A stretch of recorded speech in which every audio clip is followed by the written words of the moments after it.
The master of martial arts and medicine, no one can stand in his way.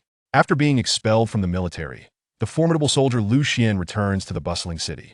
By a twist of fate, he signs a marriage contract with a beautiful CEO, leading to a series of intricate entanglements of love and hatred with her.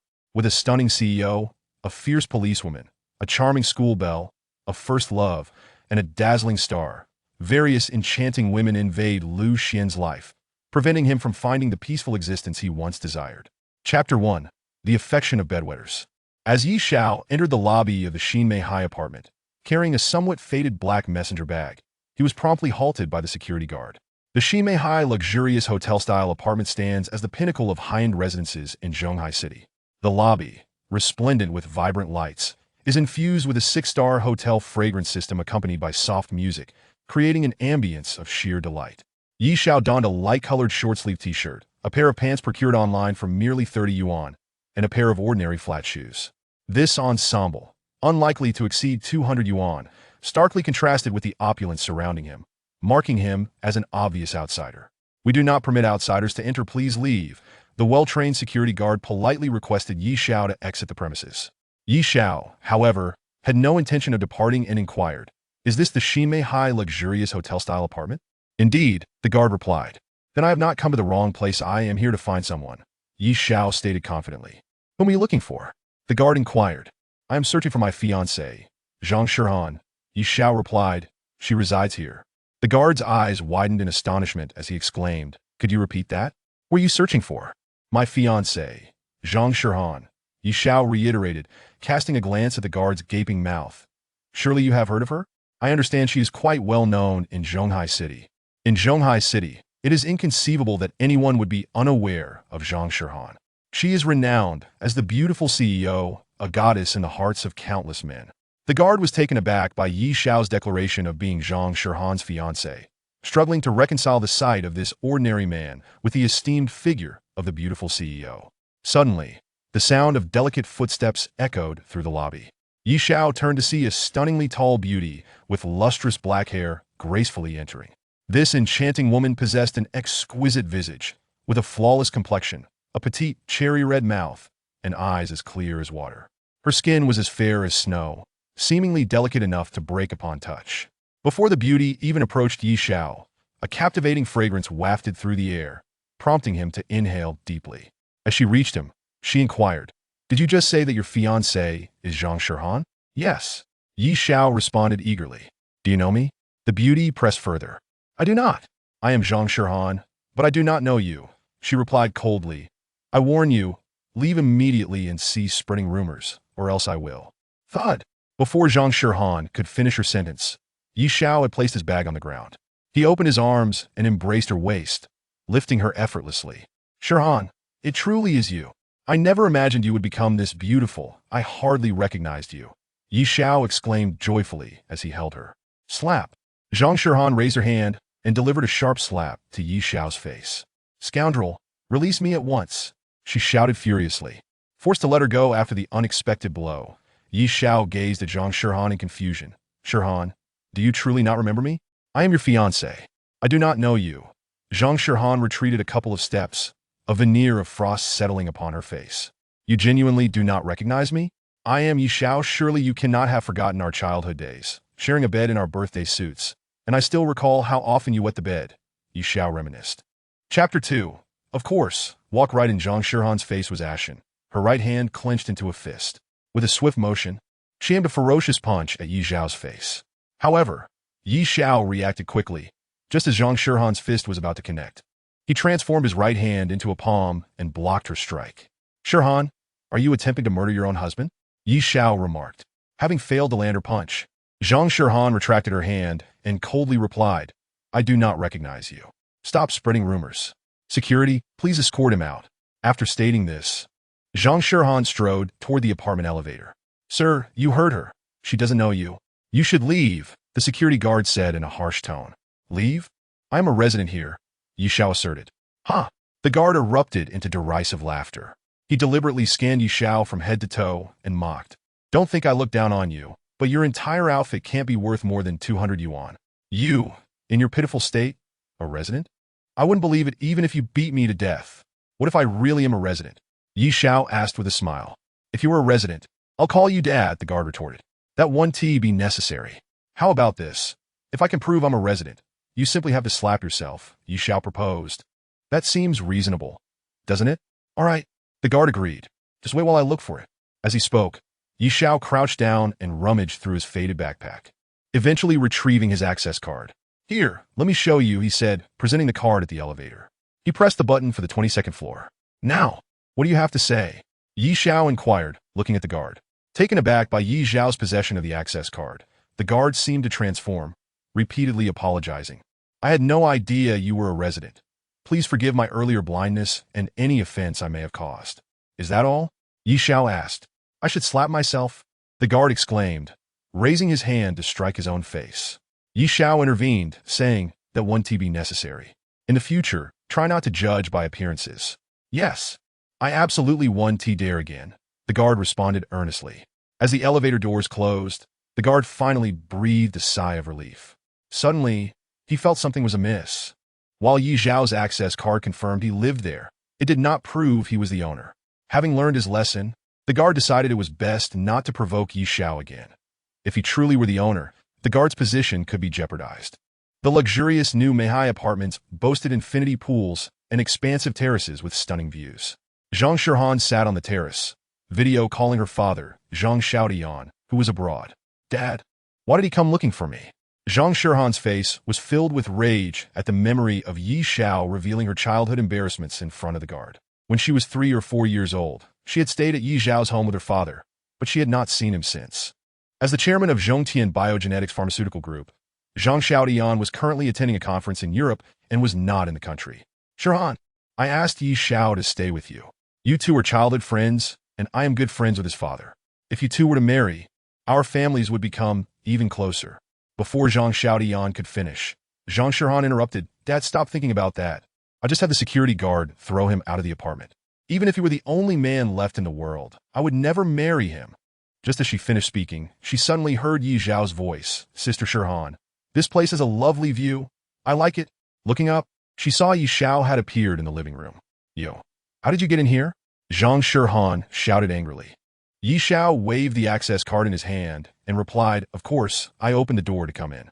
Don't you need an access card to enter? Chapter 3. Ignoring the wisdom of the elderly leads to immediate regret. Zhang Shirhan felt an overwhelming urge to give Yi Xiao a good beating. In her entire life, she had never encountered a man as infuriatingly earnest as him. Suppressing her anger, she fixed her gaze on Yi Xiao and coldly asked, How did you get that access card? Oh, Uncle Zhang gave it to me. Yi Xiao casually placed his black backpack down and approached Zhang Shirhan. Sister Shirhan, are you video calling Uncle Zhang? Get out! Zhang Shirhan shouted furiously.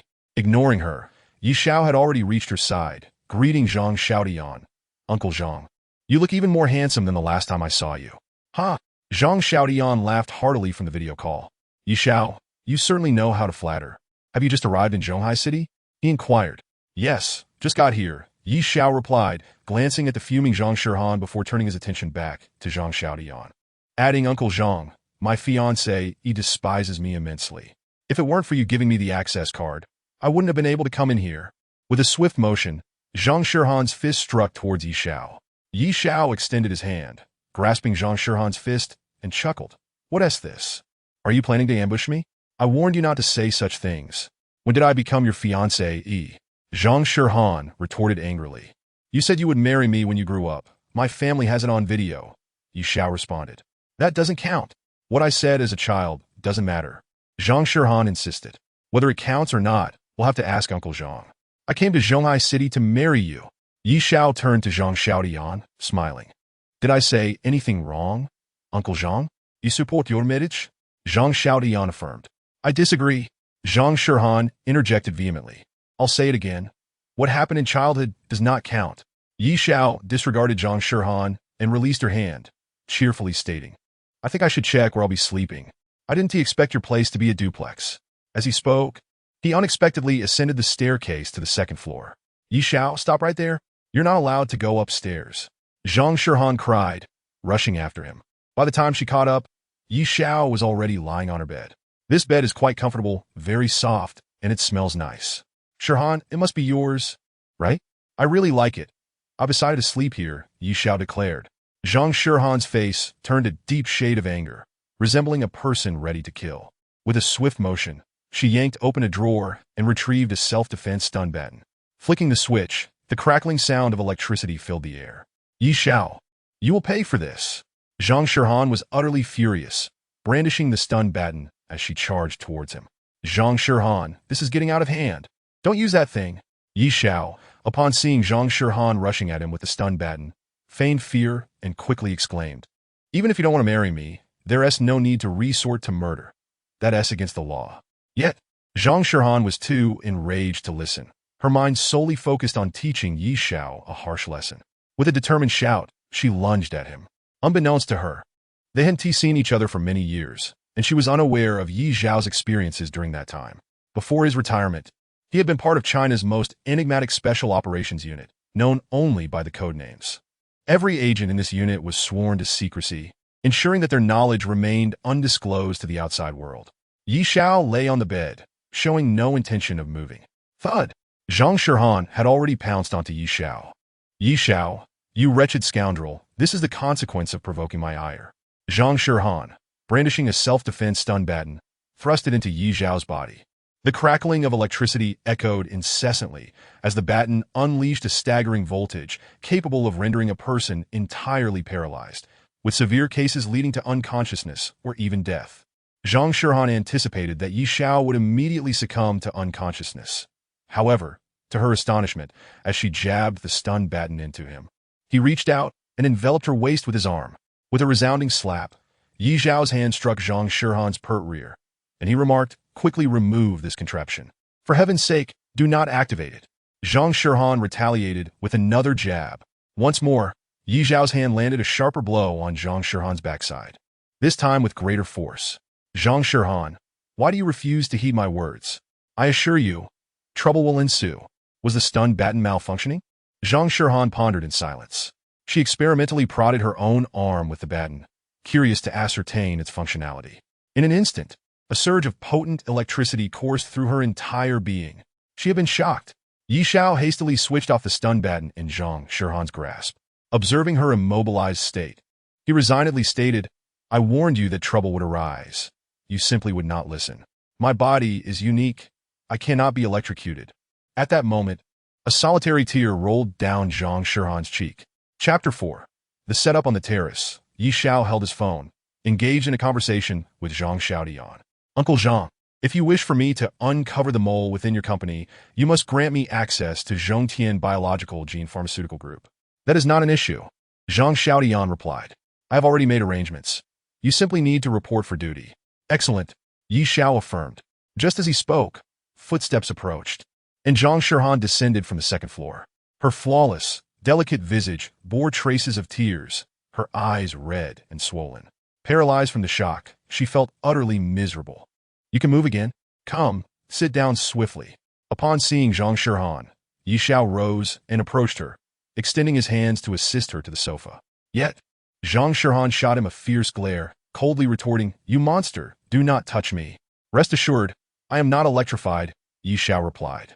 "I simply have no fear of electricity." "Monster," Zhang Shihan muttered, plopping down onto the sofa. Yi Xiao took a seat across from her, crossing his legs, and said, "I just spoke with Uncle Zhang. I will commence work at Zhongtian Biological Gene Pharmaceutical Group tomorrow, and will be temporarily residing here." With a loud bang, Zhang Shihan's right hand slammed onto the table. "Absolutely not," she exclaimed. "This is my home. You cannot stay here." Yi Xiao disregarded her outburst, continuing, "You may choose to stay on the first or second floor. I have no preference. Of course, we have shared a bed since childhood, so if you wish to sleep together, I would not mind, as long as you do not wet the bed." "Enough!" Zhang Shihan, both embarrassed and furious, shouted. "You are never to mention our childhood again, or I will have you thrown out immediately." "Very well, I shall refrain." "Which floor do you choose?" Yi Xiao inquired. "The second floor." Zhang Shihan relented. "Then I shall go prepare." Yi Xiao stood, but just as he was about to leave, Zhang Shihan suddenly called out, "Wait." "What is it?" Yi Xiao asked. Zhang Shihan fixed her gaze upon him, coldly asserting, "Before my father returns, I will allow you to stay here temporarily. But heed my words. First, you are not permitted on the second floor. No problem. Yi Xiao agreed. Second, you must not spy on me while I bathe or change clothes. Yi Xiao glanced at Zhang Shihan and casually replied, you need not worry. If I wish to see, I could do so at any time, as I possess the ability of X-ray vision. Zhang Shihan dismissed Yi Xiao's claim, considering it mere bravado. Third, you are not to refer to me as your fiancé. Zhang Shihan insisted. Uncle Zhang supports our marriage. Yi Xiao's gaze drifted to Zhang Shihan's chest as he remarked, truth be told, I am not particularly interested. While your figure is commendable, your bust leaves much to be desired. At most an 80 out of 100. Do you wish to die? Zhang Shihan sprang to her feet, her right fist clenched, poised to strike Yi Xiao. Just then, her phone rang. She retrieved it, and upon seeing the caller ID, she stepped onto the grand terrace. It was her friend Tang Zhishuan calling. Zhang Shihan answered, her voice subdued. Zhishuan, what is the matter? Shihan, are you feeling down? Your voice sounds weak, Tang Zhishuan responded. Do not mention it. I am utterly infuriated. Zhang Shihan recounted the encounter with Yi Xiao, succinctly describing the recent events. Tang Zhishuan burst into laughter upon hearing Zhang Shihan's tale. Shihan, I thought it was something serious. Such a person deserves a lesson. If he is clinging to you, that is simple enough. Bring him to me, and I will set a trap for him, ensuring he leaves with nothing but a debt note, vowing not to harass you and to vacate Zhonghai City immediately. Does that sound feasible? Zhang Shihan hesitated. Are you sure about this? Do you doubt me? Of course not. I trust you implicitly, Zhishuan. Zhang Shihan affirmed. All right, I will follow your lead. Just tell me where to bring him. Chapter 5. Riding in your car. I will take your surname. Yi Xiao packed only a backpack containing a few articles of clothing. Nothing much to organize. Knock, knock. Zhang Shihan stood at the door of Yi Xiao's room, rapping twice. Yi Xiao turned his gaze towards her. Noting how she wore a white Gucci pleated dress, her feet adorned with black calfskin T-strap sandals, her long, fair legs visible beneath the hem of her dress. Yi Xiao could not deny that Zhang Shihan was indeed stunning, her every movement exuding an air of noble elegance. Can you drive? Zhang Shihan inquired. I can. With a flick of her wrist, she tossed the car keys to Yi Xiao. Change your attire and accompany me. I am taking you to meet a friend. I find this outfit quite suitable, Yi Xiao replied. Zhang Shihan's gaze swept over him, noting that his clothing surely cost no more than 200 yuan, while her Gucci dress alone was worth 15,000. A hint of a smirk graced Zhang Shihan's lips as she remarked, as long as you feel comfortable. Let us be off to meet my friend. Yi Xiao and Zhang Shihan took the elevator down to the lobby of Shimei apartment. At the front desk, two security guards were engaged in casual conversation. I cannot believe that man is a resident. He dresses worse than we do. Yet, he is not only a resident, but also Zhang Shihan's fiancé, Wang Tao remarked. I refuse to believe it.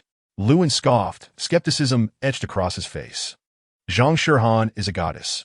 Wealthy suitors queue to pursue her. I cannot fathom her being interested in a poor boy. This is not a web novel.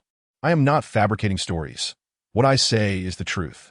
Just as the two were conversing, Yi Xiao and Zhang Shihan passed before them, heading towards the apartment entrance. Do you believe what I just said? Wang Tao asked. I believe it now.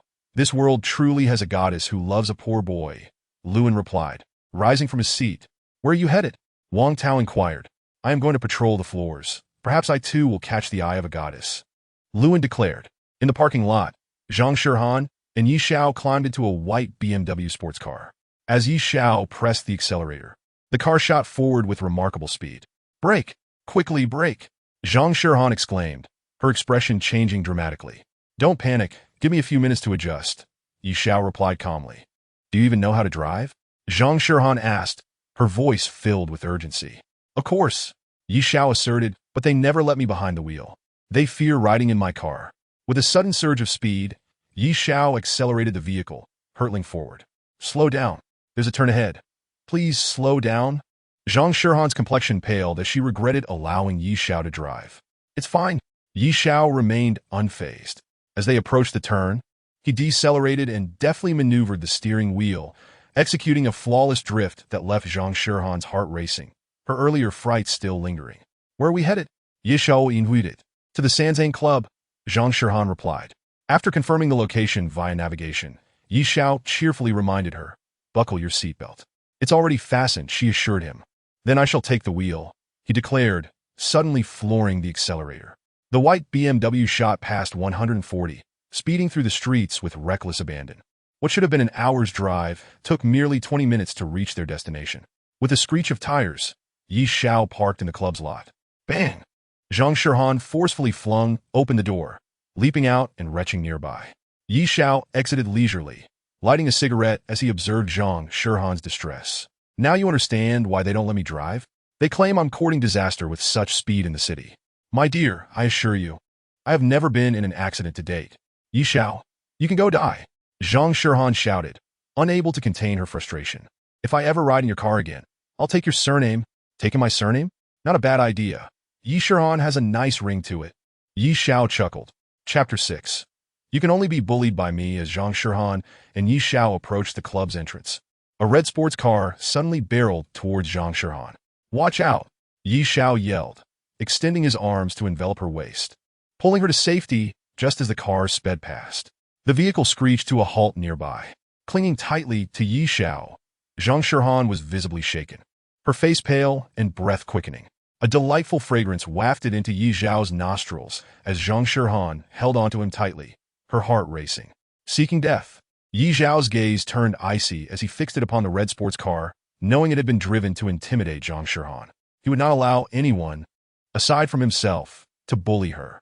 Just then, the car door swung open, and a young man in his 20s stepped out, draping an arm around a stunning woman in a short skirt. Oh, isn't this President Zhang Shirhan? I didn't recognize you at first. I hope I didn't startle you, he taunted, approaching her with feigned innocence. Zhang Shirhan released her grip on Yi Xiao, her expression darkening as she leveled a cold stare at the young man. Li Tianqing, don't think I'm unaware of your intentions. I warn you, if they're SA next time, I'll call the police. Call the police? Li Tianqing laughed, dismissing her threat. I haven't done anything wrong. This is a public parking lot. Next time, remember to watch where you're walking. You wouldn't want to get hit by a car. His tone dripped with arrogance, completely disregarding Zhang Shirhan. Bang! Before Li Tianqing could finish, Yi Xiao's hand shot out, gripping his throat. If you wish to die, I shall oblige. Yi Xiao's eyes glinted with menace, making it clear he was not joking. Zhang Shirhan was taken aback by Yi Xiao's sudden aggression. Yi Xiao, what are you doing? Let him go. He just scared you. I merely want him to understand the consequences of his actions. Yi Xiao replied, his grip firm. Zhang Shirhan felt a flicker of admiration for Yi Xiao's protective nature, realizing that perhaps he wasn't as intolerable as she once thought. Let him go, she insisted. Hearing her plea, Yi Xiao finally released his grip. Li Tianqing stumbled back, gasping for breath, retreating several steps to distance himself from Yi Xiao, wary of further confrontation. Zhang Shirhan, you dare let your bodyguard lay hands on me? This isn't over. With that, he took the arm of the leggy beauty and strode towards the Sanzang Club. Once Li Tianqing had departed, Zhang Shirhan turned to Yi Xiao, her voice icy. Do you know who he is? No, Yi Xiao replied. His father is the chairman of Zhonghai Pharmaceutical Group, our family's competitor. Li Tianqing is infamous in Zhonghai City as a spoiled rich kid. You should have asked before acting so recklessly. I fear he won't let this go. Because he scared you, Yi Xiao countered, wrapping an arm around her waist. I cannot permit anyone to bully you. Zhang Shirhan gazed into Yi Xiao's eyes, feeling an unexpected surge of emotion. Yi Xiao continued, in this world, you can only be bullied by me. Chapter 7.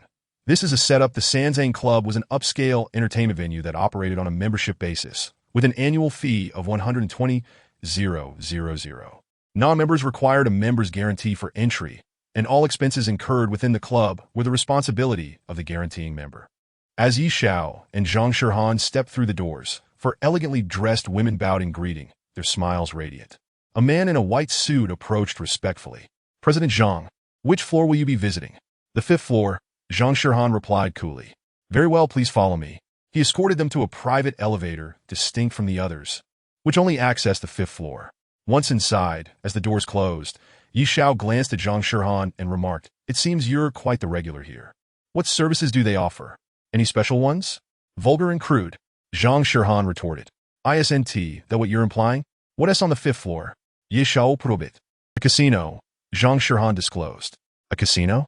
Yi Xiao echoed, puzzled. Why did you bring me here? I can't gamble.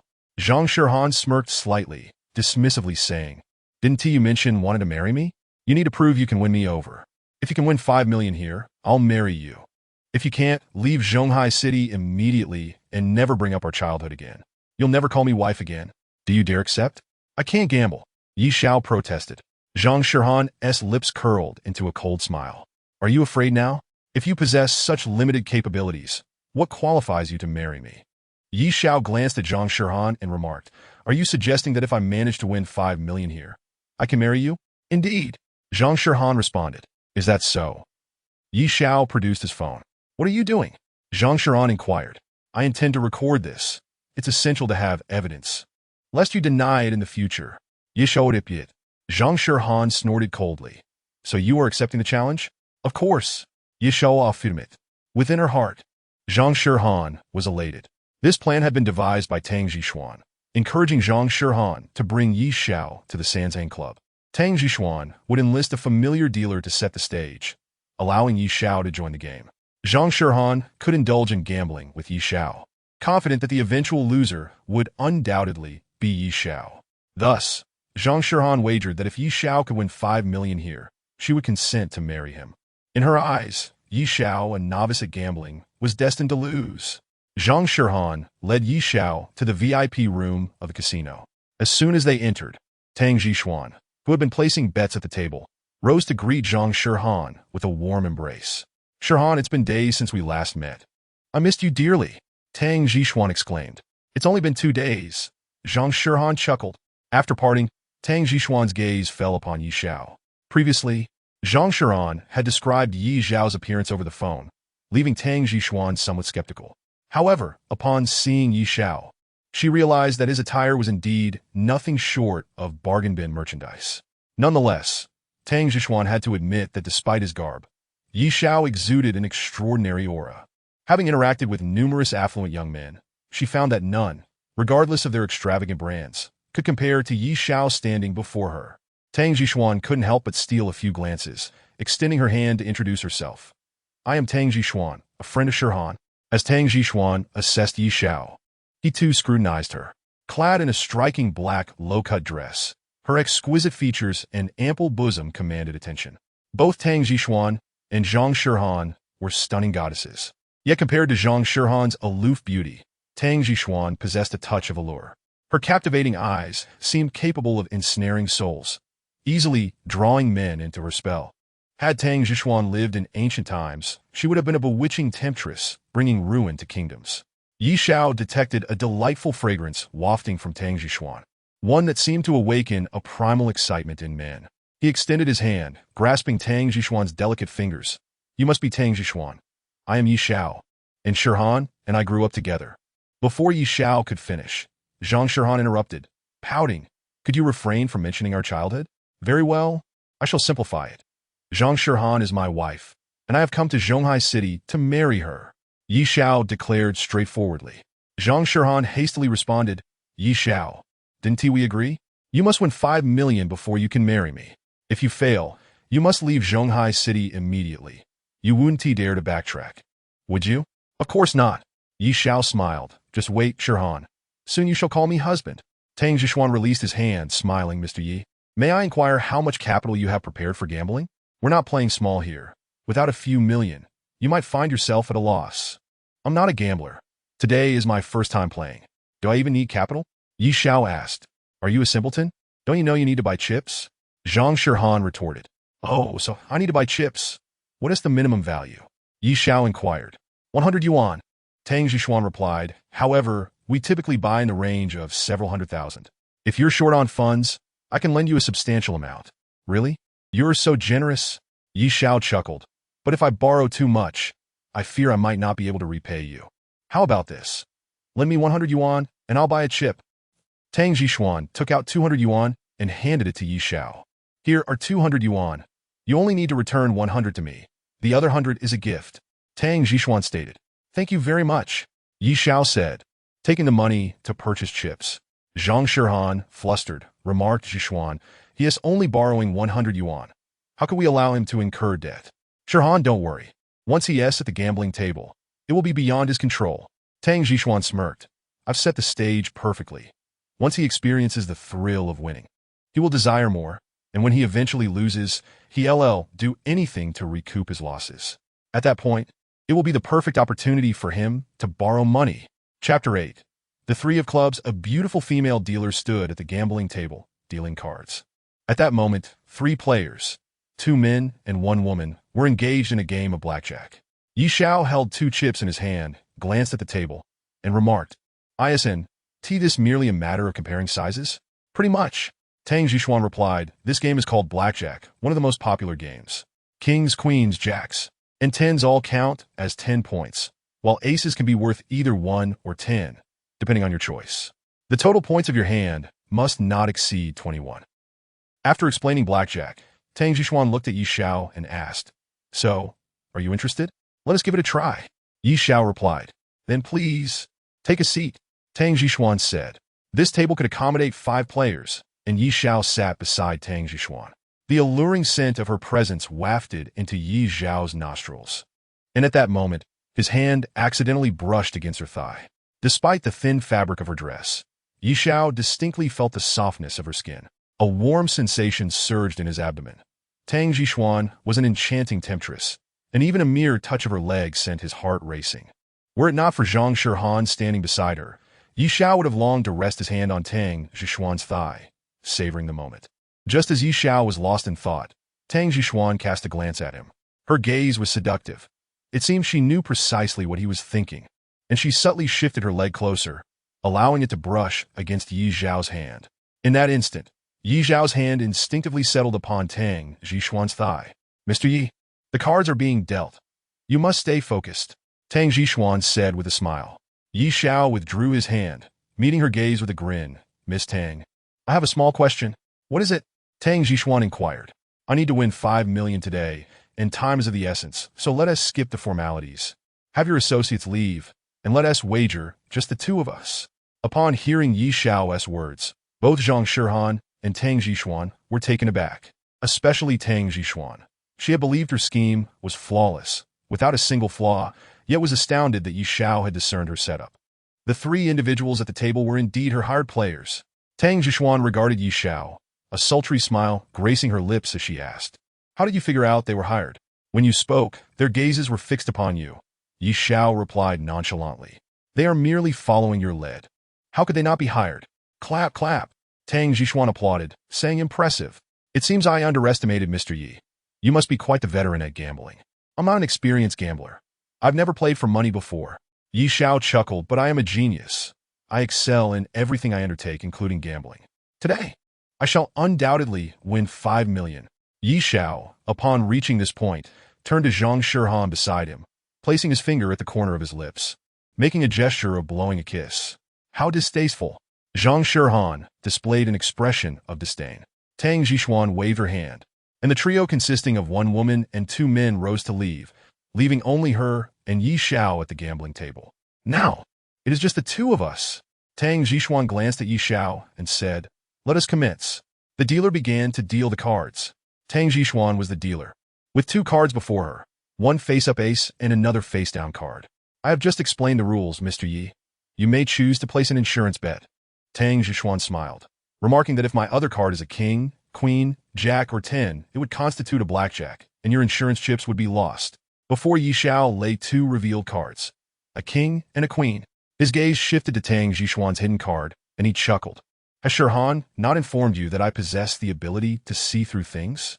That concealed card of yours is merely a club 3, not a blackjack at all. I choose to wager all my chips." Yi Xiao placed his only 2 chips on the table. Upon hearing Yi Xiao's words, Tang Zhishuan's smile vanished, and she unexpectedly retrieved a cigarette from her bag, lighting one. "Zhishuan? What is it?" Zhang Shihan was taken aback by Tang Zhishuan's reaction, as she had always perceived Tang Zhishuan to be self-assured. However, Zhang Shihan could now distinctly sense Tang Zhishuan's unease. Without uttering a word, Tang Zhishuan exhaled a puff of smoke. Zhang Shihan reached out, lifting a corner of the card that Tang Zhishuan had covered on the table, and in an instant, she too was stunned. The concealed card was indeed a club 3. Chapter 9. The bet of 5 million. Zhang Shihan leaned in closer to Tang Zhishuan, whispering in her ear, "I do not believe he possesses the ability to see through cards. It is possible he merely caught a glimpse." "Tang Zhishuan, With two slender fingers holding the cigarette, cast a bewitching glance at Yi Xiao before softly confiding to Zhang Shirhan. I do not believe he has such a power either. I suspect he is a seasoned gambler who might have sneakily glimpsed my card during the dealing. Upon hearing Tang Zhishuan's words, Zhang Shirhan gazed at Yi Xiao with glistening eyes. Just then, Yi Xiao also looked toward Zhang Shirhan, and their eyes met. In that moment, Yi Xiao, this rascal, puckered his lips and blew an air kiss toward Zhang Shirhan from afar. Zhang Shirhan felt a shiver run down her spine, hastily averting her gaze, her cherry lips nearly brushing against Tang Zhishuan's rounded earlobe as she murmured, "Just look at him. And you can tell he is an uneducated fool, quite likely a scammer. What shall we do now?" "What to do?" "That is simpler than it seems. The dealer is someone I specifically hired, and she will follow my instructions." A smug smile danced on the corners of Tang Zhishuan's lips as she said calmly, "We shall let him perform first. The more seasoned gamblers are, the easier they fall." Yi Xiao, noticing that Zhang Shirhan and Tang Zhishuan were whispering to each other, chuckled. "Miss Tang, are you playing or not? My time is precious. I wish to win 5 million quickly and let my beautiful wife experience my 48 skills." 48 skills? What is that? Zhang Shirhan asked, utterly bewildered. Upon hearing Zhang Shirhan's question, Tang Zhishuan could no longer suppress her laughter, covering her mouth as she chuckled. "Zhishuan, what are you laughing at?" Zhang Shirhan inquired. Tang Zhishuan stifled her laughter and whispered a couple of sentences in Zhang Shirhan's ear. Zhang Shirhan's pretty face turned crimson in an instant. Zhang Shirhan glared at Yi Xiao with her dark eyes, her right hand forming a fist, her teeth clenched, her chest heaving violently.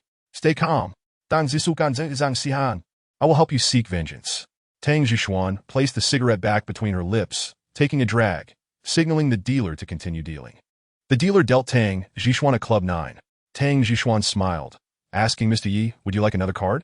"Be careful not to exceed 21. "Why not?" Yi Xiao chuckled, saying, "Give me another ace. Combined with the 2 cards in my hand, it will make exactly 21. "Deal the cards." The female dealer dealt the cards. Indeed, it was an ace. KQ, a perfect 21. Yi Xiao grinned, saying, "Miss Tang, you are not backing out because you fear I will win all your money, are you?" Tang Zhishuan displayed a disdainful smile, casually replying, "I have plenty of money. What I fear is that Mr. Yi lacks the courage to play to the end with me." "How could that be? I'm just beginning to enjoy the game," Yi Xiao declared. "I will stay until the end." "Excellent." Tang Zhishuan raised her head and glanced at the female dealer, instructing, "Continue dealing." According to Tang Zhishuan's plan, she intended to let the dealer deal favorable cards to Yi Xiao first, leading him to mistakenly believe it was merely luck. Then, Tang Zhishuan would orchestrate his losses, gamblers, when losing, become increasingly desperate to win back their losses, often borrowing money recklessly.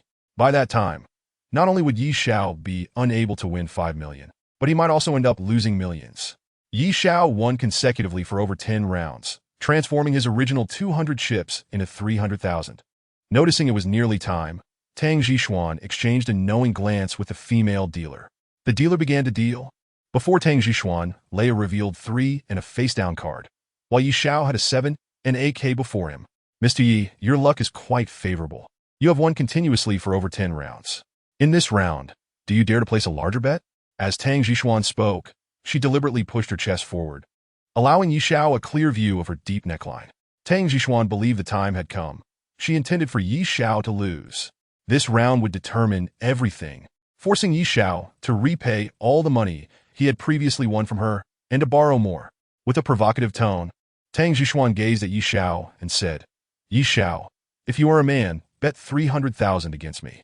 If you win, you will gain 600,000. Yi Xiao stretched out his hand, picking up the card before him, smiling. "Tang Zhishuan, do you truly believe I am a fool? My good fortune comes from the cards dealt by this beautiful dealer you hired. If you had not allowed me to win, how could I have amassed 300,000?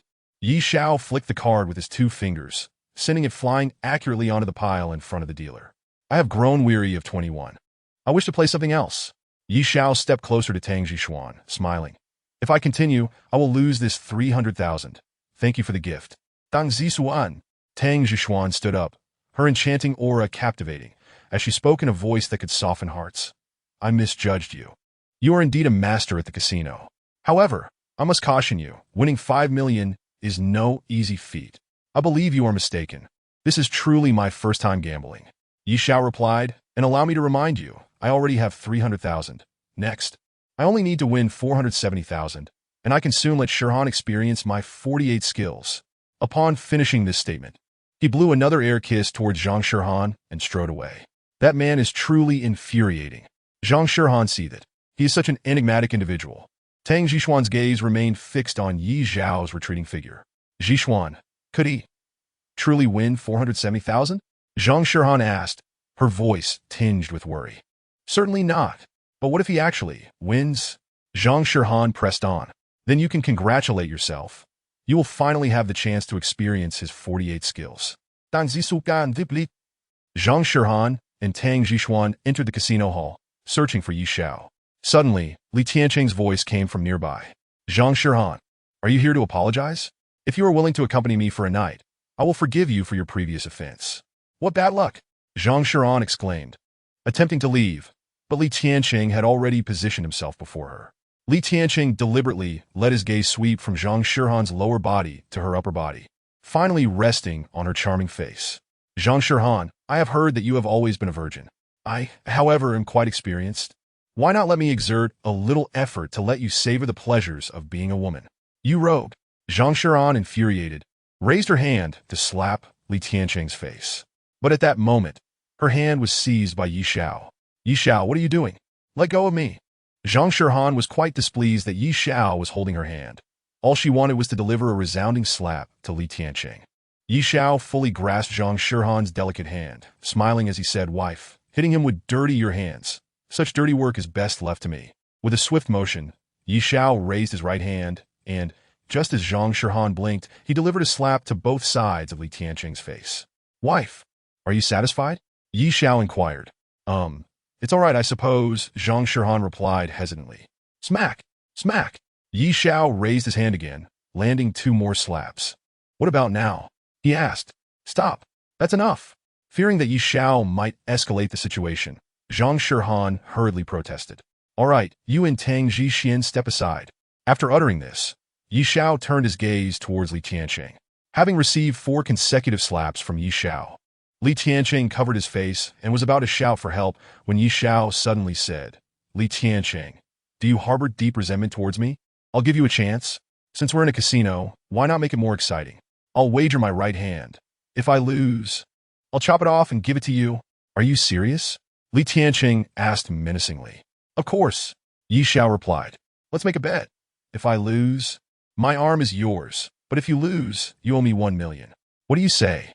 I'll wager 2 million for both of your arms. Do you dare accept? Li Tianqing said with a fierce glare. I dare. Let's gamble right now. Li Tianqing was itching to see Yi Xiao's arms severed. Wait a moment. Yi Xiao intajishtet. Just as Li Tianqing was about to speak, Yi Xiao suddenly lifted his right foot and kicked Li Tianqing in the groin. Li Tianqing bent over in pain, tears streaming from his eyes. I will kill you. He managed to utter slowly. Young Master Li, would you like to add another 2 million? My legs can also be part of the wager, Yi Xiao teased. I'll raise it to 5 million for your limbs. Li Tianqing screamed in a fit of hysteria. Deal?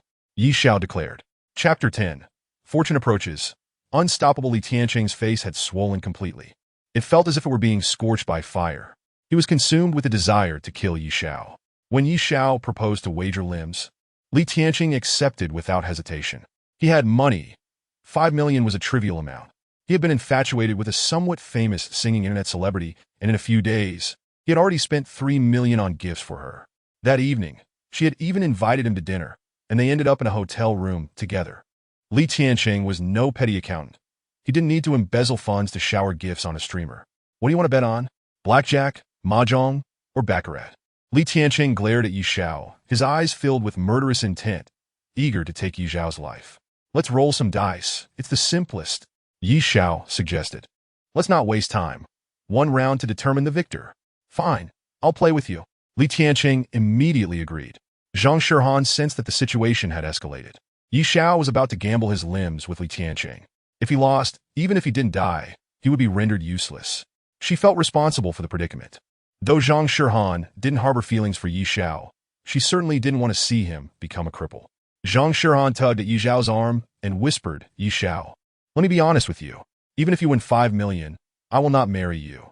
I just don't want to marry you, and I made things difficult for you on purpose. I'm already grateful for what you are doing for me, but I will never have feelings for you. Upon hearing Zhang Shihan's words, Yi Xiao leaned closer and whispered in her ear, if you give me a kiss, I'll agree not to fight this scoundrel. You! After hearing Yi Xiao's statement, Zhang Shihan, with tears glistening in her eyes, bit her lip and hesitated. It seemed she made a significant decision as she suddenly closed her eyes and pressed her lips to Yi Xiao's cheek, giving him a delicate peck. Yi Xiao, I did it, so don't forget what you promised earlier, Zhang Shihan said. Her cheeks flushed as she took 2 steps back, her dark eyes fixed on Yi Xiao. What did I promise? I don't recall. Yi Xiao grined mischievously. Haven't you heard the saying? It's better to believe a pig can climb a tree than to trust a man's words. You scoundrel! Zhang Shihan felt deceived, clenching her fists in anger as she glared at Yi Xiao. I curse you to take a shower without hot water. I never use hot water for showers. Yi Xiao ripped it. Yi Xiao and Li Tianqing sat across from each other at the gambling table, each with a dice cup and 3 dice in front of them. These were casino-provided gambling tools, and between them sat a witness from the casino. Yi Xiao looked at the swollen-faced Li Tianqing and smiled. Let us see whose 3 dice are bigger. 1 round to determine the winner. Boss Li, you wouldn't tee back out after losing, would you? With a loud bang, Li Tianqing slammed his right hand on the table. He glared fiercely at Yi Xiao and growled. Li Tianqing never lacked for money. I've already handed over 5 million to the casino. If I lose, that 5 million is yours. The casino witness cleared his throat and said, according to our club's rules, once a bet is established, we guarantee its fulfillment. No one dares to renege on a bet within our club. Gentlemen, you may begin. The owner behind the Sanshan Club had never revealed himself. It was said that he had connections everywhere and could resolve any issue. Anyone who caused trouble in the Sanshan Club mysteriously vanished. Even Li Tianqing, such a boastful and arrogant young master, did not dare to act recklessly within the club. Yi Xiao and Li Tianqing each picked up their dice cups and shook them vigorously. Bang! Li Tianqing and Yi Xiao almost simultaneously placed their cups on the table. Yi Xiao looked at Li Tianqing and asked with a smile, will you open yours first, or should I? Are you afraid? Li Tianqing glared at Yi Xiao, his eyes burning with intensity. Have you decided which arm you're going to lose? I'm feeling lucky today. I've won over 10 times in a row without losing. I won't lose this time either. Yi Xiao boasted confidently. I'll go first and show you my unbeatable luck. I'll surely roll 3 sixes. With unwavering confidence, Yi Xiao opened his dice cup, only to find that the 3 dice showed 1, 1, and 3, totaling merely 5 points. What a fool. All those times he won were because I let him. Tang Zhixian and Zhang Shihan stood by the gambling table, and she felt a pang of regret. This time, things had escalated far too much, and it could end in disaster. She should never have let Yi Xiao win on purpose, leading him to believe it was good fortune. What to do? Seeing Yi Xiao's 5 points, Zhang Shihan began to worry. This is troublesome, Tang Zhixian whispered. Li Tianqing is ruthless. If he wins, he will definitely demand Yi Xiao's hands and feet. I'll see if I can find someone to mediate, perhaps have Yi Xiao apologize and pay a sum, but I estimate it will take at least several million. I'll cover that, Zhang Shihan hurriedly declared. This is all my fault. If something happens to Yi Xiao, I won't be able to explain it to my father. All right, I'll contact someone, Tang Zhixian said. As Tang Zhixuan engaged in conversation with Zhang Shihan, Li Tianqing had already erupted in raucous laughter, declaring, I thought you were quite capable, but it turns out you've only rolled 5 points. Any random die roll of mine would surpass that. The surname Yi. Today I shall surely sever your hands and feet to feed the dogs. Li Tianqing had flipped open the dice cup, and in an instant, his smile froze upon his face. The 3 dice revealed were 1, 1, and 2, totaling 4 points. 1 point shy of Yi Xiao's score. How could this be? This is impossible. Li Tianqing could hardly believe the reality before him. Upon seeing Yi Xiao's score of 5, he had been confident of his victory, yet he never anticipated that he would roll only 4. Oh dear, just 4 points? I have 5. It seems my luck is truly remarkable, just a tad more than yours. Yi Xiao rose, observing the slumped Li Tianqing in his chair, and remarked with a smile, I forgot to mention, I already knew it would be 4 points. Thank you for the 5 million. After uttering this, Yi Xiao turned and walked away. You cheated. Li Tianqing below dinanje. I refuse to believe such coincidence. The surname Yi, you must have cheated. This round doesn't count. Let's have another. Smack. The casino witness forcefully struck the betting table. I am the witness. I affirm the validity of this wager. The witness's gaze turned coldly towards Li Tiancheng, stating, Young Master Li is well aware of our establishment's rules. Should you wish to create a scene here, we are more than willing to oblige. Though Li Tiancheng was unwilling, he had no choice but to swallow his frustration. With his eyes glaring at Yi Xiao and Zhang Shihan, he muttered, Don't revel too much in your victory. Our matters are far from over. We shall see. With that, he stormed out in a huff. Watching Li Tiancheng's departing figure, Yi Xiao's lips curled into a disdainful smirk as he coolly remarked, Ah, the youth. Always overestimating themselves. I see darkness gathering on your brow, and I fear you cannot escape this impending calamity. There was a moment when both Zhang Shihan and Tang Zhishuan believed Yi Xiao had lost. Yet, the final loser turned out to be Li Tiancheng. His die score was merely 1 point less than Yi Xiao's. It was no wonder that even Tang Zhishuan and Zhang Shihan began to suspect Yi Xiao of foul play. Zhishuan, based on your experience, what do you think are the odds that Yi Xiao cheated? Zhang Shihan inquired. If we weren't in the Sanshang Club, I would say the chances of him cheating are at least 90%. But this is the Sanshang Club. Yi Xiao had no opportunity to cheat in front of the witness. I can only say he was extraordinarily lucky today. Do you think he might genuinely have some sort of clairvoyance? Zhang Shihan hesitantly asked. Tang Zhishuan's lips curled in a dismissive smirk as she scoffed. You actually believe that? He simply had good fortune. I refuse to believe he possesses such abilities. As Tang Zhishuan spoke, Yi Xiao approached, just having collected the 5 million guarantee from Li Tiancheng. However, after the casino's cut, he was left with 480,000. Wife, what are you discussing? Yi Xiao casually draped an arm around Zhang Shihan's waist. Remove your hand. Who gave you permission to hold me? Zhang Shihan shot him a fierce glare, retorting, and stop calling me wife. I just won over 5 million. You said that if I could win 5 million, you would acknowledge me as your husband, Yi Xiao grinned. You aren't having second thoughts, are you? Let me tell you, beautiful women's words are not to be trusted. The more beautiful the woman, the less you can believe her words. Zhang Shihan's lips curled into a slight smile as she replied, Now do you understand my meaning? I see now. You're telling me that you won't retract what you've said. Yi Xiao's hand slipped down to Zhang Shihan's curvaceous form, giving it a light pat. In the eyes of a lover, even the plainest becomes beautiful. I wouldn't dare call you ugly. You. Zhang Shihan was rendered speechless by Yi Xiao's words. He was the only one who dared to call her ugly.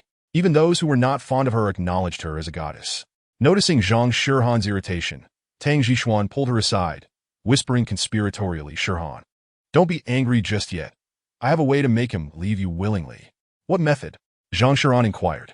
Since making him bear debt didn't work, we'll resort to a more straightforward approach, Tang Zhishuan stated. This tactic has never failed me before. I didn't want to use it until the last moment. But now it seems it's necessary to deal with this fellow. Chapter 11. Unwilling to submit? I'll beat you into submission at the entrance of the Sanshang Club. Zhang Shihan climbed into Tang Zhishuan's high-end GMC luxury vehicle. Zhishuan, where are we headed? She asked. Tang Zhishuan pressed a button next to the luxury seat, and melodious music filled the car. She retrieved 2 bottles of drinks from the vehicle's refrigerator, handing one to Zhang Shihan, and smiled. We're going out to eat. Eat? You don't mean I have to dine with him, do you? Zhang Shihan turned to glance back at Yi Xiao, who was driving her top-tier BMW sports car. She had sworn she would never ride in Yi Xiao's car again, as it had left her feeling ominously vulnerable. Tang Zhishuan extended her right hand, playfully pinching Zhang Shihan's delicate, blushing cheek, and chuckled. I know you don't want to eat with him. Rest assured, the meal is just a pretense. I merely want to frighten him away from you.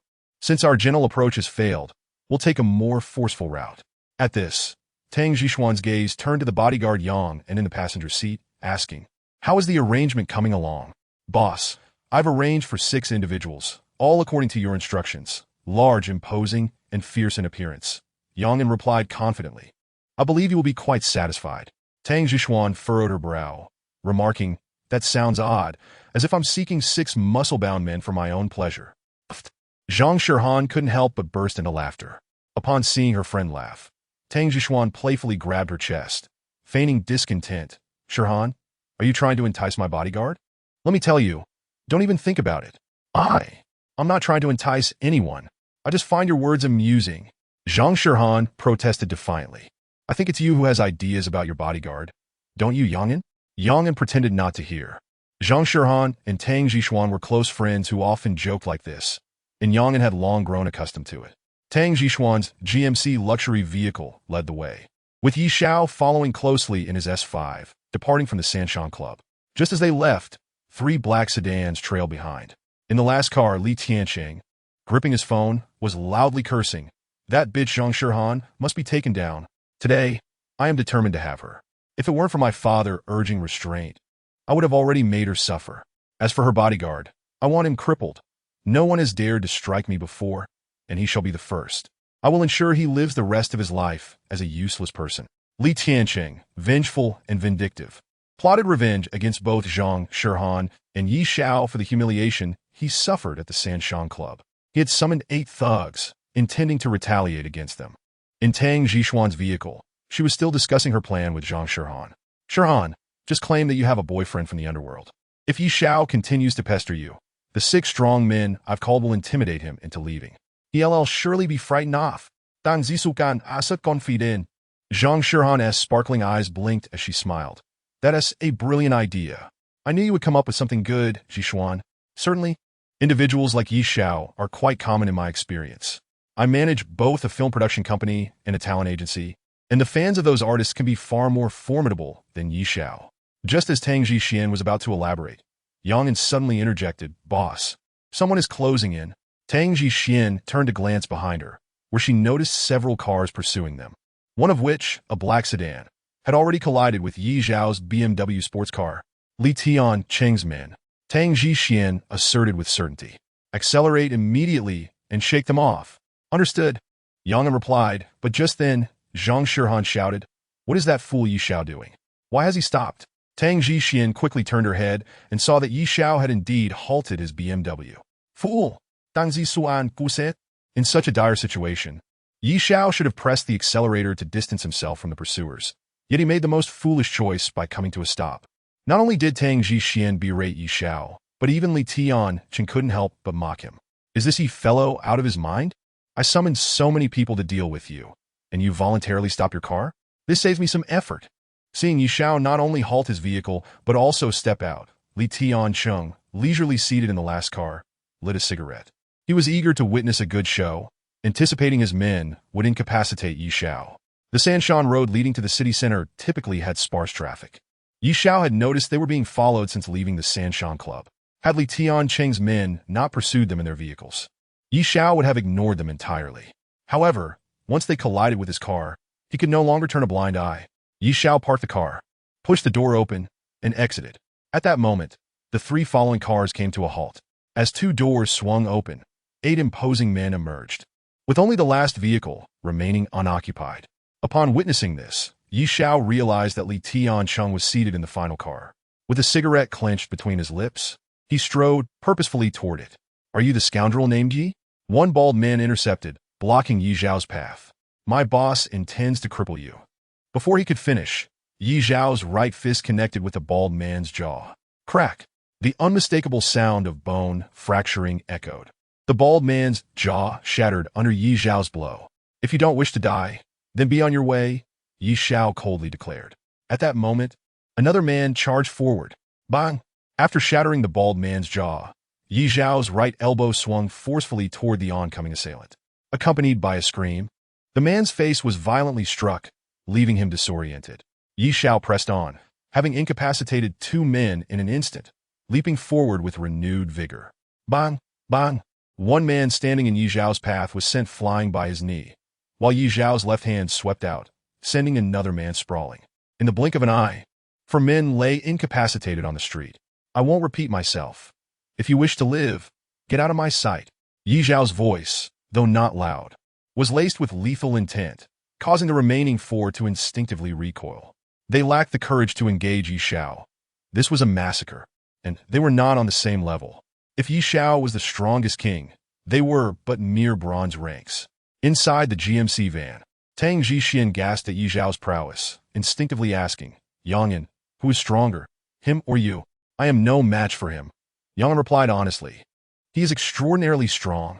Tang Jishuan then glanced at Zhang Shihan and smiled. Shihan, let's not engage directly. I still have one final trump card. Are you willing to give it a try? Chapter 12. Only those who laugh last are kings. Li Tianqing sat in his car, a cigarette dangling from his lips. He had anticipated a leisurely spectacle of Yi Xiao being subdued, reduced to a pitiful state, begging for mercy like a dog. However, the reality was far from his expectations. In mere moments, 4 of the 8 enforcers he brought were down, and the remaining 4 stood frozen, paralyzed by fear. Yi Xiao advanced step by step toward his vehicle. "Drive! Hurry and drive!" Li Tiancheng finally remembered to instruct the driver. But as soon as he uttered the command, Yi Xiao had already flung open the driver's door and yanked the driver out. Bang! Yi Xiao slid into the car, sitting right beside Li Tiancheng, the door closing behind him. "Young Master Li, what a coincidence, we meet again," Yi Xiao said, producing a cigarette from his pocket and placing it between his lips. As he flicked open his lighter, Li Tiancheng flinched in terror. I was just passing by." Li Tiancheng stammered. Yi Xiao took a drag from his cigarette and exhaled smoke into Li Tiancheng's face, a sardonic smile curling at the corners of his lips. "Young Master Li, are you suggesting that I have misunderstood you? That you have no connection to this matter?" "I was merely passing by," Li Tiancheng insisted. Just then, he noticed 2 of his enforcers approaching from outside the car. Lowering the window, he leaned out and shouted at them. "Who are you? I'm just a passerby. Don't involve me in this. Get lost." Upon hearing this, the enforcers understood Li Tiancheng's intent and hurriedly assisted the injured into their vehicle before driving away. Only Li Tiancheng's car remained. "See, I truly have no connection with them," Li Tiancheng said, beads of cold sweat forming on his forehead. He had just witnessed Yi Xiao's ferocity and feared for his own safety. "My car was merely scratched. It will likely require repairs costing at least 2 million. Plus, my right hand is injured and may need a hospital checkup, which could be another million. Young Master Li, what do you think?" Yi Xiao's gaze remained fixed on Li Tiancheng as he held the cigarette. "This is extortion. I can sue you," Li Tiancheng began. But before he could finish, the cigarette Yi Xiao had been holding fell onto Li Tiancheng's left palm. "Oh dear. My apologies. I dropped the cigarette," Yi Xiao remarked, pressing the smoldering but against Li Tiancheng's palm once more. "I didn't quite catch your words. Would you be so kind as to repeat what you intended to say?" Feeling the searing pain, Li Tiancheng hastily pleaded, "I will pay you. I will pay you." "Excellent." Yi Xiao tossed away the cigarette butt. "However, I currently lack 3 million. I assure you, I will pay you when I have the means." Li Tiancheng replied. "That works too," Yi Xiao agreed. Li Tiancheng's heart leaped with joy. He was now employing a delaying tactic, knowing that once he left, he would not part with any money. At that moment, Yi Xiao suddenly commanded, "Strip off your clothes." "What do you want?" Li Tiancheng stammered in fear. "I said strip. Stop wasting my time," Yi Xiao ordered, "or I shall shatter your jaw." Yi Xiao's right fist was already clenched, and the thought of his men's jaws being shattered under Yi Xiao's might left Li Tiancheng too frightened to protest, hastily removing his garments. Zhang Shirhan and Tang Zhixian had exited the GMC van, standing a distance away, observing Yi Xiao and Li Tiancheng. Upon seeing Li Tiancheng undressing inside the car, Tang Zhixian hesitated, remarking, "Shirhan, your fiancé seems to have a preference for men." "He is not my fiancé. Do not speak nonsense," Zhang Shirhan retorted immediately. "That is of little importance. What matters is that Yi Xiao appears to favor men. Should we go over there and take a look?" "What are we looking at?" Zhang Shirhan's cheeks flushed with modesty, as she erroneously assumed that Yi Xiao truly harbored feelings for Li Tiancheng. "Of course, we are going to witness the 2 men being affectionate," Tang Zhixian exclaimed with excitement. "I have only seen such scenarios in online novels. I have yet to witness the real deal. Come on, let us go have a look." Tang Zhixian struck a pose of feigned innocence, grasping Zhang Shirhan's delicate hand, seemingly without bones, and headed toward the car to observe firsthand. However, at that moment, they spotted Yi Xiao already opening the car door and stepping out. Yi Xiao held a phone in his hand, shaking his head incessantly. "So small, really too small," Yi Xiao said to Li Tiancheng inside the car. "If you don't want your nude photos to be splashed across the internet, make sure to transfer the money to my account quickly." Cough. "Even a toothpick would be more substantial than that." "Woo-woo." Li Tiancheng's sobbing voice emerged. The situation felt decidedly off, as if Yi Xiao had committed an affront against Li Tiancheng. Yi Xiao approached Tang Zhixian and Zhang Shirhan, inquiring, "What are you 2 up to?" "That should be my question to you. What did you just do?" Zhang Shirhan blinked her eyes in disbelief. "Ah, regarding this matter, I merely asked Li Tianqing for 3 million for car repairs and medical expenses. I feared he might refuse to pay, so I took a photo. Upon reaching this point, Yi Xiao shook his head again, stating, "This is the first time I've seen a man's being so small, resembling a toothpick. Shirhan, when we return tonight, I will show you mine." Pervert. Zhang Shirhan's cheeks turned crimson as she shot Yi Xiao a fierce glare and hastily retreated to the van. Tang Zhishuan cast Yi Xiao a suggestive glance, her rosy lips slightly pursed and softly suggested, "If you don't mind, you could send me all the photos of you and Li Tianqing. I would be willing to make a comparison to see if you were lying. I don't need to send any photos. If you wish to see, just arrange a private meeting with me." Yi Xiao's gaze swept over Tang Zhishuan, and he said, "I would be more than happy to show you plenty." Tang Zhishuan glanced at Yi Xiao again with an air of intrigue, seemingly appreciative of him, before turning and heading back to the van. As Yi Xiao and Zhang Shirhan's vehicle departed, only Li Tianqing's car remained. Li Tianqing's driver leaned against the vehicle, his right hand covering his mouth, desperately stifling laughter. Anyone who glimpsed Li Tianqing's current state would be unable to suppress a chuckle. The normally arrogant Li Tianqing now resembled a bullied little woman, weeping profusely. "I warn you, if you dare to speak of what happened today, I will take your life." Once dressed, Li Tianqing menaced his driver. The driver hurriedly nodded in agreement. Whatever had transpired today, he would never dare to disclose. "Remember this, Yi. I will not let you off the hook. I will make you wish for death." Li Tianqing gritted his teeth and cursed. At that moment, his phone suddenly rang. While he was seething with rage at Yi Xiao, he answered the call without glancing at the caller ID, muttering, "Damn it. Who is it? Spit it out." "Young Master Li, are you insulting me?" Yi Xiao's voice responded. Regardless of the resentment Li Tianqing felt towards Yi Xiao, he was aware that Yi Xiao held leverage over him, compelling him to suppress his anger, and he replied with a softened tone, "I am not. I simply do not have your phone number." "Ah, so that is how it is," Yi Xiao chuckled. "I thought you were harboring ill feelings towards me. I called to remind you not to forget to transfer the money to my account. My patience is limited. I will fulfill my promise to you. Li Tianqing asarta. And you promised me that you would not disseminate the photos." "Of course," Yi Xiao affirmed. "I am a man of my word. I will await your good news." Yi Xiao hung up the phone. Li Tianqing clenched his phone, seething with rage, muttering, "Yi, I swear, if I do not tear you to shreds, I will take your surname." Bang! Li Tianqing's bloodshot eyes glared as he slammed his fist against the car window. Chapter 13. A love for spice at the entrance of a newly opened restaurant on the west side of Zhonghai Times Square. Zhang Shirhan and Tang Zhishuan disembarked from the GMC van. Zhang Shirhan entwined her arm with Tang Zhishuan's and hesitantly asked, "Is this really okay?" "Humph. Why wouldn't it be? Just follow my lead, and I assure you he'll back down." "Dan zisukan ziplit confidin. Make him back down? What are you two plotting?" Yi Xiao's voice suddenly echoed beside them. Zhang Shirhan turned her dark eyes toward Yi Xiao, her cherry lips parting as she coldly retorted, "Did someone mention your name? My friend and I are merely chatting. Zhishuan, let us go." With that, Zhang Shirhan and Tang Zhishuan stepped into the restaurant. Inside, the clientele was sparse, yet curiously, all the patrons were women, with not a single male customer in sight. Upon entering, Yi Xiao initially thought he had stumbled into the wrong establishment.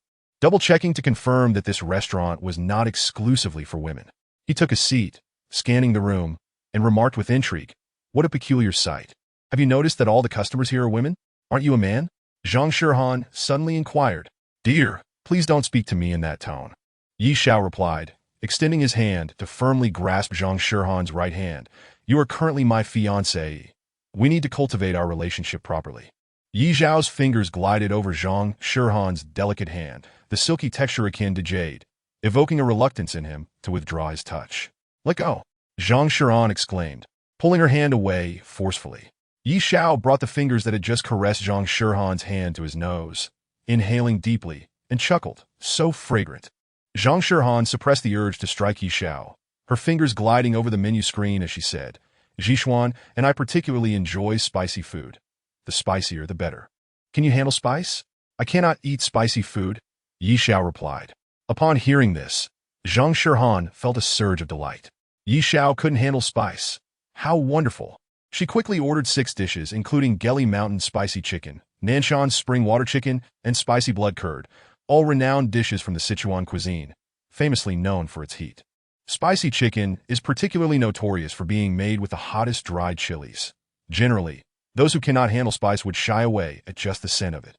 Make sure to tell the chef to use the hottest chilies. Zhang Shirhan instructed the male server. We have devilishly spicy chilies. Would you like to order some as well? The server inquired. Yes, of course. Tang Jishuan replied eagerly. I love them. Bring us a plate. All right. The server, as he turned to leave, couldn't he help but smirk disdainfully. Typically, most people could not handle even one devilishly spicy chili. Yet Tang Jishuan dared to order a plate. This male server silently mocked her audacity. Yi Xiao lifted the cup before him, taking a sip of tea, and then set it down, casting a glance at Zhang Shirhan beside him, smiling as he asked, Shirhan, do you really enjoy spicy food? I absolutely love it. I cannot live without spice. Zhang Shirhan affirmed fervently. Jishuan and I always eat spicy food when we dine out. You can ask Jishuan if you don't believe me. Whenever we travel together, we specifically seek out Sichuan and Chongqing cuisine. Tang Jishuan added. So, that is how it is? Yi Xiao leaned back, his gaze deliberately wandering toward Zhang Shirhan's well-rounded figure.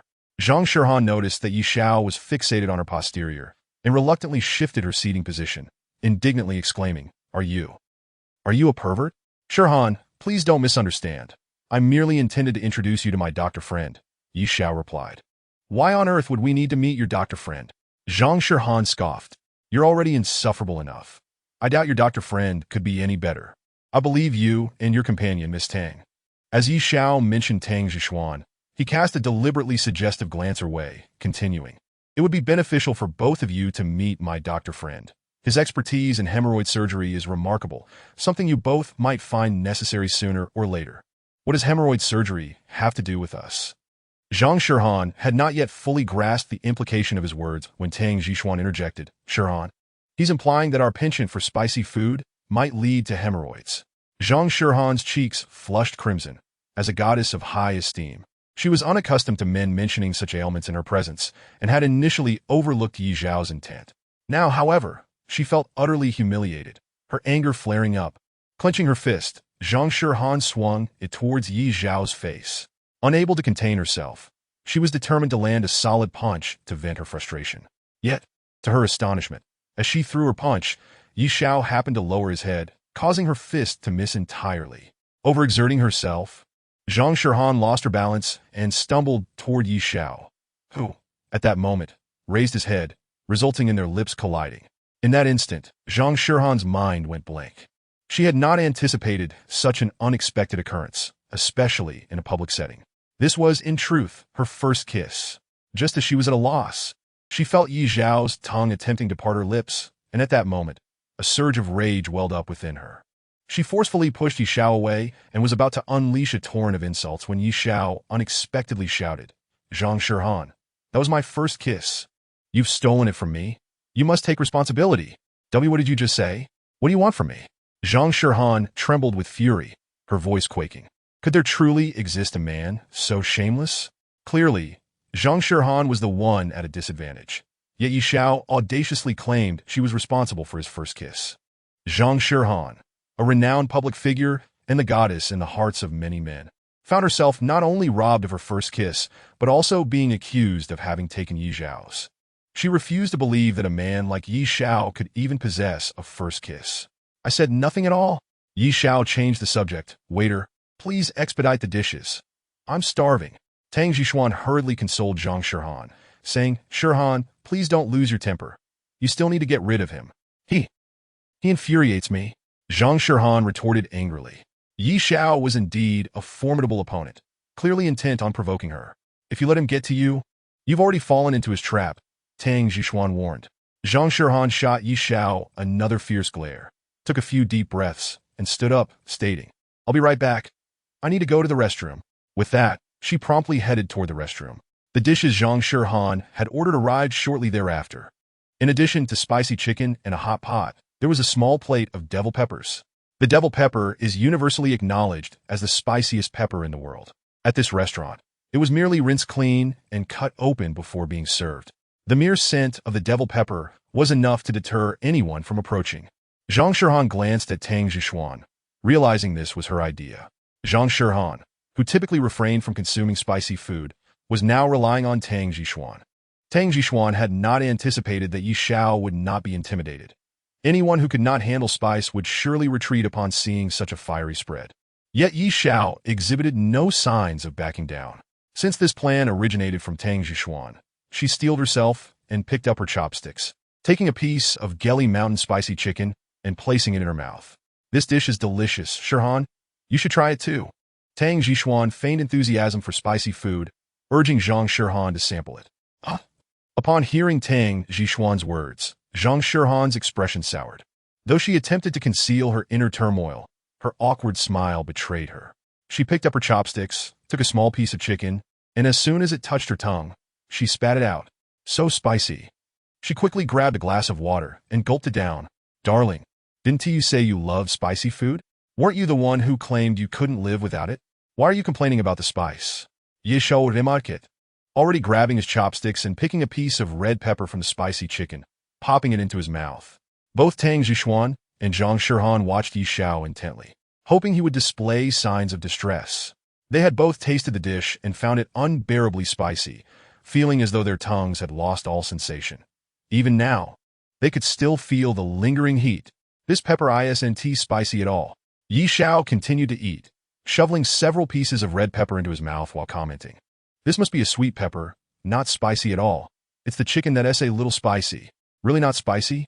Upon hearing Yi Xiao's assertion, both Zhang Shirhan and Tang Jixuan each took a piece of pepper and placed it in their mouths. They had seen Yi Xiao consume the red pepper with evident enjoyment, showing no signs of discomfort.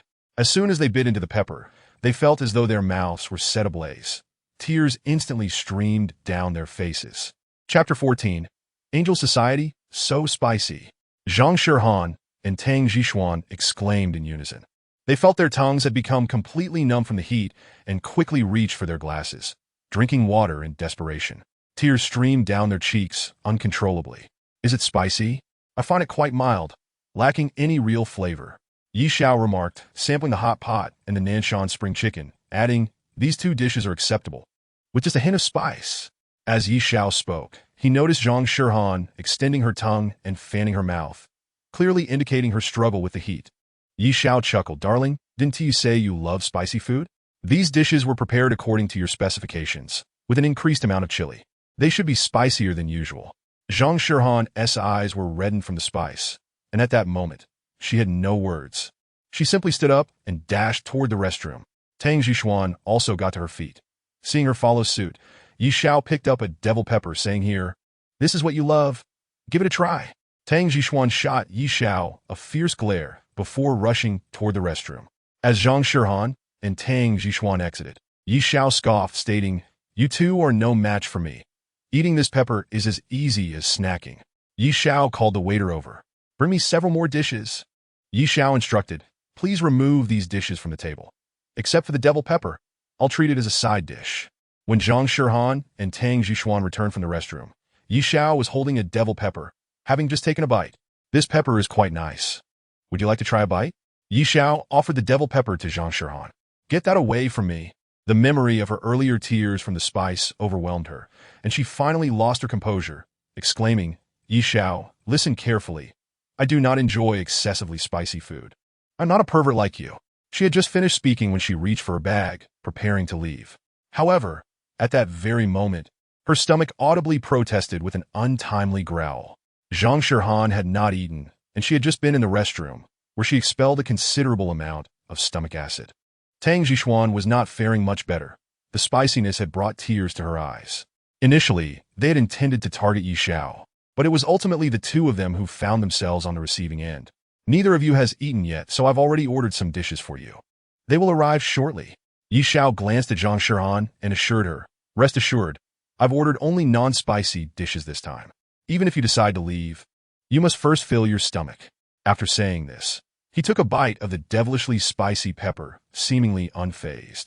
Zhang Shirhan, feeling a pang of hunger, returned to her seat, but maintained her distance from Yi Xiao. The sight of him munching on the fiery pepper like it was a snack was more than she could bear. Before long, the dishes Yi Xiao had ordered arrived, delicacies devoid of chili. Zhang Shirhan and Tang Jixuan picked up their chopsticks, cautiously tasting the dishes to ensure they were indeed mild, before they began to eat with relief. Yi Xiao, don't you feel any spiciness? Zhang Shihan suddenly inquired. It's not too bad, just a little spicy, Yi Xiao replied. Zhang Shihan pouted slightly, her voice tinged with playful reproach. You're such a weirdo. I don't care, just remember this. You can stay in Zhonghai City, but you must never call me wife again. I'll have to think about that. Just as Yi Xiao was about to respond, a waiter entered bearing 2 fragrant steaks, placing them in front of Tang Jixuan and Zhang Shihan. Yi Xiao, did you order these for us? Zhang Shihan asked. No. Yi Xiao replied emphatically. I didn't know this restaurant served Western cuisine. These are a gift from the owner for the 2 lovely ladies, the waiter explained. Upon hearing this, Yi Xiao scoffed. You tell your restaurant owner that these 2 beauties are my girlfriends, and he should keep his hands off them. Otherwise, you could forget about running this place. As for the steak, he intended to ask the waiter to take the steak away, but was immediately captivated by its aroma. Could you ask your boss to send me a portion as well? Zhang Shihan and Tang Jixuan exchanged embarrassed glances. Yi Xiao was truly shameless. Nonetheless, the steak was indeed cooked to perfection, exuding an irresistible fragrance. This one is for you. With that statement, a man more handsome than most women entered, holding a plate of aromatic steak. Yi Xiao looked up at the man and quipped, You're not putting poison in that steak, are you? Even if I did, it wouldn't kill you, would it? The man placed the steak in front of Yi Xiao and introduced himself to Zhang Shihan and Tang Jixuan. I am Fang Xingyu, the owner of this restaurant, though I only come by occasionally. Tang Jixuan had seen many attractive men, but had never encountered anyone as striking as Fang Xingyu. If he were to don women-esque clothing, he would undoubtedly be a breathtaking beauty, eclipsing ordinary women.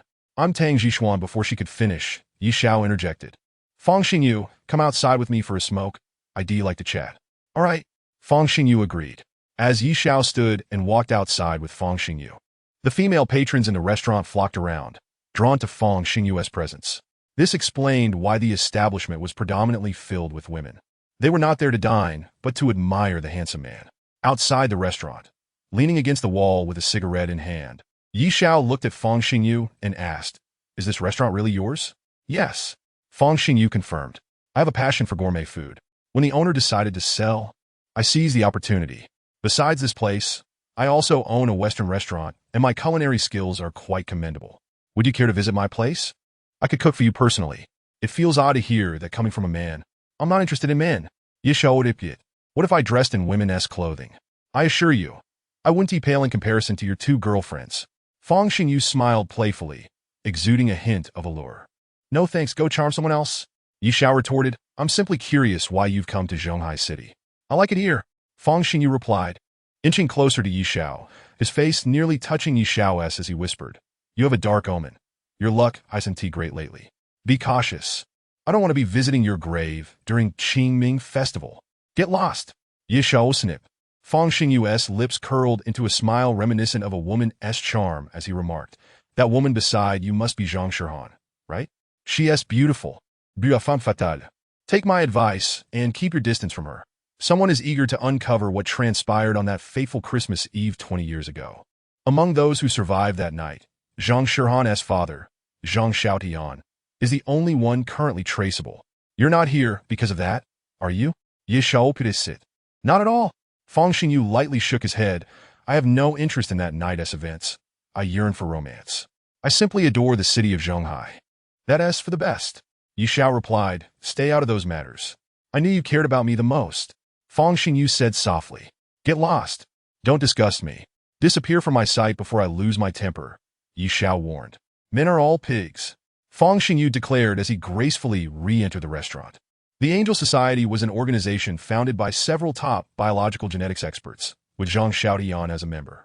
On that harrowing Christmas Eve 20 years ago, the members of the Angel Society, including Zhang Xiaotian, endured a terrifying night. None of the survivors ever dared to speak of what transpired. Yi Xiao placed the cigarette in his mouth and exhaled a plume of smoke, watching it dissipate into the air. On the surface, Zhang Xiaotian seemed to be pleading with Yi Xiao to investigate the corporate espionage within Zhongtian Biological Genetics Pharmaceutical Group, but in reality, he sought Yi Xiao as protection for Zhang Shihan. Zhang Xiaotian sensed impending danger and wished to shield his daughter from harm, which was why he requested Yi Xiao to look after her. This also explained why Zhang Xiaotian wanted them to live together, not to facilitate a marriage between them, but to ensure his daughter's safety. Yi Xiao was equally curious about the events of that fateful Christmas Eve, wondering what had transpired and why they remained silent. Chapter 15. A terrible misunderstanding in the early morning. The sound of a phone ringing echoed from the room. Zhang Shirhan extended her fair arm, groggily searching for her phone on the bedside table until she finally found it. With her eyes still closed, she murmured, "What is it?" On the other end of the line, Zhang Xiaotian's voice came through, filled with confusion. "Shirhan?"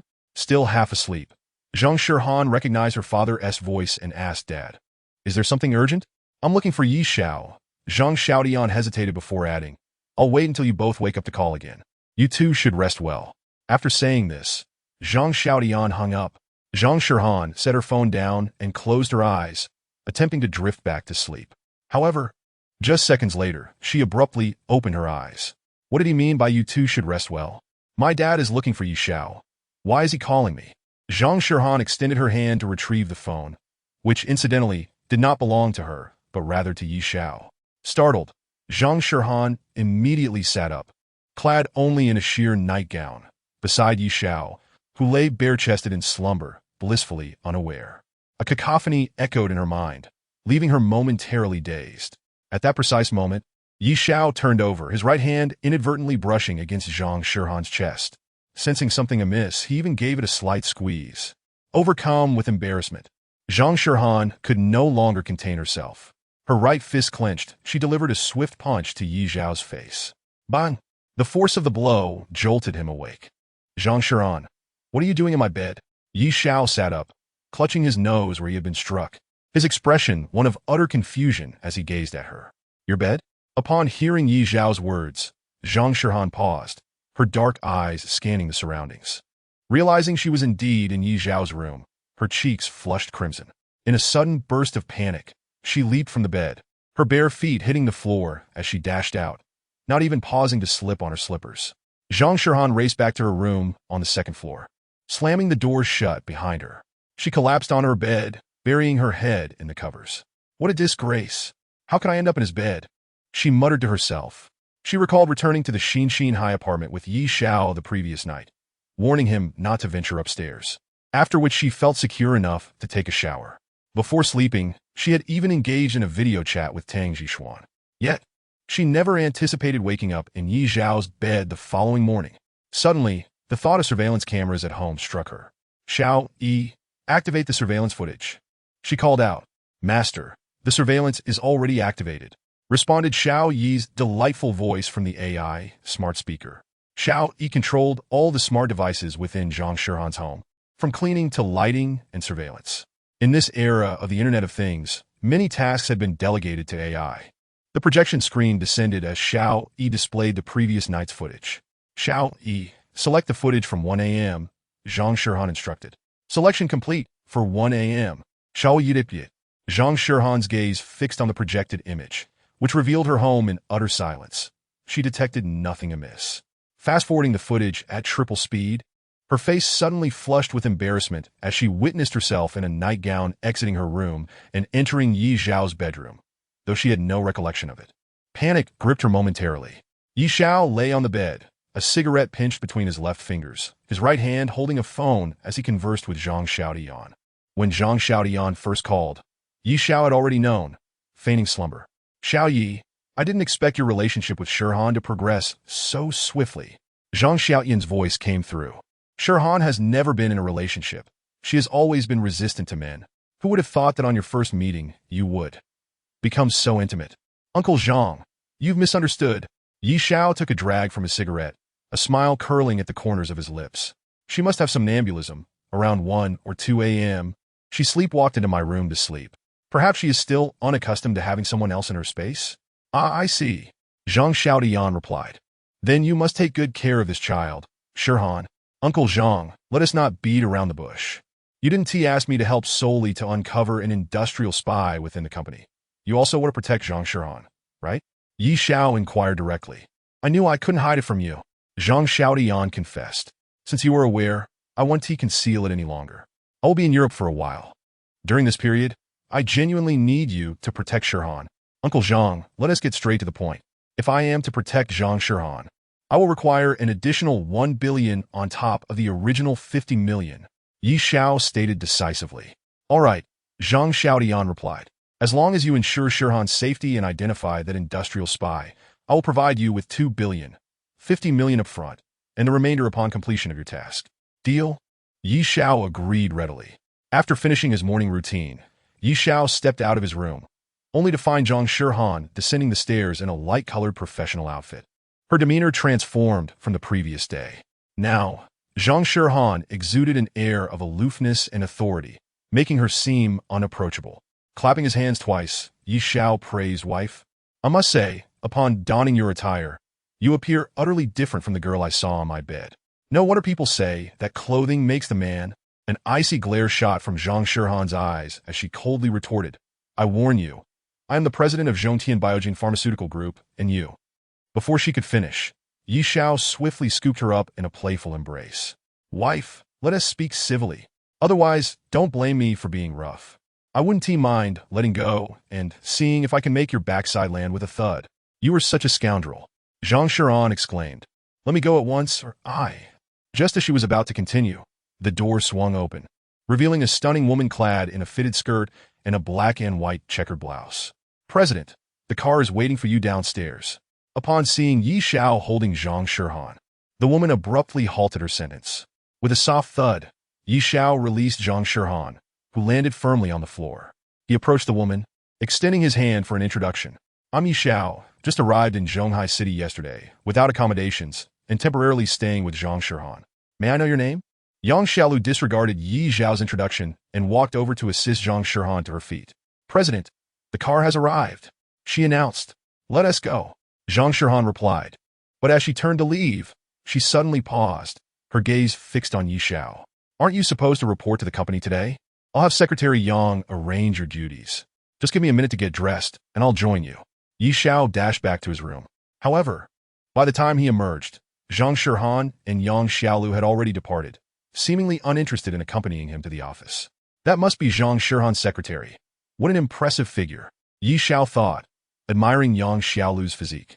A woman capable of wearing a fitted skirt undoubtedly possesses an exceptional figure.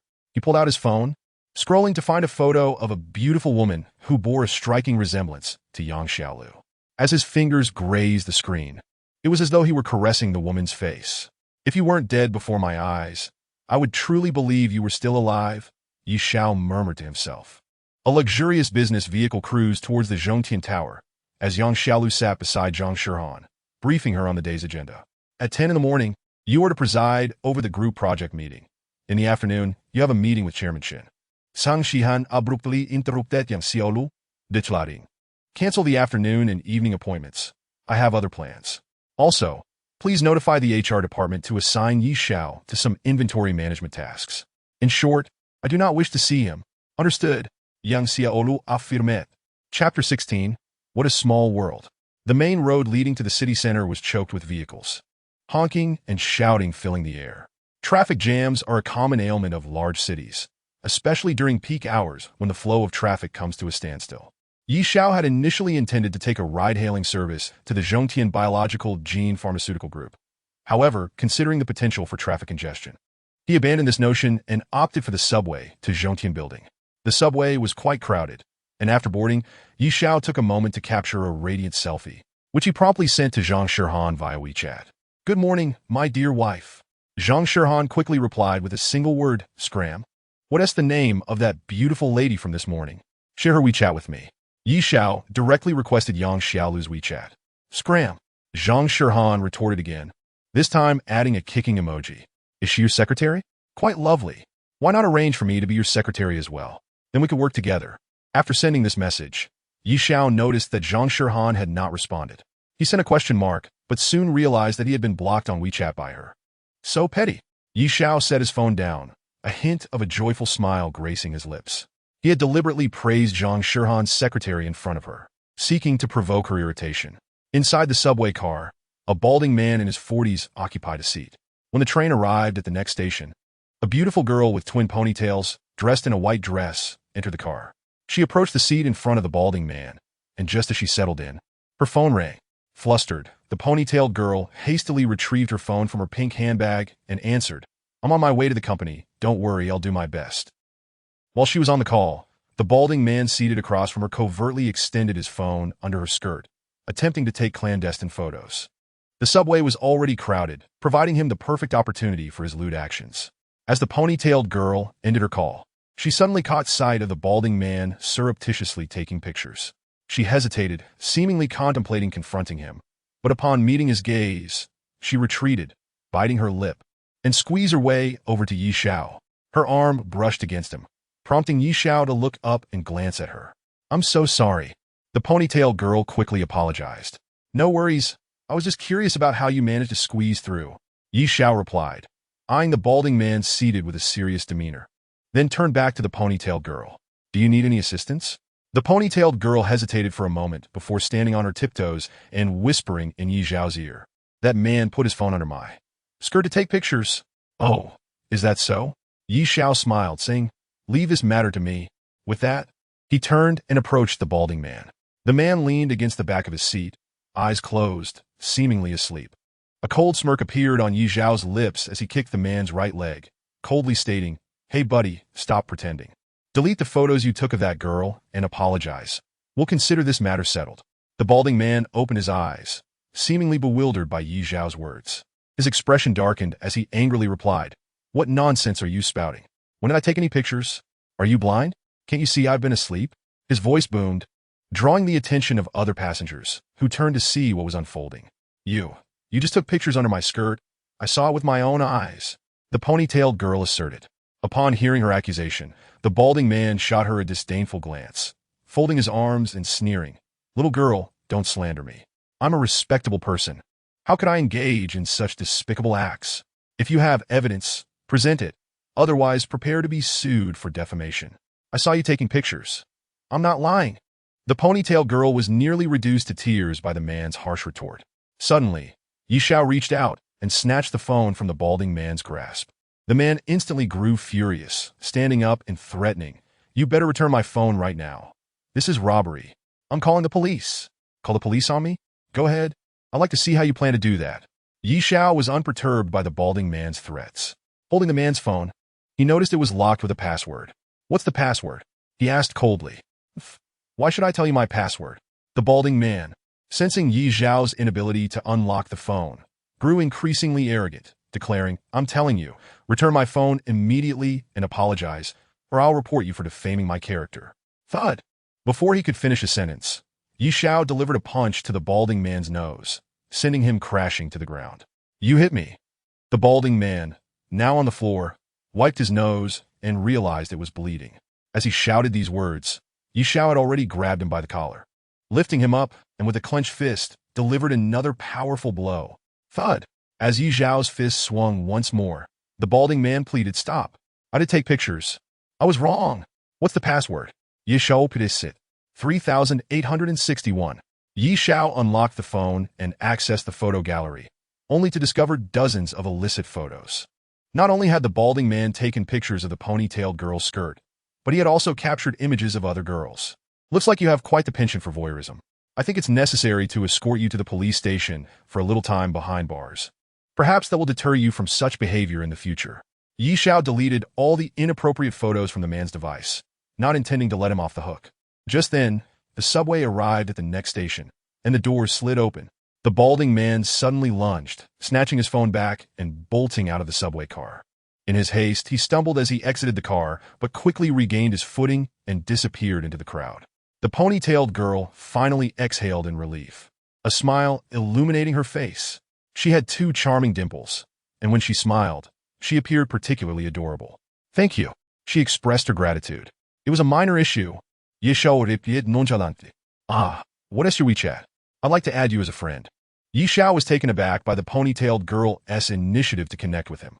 Such occurrences were indeed rare. He opened WeChat, and she added him as a friend. "My name is Tang Wanwan." Yi Xiao. He glanced at Tang Wanwan's moments and was surprised to find she had posted about starting her job at Zhongtian Biological Gene Pharmaceutical Group. Zhongtian Biological Gene Pharmaceutical Group is a renowned conglomerate in the country, offering high salaries and excellent benefits. Even regular employees earn over 100,000 a year, let alone management, who can earn several hundred thousand. "Are you an employee at Zhongtian Biological Gene Pharmaceutical Group?" Yi Xiao inhuited. "Yes, I'm reporting for duty today. Tang Wanwan's large, sparkling eyes blinked. How did you know? You posted it on your moments, Yi Xiao replied. What a coincidence. I'm going to work at that company too. Really? That's fantastic.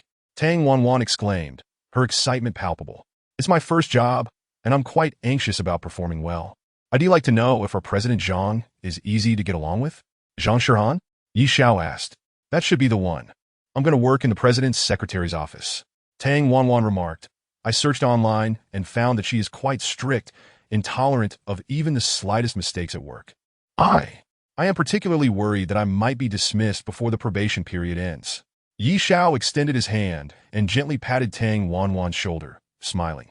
As long as you perform your duties diligently, there will be no issues. Although Zhang Shihan appears stern, she is quite soft-hearted. How do you know that? Tang Wanwan asked curiously. Because I am her fiancé, Yi Xiao whispered confidentially in Tang Wanwan's ear. We are already living together. Pfft. Tang Wanwan burst into laughter, saying, You really know how to joke. I'm not joking. I am telling the truth. Yi Xiao insisted. Shall we make a bet?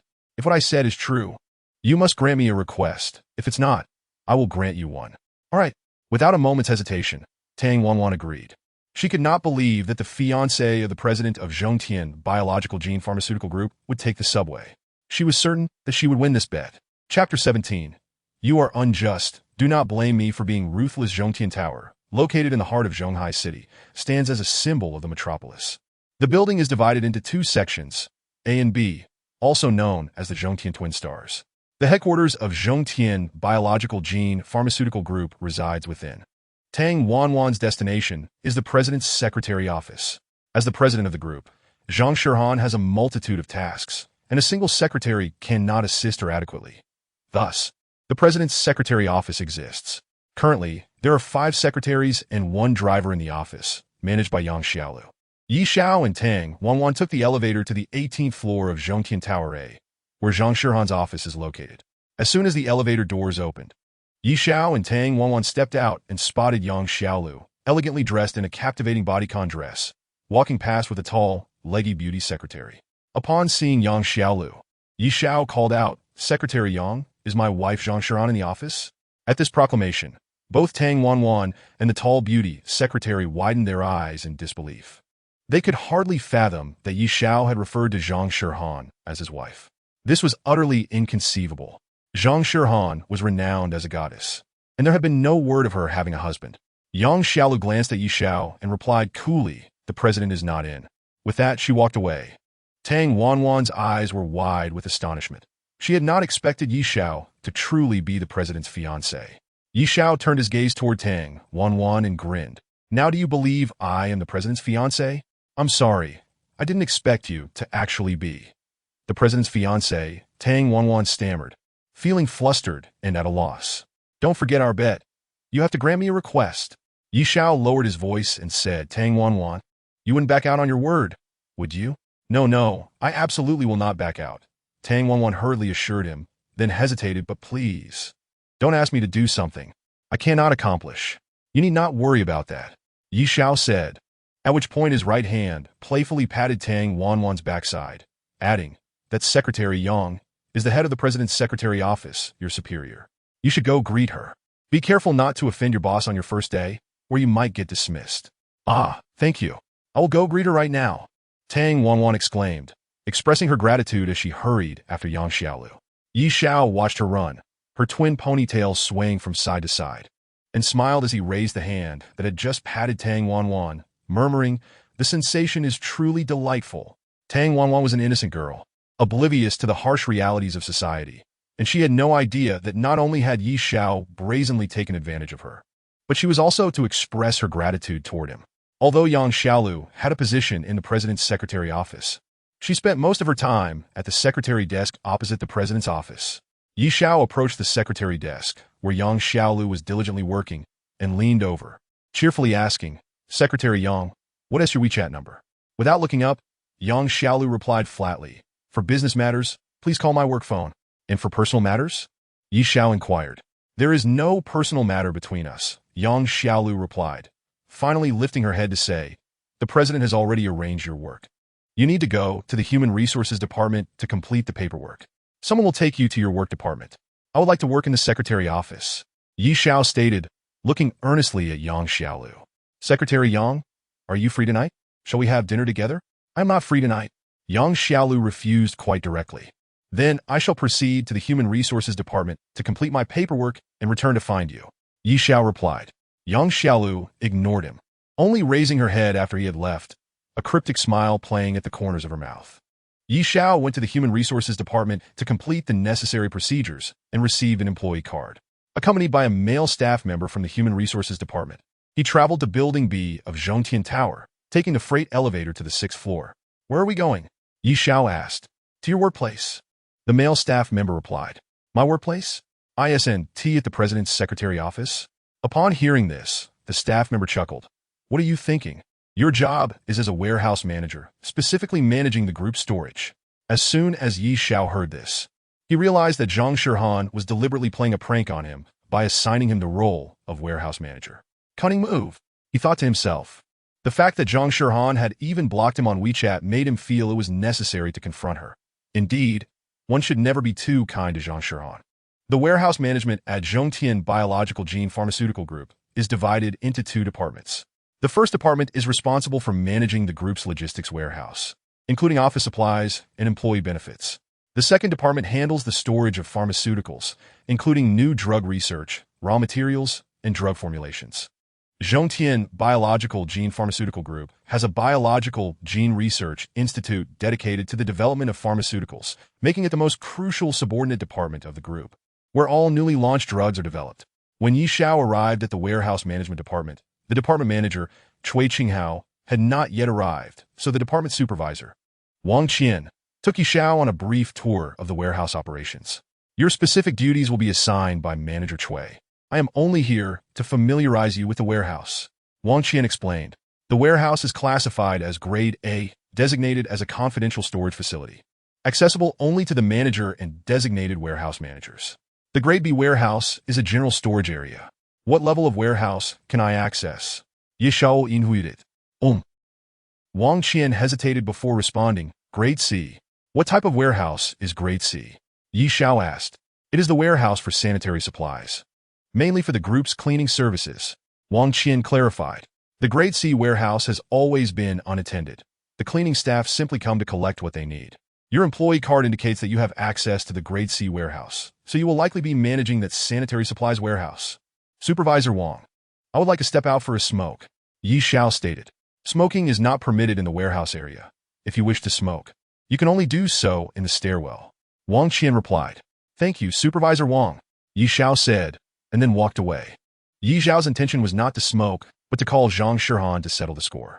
He arrived at the stairwell, lit a cigarette, and directly dialed Zhang Shihan's phone. Zhang Shihan, you did this on purpose, didn't you? Assigning me to manage sanitary supplies? You might as well have had me clean the toilets. Yi Xiao exclaimed indignantly. Cleaning toilets? That could be arranged. Zhang Shihan chuckled at Yi Xiao's words. That was your own request. I'll arrange for you to clean the toilets. Very well.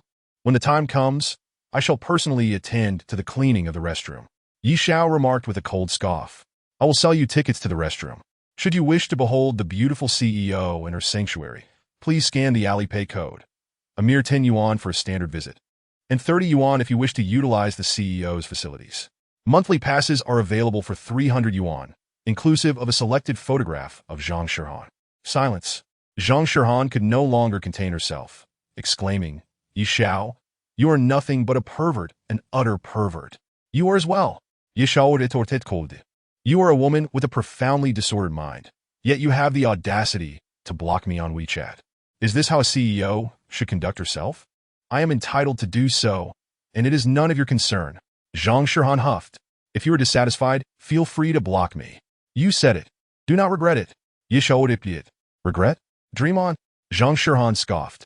I captured a photograph of you and me sleeping together this morning, Yi Xiao declared. I shall send it to your secretary right now. Upon uttering this, Yi Xiao abruptly hung up the phone. Zhang Shihan, initially feeling triumphant, suddenly panicked upon hearing that Yi Xiao had taken a photograph of their morning together. Immediately after the call ended, she dialed Yi Xiao's number, only to find that he had added her to his blacklist and could not be reached. You scoundrel, if you dare to send that, you're finished. Zhang Shihan shouted furiously. Chapter 18. The CEO's fiancé. After hanging up, Yi Xiao had indeed added Zhang Shihan's number to his blacklist. "Humph, you are far from my match," he scoffed. "I must admit, there is a certain satisfaction in blocking others." With a cigarette dangling from his lips, he took a puff before extinguishing it and returning to the warehouse management department.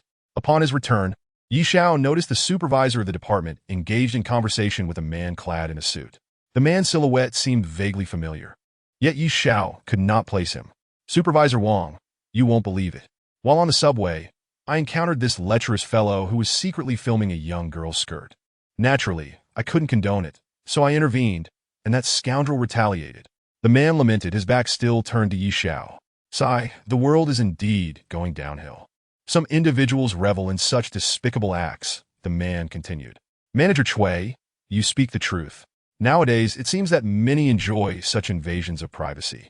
I often feel as though men are brushing against me on public transport." Supervisor Wang exclaimed. "There are far too few righteous souls like Manager Cui."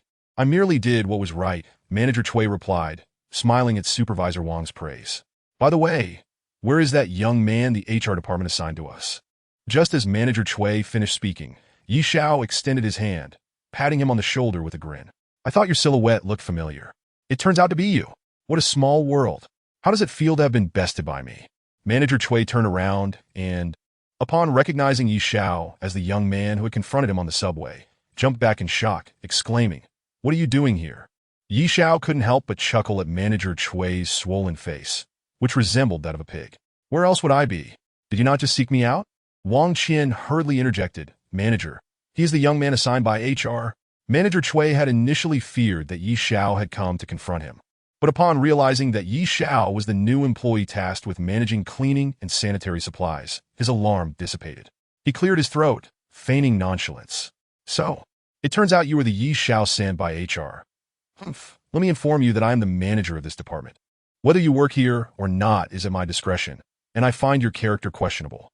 You have no place in my department. We do not require trash." Upon hearing this, Yi Xiao chuckled.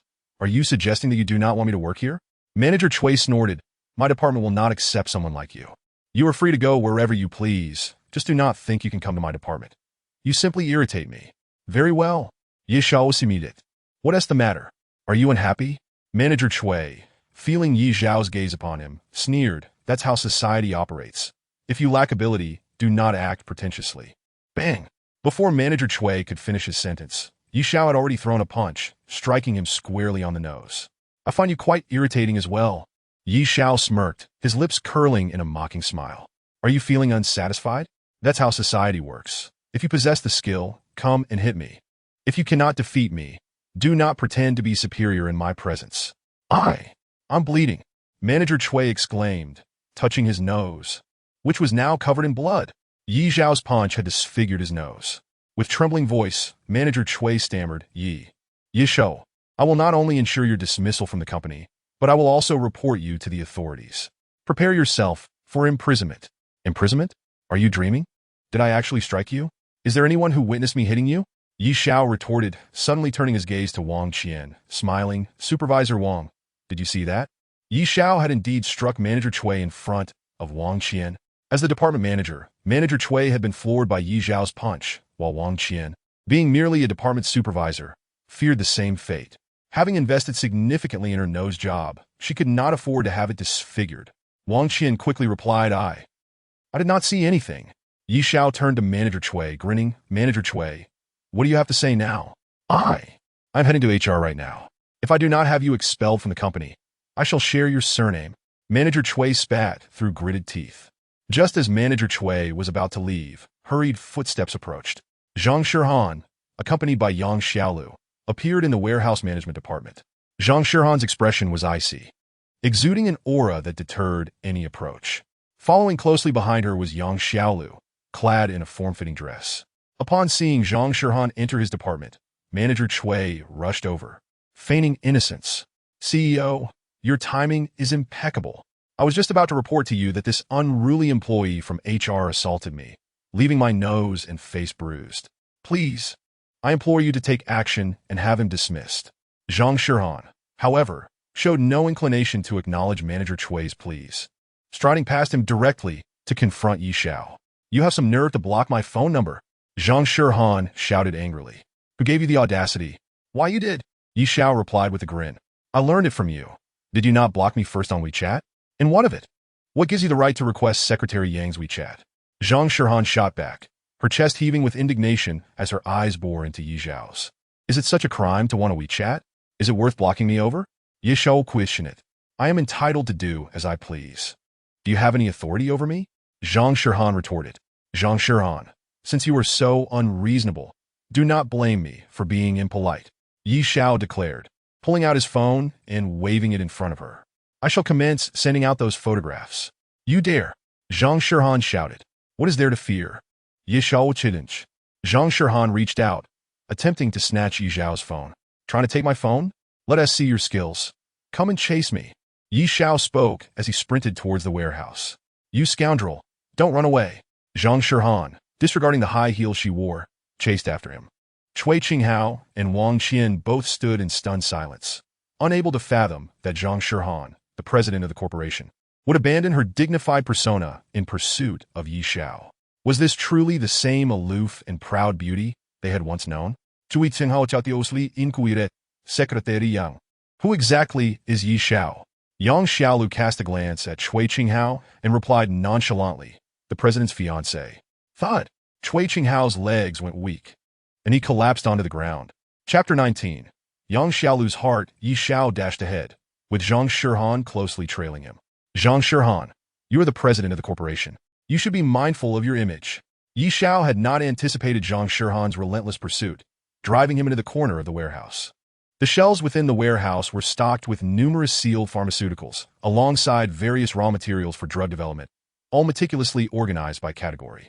Though running in high heels proved cumbersome, Zhang Shihan was compelled to corner Yi Xiao, fearing that the secret of their shared bed might be exposed. Delete the photo, or I swear I will not let you off the hook. Zhang Shihan gasped, her chest rising and falling heavily. Clad in a light-colored professional outfit, her alluring S-shaped figure was accentuated to perfection. Yi Xiao brandished his phone before her, chuckling, the phone is right here, if you can snatch it from me. Before he could finish his sentence, Zhang Shihan lunged forward. You think you're qualified to take something from me? Yi Xiao swiftly tucked the phone behind his back. Unwilling to relent, Zhang Shihan reached for his back, but in doing so, she lost her balance entirely. With a thud, she stumbled into Yi Xiao's arms, and in a moment of shock, their lips met. Zhang Shihan's eyes widened, and just as she intended to pull away, Yi Xiao instinctively wrapped his right arm around her waist, drawing her closer. The intoxicating fragrance emanating from Zhang Shihan enveloped Yi Xiao, igniting a surge of heat within him, causing his hand to instinctively wander towards her lower back. At that moment, the crisp sound of footsteps echoed. Yang Xiaolu approached and caught sight of Yi Xiao's hand around Zhang Shihan's waist as they shared a kiss. Although she had no prior acquaintance with Yi Xiao and he was not her type, a sharp pang of jealousy pierced her heart at the sight of them together. Clutching her chest, she furrowed her brows, bewildered by the sudden ache, as if betrayed by the man she adored.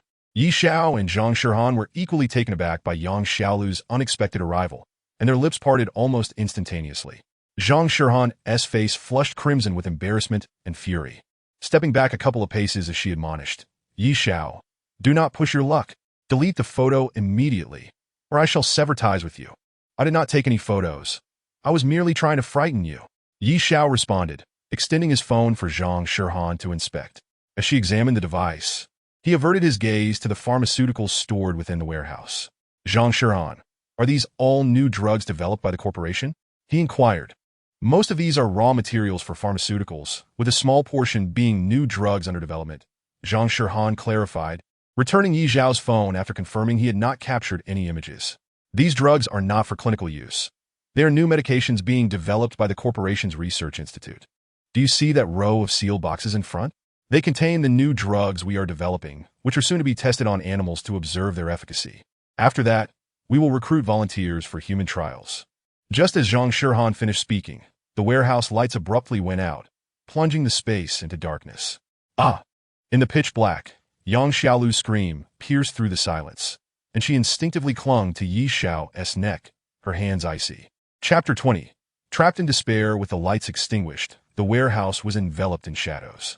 Who would have thought that Yang Xiaolu would scream, her body trembling as if startled by something? Secretary Yang, what is happening? Zhang Shirhan asked, her voice betraying her fear. It might be a short circuit in the warehouse's wiring. Normally, there is a backup power supply that should activate, but it's strange that even the emergency lights are out, Yi Xiao explained, holding Yang Xiaolu's shoulders. Zhang Shirhan illuminated her phone screen and saw Yi Xiao embracing Yang Xiaolu, causing her expression to darken. Yi Xiao, are you particularly pleased now that you can openly hold Secretary Yang? Zhang Shirhan, you need to understand. She is frightened, and I'm merely comforting her. Yi Xiao asserted with conviction. If you were scared, I would do the same for you. As he spoke, he wrapped his other arm around Zhang Shirhan's waist, pulling her close as well. Come now, don't be jealous. I'll protect both of you. Yi Xiao proclaimed. Get lost. Zhang Shirhan retorted, don't try that with me. I'm not afraid of the dark. As she spoke, she dialed a number on her phone. This is Zhang Shirhan. Why is there a power outage in the warehouse? Where's the backup supply? Restore the power immediately, or everyone in your department will resign. Her commanding tone left no room for dissent. Impressive, as expected from my childhood friend, who once shared a bed with me. Yi Xiao remarked. Must you bring that up? Zhang Shirhan shot back angrily. Just a casual remark? Don't be upset. Just then, Yi Xiao suddenly twitched his nose and asked, Shirhan, do you smell something? No. Zhang Shirhan replied firmly. Gas. Yi Xiao mused. How could there be gas here? No, something is amiss. Don't scare me. How could there be gas? Zhang Shirhan was taken aback by Yi Xiao's demeanor. In the oppressive darkness, fear crept in, and she instinctively leaned against him. I'm not scaring you. There is definitely the smell of gas. Yi Xiao affirmed. At that moment, a flash of fire erupted at the entrance of the warehouse, followed closely by thick smoke billowing inside. The pharmaceutical warehouse was sealed, with no windows, relying on a ventilation system for air exchange. The sudden power outage had halted the ventilation, and if smoke entered, it could suffocate everyone inside. Someone has set the fire, Yi Xiao concluded, realizing it was a deliberate act. Zhang Xiaodian had previously expressed concerns for Zhang Shirhan's safety, and Yi Xiao's presence at Zhongtian Biological Gene Pharmaceutical Group was partly to protect her. The arsonist's intent seemed clear, to harm Zhang Shirhan. Let us go. Yi Xiao grasped Zhang Shirhan's hand and pulled her and Yang Xiaolu towards the warehouse exit. Despite the enveloping darkness, he expertly navigated towards the door. As they reached the entrance of the warehouse, they were dismayed to discover that a raging inferno had completely blocked their escape route. The warehouse was stocked with numerous flammable materials, and once ignited, the fire would spread uncontrollably. Although the warehouse was equipped with an automatic fire suppression system designed to activate during emergencies, it had failed to engage, and no water cascaded from above. Flames flickered and surged, extending their reach deeper into the warehouse. The searing heat compelled Yi Xiao, Zhang Shirhan, and Yang Xiaolu to retreat step by step. Amidst the flames, thick smoke billowed into the warehouse, enveloping the space in a suffocating haze.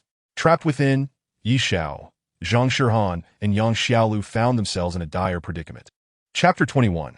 A narrow escape. Yi Xiao, Zhang Shirhan, and Yang Xiaolu were ensnared in a desperate plight. Zhang Shirhan could no longer maintain her composure. She extended her trembling hands and clutched Yi Xiao's tightly, her voice quivering with fear.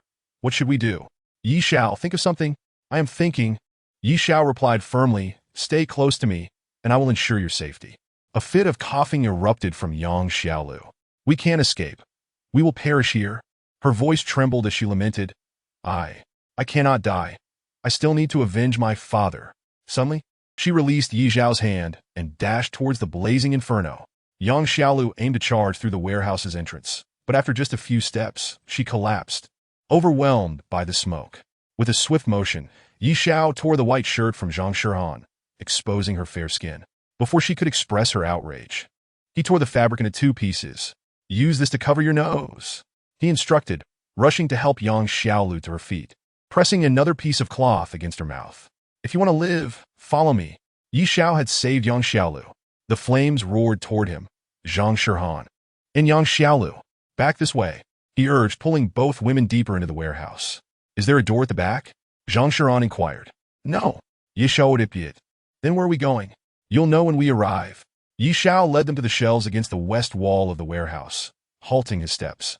At that moment, smoke filled the air, and despite covering their mouths with cloth, Zhang Shirhan and Yang Xiaolu still felt the acrid smoke seeping through. They began to cough violently. I feel like I am suffocating. Zhang Shirhan gasped. Yi Xiao, why have you brought us here? To escape, of course, Yi Xiao declared, forcefully toppling the shelf against the wall, revealing a hidden door behind it. How did you know there was a door here? Zhang Shirhan's eyes lit up upon seeing it. If only they could open this door, they could flee the warehouse. I saw it, Yi Xiao responded. As the smoke thickened around them, the trio's hopes hinged entirely on this door. Yi Xiao reached for the handle, but in that instant, Zhang Shirhan and Yang Xiaolu's expressions froze. To their dismay, behind the door lay nothing but a wall. This door had been sealed shut. Zhang Shirhan and Yang Xiaolu, who had invested all their hopes for escape in this door, were utterly crushed by the reality that now stood before them. With a thud, Yang Xiaolu collapsed to the ground, murmuring, I cannot die. I need to help my father seek vengeance. I have come so far. I cannot perish now. Zhang Shirhan's condition was scarcely better, her face ashen. She clutched her mouth, yet the smoke still infiltrated through the fabric. She felt as though she would suffocate. Yi Xiao, think of something? I'm going to choke, she cried out with all her strength. Upon seeing the wall behind the door, Yi Xiao did not succumb to despair. He had anticipated this outcome before opening the hidden door. It had been part of the warehouse's original design, but had been sealed for safety reasons. Standing before the wall, he clenched his fist.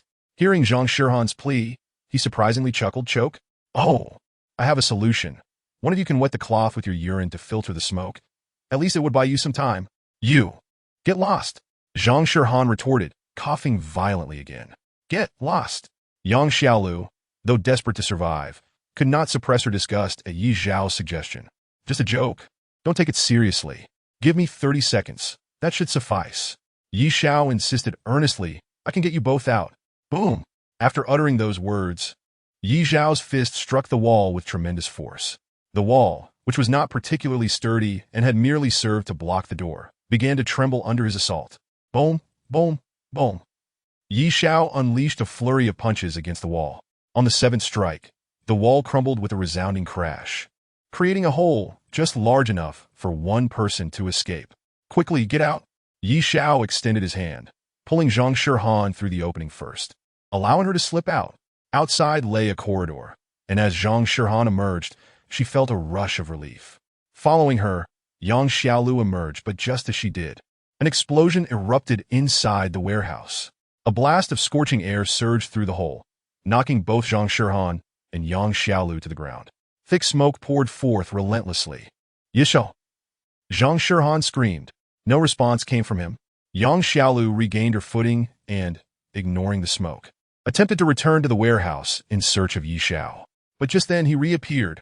His face and body were coated in a layer of white powder. The warehouse had contained various powdered substances, and the fire's explosion had coated him in the aftermath. Yi Xiao emerged from the hole without uttering a word, grasping Zhang Shirhan and Yang Xiaolu's hands as they sprinted down the corridor. Boom! Another explosion reverberated from the warehouse. The force of the blast shattered the wall, sending bricks flying toward Yi Xiao and the others. Shirhan, watch out! Yi Xiao shouted as a brick hurtled toward Zhang Shirhan, swiftly enveloping her in his arms. Thud! The brick struck Yi Xiao's side. You fool! Are you all right? Zhang Shirhan, cradled in his embrace, looked up at him with concern in her eyes, urgently inquiring. I'm fine, Yi Xiao replied, releasing her as he pulled Zhang Shirhan and Yang Xiaolu to their feet once more. Near Zhongtian Tower, at least 6 fire trucks were stationed, with more rushing to the scene. Inside Building B of Zhongtian Tower, relevant personnel had been evacuated. Wang Qian and Cui Qinghao paced anxiously among the crowd, acutely aware that their group president, Zhang Shirhan, was still inside the warehouse, and they had yet to see her emerge. As the primary leaders of the warehouse department, they knew they could not escape responsibility for the fire. Should anything happen to Zhang Shirhan, they might not only lose their jobs but also face serious repercussions. Manager Kui, I heard that Zhang Shirhan was in the warehouse when the fire broke out. Is that true? A man's voice suddenly resonated beside Cui Qinghao. Turning to look, he beheld Shin Yuchuan, the vice president of Zhongtian Biological Gene Pharmaceutical Group, standing behind him, a cigarette clutched between his fingers.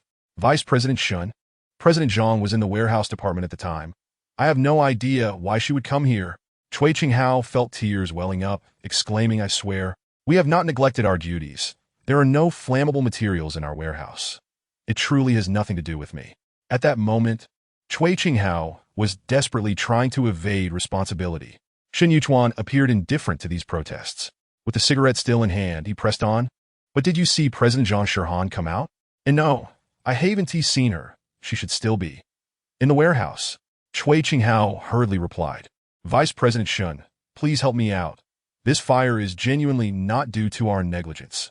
Shen Yuchuan scrutinized Cui Qinghao and replied coolly. If something were to happen to Zhang Shirhan, no one would be able to save you. Zhang Xiaodian has only this precious daughter. Do you think he would let you off the hook? Manager Cui, take care. Shen Yuchuan inserted the cigarette into his mouth, took a puff, and a cryptic smile flickered at the corners of his lips. Thud! Cui Qinghao's legs weakened, and he sank to the ground, repeatedly murmuring, It's over, it's over. Everything is over. Chapter 22. Who exactly are you? Zhang Shirhan had truly escaped death this time. Were it not for Yi Zhao's discovery of the hidden door in the warehouse and his unorthodox method of breaking through the wall, both Zhang Shirhan and Yang Xiaolu would undoubtedly have perished inside. In the presidential office on the 18th floor of Zhongtian building, Zhang Shirhan sat in a chair, engaged in a video call with Zhang Xiaodian. Evidence suggested that the recent fire in the Group S warehouse was an act of arson. Dad, the police have arrived on the scene and are investigating the cause of the fire. Zhang Shirhan, freshly showered with damp hair, was drying it with a towel as she spoke. I believe this incident must have been orchestrated by someone internal, perhaps a corporate spy embedded within the group. There is indeed a strong possibility, Zhang Xiaodian replied. We must enhance the group's security and swiftly uncover the corporate spy within. Shirhan, have you had a medical checkup? Are you all right? I'm fine, Zhang Shirhan responded. I just inhaled some smoke. It's not serious. However, Yi Zhao's hand needs medical attention. But he refuses to go to the hospital. What happened to his hand? Zhang Xiaodian inquired. He broke through the wall with it. Zhang Shirhan explained. I fear he might have fractured his hand. You needn't worry about that. Upon hearing Zhang Shirhan's words, Zhang Xiaodian chuckled. Yi Zhao is no ordinary person. I had to exert considerable effort to recruit him. By the way, where is he now? Just as Zhang Xiaodian finished speaking, Yi Zhao emerged from the bathroom of Zhang Shirhan's presidential office, clad only in shorts. The office was spacious, with an area for work in the front and a resting area in the back, complete with an independent bathroom and shower. Wife, what about my clothes? You can't expect me to meet people in just shorts. Yi Zhao walked toward Zhang Shirhan's desk in his shorts. Zhang Shirhan was in the midst of a video call with Zhang Xiaodian when she suddenly spotted Yi Zhao approaching in nothing but shorts. Swiftly, she grabbed the book from the table and hurled it at him. Pervert, get out! Zhang Shirhan exclaimed. I'm not naked. I'm wearing shorts. Yi Zhao caught the book and moved closer to Zhang Shirhan, casually wrapping an arm around her shoulders while smiling at Zhang Xiaodian on the screen. Uncle Zhang, the situation here is far more severe than I anticipated. I regret it now. The money is too little. Can we negotiate for a bit more? What money? Zhang Shirhan asked, puzzled. Wife, don't ask. Just know that Uncle Zhang offered me 100 million to protect you. Yi Zhao said, and right before Zhang Xiaodian pinched Zhang Shirhan's cheek. Dad, look at the kind of person you arranged for me. Zhang Shirhan, feeling wronged like a little girl, complained to Zhang Xiaodian. He has ulterior motives and is too handsy. Living with him is utterly insecure. Shirhan, didn't you sleep in the same bed this morning? Zhang Xiaodian chuckled. Of course, this is a matter between you young folks. I want to pry further. Dad! Zhang Shirhan's cheeks flushed with embarrassment. Suddenly, a knock echoed through the room. Tang Wanwan entered the presidential office, holding a paper bag. President, here are the clothes you ordered. She placed the bag before Zhang Shirhan, taking a step back, stealing a glance at Yi Zhao, then quickly averting her eyes, nervously standing before Zhang Shirhan. Zhang Shirhan waved her hand, and only then did Tang Wanwan breathe a sigh of relief, hurriedly exiting the office. Yi Zhao, try these clothes on somewhere else. Just don't do it in front of me. You make me uneasy. Zhang Shirhan instructed. These are all for me? Thank you, wife. Yi Zhao unexpectedly kissed Zhang Shirhan on the cheek before she could react, swiftly grabbing the boxes of clothes and darting into the lounge at the back of the office. Dad, look at him, taking advantage of me again. Zhang Shirhan huffed. Hurry up and get rid of him. I just don't want to see him. Shirhan, if it weren't for Yi Zhao, you might have been in real danger today. Zhang Xiaotian's smile faded, his expression serious. Right now, The most crucial thing is to swiftly identify the arsonist. Our group has already faced several leaks in the past. Before the new drug was even launched, competitors had already published it. Now, with the warehouse set ablaze, the situation has become dire. Dad, I understand, Zhang Shihan affirmed, so I will investigate the cause of the fire as soon as possible. After finishing her video call with Zhang Xiaotian, Yi Xiao, now dressed, appeared before Zhang Shihan. This outfit looks quite good, reminiscent of the uniforms I used to wear on missions, Yi Xiao remarked. Zhang Shihan looked up, her eyes sparkling. Previously, Yi Xiao had worn casual, low-quality clothes, but now, dressed in the brand-name menswear Zhang Shihan had specially purchased, he resembled a male model, particularly with his distinctive aura that captivated the eye instantly. Although Zhang Shihan had encountered many handsome men, the sight of Yi Xiao made her heart race unexpectedly. How is it? Handsome? Yi Xiao approached Zhang Shihan. And no, it's hideous. Zhang Shihan hastily diverted her gaze, unwilling for Yi Xiao to discern her true feelings. Yi Xiao reached out, effortlessly wrapping his arms around Zhang Shihan's waist, pulling her close. Gazing into her exquisitely beautiful face, he murmured softly, Shihan, you are the most beautiful woman I have ever seen. His voice was deep and magnetic. Zhang Shihan found herself entranced, as Yi Xiao's lips drew nearer. She did not shy away. In that fleeting moment, her eyes fluttered closed, and her lips slightly pouted. Their lips were nearly touching when suddenly, Tang Wanwan's voice rang out from the doorway. You can't go in. Immediately after, the door to the presidential office swung open, and a tall, leggy beauty clad in jeans barged in, followed closely by Secretaries Tang Wanwan and Sun Qian. President, we tried to stop her, but she... Both Tang Wanwan and Sun Qian attempted to explain, but their words trailed off, leaving them speechless. In the office, Yi Xiao was embracing Zhang Shihan's slender waist, and the two were engaged in a kiss. Zhang Shihan hastily pushed Yi Xiao away, her face flushed with anger as her gaze shifted to the long-legged beauty, Zhou Ximing. Coldly, she remarked, Zhou Ximing, even if you're a police officer, you need to schedule an appointment to see me. I've already warned you before. Since you dared to barge in uninvited, do not blame me for being impolite. I will have to lodge a complaint against you with your superior. Zhou Ximing approached Zhang Shihan's desk and pulled out a chair, plopping herself down. Zhang Shihan, I'm not here to investigate your father's case from 20 years ago. Zhou Ximing scoffed. I've been assigned by the Bureau to investigate the fire incident involving your corporation. Your group is the financial powerhouse of Zhonghai City. Even the slightest issue is a significant case, and considering your involvement, this matter is even more critical. I've been instructed to solve it within a limited time frame. Then I can clearly inform you that there is no need for your investigation. Zhang Shihan retorted, her animosity towards Zhou Ximing evident. Taking a seat herself, she fixed her cold gaze on Zhou Ximing and commanded, Zhou Ximing, I kindly ask you to leave immediately. Zhou Ximing glanced at Zhang Shihan but ignored her request. Turning her attention to Yi Xiao, she scrutinized him momentarily before inquiring, You must be Yi Xiao, right? Ah, long-legged beauty, you know me? Yi Xiao replied with a grin. Suddenly, Zhang Shihan's hand shot out, pinching Yi Xiao's thigh sharply. With her dark eyes glaring at him, she admonished, Have you never seen a woman before? No matter what kind of woman you encounter, you always have that infuriating look. She does indeed have long legs. Calling her a long-legged beauty is not an issue. Yi Xiao defended himself. Zhang Shihan shot him another fierce glare, just as Zhou Ximing interjected, I am merely curious. Who exactly are you? Who am I? Just a man. Yi Xiao chucked it. Of course, that's not what I meant. Zhou Ximing said, intrigued as she regarded Yi Xiao. I visited the fire scene, and the escape route you used was already difficult to locate. Not only did you find that hidden door in the dark warehouse, but you also managed to break a hole in the wall with your hand. Can you explain how you accomplished that? That's simple, Yi Xiao answered with a smile. I was born with the ability of X-ray vision. Even in darkness, I can see things that ordinary people cannot. X-ray vision? How fascinating. Zhou Ximing's lips curled into a mocking smile. In my years as a criminal investigator, I've encountered many frauds who claim to possess special abilities. Those charlatans ended up in prison, Yi Xiao. If you assert that you have X-ray vision, then prove it to me now. That's easy. Yi Xiao replied nonchalantly. The underwear you're wearing is white, and most likely from Manifan. Zhou Ximing's eyes widened in disbelief. She was clad in jeans, making it impossible for Yi Xiao to see her underwear. Yet he was correct. Yi Xiao continued, You have a scar on the outer side of your right thigh. Enough, Yi Xiao. Who on earth are you?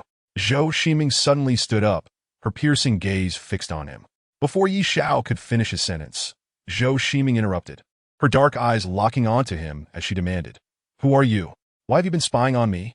With a sudden clap of her hands on the desk, Zhang Shirhan interjected, her expression stern. "Officer Zhou, stop causing a scene. He just arrived in Zhonghai City yesterday. How could he have been spying on you? And how do you explain him knowing about my scar?" Zhou Ximing pressed.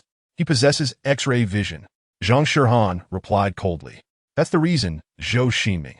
I remind you, you are here to investigate the arson case, not to interrogate my fiancé. Or rather, Yi Xiao." Zhang Shirhan caught herself, hastily correcting her words. But it was too late. Yi Xiao had already heard her declaration. He wrapped his arms around Zhang Shirhan's waist with a grin, saying, "Wife, I knew you were being disingenuous. You may deny it outwardly, but in your heart, you have always regarded me as your fiancé. Get off me, before I lose my temper. Remove your filthy hands." Zhang Shirhan exclaimed in indignation. Yi Xiao released her and turned his attention back to Zhou Ximing, inquiring, "Officer Zhou, since you are here to investigate the arson case, have you discovered anything?" "Nothing," Zhou Ximing replied succinctly. "We have interviewed the relevant personnel, and no suspicious individuals were found. So far, there are no signs of arson. I distinctly smelled gasoline. I am certain someone brought an accelerant," Yi Xiao asserted as he perched on Zhang Shirhan's desk. Lighting a cigarette. "Has the Group S surveillance been checked?" "The surveillance has been reviewed, and no suspicious individuals were detected," Zhou Ximing confirmed. "During the time of the fire, the footage only showed the 5 of you present at the scene. Aside from the 3 in the warehouse, the other 2 have also been cleared of suspicion." "So, you are implying this was an unfortunate accident?" Yi Xiao queried. "Currently, there is no direct evidence," Zhou Ximing began, only to suddenly realize that, as the investigator in charge of the fire case, it should be her questioning Yi Xiao and the others. Yet now, she found herself being interrogated by him. Zhou Ximing fixed her gaze on Yi Xiao and asked, "Shouldn't I be the one to inquire? Did you notice anything suspicious at the scene? Suspicious individuals? Like whom?" Yi Xiao intuited. "Anyone not associated with the warehouse," Zhou Ximing clarified. "Indeed," Yi Xiao repeated. "Who?" Yi Xiao glanced at Zhang Shirhan beside him and stated, "It's her. She is not affiliated with the warehouse, yet appeared inside, making her presence highly suspect. Stay away from me. Just looking at you irritates me." Zhang Shirhan snapped, angered. "Are you deliberately trying to provoke me?" Zhou Ximing was taken aback by Yi Xiao's assertion. She had hoped to extract some clues from him, but ended up with nothing. Rising from her seat, she said, "Yi Xiao, if you recall any clues, please contact me. Let's exchange WeChat." As Yi Xiao pulled out his phone, preparing to scan for WeChat, he remarked, "Call my office phone." Zhou Ximing instructed before striding away. Yi Xiao had been rebuffed by Zhou Ximing. He had opened WeChat, turning to Zhang Shirhan with a smile. "Shirhan, shall we add each other on WeChat?" "I refuse to add a disgusting man," Zhang Shirhan retorted icily. I see." Yi Xiao approached Zhang Shirhan, suddenly snatching her phone from the desk. "Even if you take my phone, it won't matter." Zhang Shirhan sat back in her chair, a smirk of derision gracing her lips as she looked at Yi Xiao. "Do you even know my phone password? Can you access my WeChat?" "You." Added successfully. Yi Xiao had already opened Zhang Shirhan's WeChat and added her as a friend. "How? How did you know?" Zhang Shirhan asked, astonished. "Of course. I saw it." Yi Xiao replied, "Did I not mention? I truly possess X-ray vision. There are no secrets before me, including yours." As he spoke, Yi Xiao stepped closer to Zhang Shirhan, his gaze shifting to her waist. At that moment, Zhang Shirhan let out a shriek, tightly clenching her legs together. "Pervert!" she shouted in fury. "What are you doing?" "I was merely inspecting your computer. As the president of the corporation, you must have access to the surveillance footage, right? I wanted to check the recordings," Yi Xiao explained. Zhou Ximing recently mentioned that no suspicious individuals were detected in the surveillance footage, deeming the warehouse fire an accidental blaze. Yi Xiao, however, does not subscribe to this viewpoint. He detected the scent of gasoline at the scene, and prior to the fire, the warehouse's lighting system malfunctioned, resulting in the complete extinguishment of the lights, including the emergency lights. Such circumstances should not occur. Yi Xiao is convinced that arson is at play. Yet, the dilemma lies in the absence of evidence to substantiate that someone intentionally set the fire, implying that the arsonist remains elusive. Could it be the work of a ghost? Yi Xiao resolved to personally examine the surveillance footage, refusing to believe that no dubious figures could be found therein. As the president, Zhang Shirhan obviously possesses the authority to access the video recordings. Yi Xiao pulled up a chair and settled in front of Zhang Shirhan's computer screen, meticulously scrutinizing the footage from the warehouse management department. You mentioned gasoline, right? There should be footage of someone carrying it into the warehouse. Yet after such a lengthy examination, not a single suspicious person has been cited. Are you sure your suspicions are well-founded? Zhang Shirhan, having watched the video for quite some time, could not discern anything suspicious. Her hands rubbing her already fatigued eyes. My dear, are you absolutely certain you haven't noticed anything unusual? Yi Xiao nodded. I see nothing. My eyes are sore. And I haven't spotted anything. Zhang Shirhan replied casually. However, as soon as she finished speaking, she realized that Yi Xiao had taken advantage of her. Zhang Shirhan's right hand formed a light fist and gently tapped Yi Xiao's shoulder, saying, You better watch your words, or else if you continue to take liberties with me. Look here. Yi Xiao suddenly pointed at the screen, gesturing to Zhang Shirhan. Zhang Shirhan withheld her forthcoming remarks, her eyes shifting towards the screen, where she observed merely 3 individuals traversing the corridor. The trio appeared entirely ordinary, lacking any distinguishing features. What are you looking at? They're just walking normally? Zhang Shirhan questioned. Did you not see anyone carrying something? Yi Xiao asked, puzzled. I did not see anyone. Zhang Shirhan shook her head and replied. I only saw 3 people walking. 3? Clearly, there are 4 individuals. Upon hearing Zhang Shirhan's statement, Yi Xiao's gaze fixed upon her, questioning, Are you jesting with me? Why would I joke with you? There are clearly 3 people, Zhang Shirhan asserted. Yi Xiao's brows furrowed in disbelief. Just then, a knock resonated at the office door, and Tang Wanwan entered, visibly anxious, clutching a document. These tasks were assigned to Yang Xiaolu, but after experiencing some distress, she took leave to rest at home, leaving the other members of the secretary's office too, intimidated by Zhang Shirhan, to approach her for signing essential documents, instead dispatching the new recruit, Tang Wanwan, to deliver them.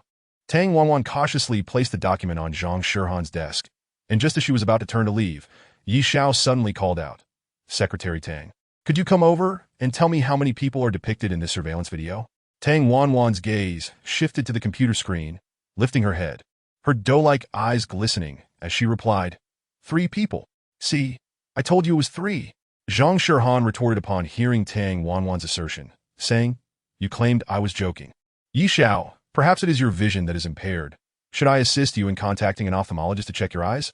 Yi Xiao's expression remained grave, devoid of any jest as he stated, I can unequivocally inform you that there are 4 individuals here, yet you only see 3. Who might the extra individual be? Is it a ghost? Tang Wanwan's voice quivered with trepidation. Chapter 24. The Invisible Person. As soon as Tang Wanwan uttered these words, Zhang Shirhan felt a chill running down her spine, her body involuntarily shuddering. My dear, has this frightened you? Yi Xiao, standing beside Zhang Shirhan, noticed her tremor and inquired with concern. I'm not scared at all.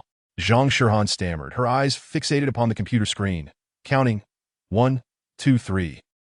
At this juncture, she suddenly paused, pressing her middle finger upon the screen, slowly declaring, 4. Indeed, it is 4 individuals. Previously, neither Zhang Shirhan nor Tang Wanwan had noticed this 4th person. You too see that it is 4 individuals now? Yi Xiao asked. Yes. Upon realizing something, Zhang Shirhan waved her hand towards Tang Wanwan, who promptly exited. In the office, only Zhang Shirhan and Yi Xiao remained. It was only at this moment that Zhang Shirhan remarked, This person is quite inconspicuous and easily overlooked. I find it odd that such an obvious figure could escape your notice. Yi Xiao expressed his confusion, observing, Look at his hands, he is clearly carrying something. This footage is from before the warehouse caught fire. And if you look further back, he evidently entered the very floor where the warehouse is located. I truly didn't see him before. Zhang Shirhan admitted, It feels somewhat like a game of spot the difference. It's right in front of us, yet we cannot discern it. I suspect he belongs to a category of individuals with genetic deficiencies. Genetic deficiency? What do you mean? Yi Xiao asked, perplexed. It refers to individuals who are not easily noticed, Zhang Shirhan elucidated. We have experts who study genetics and have discovered that certain genetic deletions can diminish a person's presence, allowing them to be overlooked even when right in front of us. However, the likelihood of this is minimal, and thus far, it remains a theoretical concept among experts. We have yet to encounter such individuals. Are you suggesting that he belongs to this category of genetically deficient individuals, rendering him invisible to you, akin to an invisible man?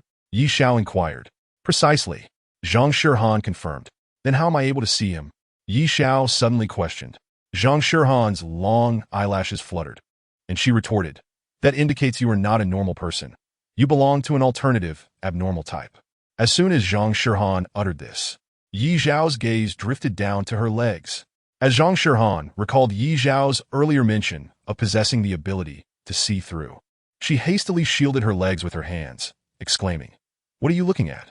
My eyes are tired from watching the video. I just want to give them a rest.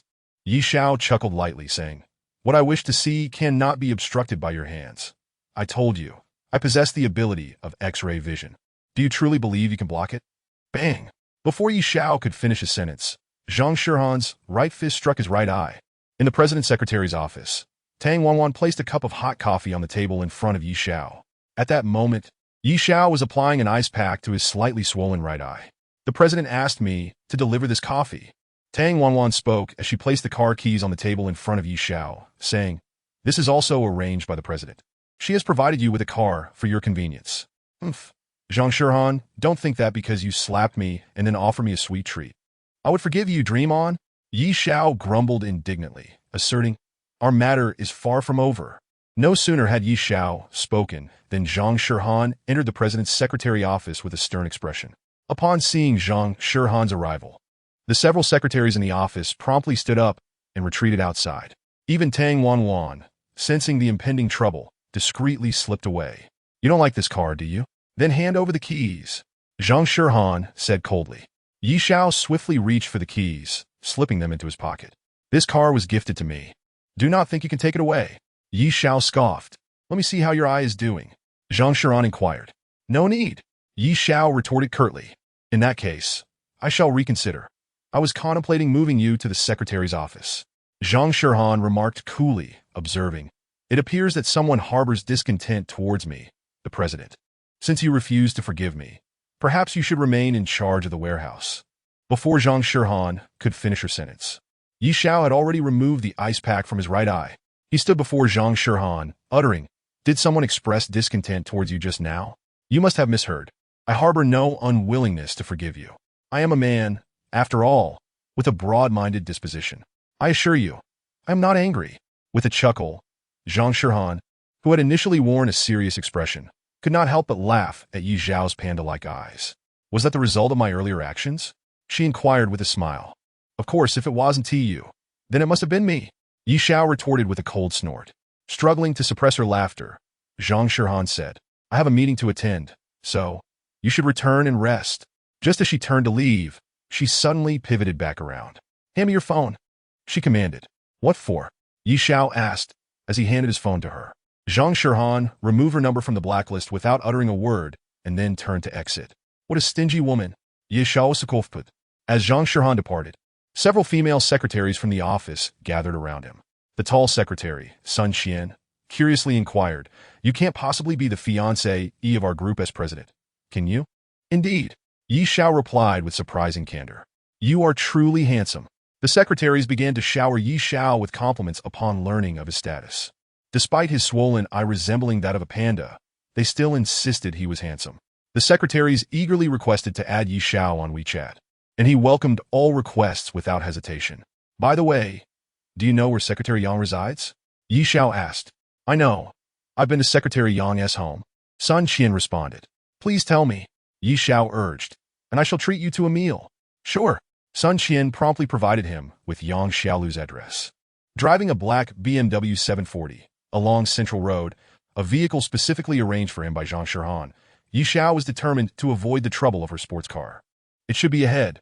Following the navigation, he drove into Sanshan Street. Yang Xiaolu's residence was located beside an old residential building on that street. Upon arriving at the address provided by Sun Qian, Yi Xiao found himself facing a 4-story antiquated building, clearly aged over 40 years, with its exterior walls peeling to reveal hollow bricks beneath. Is this the correct address? A secretary of the president living in such a place? After confirming the address once more, Yi Xiao stepped into the building. In the long corridor of the 4th floor, a man stood before Yang Xiaolu's door. raising his phone to clandestinely capture images through a small ventilation window. Upon reaching the fourth floor, Yi Xiao immediately spotted this lecherous individual. As Yi Xiao approached, the man, too engrossed in his voyeurism, failed to notice him closing in from behind. With a powerful kick, Yi Xiao struck the man in the lower back, sending him flying at least 2 meters before he crashed to the ground. Before the man could regain his footing, Yi Xiao swiftly advanced, delivering 2 harsh kicks to his head. "How about some clandestine photography? Huh? Let us see how much you enjoy it," Yi Xiao remarked as he bent down, gripping the man's shirt, dragging him across the ground like a rag doll until they reached the balcony of the floor. With one hand, Yi Xiao hoisted the man up, suspending him over the balcony's edge. "You're dangling over the 4th floor. If I let go, you might not die, but you'll certainly be gravely injured." The man, now terrified, stammered, "I was wrong, brother. Please let me go. I'll never do it again." His body trembled, and his pants were noticeably damp. "Have you come to realize your mistake?" Yi Xiao quit it. "I was wrong. I truly was. I won't dare again," the man pleaded desperately. Yi Xiao gazed intently at the man's face, a smile creeping onto his lips. "Since you acknowledge your wrongdoing, I shall grant you forgiveness. However, I never promised to spare you from punishment." With a devilish grin, he added, "If you survive this, remember, never indulge in clandestine photography again." With that, Yi Xiao abruptly released his grip. In an instant, the man plummeted, screaming in terror as he fell. Chapter 25. Who are you really? Yi Xiao's hand had let go, and the man screamed as he descended from the 4th floor balcony. Though Yi Xiao had forgiven the man for his spying, he had not promised to absolve him of the consequences. After all, those who dare to infringe upon others must be prepared to face the repercussions. "Help! Help!" the man cried out as he fell. The 4th floor was a significant height. Even if he survived, he would surely sustain severe injuries. With a resounding crash, the man landed in a heap of garbage, his body enveloped by black trash bags. Yi Xiao had anticipated the pile of refuse below. He did not intend to kill the man, but sought to teach him a lesson. If apologies held any weight, why would we need the police? Many apologies are merely born of necessity, lacking genuine remorse, much like the ignorant individuals who, after being apprehended, feign regret. Yi Xiao aimed to ensure this man would forever remember the grave consequences of his actions. Cries for help echoed from the garbage heap. The man, initially expecting death, was instead met with a foul stench of refuse, which drove him to the brink of despair. Lying amidst the refuse, he could only utter, "Help!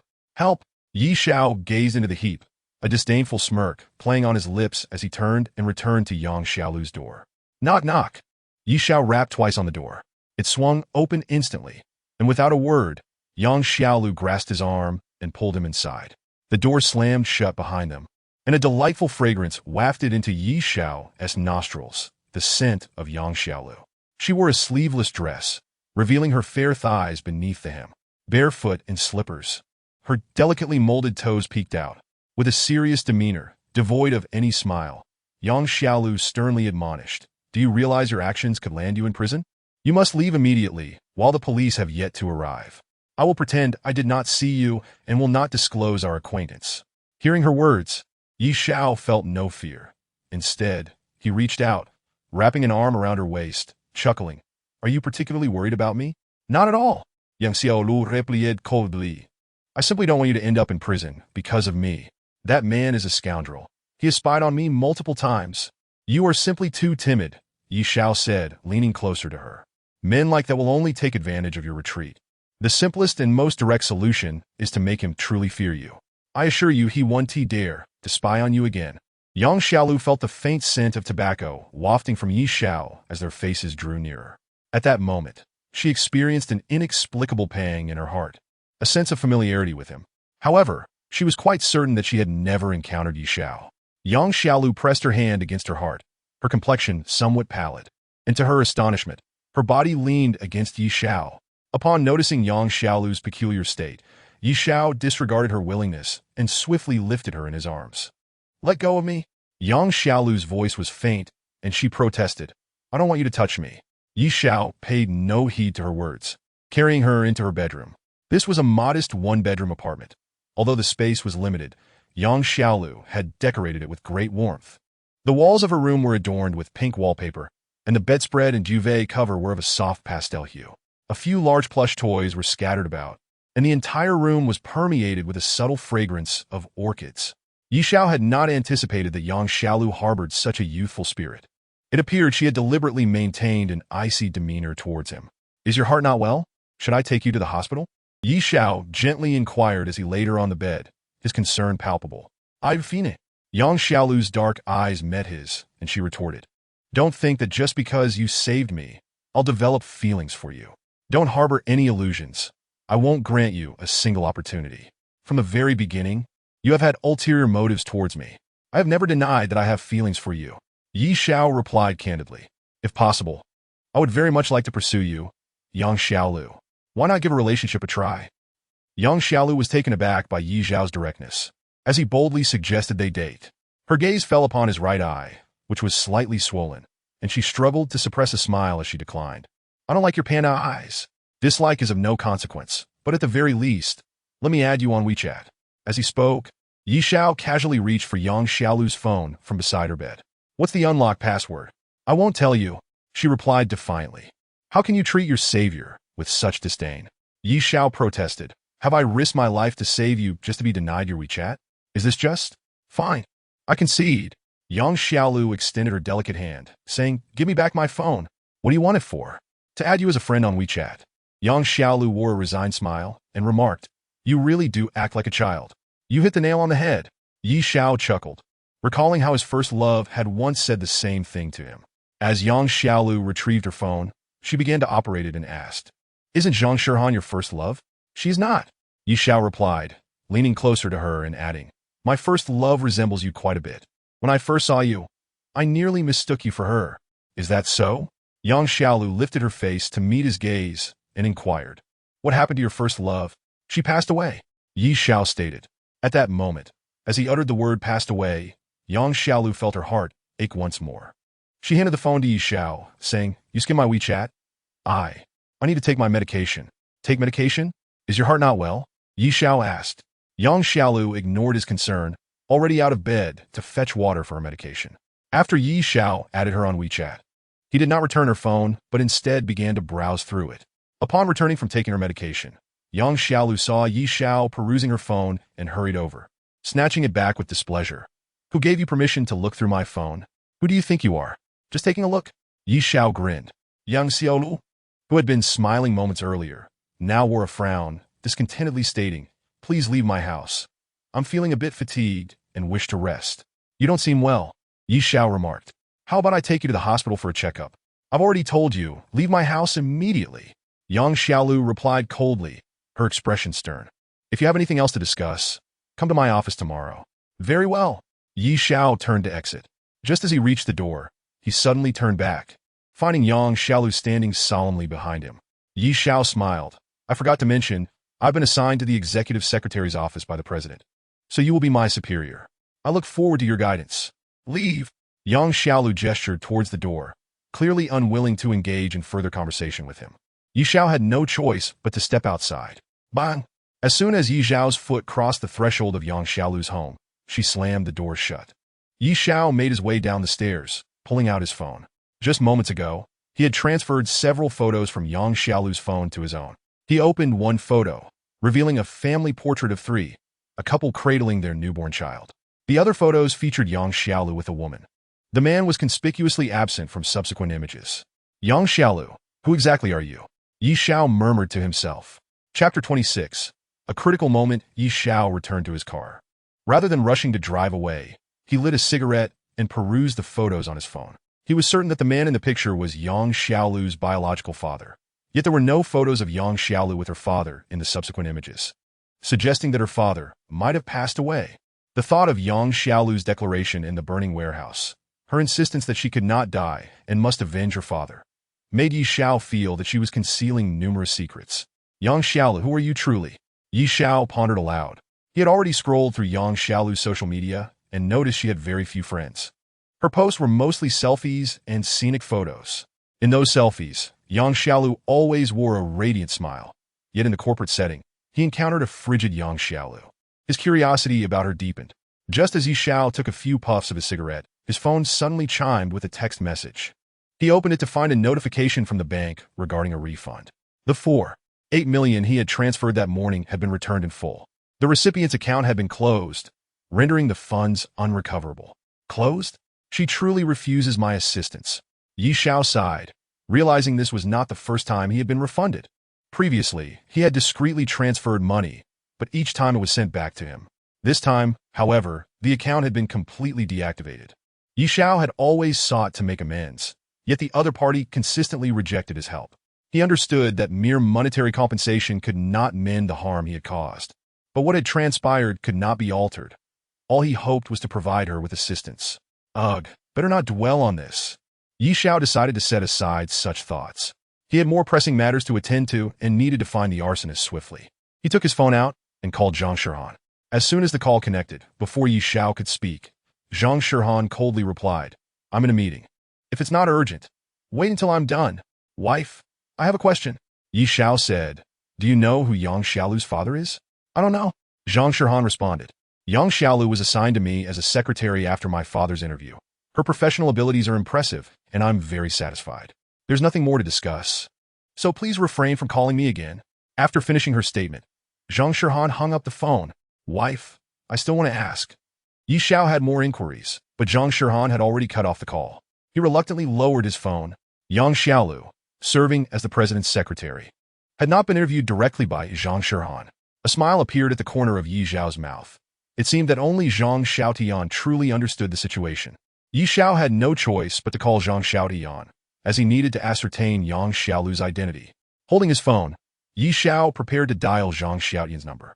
Just then, he suddenly caught sight of Yang Xiaolu standing by the roadside, clad in a black hoodie and wearing a low-brimmed hat, seemingly waiting for a ride. She had deliberately pulled her hat down low, wishing to remain unnoticed. A black sedan approached, and upon glancing at the license plate and confirming it was her ride, she entered the vehicle. Was she heading to the hospital? From her demeanor, it did not appear so. Rather, it seemed she was off to meet someone. After observing Yang Xiaolu enter the black sedan, Yi Xiao felt a wave of suspicion wash over him and decided to follow her. Once the vehicle turned on a central road, its speed significantly increased. Yi Xiao was unaware of the destination, but he sensed Yang Xiaolu's actions were somewhat dubious, and he was determined to uncover where she was headed. Though the black sedan sped ahead, Yi Xiao's impeccable driving skills made it effortless for him to tail the car while maintaining a safe distance to avoid detection. After nearly an hour of driving, the black sedan came to a halt in front of a dining and entertainment establishment in the city. Shortly thereafter, Yang Xiaolu alighted and briskly entered the venue. Yi Xiao also parked his car. Witnessing Yang Xiaolu's entrance intensified his suspicions. The secretary of the group president stealthily visiting a dining and entertainment establishment was hardly a simple matter. A smug smile crept upon Yi Xiao's lips. It appeared that he would soon uncover the identity of the corporate mole. Yi Xiao exited his car and ventured into the establishment. Inside a private room on the third-floor restaurant, a man clad in a white suit was cutting into a steak with a knife and fork. A chef stood beside him, trembling, occasionally wiping the cold sweat from his brow. "What did I say about the steak's doneness?" the suited man inquired softly. "Medium rare," the chef replied, beads of sweat rolling down his face. "This is only medium. It's lacking a point." The suited man dabbed his mouth with a napkin, casting a scrutinizing glance at the chef.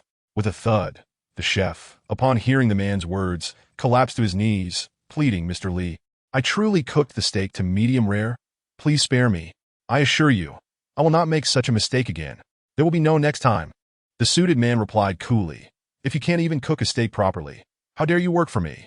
As soon as the words left his lips, two men standing behind the suited man approached the chef. "No." The chef's protests were cut short as the two men reached him. One man seized the chef's left arm, while the other swung a metal rod with force. With a cry of agony, the chef's arm was broken. "Take him to the hospital," the suited man commanded calmly, "and give him 10,000 yuan. "Thank you, Mr. Li." Though the chef had suffered a broken arm, at least he remained alive. He knew that showing any dissatisfaction could cost him his life. He was acutely aware that the man before him was merciless, and he wished to survive, refraining from provoking him. The chef was escorted out, while the suited man raised a glass of red wine to his lips, savoring it. "This wine is delightful," he remarked. Just as he spoke, Yang Xiaolu stormed into the private room, fury etched across her face. "Li Tianxuan, you better explain to me why you set fire to Zhongtian building Her dark eyes bore into the man who was still eating. Li Tianxian set down his knife and fork, stood up, and gentlemanly pulled out a chair for her. Secretary Yang, please do not be angry. Sit down. And allow me to explain. Yang Xiaolu's gaze flickered to Li Tianxian, yet she reluctantly took a seat. Would you like something to eat? Li Tianxuan inquired. I have no interest. Yang Xiaolu retorted coldly. You have not forgotten what you promised me, have you? No killing or arson, no illegal activities. Upon hearing this, Li Tianxian chuckled. Secretary Yang, did you truly believe that by providing me with internal intelligence from Zhongtian Biological Gene Pharmaceutical Group, you were not engaging in illegal activities? Do not forget, the warehouse was storing new drugs, and thanks to the information you provided, I had all those new drugs destroyed. ISNT, that a matter of course? Of course, I did not expect you to be present at the scene. For that, I must apologize. With a loud slap, Yang Xiaolu slammed her hand on the table upon hearing Li Tianxuan's words. Standing upright, she fixed her gaze on him and declared, Li Tianxian, I made it very clear before. I hope your group can defeat Zhang Xiaodian through legitimate business means.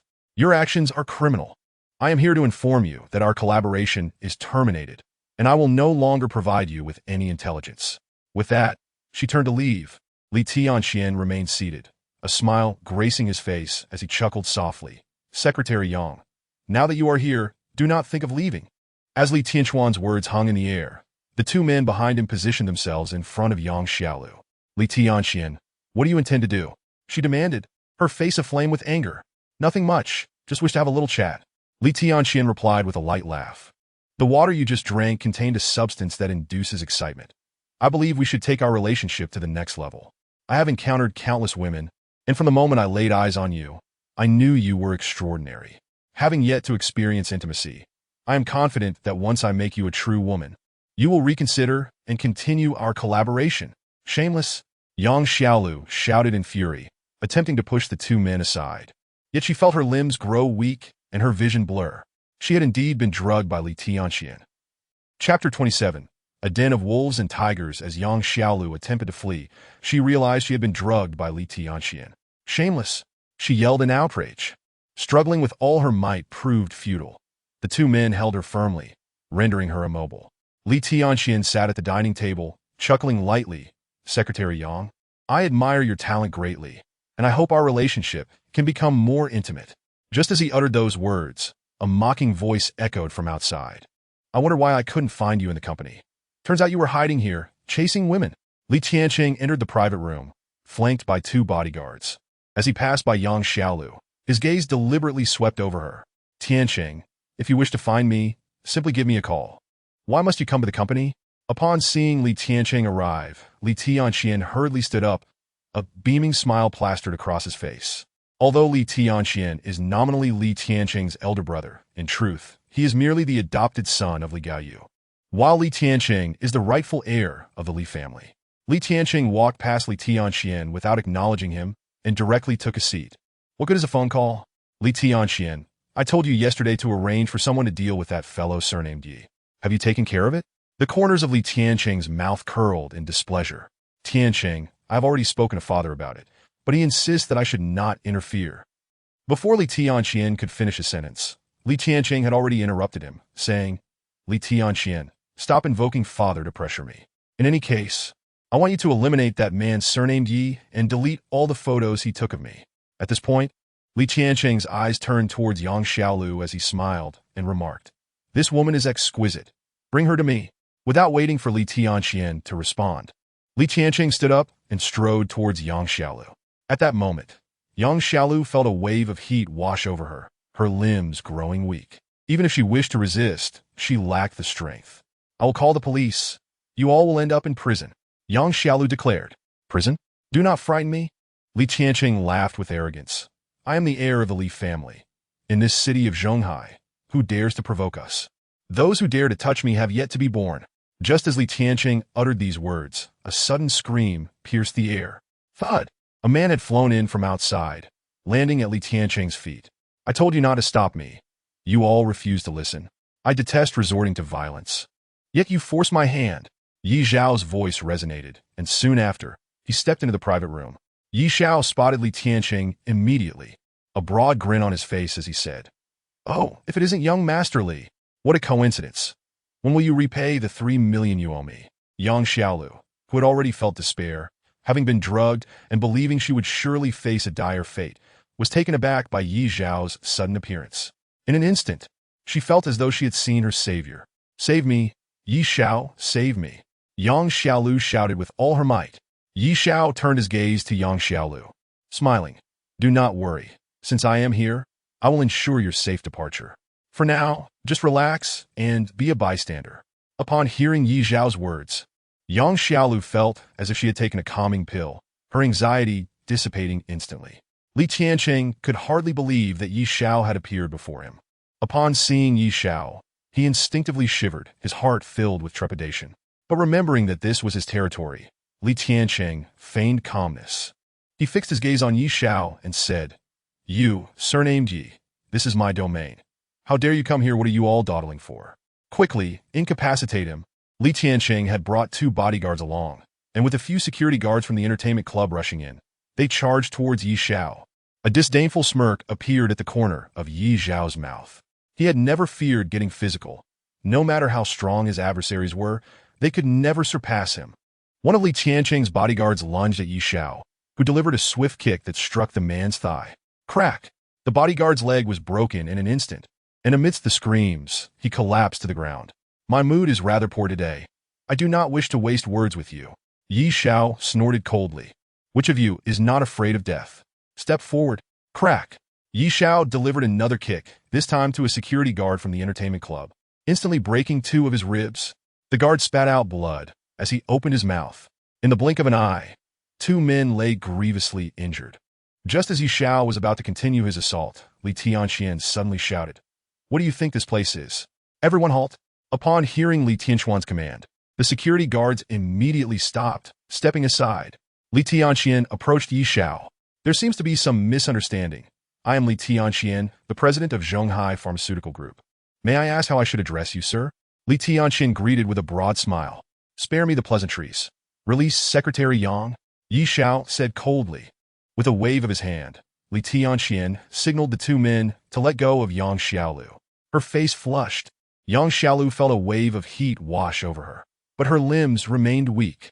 The moment the 2 men released her, Yi Xiao was already by Yang Xiaolu's side, wrapping his arms around her waist, and she collapsed into his embrace.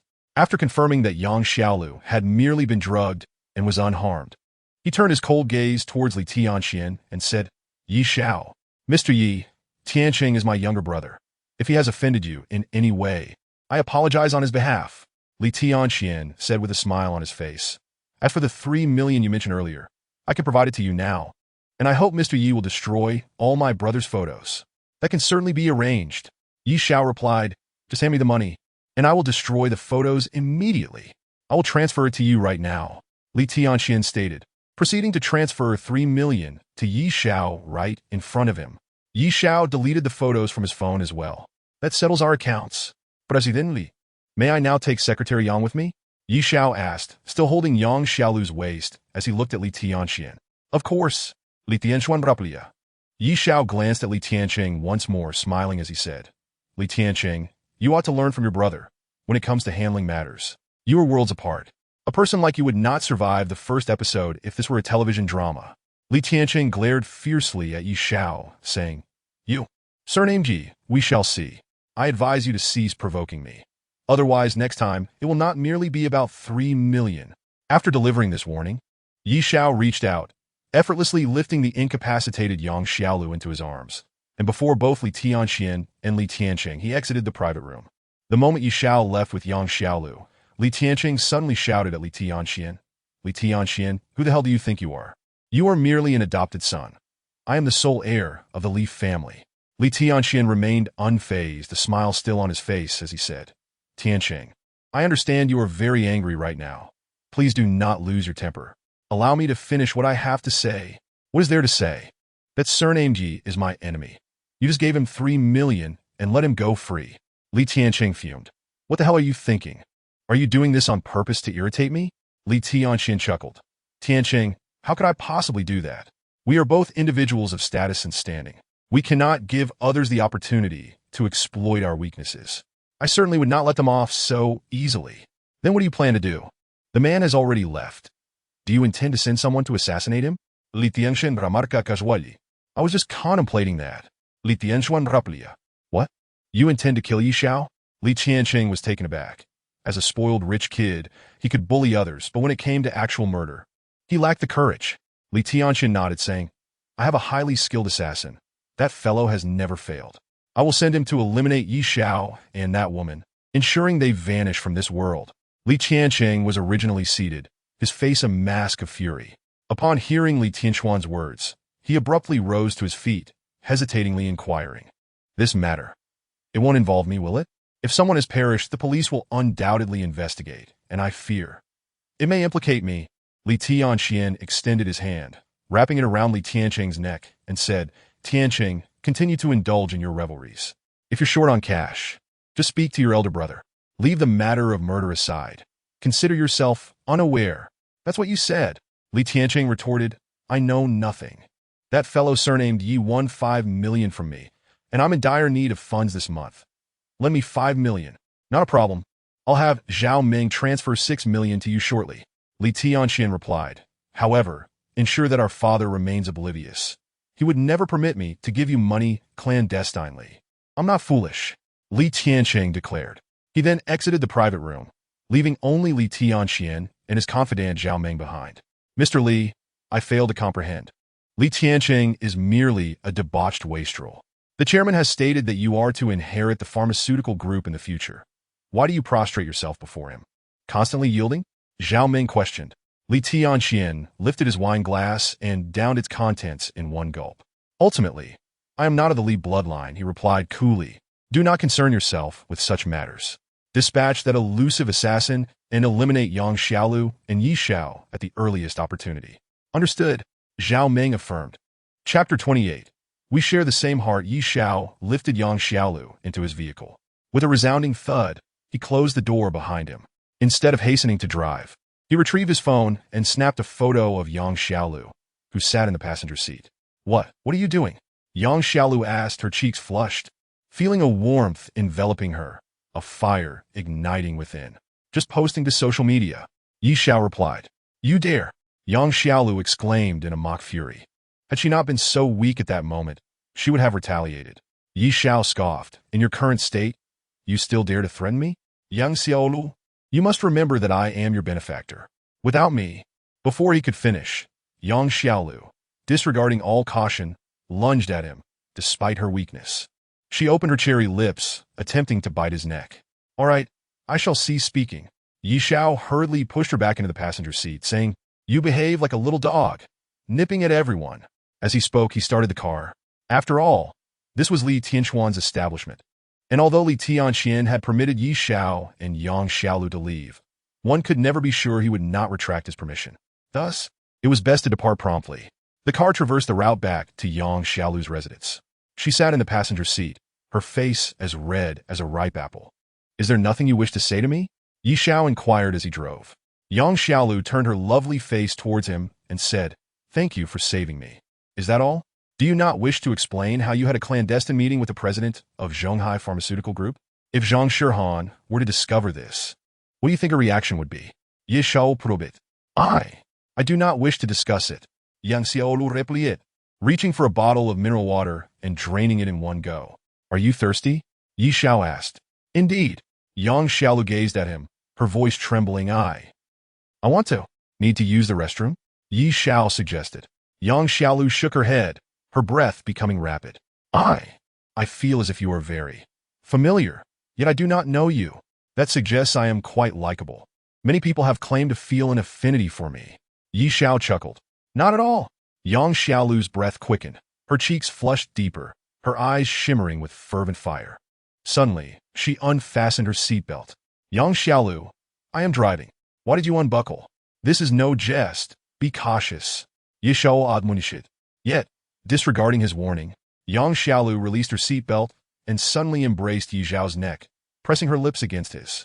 Caught off guard, Yi Xiao instinctively jerked the steering wheel. Veering the vehicle towards the roadside, he quickly slammed on the brakes. Amidst the screeching of tires, the car nearly collided with a lamppost before coming to a halt. At that moment, Yang Xiaolu clung tightly to Yi Xiao, her lips meeting his in a fervent kiss. After a passionate exchange, they separated. Yang Xiaolu, listen to me. That drug will incite your desires. You must resist. Yi Xiao began, but before he could finish, Yang Xiaolu pressed her lips to his once more. Although he intended to refuse again, the familiar sensation surged within him. In an instant, Yang Xiaolu seemed to transform into the woman he had once deeply loved, his first love.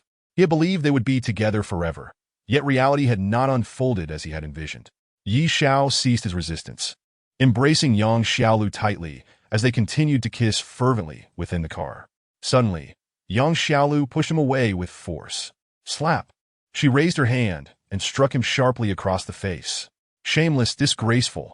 Yang Xiaolu scolded. You initiated it. It was not me. Ye Xiao protested, cupping his stinging face in dismay.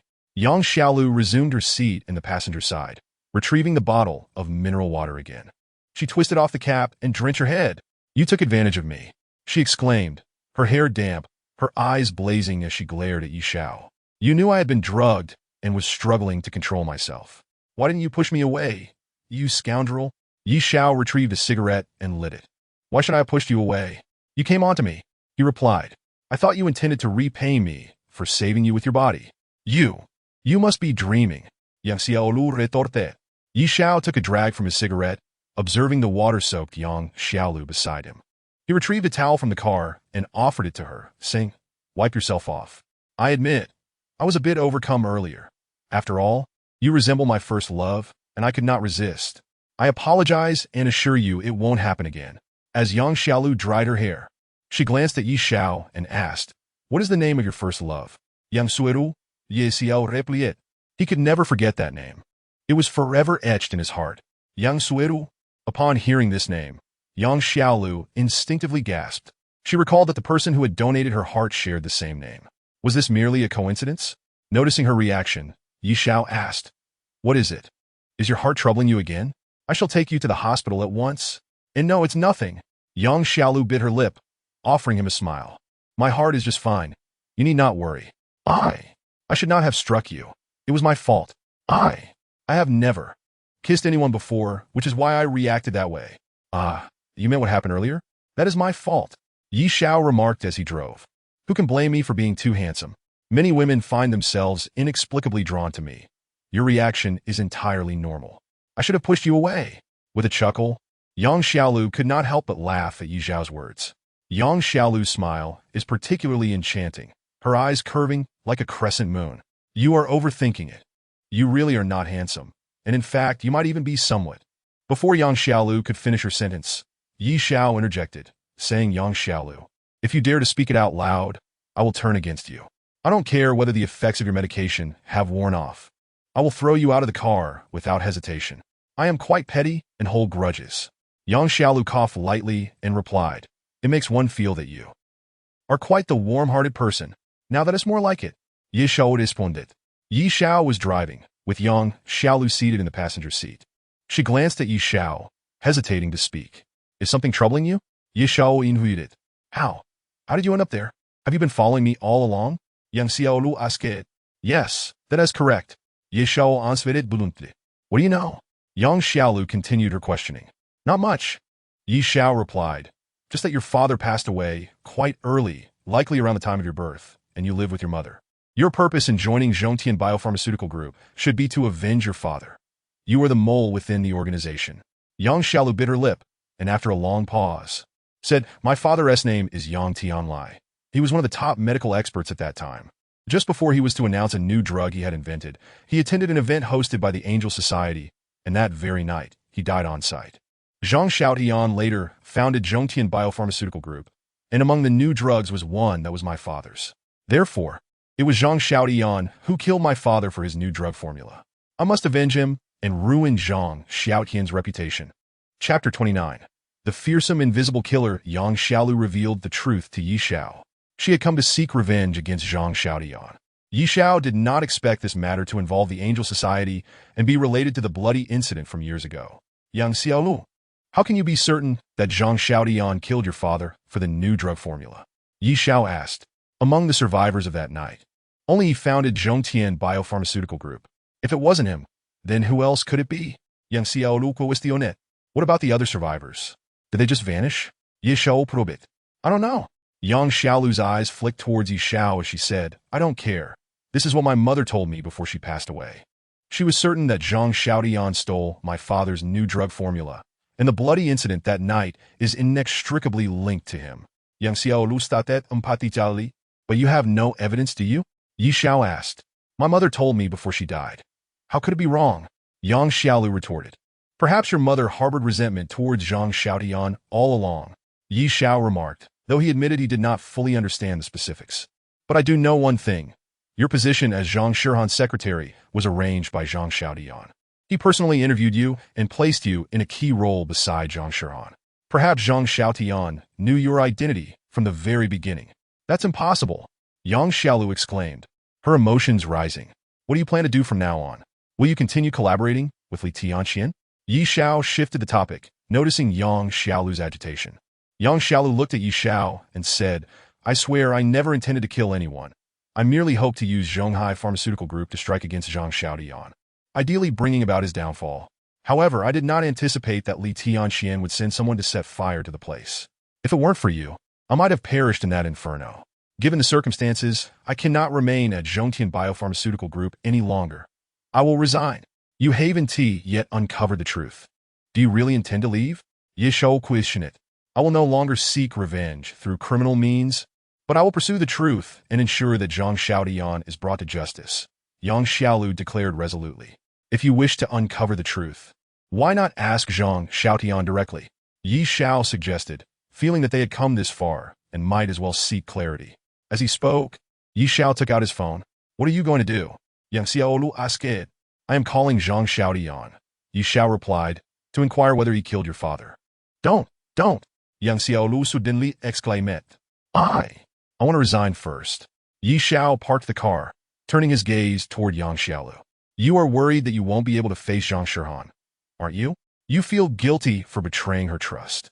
I'm not. Yang Xiaolu turned her face away, saying I simply do not wish to stay any longer.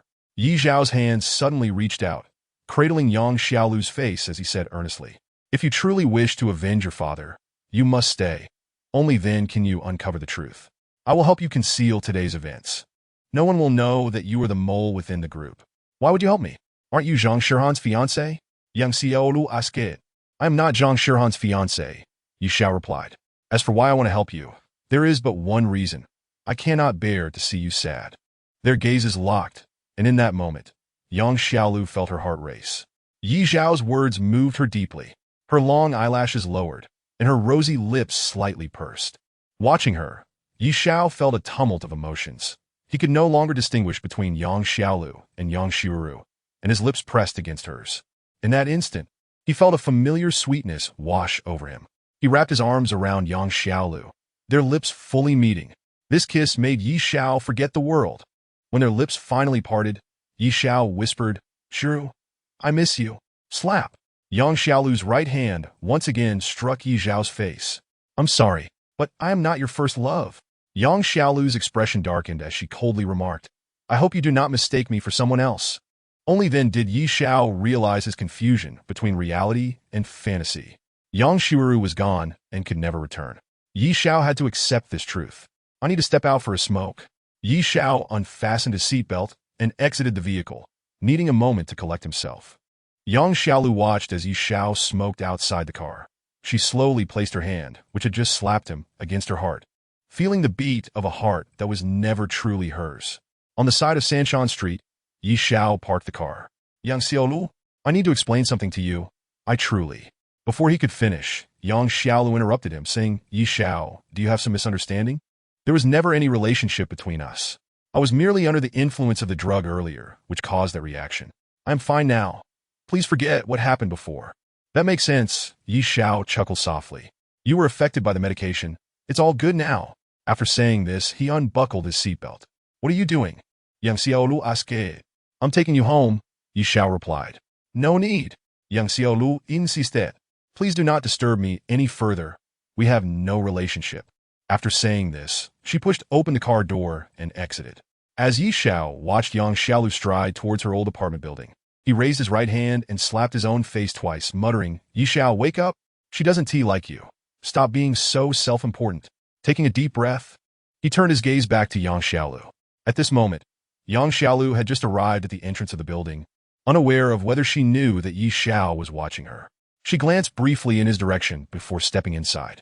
Just as Yi Xiao was about to divert his gaze, he unexpectedly spotted a young man clad in a white t-shirt hastily entering the building. Although he could not discern the young man's features clearly, Yi Xiao felt a strange familiarity, as if he had seen him before.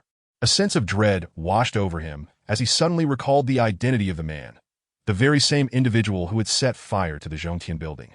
The young man's association with Yang Xiaolu undoubtedly hinted at malicious intent.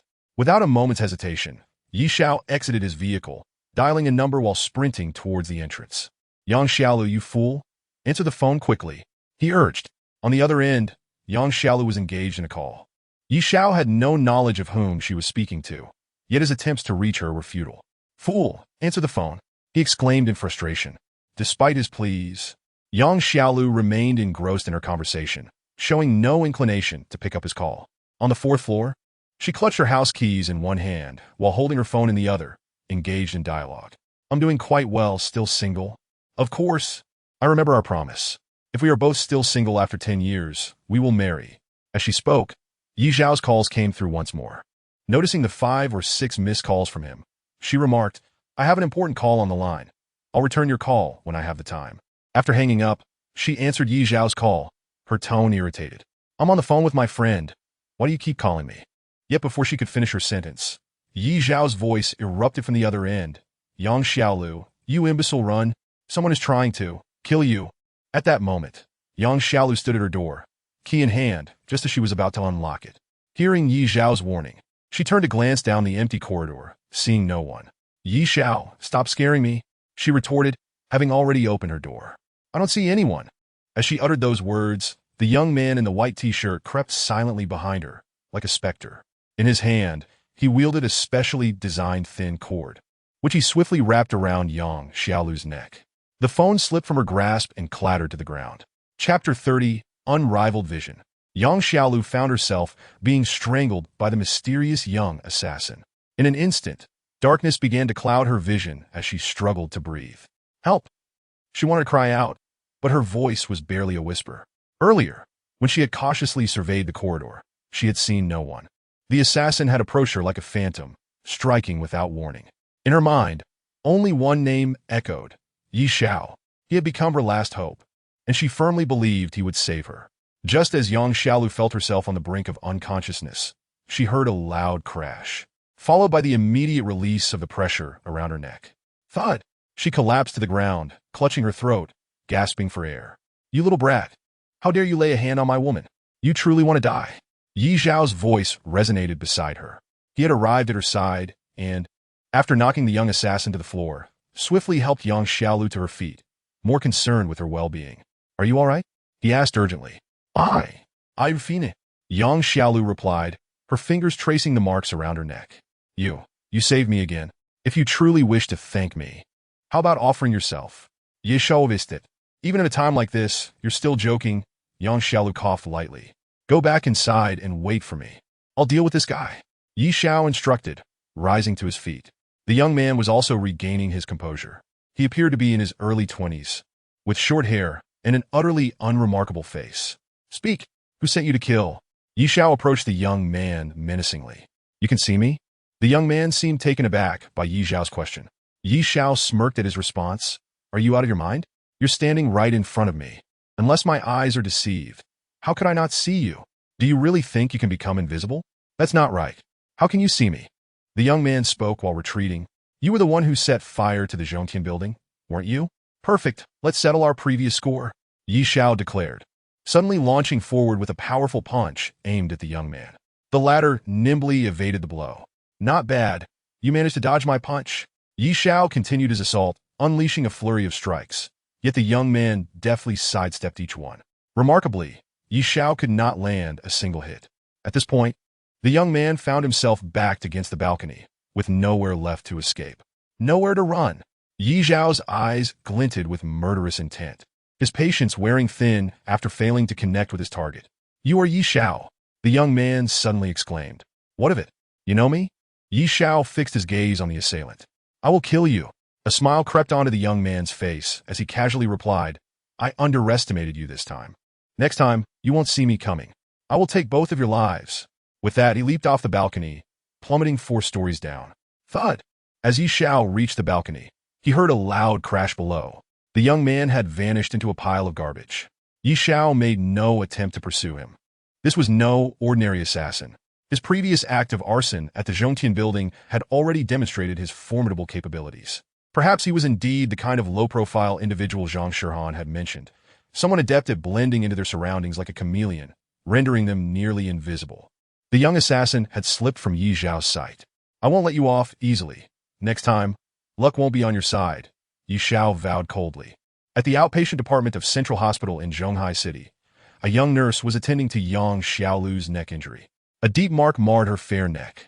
Although it hadn't damaged any veins, it required anti-inflammatory treatment. Yi Xiao stood beside her, his gaze fixated on the bruise. What are you staring at? Yang Xiaolu noticed Yi Xiao's unwavering attention on her neck and pouted playfully, feigning annoyance. That assassin is truly despicable. How could he dare lay a hand on such a beautiful woman as you? Yi Xiao said with a hint of tenderness. Indeed, that assassin deserves to meet his end. Oh, spare me the sweet talk, Yang Xiaolu retorted, breaking into a smile. Let me ask you a question. Who is more attractive, me or Zhang Shihan? You undoubtedly. It's clearly you, Yi Xiao asserted with confidence. Your figure surpasses hers. With a soft chuckle, Yang Xiaolu broke into a sweet smile. Secretary Yang, are you single? Yi Xiao suddenly inquired. Don't even think about it. Even if I were single, you wouldn't stand a chance. Yang Xiaolu retorted, I don't fancy men like you. That's all right. Love can blossom over time, Yi Xiao replied. Don't presume, I don't understand the implication of your words. Be careful lest I turn against you. Yang Xiaolu feigned a stern expression, yet the laughter shimmering in her eyes betrayed her heart. She did not despise Yi Xiao's playful banter. At that moment, the door to the ward swung open, and Zhou Ximing entered, clad in jeans. Am I interrupting something? Should I wait until you two finish your flirtation before I come in? Zhou Ximing asked. Upon seeing her, Yi Xiao's gaze immediately fell upon her jeans. Officer Zhou, are you single? Yi Xiao suddenly queried. What does my relationship status have to do with you? Zhou Ximing's countenance darkened at his question. Clearly, she was not keen on discussing this topic. I knew you were single, Yi Xiao laughed, adding, with that tomboyish attire, it's a wonder any man would be interested in you. Unless, of course, he has a peculiar preference for men. Yi Xiao, mind your tone.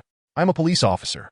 Zhou Ximing's voice turned stern as she coldly declared, what you just said can be construed as an attack against me. I merely stated a fact. Yi Xiao countered it.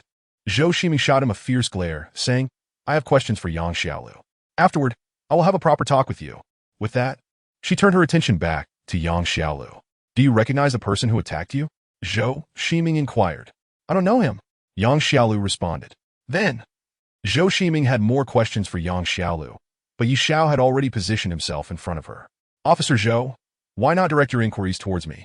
Yi Xiao said, locking eyes with her. I can inform you that the assailant of Secretary Yang is the same individual suspected of setting fire to Zhongtian Plaza. Furthermore, I suspect he was sent by the president of Zhonghai Pharmaceutical Group to eliminate Secretary Yang, silencing her for good. You claim the mastermind is Li Tianxian? And where is the evidence? Zhou Ximing demanded. It's merely my conjecture, Yi Xiao replied. What use is a guess?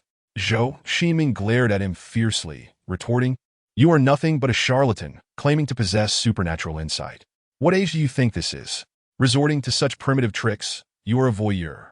Yi Xiao, I warn you, if I catch you peeping, I will ensure you never live as a man again.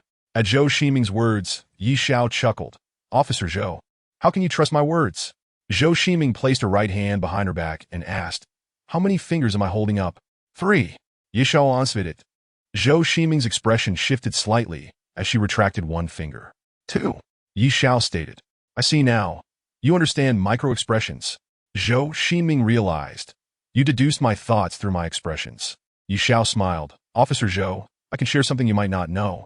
What is it? Zhou Ximing inquired. Yi Xiao stepped closer, placing his hand on her left kidney, saying, there is a stone here. How? How did you know? Zhou Ximing's eyes widened in disbelief. She had undergone a medical examination and knew there was indeed a stone in her left kidney. Yi Xiao did not respond, moving his hand to her right kidney, stating, "There is a small stone here about 0.5 centimeters in size. My medical report indicated there are 2. Zhou Xinming, now composed, replied, "You are mistaken. I know you are deceiving me. You will likely claim you misread it, and that there should be 2. Yi Xiao, I have encountered many charlatans like you, claiming to have supernatural powers. I only believe in science, which is the sole criterion for truth. The stone you mention has been here," Yi Xiao asserted, pressing his hand against Zhou Xinming's lower abdomen. At that moment, a palpable aura of hostility emanated from Zhou Xinming. Chapter 31. The night 20 years ago, Yi Xiao's hand rested on Zhou Xinming's lower abdomen. At that instant, a fierce aura enveloped her. With a swift motion, Zhou Xinming raised her right hand and delivered a sharp slap to Yi Xiao's face. Yi Xiao reacted quickly, seizing her wrist just before the impact. "Zhou Xinming, what are you doing?" Yi Xiao demanded. "How dare you ask me that?" "Yi Xiao, you are suspected of harassing me, and I intend to arrest you." Zhou Xinming fixed her gaze on him, her face flushed with anger, as she tugged forcefully, attempting to free her hand from his grasp. Yet, Yi Xiao held her wrist firmly, unyielding. "Zhou Xinming, I have not harassed you. I merely informed you that there is a stone in your ureter." Yi Xiao maintained his composure, stating coldly, "Did you not ask me to prove my abilities? I have shown you. What if there isn't one?" Zhou Xinming challenged. "Then you may handle it as you wish." Yi Xiao replied coolly, "Even if you throw me in prison, I have no objections." "Very well," Zhou Xinming declared. "I shall go for an ultrasound right now. Yi Xiao, you will accompany me. I intend to expose you as a fraud on the spot." "Agreed." Yi Xiao released her wrist. "Let us proceed," Zhou Xinming declared, fuming. "Wait, are you afraid, Yi Xiao? Seeking an excuse to back out? Let me assure you, that will not happen." Zhou Xinming grasped Yi Xiao's hand, intending to drag him to the ultrasound room. "I never said I wouldn't go. Yi Xiao clarified. What I meant was you should drink more water. You currently have no urine, and the stone cannot be captured on film." Zhou Xinming's face turned ashen as she yanked him forcefully out of the ward. In the waiting area of the ultrasound room, Yi Xiao and Yang Xiaolu sat in the last row of chairs. Yang Xiaolu had her collar raised high, fully obscuring her neck. If one did not look closely, it was difficult to discern the bandage wrapped around her neck. Zhou Xinming had already queued for her ultrasound, vowing to unmask Yi Xiao as a fraud. Yang Xiaolu, with her long, fair hand gripping her phone, turned to Yi Xiao and said, "Why are you still sitting here? Take advantage of Officer Zhou's absence and leave quickly. Are you worried about me?" Yi Xiao leaned in closer, a playful grin on his face. "Do not flatter yourself." Yang Xiaolu's rosy lips curled in disdain as she replied, "I merely remind you from a friend's perspective." "Friend? So, we are friends now?" Yi Xiao seized her hand, feeling its delicate coolness. He took her other hand as well, saying, "Your hands are cold. Are you unwell? I've fine. Please, don't hold my hand." Yang Xiaolu felt uneasy under his grasp and tugged at her hand. "Did you not say we are friends? Is it not permissible for friends to hold hands?" Yi Xiao risosinit. "That is a fallacy." Yang Xiaolu laughed. "You might as well admit you want to hold my hand." "You guessed correctly. I do wish to hold your hand," Yi Xiao confessed. "They say cold hands and feet indicate a lack of affection. I will ensure your hands and feet are warm in the future." Hearing Yi Xiao's words, Yang Xiaolu felt her heart race, a sensation of fluttering emotions. However, she soon realized that this heart belonged to Yang Xiueru. In truth, it was not she who was stirred, but rather Yang Xiueru who was captivated. Yang Xiaolu steadied her emotions, shot a glance at Yi Xiao, and chuckled lightly, saying, "You are truly insatiable. Do you think that holding my hand will lead you to grasp my foot as well? Dream on. Release my hand." With a forceful tug, Yang Xiaolu pulled her hand free from Yi Xiao's grasp. At that moment, her phone suddenly rang. Yang Xiaolu took out her phone, glanced at it, and said, "I need to take this call." After uttering those words, she rose and stepped outside. Just as Yang Xiaolu exited to answer the phone, Zhou Ximing emerged, holding the results of the ultrasound. Zhou Ximing walked directly to Yi Xiao and plopped down beside him. "Officer Zhou, how did it go?" Yi Xiao inquired with a cheerful smile. Zhou Ximing tossed the ultrasound results onto Yi Xiao's face, crossed her right leg over her left, and said, feeling rather displeased, "You better tell me honestly, how did you know I had kidney stones? Did you sneak a peek at my medical report?" Yi Xiao opened the examination results and saw that they stated the presence of stones in both kidneys and the ureter, exactly as he had mentioned. I speak the truth. Yet you refuse to believe me. Yi Xiao retorted, do as you wish. Consider me a fraud if it pleases you. Zhou Ximing pulled out her phone and said, share your WeChat with me. For what purpose? What a silly question. Obviously to add you on WeChat. Zhou Ximing replied, don't think that just because I can't expose you now, I won't uncover the truth and reveal your deceitful identity. Just as Yi Xiao and Zhou Ximing finished adding each other on WeChat, Zhou Ximing received a call from the criminal investigation team, instructing her to return. I'll find you later, Zhou Ximing stated, turning to leave. Wait, Yi Xiao called out. What is it? Zhou Ximing asked. Yi Xiao's gaze swept over Zhou Ximing's jeans, and he remarked, you are undeniably a leggy beauty. Stop dressing like a tomboy. I suggest you wear skirts. You'd certainly be a stunning beauty. Get lost. Zhou Ximing shot him a fierce glare before striding away. With Yang Xiaolu still absent, Yi Xiao stood up, intending to find her when a call from Zhang Xiaodian came through. Zhang Xiaodian was abroad, and due to the time difference, Yi Xiao had previously left a message for him to call back. Xiao Yi, I saw your message. Has something significant happened? Zhang Xiaodian inquired. Uncle Zhang, did you personally interview Yang Xiaolu? Indeed, Zhang Xiaodian replied. Why did you assign her as secretary beside Shirhan, given Yang Xiaolu's qualifications? She is hardly fit for a supervisory role in the president's office. There must be something more to this, right? Yi Xiao accepted. I personally interviewed her. She has great potential, and I believe in her future, Zhang Xiaodian stated. Yi Xiao chuckled. Uncle Zhang, you aren't being entirely truthful. You must know her father is Yang Tianlai, as you are both members of the Angel Society, and he was present that fateful night 20 years ago. Surely, you have something to share with me? Upon hearing this, Zhang Xiaodian sighed softly and said, I knew nothing could be concealed from you. Inviting you here for assistance was indeed the right choice. Xiao Yi, you were correct. I am aware of her identity. I intentionally arranged for her to be beside Shirhan, hoping she could have a better life. Out of guilt, Yi Xiao quit it. Yang Tianlai and I were good friends. After his incident, I felt responsible for taking care of his widow. Yet his wife firmly believes I killed him to steal the formula for the new drug he developed and has persistently refused my help, even seeking revenge against me. Zhang Xiaodian lamented, sighing heavily once more. In truth, I co-developed that new drug formula with Tianlai. And then, Yi Xiao persisted. Tianlai's wife relocated with their daughter, and I lost contact with them. I dispatched people to search for them. By the time I found Xiaolu again, her mother had already passed away from illness. I know Yang Xiaolu has harbored resentment towards me, so I secretly assisted her. I arranged for her to interview with the group, and also to work beside Shirhan. I hope to help her through this means. Uncle Zhang, I have always had one question. What truly transpired that night 20 years ago? Yi Xiao invited. I do not know, Zhang Xiaodian responded. That night, I drank too much and passed out. When I awoke, I found myself in a hospital. The newspapers reported a gruesome massacre with many casualties, and Tianlai was among the deceased. Hearing this, Yi Xiao felt a keen sense that Zhang Xiaotian was lying. He was deliberately concealing something. This time, his sudden trip to Europe was ostensibly for business, yet it seemed more like he was evading something. Chapter 32. This is the truth. 20 years ago, that night witnessed a bloody massacre. The dozens present met with a tragic fate. Those who survived that night now suffer from various psychological issues. 2 decades later, apart from Zhang Xiaotian, the remaining survivors have vanished without a trace. To this day, the 2 perpetrators of the massacre remain at large, rendering this case an unsolved mystery. Yi Xiao sat in the chair, his brow furrowed. He firmly believed that Zhang Xiaodian was hiding something, perhaps directly related to the Angel Society bloodbath from 20 years ago. Footsteps approached, and having finished her call, Yang Xiaolu returned to the ultrasound waiting area.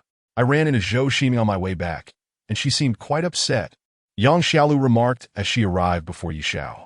She attempted to step over Yi Xiao to return to her seat, but as her leg extended, she suddenly lost her balance, causing her to stumble. Plop! Yang Xiaolu found herself seated on Yi Xiao's lap. Just as she was about to rise, Yi Xiao's arm reached out and encircled her waist. I knew you had feelings for me.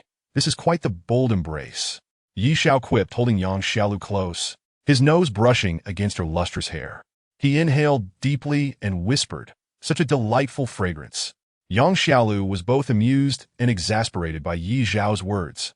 She had never encountered a man as shameless as him. It was she who accidentally landed in his lap, yet he claimed it was her initiative. Naturally, Yang Xiaolu was not pleased. This was the hospital's ultrasound waiting area, filled with patients. Unlike Yi Xiao, she was not thick-skinned. She struggled vigorously, attempting to rise from Yi Xiao's embrace. At that moment, Yi Xiao leaned in and whispered in her ear, "Do you know who has been secretly assisting you?" Yang Xiaolu halted her struggles, resting her right hand on Yi Xiao's shoulder, her dark eyes fixed on him as she curiously asked, "How do you know about this?" "I just spoke with Zhang Xiaotian. He informed me," Yi Xiao replied. "He has been secretly aiding you in your position as the head of the president's office at Zhongtian Group. Everything was arranged by Zhang Xiaotian." "That can't be," Yang Xiaolu exclaimed in surprise. As soon as she uttered those words, she noticed many patients around them staring in their direction. Yang Xiaolu's face flushed a deep crimson as she sat on Yi Xiao's lap. "Let me down," she whispered. Yi Xiao pretended not to hear her, deliberately bouncing his leg. "Tao Xing Yang Xiaolu tu swipe precariously." Instinctively, she grasped Yi Xiao's neck for support. Those unaware of the situation might assume that Yi Xiao and Yang Xiaolu were a couple deeply in love, savoring the sweetness of romance. "I have one more thing to tell you." Yi Xiao leaned closer to Yang Xiaolu's ear and whispered, "The new drug formula your father developed was a collaboration with Zhang Xiaotian. Moreover, on that fateful night 20 years ago, everyone involved, including Zhang Xiaotian, were victims. The true perpetrator remains at large, but one thing is certain. The individual who harmed your father is not Zhang Xiaotian." Yang Xiaolu bit her lip tightly, unwilling to accept this revelation. The very person who had been supporting her turned out to be Zhang Xiaotian. A web of deceit. "You are all deceivers," Yang Xiaolu shouted, suddenly springing up from Yi Xiao's side and rushing out of the waiting room. At the entrance of the hospital, she leaned against the circular column, her shoulders heaving as she wept, a pile of crumpled paper scattered at her feet. Yi Xiao emerged from the outpatient department and made his way to her. He gently placed his right hand on her shoulder and patted it softly, asking, "Would you like a tissue?" "Yes." Yang Xiaolu tried. Yi Xiao handed her a pack of tissues, which she accepted, continuing to sob. After a considerable time, she finally ceased her tears. When she turned around, Yi Xiao could not help but chuckle. "No laughing. If you mock me, I will sever ties with you." Yang Xiaolu retorted, her eyes red-rimmed as she took a step forward. Yi Xiao hurried after her, naturally wrapping his right arm around her waist, cheerfully suggesting, "Secretary Yang, given your current mood, how about we catch a movie? I know of a newly released horror film that is particularly captivating." "No need, I have plans," Yang Xiaolu replied. "Plans? With whom?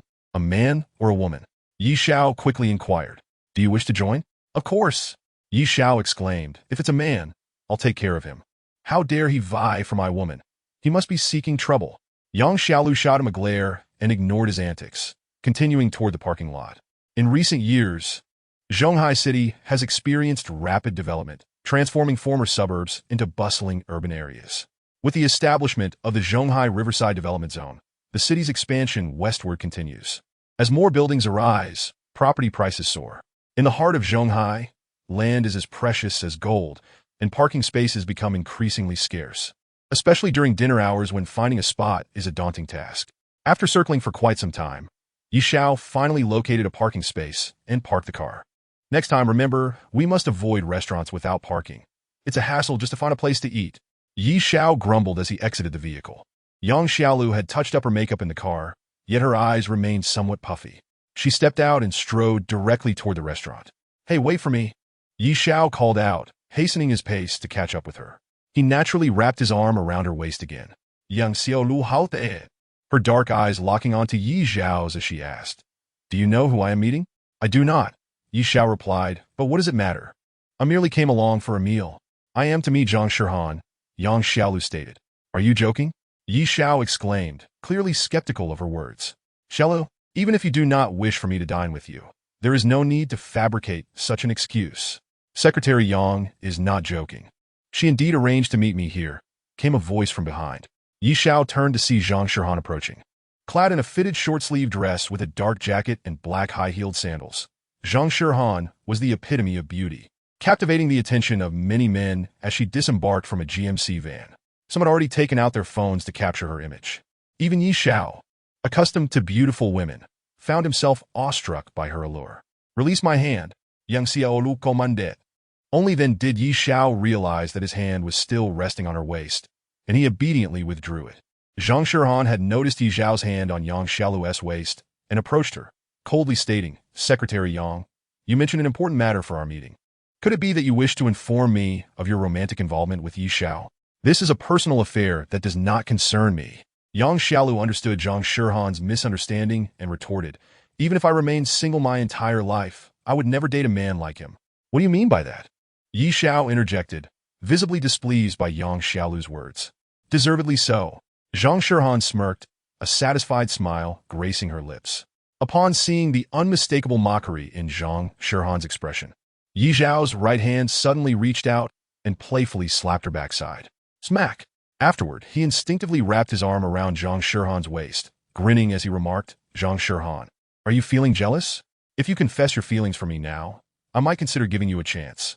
After all, a man as exceptional as I has many admirers." Zhang Shihan let out a derisive laugh. "Yi Xiao, are you dreaming?" As she spoke, she elbowed him in the chest, pushing him aside. "Don't be a nuisance." With that, she strode toward the restaurant.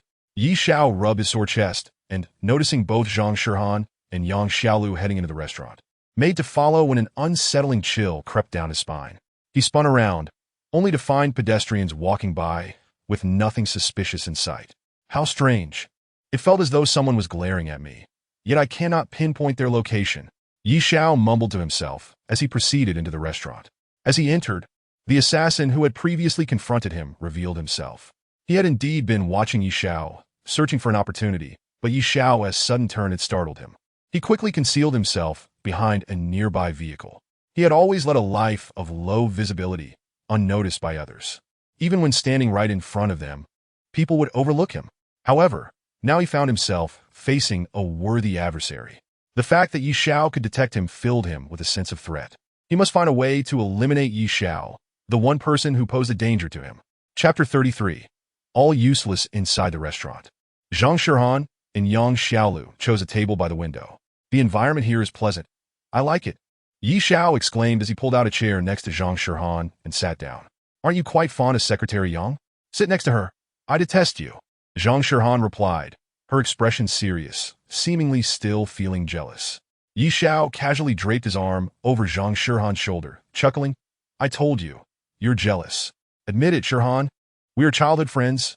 You and T forget the time you. If you dare say that, I swear I'll end you right here." Zhang Shihan, incensed by Yi Xiao's words, disregarded her status and made her feelings known in front of Yang Xiaolu. "I want T say a word." Yi Xiao quickly acquiesced, waving for the waiter. "Excuse me, we would like to order." Just as he spoke, Yang Xiaolu, who had been silent, suddenly interjected, "President Zhang, I am the spy within the group, and I have leaked some confidential information to Li Tianxian of Zhonghai Pharmaceutical Group."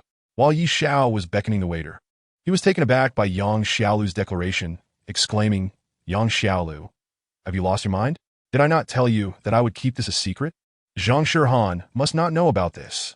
Yi Xiao had not even mentioned Yang Xiaolu's clandestine dealings with Li Tianxian to Zhang Xiaotian during their phone call. He was apprehensive that once Zhang Xiaolu's actions were revealed to Zhang Xiaotian and Zhang Shihan, she would be compelled to leave Zhongtian Biological Gene Pharmaceutical Group, and there was even a possibility of imprisonment. This outcome was something Yi Xiao was reluctant to witness, as he harbored a private sentiment toward Zhang Xiaolu, who bore a striking resemblance to his first love, and thus he wished for her to remain within the organization. Zhang Shihan, with a solemn expression, turned her gaze towards Yi Xiao. Before she could utter a word, Yi Xiao hastily explained, "Shihan, let me explain. This matter is rather complicated. Secretary Yang has misunderstood Uncle Zhang as her father's enemy." Before Yi Xiao could finish his sentence, Zhang Shihan interrupted. "Dad has already informed me of Secretary Yang's identity." Zhang Xiaolu pressed her lips together and said, "Zhang Shihan, regardless of the reasons, I have committed acts that betray the group and, more importantly, your trust in me. I will resign and leave the company." "Just like that?" Zhang Shihan suddenly inquired. Zhang Xiaolu's eyes flickered toward Zhang Shihan as she replied, "If you report this, I am willing to accept the consequences of the law, for I have engaged in unlawful conduct. Secretary Yang, it is after work hours. I merely came here to drink." Zhang Shihan said coldly, "If there are matters to discuss, let us address them in my office tomorrow." "Indeed, it is time for drinking. Let us all indulge. Yi Xiao hastily called over a waiter, ordered dishes, and specifically requested 2 bottles of red wine. The food and wine arrived promptly, and as Yi Xiao poured wine for Zhang Shihan and Zhang Xiaolu, before he could say anything, both women had already emptied their glasses. Yi Xiao refilled their glasses, only for them to raise their cups once more and finish the wine again. You cannot drink like this. You will get drunk, Yi Xiao remarked. Be quiet, Zhang Shihan and Zhang Xiaolu exclaimed in unison. All right, I shall say no more. Yi Xiao replied, you enjoy your drinks. I will step outside for a smoke. Yi Xiao had come to understand that these two intended to drown their sorrows in alcohol. Zhang Shihan was undoubtedly feeling particularly distressed, sensing that she had been betrayed by the secretary she trusted most, while Zhang Xiaolu was also troubled, having harmed Zhang Shihan in her quest for vengeance. Both had much to say, yet neither would speak until they were intoxicated. Their inebriation merely served as an excuse for conversation. Yi Xiao deliberately used the pretext of smoking to step outside, providing them the opportunity to converse. After a few glasses, both Zhang Shihan and Zhang Xiaolu's cheeks had taken on a rosy hue of intoxication. Just as they were drinking, 4 men entered the restaurant from outside. Among them was a man around 23 or 24 years of age, holding a selfie stick and live streaming. His name was Fei Wenhu, a somewhat well-known outdoor streamer on the internet. He had come to dine with 3 junior streamers from his studio, intending to conduct an outdoor live stream simultaneously. As the 4 entered the restaurant, Fei Wenhu immediately spotted Zhang Shihan and Zhang Xiaolu, who were engrossed in their drinks. Both women were exceptionally stunning, particularly Zhang Shihan, who exuded an air of noble elegance. Such goddesses, regardless of where they appeared, were the focal point of attention. Goddesses? Fei Wenhu's eyes lit up upon seeing the two, for he was an outdoor streamer accustomed to flirting with various beauties. Over time, he had come to view flirting as a natural endeavor. Moreover, encountering 2 goddess-level beauties drinking was a rare opportunity. If fortune favored him, perhaps they might get tipsy and require his assistance to return home. Thus he would have struck gold. Despite his unremarkable appearance, Fei Wenhu's boldness and knack for flirting, combined with his relatively notable status as a streamer, had long since stirred his interest in Zhang Shihan and Zhang Xiaolu.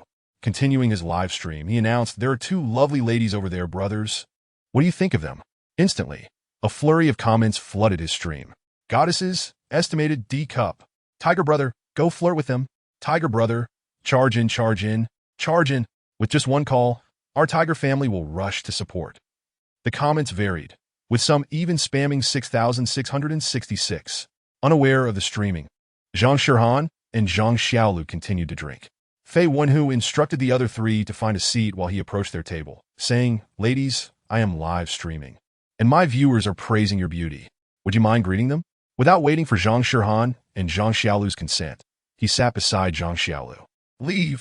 Zhang Xiaolu, slightly intoxicated, waved her hand, signaling for Fei Wenhu to depart. However, he had no intention of leaving.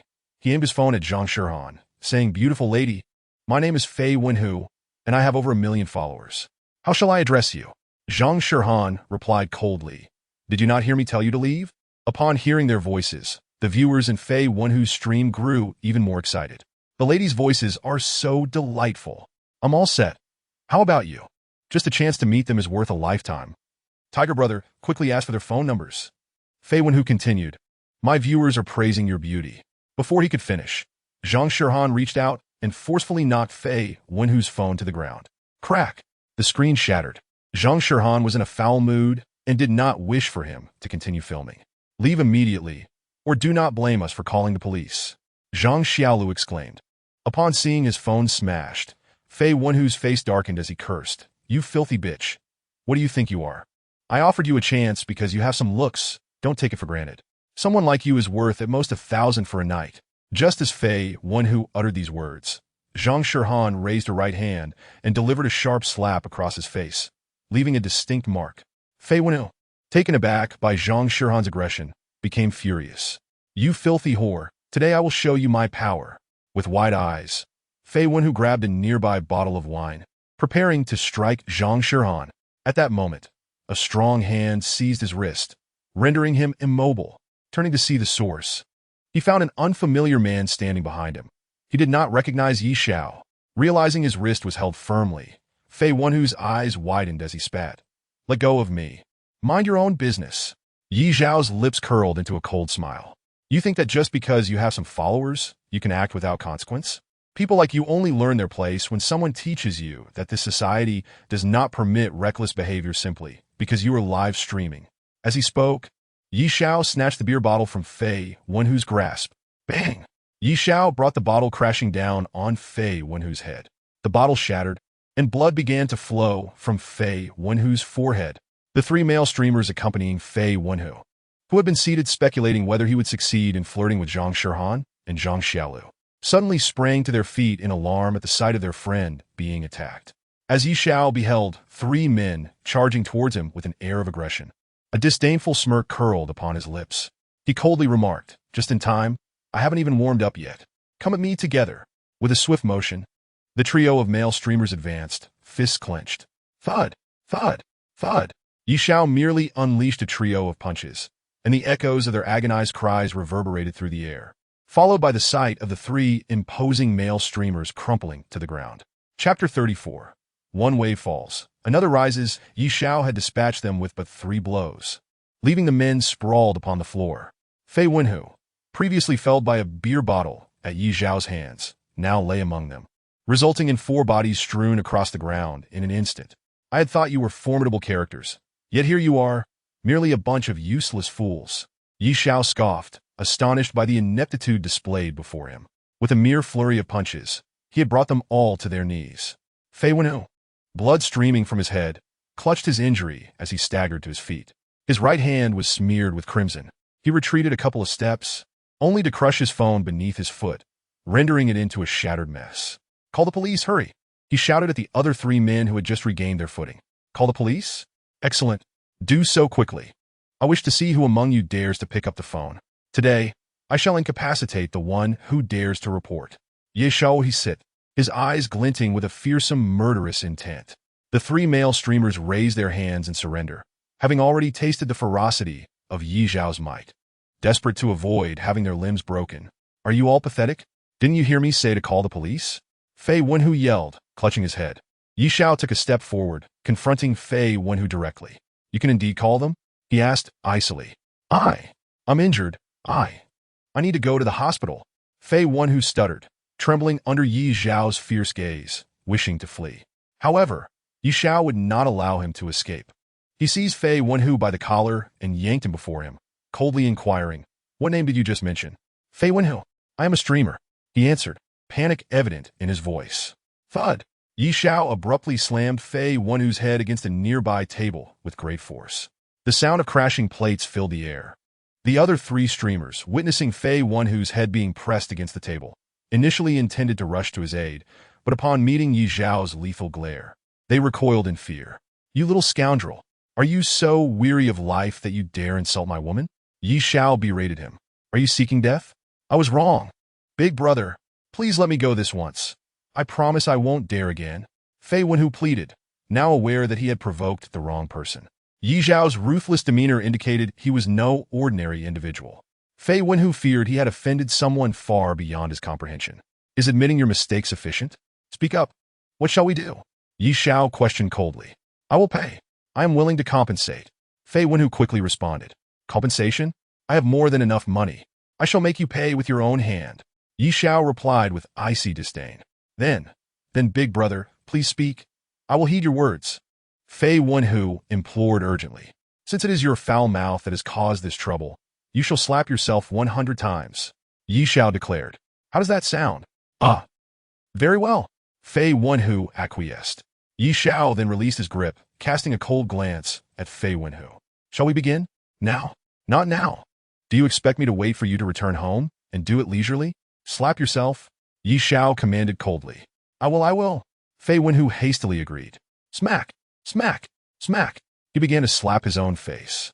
As he approached the 50th slap, Zhang Shihan and Yang Xiaolu, having lost interest, rose to leave the restaurant. Upon seeing them depart, Yi Zhao disregarded Fei Wenhu and hurried after them. Only when Yi Zhao and the others had completely left did Fei Wenhu seize his self-inflicted punishment, his face swollen from the blows. Tiger brother, are you all right? The 3 male streamers rushed to support him. To hell with this. Do I look fine like this? Fei Wenhu cursed at the three streamers. Get me to the hospital quick. The trio scrambled to escort Fei Wenhu to the nearest hospital. Zhang Shihan and Yang Xiaolu had consumed quite a bit of alcohol in the restaurant. As they stepped outside, the wind hit them, leaving them feeling slightly dizzy and unsteady on their feet. Yi Xiao extended his arms, wrapping them around Zhang Shihan and Yang Xiaolu's waists, drawing them close. Where shall we go? He inquired. I don't need your support. I can go home by myself. Yang Xiaolu protested, struggling to break free from his embrace. Smack! Yi Xiao playfully swatted Yang Xiaolu on her firm backside, saying, You're drunk. Why would you head home alone? Stop fussing. Let's get to the car first. He slowly guided them toward his vehicle. Unbeknownst to him, a figure stealthily followed behind, a dagger clutched firmly in hand. The man moved cautiously, attempting to mask the sound of his steps. Both Zhang Xiaolu and Zhang Shihan were inebriated, particularly Zhang Shihan, who leaned heavily against Yi Xiao for support. Yi Xiao was already preoccupied with ensuring their safety, entirely unaware of the impending threat drawing near. 1 step, 2 steps, 3 steps. The young man was now within 2 meters of Yi Xiao. Just as Yi Xiao reached the car and prepared to open the door, the young man saw an opportune moment for an assassination. With a quick dash, he could strike Yi Xiao down in an instant. However, just as he was poised to attack, Yi Xiao's cold voice pierced the air. Brother, you've been tailing me for quite some time. Your patience is commendable. Yi Xiao had released Zhang Xiaolu and Zhang Shihan, swiftly turning to confront the young man. Realizing the precariousness of his situation, the young man lunged forward. Dagger aimed directly at Yi Xiao. Yet, Yi Xiao effortlessly seized the young man's wrist, a cold smirk gracing his lips as he remarked, It appears we meet again. This time, I shall not allow you to escape. How did you know I was following you? The young man demanded. Your murderous intent is overwhelming, Yi Xiao replied, his gaze fixed upon the young man. I offer you a chance at survival. Tell me who sent you to kill Yang Xiaolu, and I shall spare your life. Impossible. The young man's left hand lunged towards Yi Xiao's eyes. Yi Xiao had no desire to waste words on the young man. He easily evaded the attack, coldly stating, Since you refuse to cooperate, I shall resort to force. He pivoted to the young man's side, gripping his wrist with one hand while the other seized his shoulder, driving his knee into the man's arm with brutal precision. Crack! The young man's arm shattered under the impact, eliciting a scream of anguish as the dagger clattered to the ground. But this was merely the beginning. Yi Xiao was far from finished. Raising his right leg, he took advantage of the young man's incapacitated state and delivered a powerful kick to his left calf. Another sharp crack resonated through the air as the young man's leg broke under the force. Thud! The young man collapsed to the ground, howling in despair. Unmoved by his cries, Yi Xiao raised his foot, pressing it firmly against the young man's fractured leg. The young man's screams intensified once more. My patience has its limits. I ask you again, who sent you to kill Yang Xiaolu? Yi Xiao's right foot relentlessly pressed against the young man's fractured calf, each exertion eliciting a heart-wrenching cry from the youth. I said. Finally, the young man could no longer endure the excruciating pain and resolved to speak up. However, just as he began to utter his words, a black sedan suddenly sped towards Yi Xiao. Realizing the impending danger, Yi Xiao swiftly dodged. The young man, unable to evade in time, was struck directly by the vehicle and sent flying to the ground. The car came to a halt beside Yi Xiao's vehicle, and as the door swung open, 2 men in dark sunglasses leapt out, their sights set on Zhang Shihan. Chapter 35. A grave crisis. Yi Xiao surmised that the assailants were concerned that the young assassin might disclose the identity of their mastermind and sought to eliminate him. Yet, he did not anticipate that the car was aimed at Zhang Shihan. She was their target. In an instant, the 2 men in black had jumped from the vehicle and lunged toward Zhang Shihan. This is bad. Yi Xiao's heart sank. The 2 dark-clad figures intended to abduct Zhang Shihan, and he could not allow that to happen. With a powerful leap, he propelled himself into the air, delivering a fierce kick to one of the assailant's chests. Bang! The man was sent flying. Immediately, Yi Xiao landed before the second assailant and struck with a punch, landing squarely on the man's chest. Bang! The impact felt as if he had struck a steel plate. The assailant's musculature was astonishingly developed. Yi Xiao's blow seemed to have little effect, and the man appeared unfazed, grabbing Yi Xiao's arm with one hand while clutching his waist with the other. The dark-clad figure easily lifted him off the ground. Thud! The assailant slammed Yi Xiao onto the hood of his car, leaving a dent in the metal. Zhang Shirhan and Yang Xiaolu, now fully sober, rushed to Yi Zhao's side, with Zhang Shirhan anxiously inquiring, Yi Xiao, are you all right? Do I look like I'm fine? Yi Xiao retorted, this brute, I have no idea where he came from, but he's incredibly strong. As he spoke, Yi Xiao struggled to rise from the car hood, placing a hand on Zhang Shirhan's shoulder, asking, what about that stun baton you carry for self-defense? I didn't bring it, Zhang Shirhan replied. Then what weapon do you have? Yi Xiao questioned it. Would a brow-shaping knife suffice? Zhang Shirhan asked. Why not just offer me a pair of nail clippers? Yi Xiao exclaimed. Nail clippers? I actually have some, Zhang Shirhan said, but I doubt they'll be of any use. At least you have a brain. Those things are indeed useless. Yi Zhao's gaze shifted to the other black-clad man, who was now advancing towards him. If Zhang Shirhan and Yang Xiaolu were not by his side, Yi Xiao would not fear facing two opponents. Even against formidable foes, he had means to escape unscathed. However, given the current predicament, he had no choice but to flee. Listen carefully, both of you. When I say 1, 2, 3, you run for your lives. No matter what happens, do not look back, Yi Xiao instructed. And you? Zhang Shirhan asked. They're after you. If you flee, I will be safe. Taking a deep breath, Yi Xiao declared 1, 2, 3, run. As he shouted run, Yi Xiao launched himself into the air, delivering a powerful kick to one of the black-clad men. Zhang Shirhan and Yang Xiaolu sprinted towards the road with all their might. The assailant, struck by Yi Zhao's kick, staggered back a few steps, but did not fall. Impressive, he has some skill. Yi Xiao positioned himself squarely between the two assailants and the fleeing Zhang Shirhan. Just then, the sound of police sirens pierced the air, and two police cars arrived, halting in front of Zhang Shirhan and Yang Xiaolu. Upon seeing this, the two men in black quickly entered their vehicle, and before the detectives could arrive, they sped away. In the interrogation room of the criminal police unit, Yi Xiao sat before Zhou Ximing. Name? Zhou Ximing inquired. Yi Xiao, he replied. Occupation? Secretary to the CEO. Leaning closer to Zhou Ximing, Yi Xiao remarked, it smells delightful. Did you wear perfume just for me? Zhou Ximing shot him a disdainful glance and coldly retorted, stop deflecting. I asked what you were doing before this. I was a soldier, Yi Xiao answered. But we can't find any records on you. Zhou Ximing stated. Not even your place of origin or home address. Who exactly are you? Why concern yourself with such matters? Yi Xiao submitted. I have every reason to be concerned.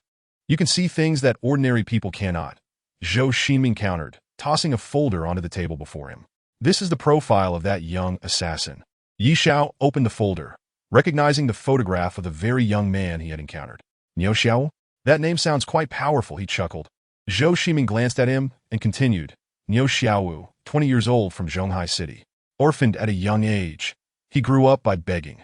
He has been involved in numerous violent incidents, yet always manages to evade capture, often slipping away right under the noses of the police. As she spoke, Zhou Ximing leaned closer to Yi Xiao, saying, Niu Xiaowu was the kind of person easily overlooked. My colleagues and I have reviewed the surveillance footage from the Zhongtian building fire several times, yet he was consistently ignored. I want to know how you were able to see him? We are not the same. I'm not blind. My vision is keen. Yi Xiao grinned mischievously. As long as I wish to see something, I will undoubtedly spot it. Is it another case of X-ray vision? Zhou Ximing smirked, a hint of disdain in her smile. I remember telling you that I would expose you as a fraud. Now that you're in our criminal police unit, I'll put your claims to the test. Zhou Ximing pointed to the glass on the west side of the room, stating, I can assure you, that is one-way glass. You cannot see what is happening on the other side, but they can see you, since you claim to possess X-ray vision. Tell me how many people are in that room, and what they are doing. In the adjacent room, two detectives, Wang Yang and Gao Tao, are chatting, Yi Xiao replied. Upon hearing this, Gao Tao, who had just taken a sip of spicy noodle soup, gagged and coughed, spitting out the broth he had just swallowed. No way. How could he possibly know I'm eating instant noodles? Gao Tao, his mouth agape, exclaimed in disbelief. Could he truly possess the ability to see through things? What a load of nonsense. You actually believe such absurdities? Wang Yang retorted, placing a small pile of his trimmed nails on the table before him. Pointing at the pile, he declared, if he really knew what I was doing, I'd eat these nails. No sooner had Wang Yang uttered these words than Yi Xiao interjected. There is also a short fellow over there, trimming his nails, and he is piling them up on the table. Clatter.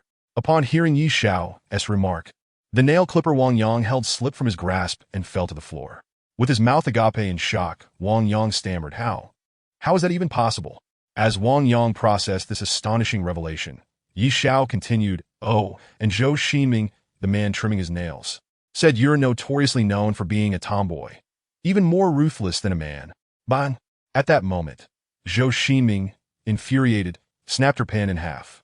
Rising from her seat, she stormed out of the interrogation room. Chapter 36. Tonight, I'll sleep on the bed, and you'll take the floor. Zhou Ximing forcefully shoved the door open and entered the room. Captain Zhou. Upon seeing Zhou Ximing's stern expression, both Wang Yang and Gao Tao instinctively greeted her. Wang Yang in particular dared not meet her gaze. Zhou Ximing's eyes fell upon the instant noodles in front of Gao Tao, asking, Are you eating instant noodles? Ah, yes. Gao Tao quickly replied. Her gaze then shifted to the pile of trimmed nails before Wang Yang, as well as the fallen nail clipper on the floor. In that moment, Zhou Ximing was certain that Yi Xiao had spoken the truth. Captain Zhou, let me explain.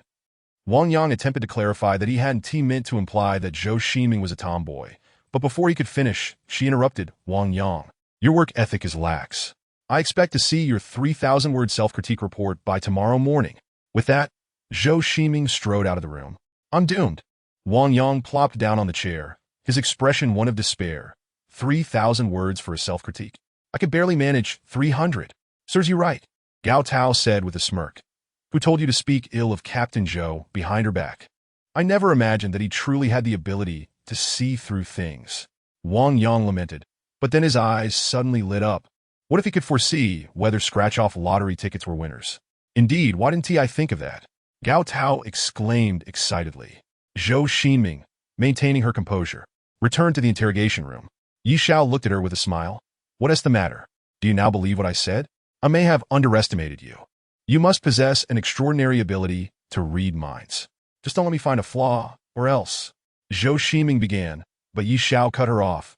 Zhou Ximing, don't waste time. Let us discuss tonight's events. I believe those two men in black are targeting Zhang Shirhan. Your department should provide protection for her. If necessary, we will provide protection, Zhou Ximing affirmed. There is something even more important I need to tell you.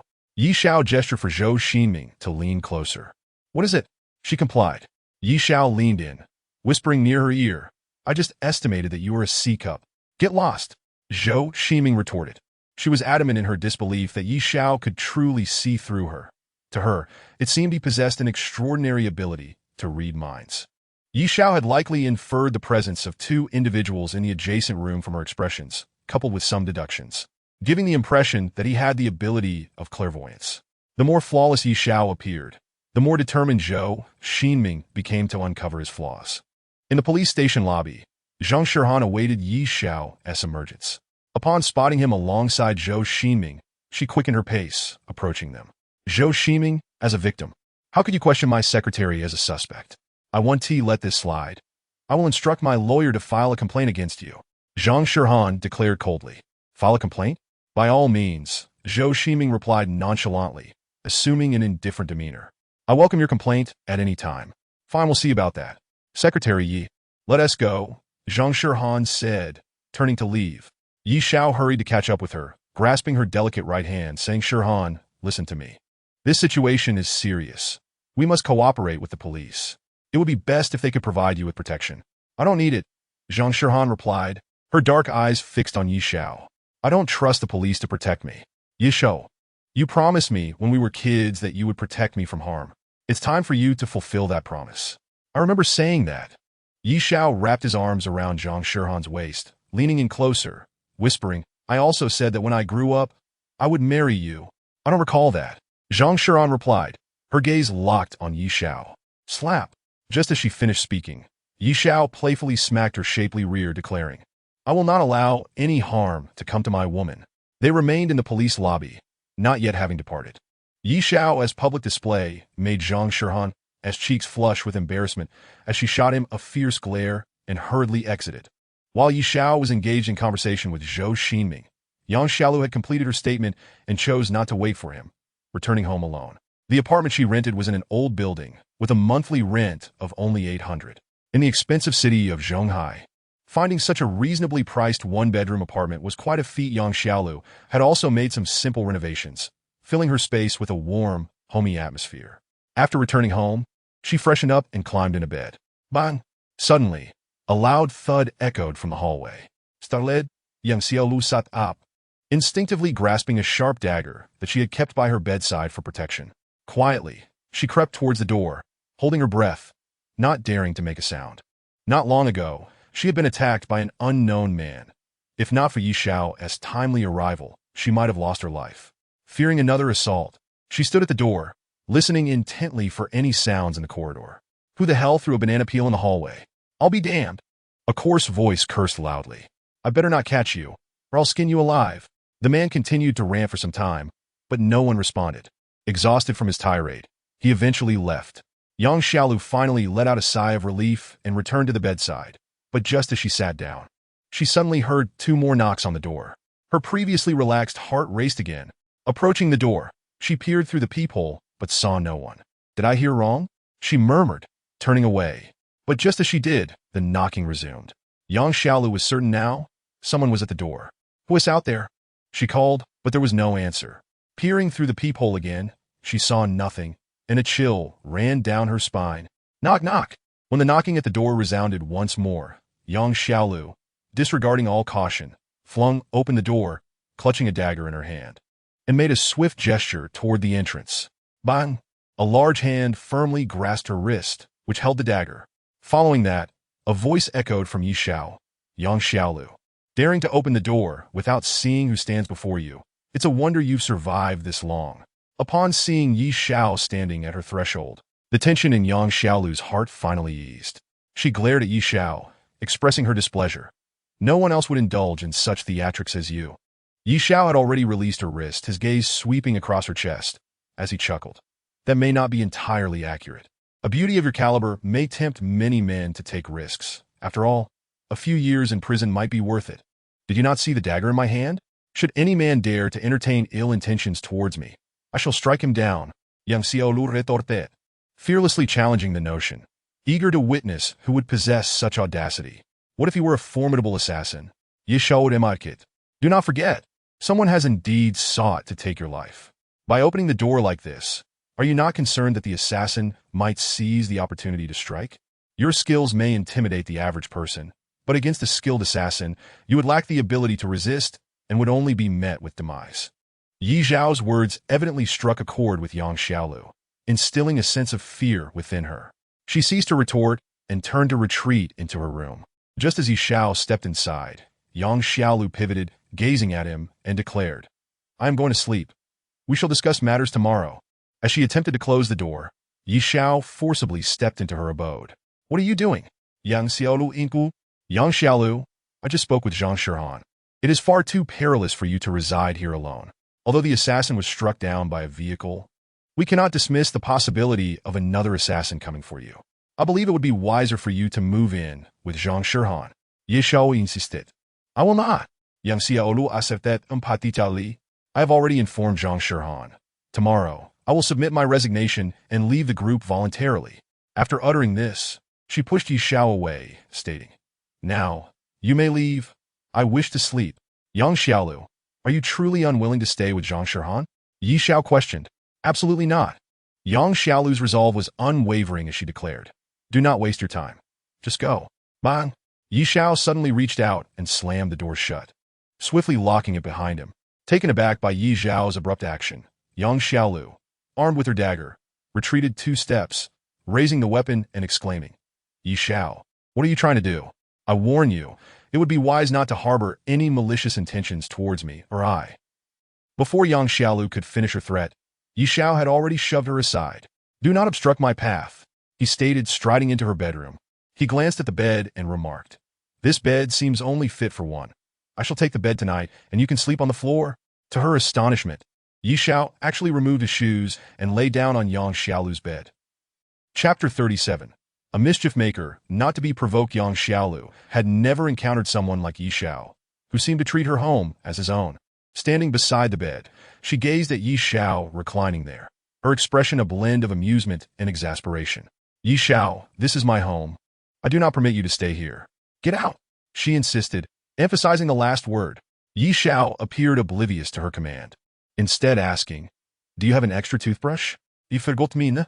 As he spoke, he rose from the bed and headed toward the bathroom. This is my home. Do you genuinely think this is a hotel? You expect me to provide you with a toothbrush? Get out of my bathroom. Yang Xiaolu initially failed to grasp the gravity of the situation. However, when she noticed Yi Xiao entering her bathroom, realization struck her. Inside were her freshly laundered undergarments. As Zhang Shirhan's secretary, her work was demanding, requiring her to be on call at all times. Her personal items, once washed, could only be left in the bathroom to dry, often resulting in an accumulation of her uncollected laundry. Residing in a small one-bedroom apartment, she rarely had visitors. She believed keeping her belongings in her own bathroom was secure. Who would have anticipated that Yi Xiao would brazenly enter without her permission? By the time she comprehended the situation, Yi Xiao was already inspecting her bathroom. Yi Xiao, if you dare to look around, I shall call the police. Yang Xiaolu stammered, unsure of how to respond. She rushed to the bathroom door, only to find Yi Xiao admiring her undergarments. This black one is quite appealing. I particularly adore the lace trim. It suits my taste perfectly. The white one is nice too. I've always preferred the triangular cut. Yi Xiao critiqued the array of undergarments displayed in her bathroom. There were at least 6 pairs, all thoroughly scrutinized by Yi Xiao. Get out! Yang Xiaolu shouted, bursting in to hastily gather her undergarments. Yi Xiao, as though deaf to her outburst, continued to retrieve Yang Xiaolu's toothbrush. Yang Xiaolu, your toothbrush is soft-bristled. Do you have a hard-bristled one? I prefer that. Yi Xiao remarked. If there is none available, I shall reluctantly use the soft one. Tomorrow, I will bring my luggage and use my own toothbrush. I also have an electric one, which is particularly convenient. Yi Xiao, enough. Yang Xiaolu stood resolutely before him, her dark eyes fixed on Yi Xiao, questioning. Do you truly intend to sleep here? Of course. Did you not see? I am preparing to brush my teeth. Yi Xiao repeated. Once I finish, I shall retire to bed. I need to pick up Zhang Shirhan for work tomorrow. Oh, by the way, how do you bathe here? Your bathroom is far too small. It can barely accommodate one person, and I fear that even a slight sound would echo throughout the room. Unlike Zhang Shirhan's place, which has ample space, even if one were to sing in the shower, no one would hear. However, Yang Xiaolu, you need not worry. I am a heavy sleeper. You can use the restroom at night without concern. Once I am asleep, even if you were to. Enough! Yang Xiaolu's expression darkened completely, her gaze piercing into Yi Xiao as she fiercely declared, Give me 10 minutes to quickly pack a few clothes, and I will leave with you. Now that is the right attitude. Yi Xiao responded. While I gather my things, please wait outside. I do not wish to see you. Yang Xiaolu insisted. That is out of the question. Yi Xiao countered. If I step outside, you will most certainly refuse to open the door for me again. I am well aware of this trick. Yang Xiaolu shot Yi Xiao another fierce glare before turning to collect her belongings. Yi Xiao drew. With Yang Xiaolu seated in the passenger seat. Yi Xiao, you have yet to tell me about your first love, Yang Xiueru. What kind of person is she? Yang Xiaolu suddenly inquired. A perfect goddess. Yi Xiao responded. Do I truly resemble her? Yang Xiaolu asked. Very much so, Yi Xiao replied, but what? Her bosom is larger than yours, Yi Xiao stated. With a snicker, Yang Xiaolu couldn't help but laugh aloud, replying, Do all men use that criterion to evaluate women? Apart from me, who else? Yi Xiao quitted. Shuich. Yang Xiaolu began, then corrected herself, saying, Why should I tell you? Who is Shuich? Is he as handsome as I am? Yi Xiao asked. He's a brother who has always encouraged me. Yang Xiaolu remarked. He is a graduate of a prestigious university, far more handsome than you. Then I can rest easy. Yi Xiao repeated. Yang Xiaolu was momentarily taken aback, gazing at Yi Xiao, and inquired, What are you at ease about? In television dramas, men with such characteristics are often the second male lead or the villain, the scoundrel. Only a man like me can be the protagonist, Yi Xiao declared. Upon hearing this, Yang Xiaolu couldn't help but chuckle once more. Did I say something wrong?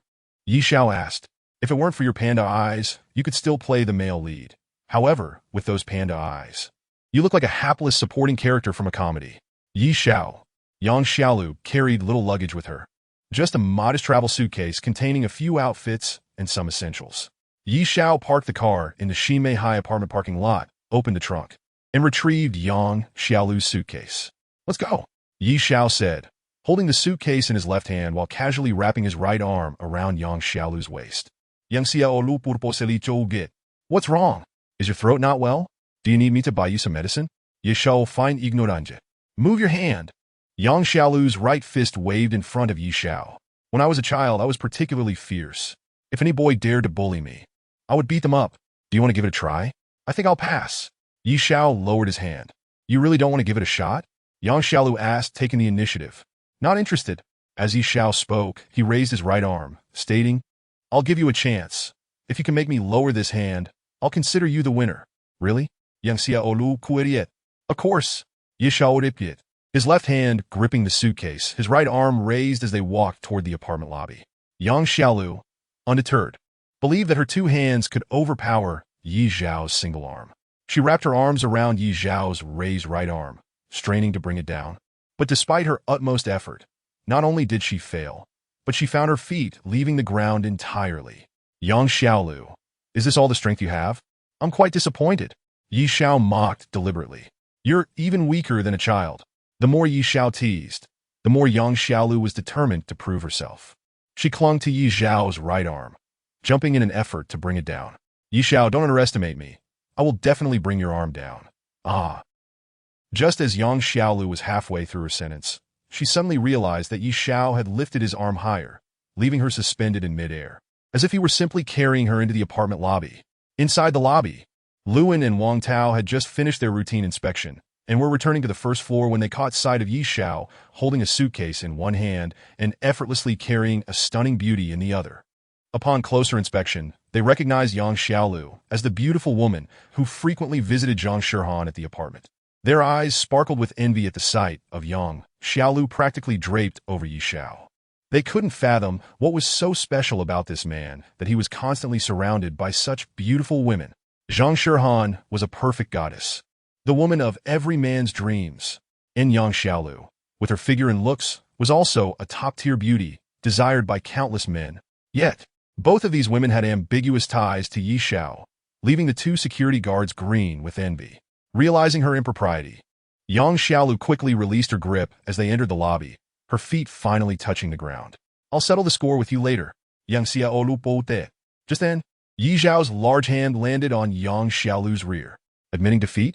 I told you, you lack strength, and you still didn't believe me. Yi Xiao remarqued. You rogue. Yang Xiaolu stuck out her tongue at Yi Xiao, making a disdainful face before turning away, a smile creeping back on her face as she walked toward the elevator. Holding the suitcase, Yi Xiao greeted Wang Tao and Luan, saying, Thank you all for your hard work lately.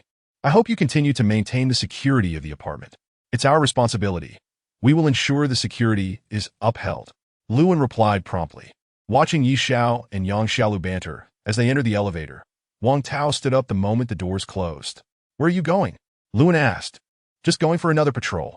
If I happen to encounter a single female resident, I might find an opportunity to escape my single life. Without waiting for Luan's reaction, Wang Tao stepped toward the elevator. Fool! Luan muttered as he sat back down. He casually checked the day's fortune, which read, Good for travel, make new friends. Romantic prospects are flourishing. Upon reading that, Luan's eyes lit up, muttering to himself, Looks like I should patrol a bit more tonight. Chapter 38. The happy cohabitation of three Yi Xiao and Yang Xiaolu arrived on the 22nd floor. Just as Yi Xiao entered the room with the suitcase, Zhang Shihan's cold voice echoed, Yi Xiao, you finally returned. What have you been up to? Zhang Shihan, clad in a light purple loungewear, with her dark hair cascading over her shoulders, was barefoot and reclining on the couch. She had evidently just taken a shower, her skin looking supple and fair, and the room was filled with a fragrant scent of bath products. As Yi Xiao and Yang Xiaolu stepped into the room, he paused at Zhang Shihan's words, placing Yang Xiaolu's suitcase in the living room before sitting down beside her. Shihan, what do you mean? What have I done? Yi Xiao asked curiously. Who told you to change the setting for Xiao Yi? Zhang Shihan fixed her gaze on Yi Xiao. Ah, you're referring to that? I forgot to mention, I thought the name Xiao Yi was rather unappealing. As the AI's core, she should have a more commanding name. Isn't that better?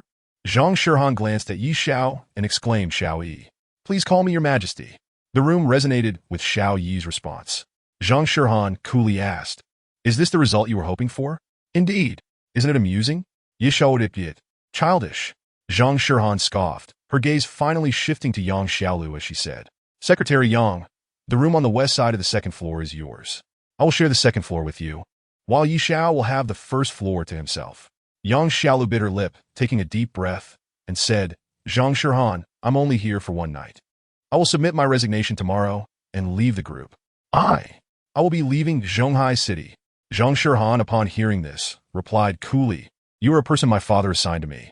If you wish to resign, you must do so in person when my father returns from Europe. Until then, you must fulfill your duties. I have done something unforgivable to the group. Yang Xiaolu confessed. I leaked confidential information to Li Tianxian.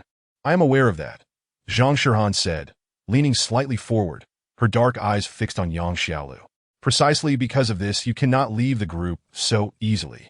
I have said that everything will be decided when my father returns. I understand, Yang Xiaolu replied. You are right. I cannot simply resign.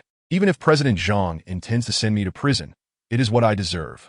President Zhang, I will return to my room to rest now. Tomorrow, I will be punctual in taking you to the group.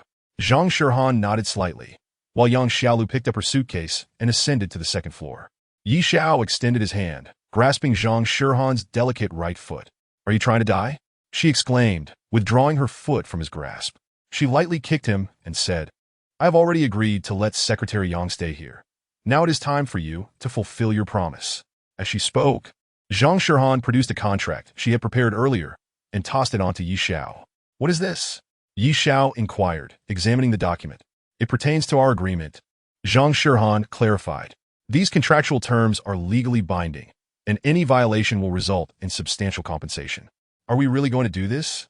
Yi Xiao asked. Signing a contract with you is indeed preferable, Zhang Shihan replied. First, you must refrain from calling me wife. There is no marriage contract between us, and I must make this clear. Fine, Yi Xiao coincided.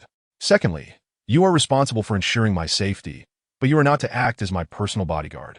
This protection contract is limited to a short term, with a specific end date determined by me, Zhang Shihan stipulated. That is acceptable, Yi Xiao agreed. Thirdly, you are not permitted to bring any women back here, she added. That's also fine, Yi Xiao replied. Confirm that you have no objections, and then sign, Zhang Shihan insisted. If you breach any of these clauses, you shall owe 10 million. Upon hearing this, Yi Xiao signed without even glancing at the document. All right, I've signed, he declared, suddenly leaning in to place a kiss on Zhang Shihan's lips, saying, See you tomorrow, darling. Zhang Shihan was taken aback by Yi Xiao's sudden kiss and the intimate term he had used. The term darling made her feel a wave of discomfort, even more so than when he called her wife. Yi Xiao, you scoundrel, stop right there, Zhang Shihan shouted, brandishing the contract. I have this contract, and you? I never called you wife, Yi Xiao retorted. I am adhering to the contract. At that moment, Yi Xiao suddenly remembered something. With a mischievous grin, he said, I forgot to mention that I was hired at great expense by your father. Even if I were to breach the contract, the one footing the bill would certainly be your father. Darling, see you tomorrow, and try not to miss me too much tonight. You jerk, you absolute scoundrel. I will not let you off the hook. Zhang Shihan seethed. Zhang Shihan spent the night plagued by nightmares, in which Yi Xiao appeared as a demon, incessantly calling her darling. No matter how hard she tried, she could not escape him. Darling, it's time to wake up. When Zhang Shihan heard Yi Xiao's voice again, she thought she was still dreaming. After being tormented by him all night, she resolved to ignore him. Please don't bother me, you disgusting man. I've dreamed about you all night. Do not show your face to me. Dreamed about me all night? No wonder I feel so exhausted. Turns out I was engaged in some vigorous exercise with you. Yi Xiao repeated. Upon hearing this, Zhang Shihan opened her eyes wide and shot up, only to find Yi Xiao dressed in sportswear, standing beside her bed. She quickly scanned her surroundings, realizing she was not in Yi Xiao's room this time, but rather in her own. Yi Xiao was the intruder. How did you get in? Zhang Shihan glared at him, demanding an explanation. I came in through the door. Your room was unlocked, Yi Xiao said nonchalantly. Get out, Zhang Shihan yelled. It's time to exercise. I'm all set for our run, Yi Xiao insisted. We need to get moving for our health. Zhang Shihan glanced at the time. It was 5:30, still not 6. She usually woke up no earlier than 7. Yi Xiao, I'll say it once more, you need to. Get out. Before she could finish her sentence, Yi Xiao yanked the covers off her and hoisted her onto his shoulder. Time to wash up, he declared. You scoundrel, let me go. I'll kill you, Zhang Shihan protested, flailing her arms as she hung upside down. Yet Yi Xiao paid her no mind, carrying her to the washroom door. With a thud, he set her down. Uncle Zhang paid me to take care of and protect you, Yi Xiao stated. I must ensure your well-being. How much did my father pay you? I'll double it. Zhang Shihan shot back, her gaze sharp enough to kill. 500 million. Yi Xiao would idiot. If you give me $1 billion, I might listen to your demands. Oh, and by the way, I prefer bank transfers over checks. Get lost. Zhang Shihan cursed vehemently. She had never encountered such a tenacious man as Yi Xiao. Unable to drive him away, she hastily washed up, donned a casual workout outfit, and emerged. In the living room, she found Yang Xiaolu and Yi Xiao already dressed for exercise, waiting for her. Approaching Yang Xiaolu, Zhang Shihan asked, You weren't also awoken by him barging in? Were you? I woke up early, Yang Xiaolu replied. Yi Xiao chimed in, Darling, you should know that only pigs sleep soundly. Otherwise, how could sleeping soundly be called pigging out? Shut up, Zhang Shihan retorted. Do not call me darling. It makes me feel nauseous. Use another term. Another term? How about baby? Yi Xiao suggested. Change it again, Zhang Shihan insisted. As long as you don't call me baby or darling. Anything else is fine. Really? Yi Xiao asked. Of course. All right then, Shihan baby, let us go, he proclaimed. Get lost, Zhang Shihan shouted. Chapter 39. Once a deal is made, no return. Zhang Shihan was forcibly dragged by Yi Xiao for a run, and by the time they returned to the apartment, she was drenched in sweat. I'll tolerate you for a few days, Yi Xiao, but just wait until my father gets back. I will have you thrown out. Zhang Shihan grumbled to herself as she showered. If it weren't for the black-clad intruders from the night before, she wouldn't have put up with him for even a moment. But those two had clearly targeted her. Having witnessed Yi Xiao's abilities, Zhang Shihan begrudgingly acknowledged that he was indeed more capable than the average bodyguard. Until she could uncover the true mastermind behind the attack, she had no choice but to accept Yi Xiao's protection. After finishing her shower, she chose a light-colored professional outfit and admired herself in the mirror. Perfect. Zhang Shihan felt quite satisfied with her appearance. She had always been confident in her figure and looks, even to the point of a touch of vanity, believing that no man had yet proven worthy of marrying her. She called out from the living room, Secretary Yang, let us go out for breakfast. Just as she finished speaking, Yi Xiao stepped in front of her, saying, Stop calling. Your Secretary Yang is already having breakfast. Let us go eat. Did you make it? A hint of skepticism appeared on Zhang Shihan's flawless face. Of course, Yi Xiao repeated, wrapping his arm around her shoulder. Come on, taste my cooking. Zhang Shihan approached the dining table with a mix of belief and disbelief. At that moment, Yang Xiaolu was already sipping congee with a spoon. President, come try this congee. It's better than what we get in restaurants. Yang Xiaolu urged Zhang Shihan to sit down. Zhang Shihan took a seat beside Yang Xiaolu, her eyes scanning the table, which was laid out with egg pancakes, white congee, and a few plates of appetizing side dishes. Is this your doing? Zhang Shihan couldn't believe her eyes as she glanced at Yi Xiao. Of course, Yi Xiao replied. However, your refrigerator is rather bare, so I had to hastily procure some ingredients from the convenience store nearby. Let us make do for now, once I go shopping and fill the fridge. I promised to prepare breakfast for you all in various styles. My former dream was to become a world-renowned chef. As he spoke, Yi Xiao had already served a bowl of porridge in front of Zhang Shihan. I've added some shrimp and peas to this porridge. I used white pepper to eliminate the fishy odor from the shrimp and paired it with fresh peas to meet nutritional needs.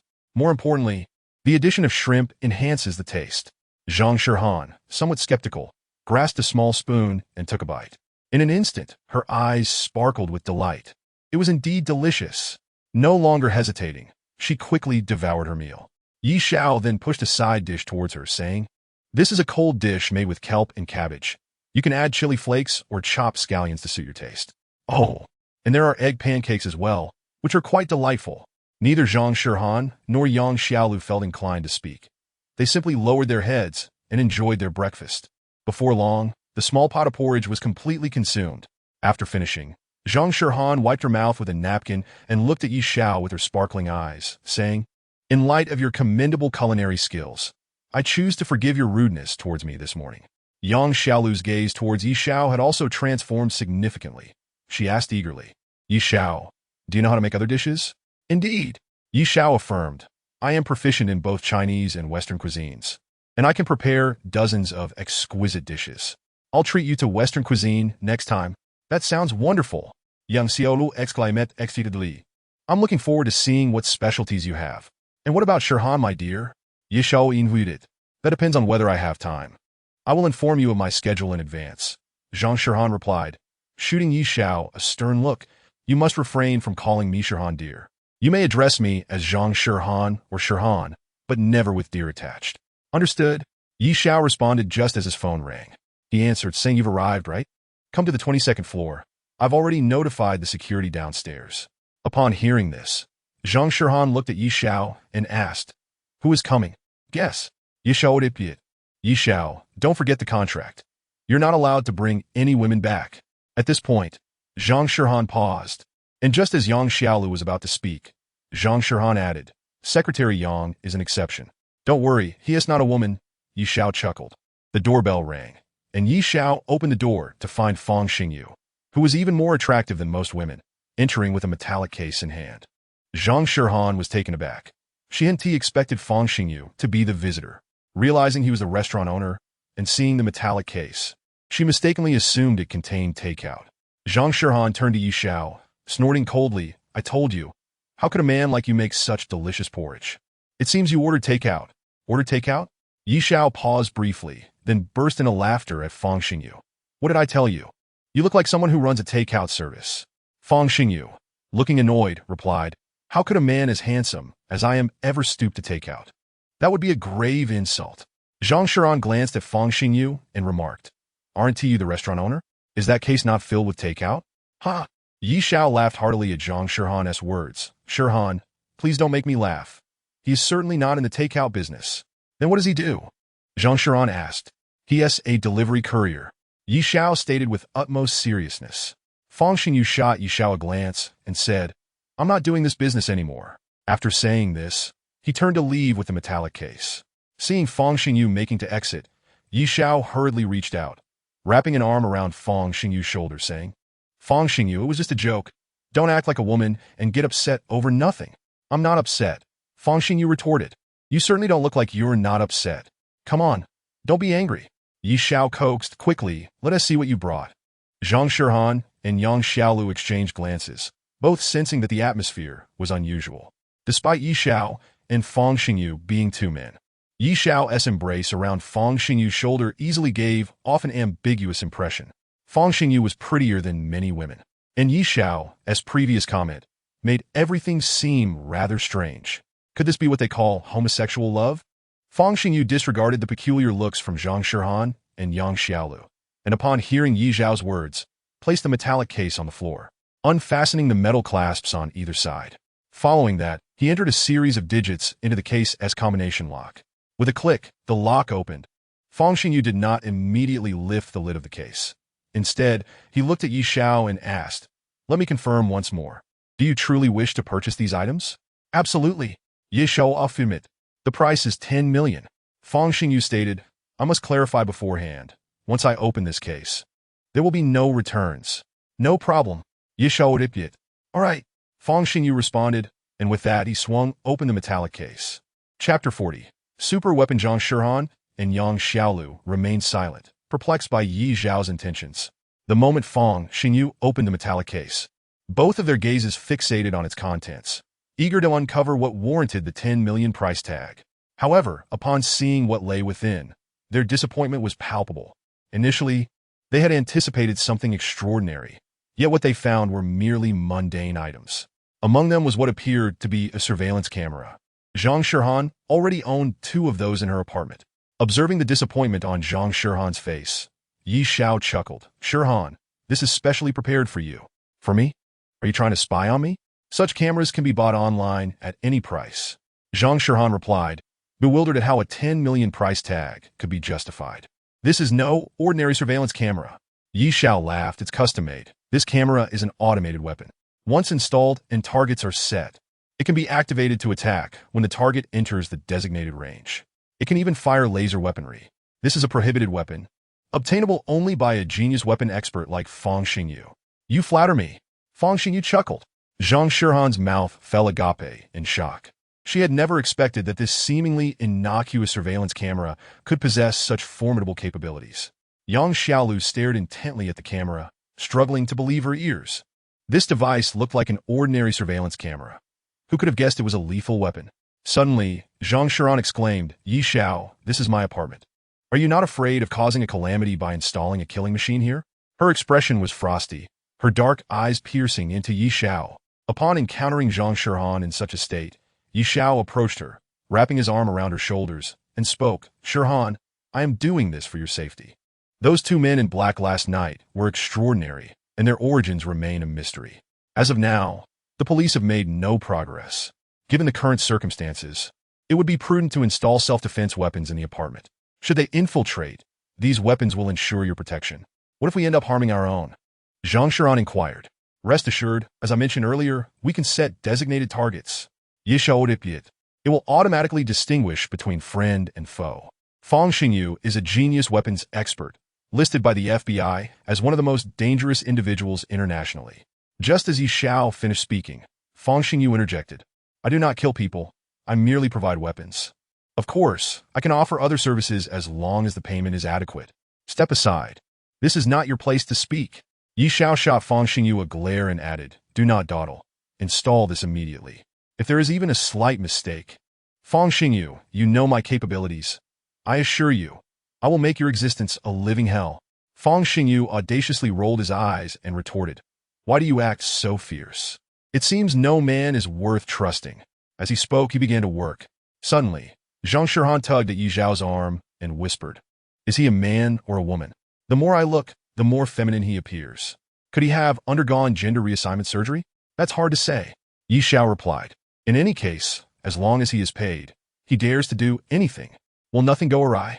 Zhang Shiran continued to question. Certainly, nothing will go wrong. Yi Xiao assured. I even had him prepare weapons specifically for you. What kind of weapons? You'll find out shortly, Yi Xiao responded. Fang Xingyu soon completed the installation, placing the weapon in an inconspicuous corner of the apartment's hall. This weapon has a special activation command. Upon entering the command, it will launch a laser attack on intruders. Fang Xingyu then produced two lipstick-shaped devices from his metal case. These are specially designed handguns, containing 2 bullets each. Fang Xingyu explained. Yi Xiao took the 2 lipsticks and handed one to Zhang Shiran and the other to Yang Xiaolu. I have one too. Yang Xiaolu exclaimed in surprise as she received the weapon.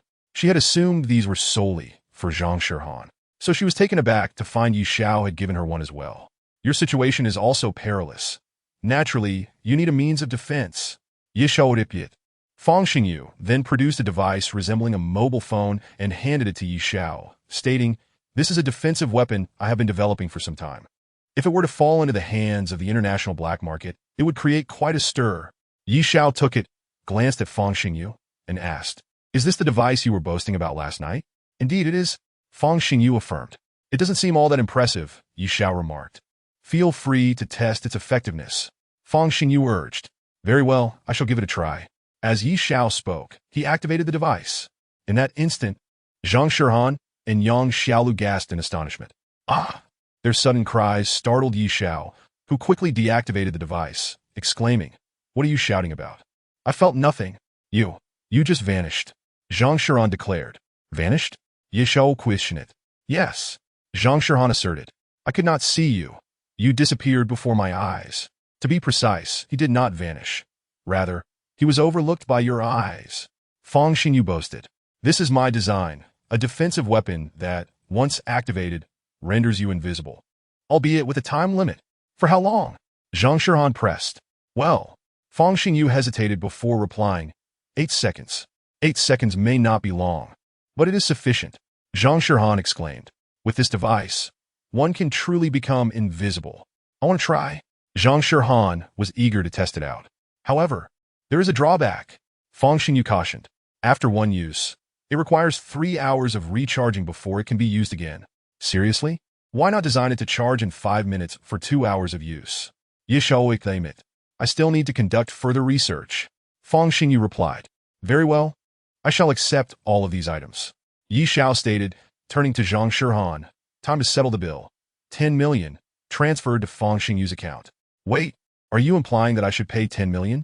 Zhang Shiran fixed her gaze on Yi Xiao. Of course, Yi Xiao affirmed with a nod. These weapons are for your protection. It's a necessary expense. I had previously discussed this with Uncle Zhang, and he agreed to reimburse these costs. Since Uncle Zhang is currently abroad, It falls upon you to handle it. I refuse. Zhang Shirhan replied resolutely. I will not pay a single cent. Such a miser. Yi Xiao scoffed. Yi Xiao, this is 10 million. Why would you not spend this money? Zhang Shiran challenged. I'll pay if I choose. Yi Xiao retorted. Luckily, I had the foresight to ask Uncle Zhang for 10 million, knowing you would refuse to settle the bill. You asked my father for money and expect me to pay? Zhang Shirhan glared at Yi Xiao. Is there a man more shameless than you? Men are all the same. Yi Xiao replied. If it were any other man, he would do the same. I would not. Fang Xingyu interjected. Zhang Shiran sneered. Yi Xiao, did you hear that? He would not stoop to your level of shamelessness. Yi Xiao glanced at Fang Xingyu and remarked dismissively. He does not count as a man. Chapter 41. I will not spare you. The GMC business vehicle was en route to Zhongtian Tower. Inside, Yang Xiaolu was briefing Zhang Shirhan on the day's work arrangements. This was a daily task for Yang Xiaolu, and Zhang Shirhan relied heavily on her. Setting aside Yang Xiaolu's motive for revenge that led her to join Zhongtian Biological Gene Pharmaceutical Group, her work capabilities were unparalleled. Zhang Shirhan would always bring Yang Xiaolu along on business trips, including overseas events earlier in the year. This morning at 10 o'clock is the group's weekly executive meeting. Yang Xiaolu announced. Preliminary assessments suggest it will involve the warehouse fire, and the loss report will be on your desk by 9 o'clock. Zhang Shirhan furrowed her brow, knowing the warehouse fire was an unavoidable topic. She had been present during the incident, and those executives dissatisfied with her would undoubtedly take the opportunity to confront her at the board meeting. This afternoon, you were scheduled to meet with the CEO of Huali Group to discuss medical devices. The relevant documentation will be prepared before noon. At this point, Yang Xiaolu hesitated, unsure whether to continue. What is it? Zhang Shiran inquired. This afternoon, Li Tianxian, the president of Zhonghai Pharmaceutical Group, wishes to meet with you. Yang Xiaolu explained. You have yet to respond. Of course I will not meet him. I refuse. Before Zhang Shirhan could speak, Yi Xiao interjected indignantly. The warehouse fire is likely directly related to that Li Tianxian. Furthermore, the attack on Yang Xiaolu cannot be divorced from him either. A person like him should not be afforded any opportunity. If we could eliminate Li Tianxian, it would be the simplest solution. Zhang Shirhan shot Yi Xiao a cold glance and replied, And what evidence do you have? The evidence is that the assassin, Niu Xiaowu, may have been sent by Li Tianxian, Yi Xiao asserted. However, the assassin is already dead, and there are no witnesses to confirm otherwise. Zhang Shirhan coldly stated. In today's world, one must prioritize evidence. Moreover, Li Tianxian is a well-known entrepreneur in Zhonghai City, and his father, Li Gaoyu, is the vice president of the Pharmaceutical Business Association. Do you truly believe that you can determine Li Tianxuan's involvement in the arson based solely on your conjecture? It appears you are merely brawn without brains. Yi Xiao was taken aback by Zhang Shirhan's assertion, feeling quite displeased as he shot her a glance and retorted. I see you as well-endowed yet lacking in intellect. We are equally matched. Zhang Shirhan's lips curled into a slight smirk, revealing her disdain. As the business vehicle approached Zhongtian building, Zhang Shirhan abruptly instructed the driver to halt. Yi Xiao, you shall disembark here, she declared. Why? Yi Xiao asked, perplexed. When I say you should get out, you must comply. Otherwise, next time, you can drive yourself and not ride in my car, she replied. Reluctantly, Yi Xiao exited the vehicle, which then proceeded directly to the entrance of Zhongtian building. Forcing me out, Zhang Shirhan, we shall see about this, he muttered indignantly. Just as Yi Xiao crossed the street, he heard a voice behind him. Yi Xiao, wait for me. Turning around, he saw Tang Wanwan running towards him. Breathless, she was clad in a short-sleeved t-shirt, her chest elevated, and as she hurried, her adorable pigtails swayed from side to side. Just as she was about to reach Yi Xiao, her foot stumbled. Ah! She exclaimed, and her body lurched towards the sidewalk. Yi Xiao, swift of hand, instinctively reached out and caught Tang Wanwan, preventing her from falling to the ground. A delightful fragrance wafted into Yi Xiao's nostrils, emanating from her youthful presence. Tang Wanwan nestled against him, and he couldn't help but inhale deeply. Thank you, she exclaimed repeatedly. I was nearly tripped. It scared me to death. She patted her chest as if to calm her racing heart. Yi Xiao released his embrace and chuckled. I just saved you. How do you intend to thank me? Shall I treat you to a meal? Tang Wanwan proposed. That will depend on where we dine. Yi Xiao replied with a grin. Where shall we go? What do you wish to eat? Tell me, and I will search for restaurants in the city right now, she inquired. I wish to go to a couple's restaurant. Just the two of us, Yi Xiao stated. You may take care of the arrangements. After saying this, he stepped forward. A couple's restaurant? What kind of place is that? Does such a restaurant exist in the city?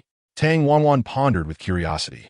When she finally located a couple's restaurant, Yi Xiao had already walked quite a distance ahead. She hurried after him, saying, I found one. It's over in the Zhongshan district, but it looks rather ordinary, and the food doesn't appear appetizing. Are you sure you want to go? Fool! Yi Xiao suddenly wrapped his arm around her shoulder, laughing. I was merely joking. We'll just grab a casual meal some other time. You're the fool. Tang Wanwan pouted her rosy lips, expressing her dissatisfaction.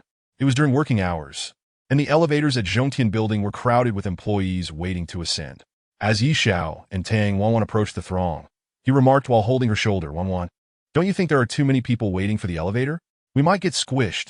Tang Wanwan burst into a melodious laugh. I'm not worried. Why should you be? You're a man. As she spoke, she reached out to poke Yi Xiao's chest and was surprised to find it as solid as steel. In an instant, her heart raced, and she quickly withdrew her hand, her cheeks flushing, falling silent. Wang Chao stood nearby, a single man who could not bear to see affection displayed in his vicinity. Moreover, Tang Wanwan, with her charming pigtails, was exactly his type. Witnessing her and Yi Xiao's flirtation stirred jealousy within him. He pointed towards the opposite elevator and said, Did you see that elevator? You can use it if you feel crowded here. Yi Xiao, oblivious to the other elevator, noticed that it was unoccupied and assumed it was out of order. Wanwan, let us go take that elevator, he declared, already guiding her towards it. Idiot! Wang Chao smirked at Yi Xiao's naivety.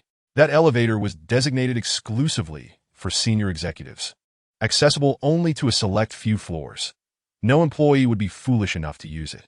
Wang Chao was deliberately trying to embarrass Yi Xiao and Tang Wanwan, harboring resentment and wishing for their dismissal from the company. His belief was that if he could not have something, neither should anyone else. Yi Xiao and Tang Wanwan arrived at the elevator and pressed the button for their floor. As the doors opened, they stepped inside. At that moment, Xin Yuchuan had just entered the lobby. As the vice president of the company, he commanded respect, and upon entering, the employees greeted him. With a stoic expression, Xin Yuchuan walked past them, dismissing them as insignificant. He felt justified in ignoring them. In his eyes, they were mere ants, and he could easily make them leave the company at his whim. This was the essence of power. Each time he witnessed employees crammed into the elevator like sardines, he couldn't help but sneer inwardly. He could take the private elevator, avoiding the crowds and the wait. This was life, and he relished the feeling of being on top. Approaching the elevator, he was taken aback to see the doors closing. Inside stood two unfamiliar young individuals. I'm sorry. You'll have to wait for the next elevator, Yi Xiao said with a wave as the doors shut. Xin Yuchuan's previously impassive expression twisted with irritation. He did not recognize the two young employees, yet they had commandeered the executive elevator, and one of them was clearly mocking him. Xin Yuchuan clenched his fists, his jaw tightening. I will find you and ensure you are expelled from the company, he vowed silently to himself. Chapter 42. This is defamation. I will not accept it. The elevator ascended to the 18th floor.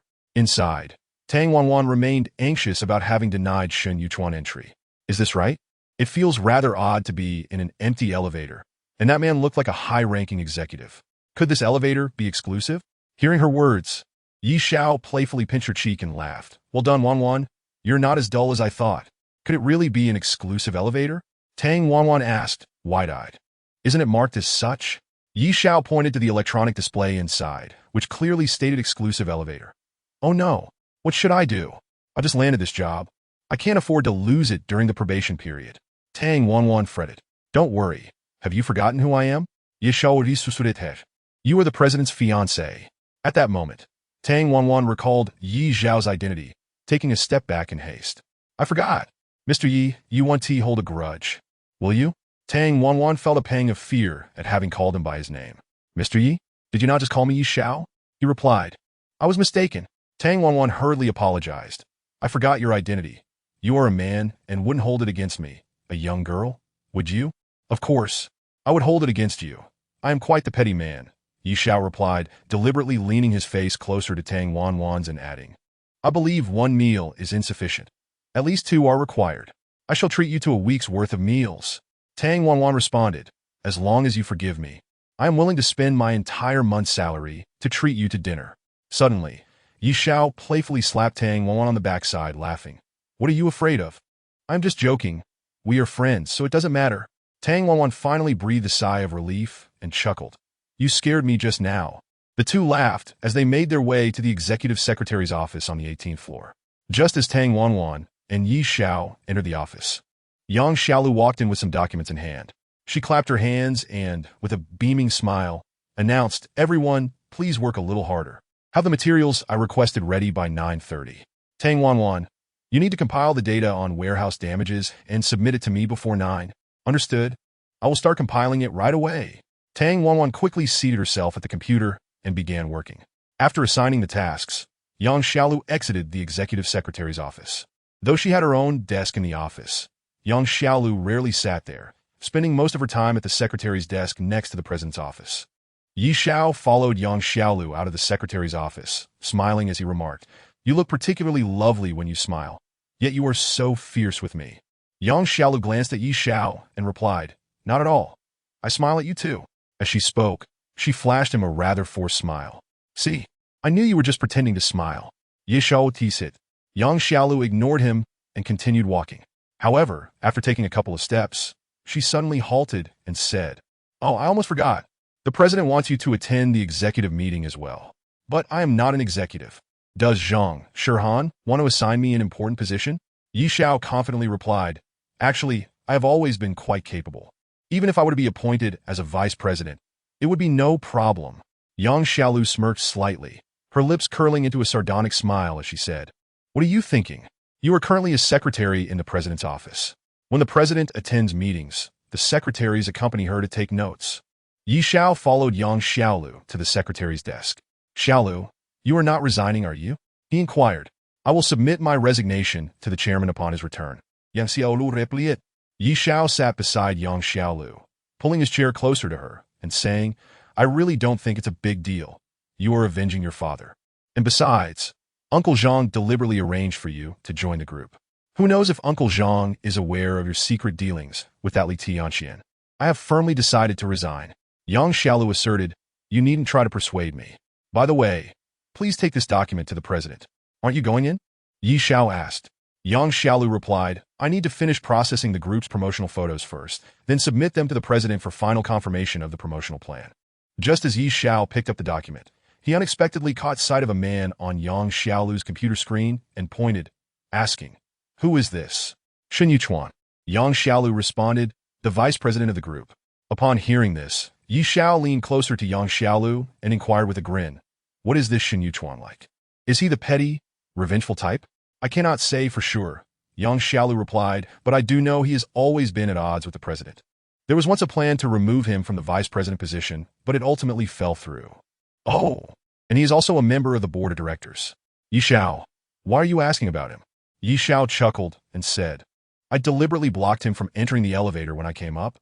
I bet he is furious right now. You! Yang Xiaolu exclaimed in surprise upon hearing Yi Xiao's words. Just as she began to say something, the desk phone rang, and she picked it up, saying, President, I'm coming now. After hanging up, she glanced at Yi Xiao and said, The president wants to see me. Let's go meet Zhang Shirhan together. Yi Xiao replied with a smile. The two entered the president's office, where Zhang Shirhan sat in her chair, her expression cold as ice. As Yi Xiao and Yang Xiaolu entered, Yi Xiao did not wait for Zhang Shirhan to speak and plopped down in a chair in front of her. Yang Xiaolu stood before Zhang Shirhan and asked, President, did you call for me? Zhang Shirhan's dark eyes turned to Yang Xiaolu as she said, I just received a call from Shen Yuchuan. He claimed that a male and female employee intentionally provoked him this morning, closing the elevator doors in front of him and leaving him stranded outside. The pair went to the 18th floor, and Shen Yuchuan believes they are from the president's secretary office. He demands that I dismiss these two employees. Young secretary, I entrust this matter to you. Find out who they are? Upon hearing Zhang Shirhan's words, Yang Xiaolu's gaze shifted to Yi Xiao. Yi Xiao cleared his throat and stated, That Shen Yuchuan is clearly framing me. Framing? Zhang Shirhan questioned, her dark eyes fixed on Yi Xiao. How do you know it's framing?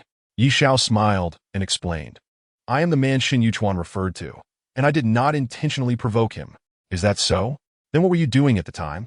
Zhang Shirhan inquired. Oh, I wasn't doing anything.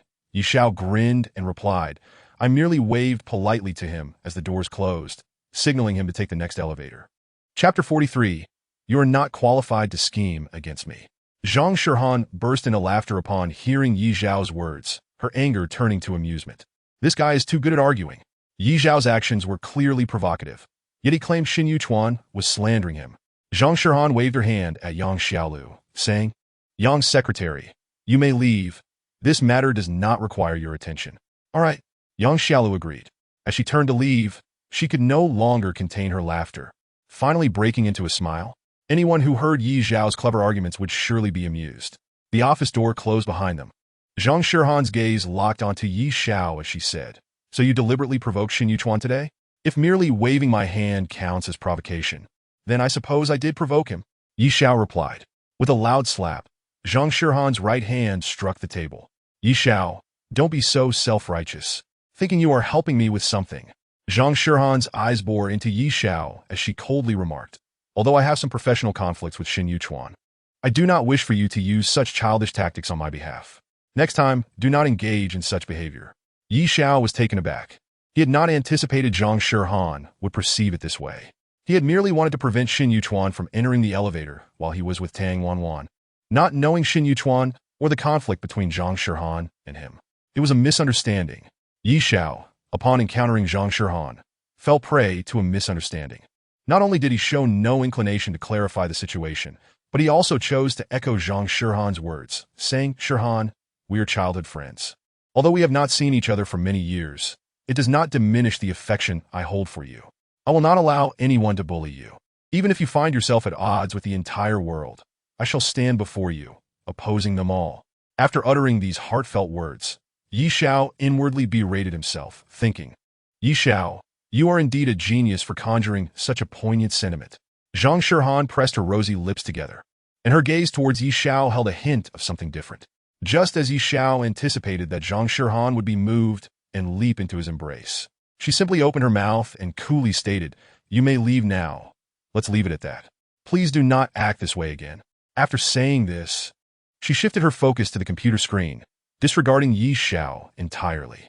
With no choice but to rise, he turned to exit. However, after taking just a few steps, Zhang Shirhan's voice drifted from behind him. I don't remember much from our childhood, but I distinctly recall crying fiercely when I left your home. When Yi Xiao turned back, he found Zhang Shirhan's eyes glued to the screen, already immersed in her work. He smiled and replied, I cried too. With that, he turned and walked out. As he closed the office door behind him, Zhang Shirhan lifted her head, glanced at the door, and a fleeting, sweet smile graced her lips, only to vanish as she resumed her work. Chairman Zhang Xiaotian was abroad and had not yet returned, leaving all matters of the group to Zhang Shirhan's discretion. The weekly executive meeting was primarily a report on the week's progress. In the multifunctional conference room, Xin Yuchuan, the group's vice president and a board member, took the opportunity to smoke a cigarette before the meeting commenced. With significant influence within the group, he was backed by several shareholders, firmly securing his position as second in command. Why has our president not arrived yet? The meeting is about to start. Should I, as the vice president in charge of business, preside over it? Xin Yuchuan remarked with a feigned smile upon noticing Zhang Shirhan's absence, prompting laughter from the other executives in the room. Amidst the laughter, the conference room door swung open, and in walked Zhang Shirhan, clad in a light-colored professional outfit, exuding a formidable presence. Although still young, she commanded an extraordinary aura that could silence even the most seasoned executives. The laughter abruptly ceased, and many faces turned awkward as smiles froze in place. The crisp sound of her heels echoed through the conference room as she made her way to her seat and sat down decisively. What were you all laughing about just now? Do share so I may join in the merriment, she demanded, her expression devoid of humor. Her gaze swept across the room before settling on Xin Yuchuan. Vice President Shen, would you mind allowing me to share in the laughter? President, I was merely making a jest. Do not take it to heart, Xin Yuchuan replied, lifting his teacup for a sip. Just as he set it down, he unexpectedly noticed Yi Xiao seated behind Zhang Shirhan. As one of her secretaries, Yi Xiao had gone unnoticed until that moment. At that instant, Xin Yuchuan's expression darkened, and he glared fiercely at Yi Xiao. Noting Xin Yuchuan's intense gaze, Yi Xiao boldly remarked, Do not look so surprised. I was the one who took the elevator. Quite unexpected, isn't it? Xin Yuchuan's countenance grew even darker, sensing Yi Xiao's deliberate provocation. He turned his attention to Zhang Shirhan, Speaking in an unfriendly tone, President Zhang, might you explain why your secretary is deliberately provoking me? The conference room fell into an immediate silence. Many were unaware of the unfolding situation, their eyes shifting to Shen Yuchuan. The senior executives were well aware of the tension between Shen Yuchuan and Zhang Shihan, a common occurrence in the competitive landscape for control of the group. However, it was unusual for Shen Yuchuan to confront Zhang Shihan so openly at a meeting. Despite his status, he showed little regard for propriety as he publicly accused her of orchestrating the provocation. Zhang Shihan, unfazed, replied coolly, Vice President Shen, what do you mean by that? I do not comprehend. Do you not understand? Very well. I shall state it plainly for all present to judge, Shen Yuchuan declared, fixing his gaze on Yi Xiao.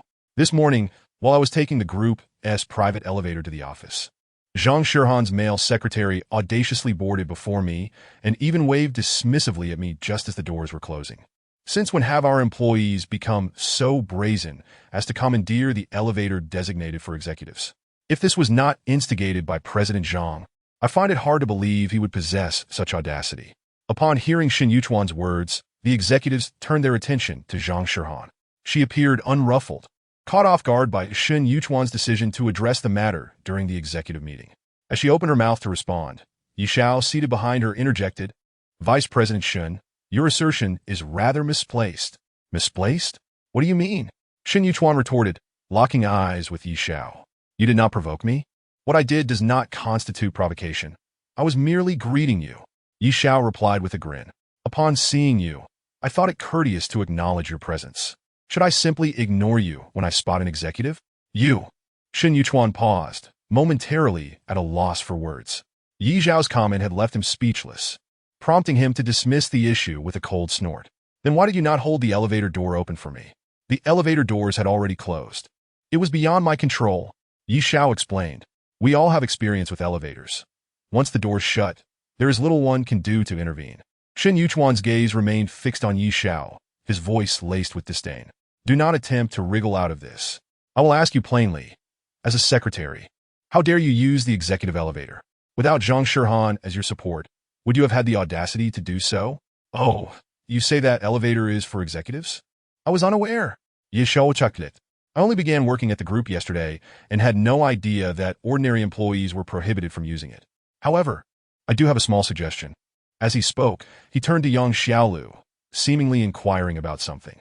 She retrieved Yi Xiao's phone and started operating it. The executives, including Zhang Shihan, were all left in suspense regarding Yi Xiao's intentions. Shen Yuchuan, already growing impatient, interjected, What are you planning? Speak quickly. My time is valuable. Fear not. It will be swift. Yi Xiao assured him with a smile. Vice President Shen, I guarantee that my suggestion will leave you quite satisfied. Leave me satisfied? Very well. You may simply take your leave. Shen Yuchuan scoffed. Our group has no need for uncouth employees like you. He paused at this point and deliberately cast a glance at Zhang Shihan. Clearly, Shen Yuchuan was ostensibly targeting Yi Xiao, yet in truth, his aim was directed at Zhang Shihan, intending to publicly humiliate her during the executive meeting. Just then, Yi Xiao suddenly interjected, All right. As he spoke, he already held his phone, proclaiming, Greetings to all employees of Zhongtian Biotech Pharmaceutical Group. I am Yi Xiao, the secretary to President Zhang Shihan. Currently, I am broadcasting live from the executive meeting, and the proposal I am about to present pertains to all employees in the group building. Chapter 44. I will ensure your regrets are unfounded. The voice of Yi Xiao resonated throughout the conference room. The executives, including Zhang Shihan, were left bewildered as to what Yi Xiao was planning. Holding his phone, Yi Xiao continued, I am currently live streaming from this executive meeting for everyone's benefit. The next topic is particularly significant as it relates to your work experience. I kindly ask for your attentive listening. This audacious act of Yi Xiao had allowed Yang Xiaolu to connect the broadcast to Zhongtian Building.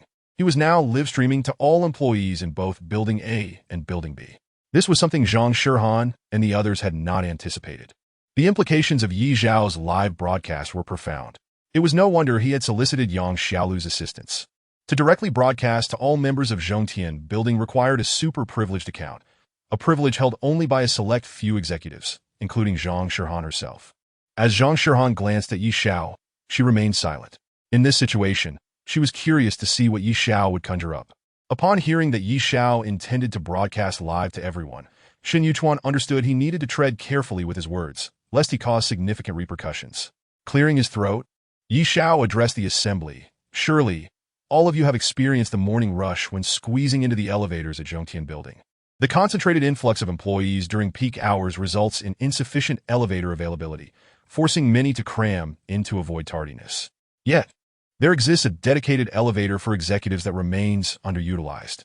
As the President's Secretary, I formally propose that during morning hours, this elevator be made available to all employees. Executives may choose to share the elevator with employees or wait until after peak hours to use it. President, may I suggest we put this proposal to a vote among the esteemed executives present? I will be live streaming this, providing timely updates on which executives agree or disagree. Zhang Shihan cast a glance at Yi Xiao, coughed lightly, and declared, in that case, let us proceed to a vote. I am in favor. Zhang Shihan raised her hand. The President, Zhang Shihan, is in favor, Yi Xiao announced. He then turned his gaze to Shen Yuchuan, who was glaring fiercely at him. Vice President Shen, do you agree or disagree? Yi Xiao inhuited. Of course, I agree, Shen Yuchuan replied, emphasizing, this is a positive initiative that will enhance employee comfort during work hours, which is our aspiration as executives. I agree. Shen Yuchuan deliberately stressed the word agree heavily. Yi Xiao then looked towards the other executives. At this juncture, no one was foolish enough to oppose the proposal. All the executives present raised their hands in support, resulting in unanimous agreement. Only then did Yi Xiao lower his phone.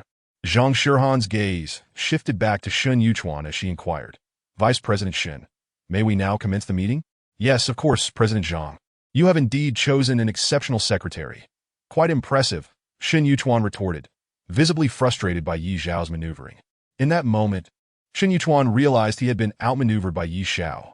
Given the circumstances, he had no choice but to acquiesce. Zhang Shihan disregarded Shen Yuchuan's irritation. She was determined to lead the meeting and hear the work reports. The meeting officially commenced, with various executives beginning to present their weekly updates to Zhang Shihan.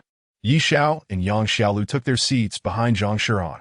While the executives reported to Zhang Shihan, Yi Xiao purposely nudged his foot towards Yang Xiaolu's, lightly stepping on her foot. As Yang Xiaolu diligently took notes, she was momentarily startled by Yi Xiao's foot.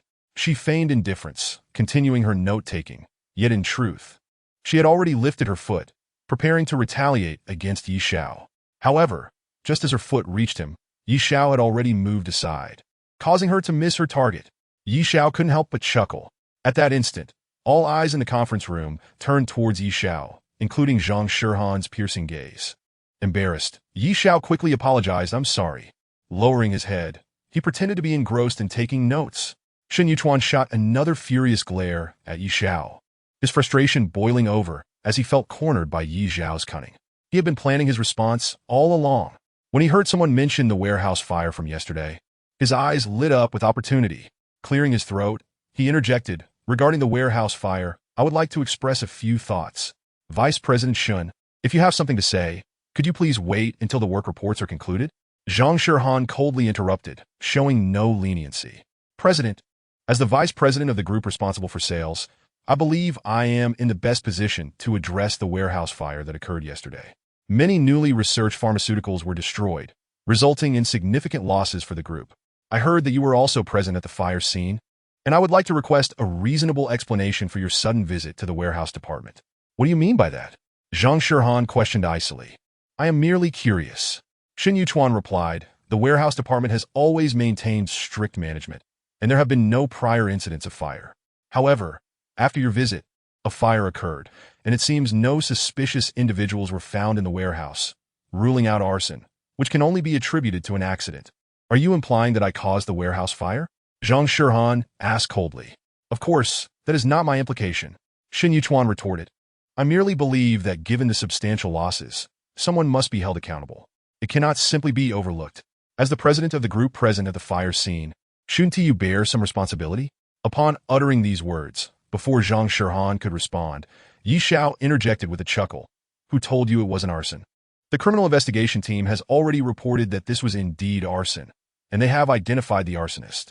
Unfortunately, that individual is already deceased. The police suspect that this incident may have involved someone from within our group, suggesting that critical information regarding the warehouse was leaked from within. Hearing Yi Zhao's statement, Yang Xiaolu glanced at Zhang Shihan and immediately stood up, exclaiming, "It was me." However, before she could finish her sentence, Yi Xiao preemptively declared, "It was Secretary Yang who discovered the leak. The culprit is Vice President Shun." Yi Xiao pointed an accusing finger at Shun Yuchuan. In an instant, all eyes were on Shun Yuchuan. Yang Xiaolu was taken aback, having never anticipated that Yi Xiao would accuse Shun Yuchuan of leaking information. The actual leaker was Yang Xiaolu herself, and she had been prepared to confess. Yet at that moment, Yi Xiao had shifted the blame onto Shun Yuchuan. With a discreet tap on Yang Xiaolu's backside, Yi Xiao signaled her to remain silent and sit back down. Plop! Yang Xiaolu complied and sat back down, her gaze fixed anxiously on Yi Xiao. Shun Yuchuan was blindsided by Yi Xiao's accusation, viewing it as a blatant slander.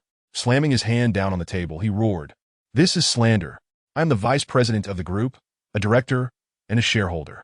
How could I possibly leak information, let alone commit arson? I have evidence," Yi Xiao asserted. "Evidence? What evidence?" Shun Yuchuan bellowed. "Let me tell you, if you cannot produce evidence, regardless of who you serve as secretary, I will have you dismissed. Furthermore, I will consult my lawyer and sue you for defamation. Since you demand evidence, I shall provide it, and I will ensure you have no regrets." Yi Xiao replied coldly. Chapter 45. The accusation against you. Yi Xiao rose from his seat and took a couple of steps toward Shun Yuchuan before abruptly halting. "Shun Yuchuan, you just lied about something," Yi Xiao declared icily.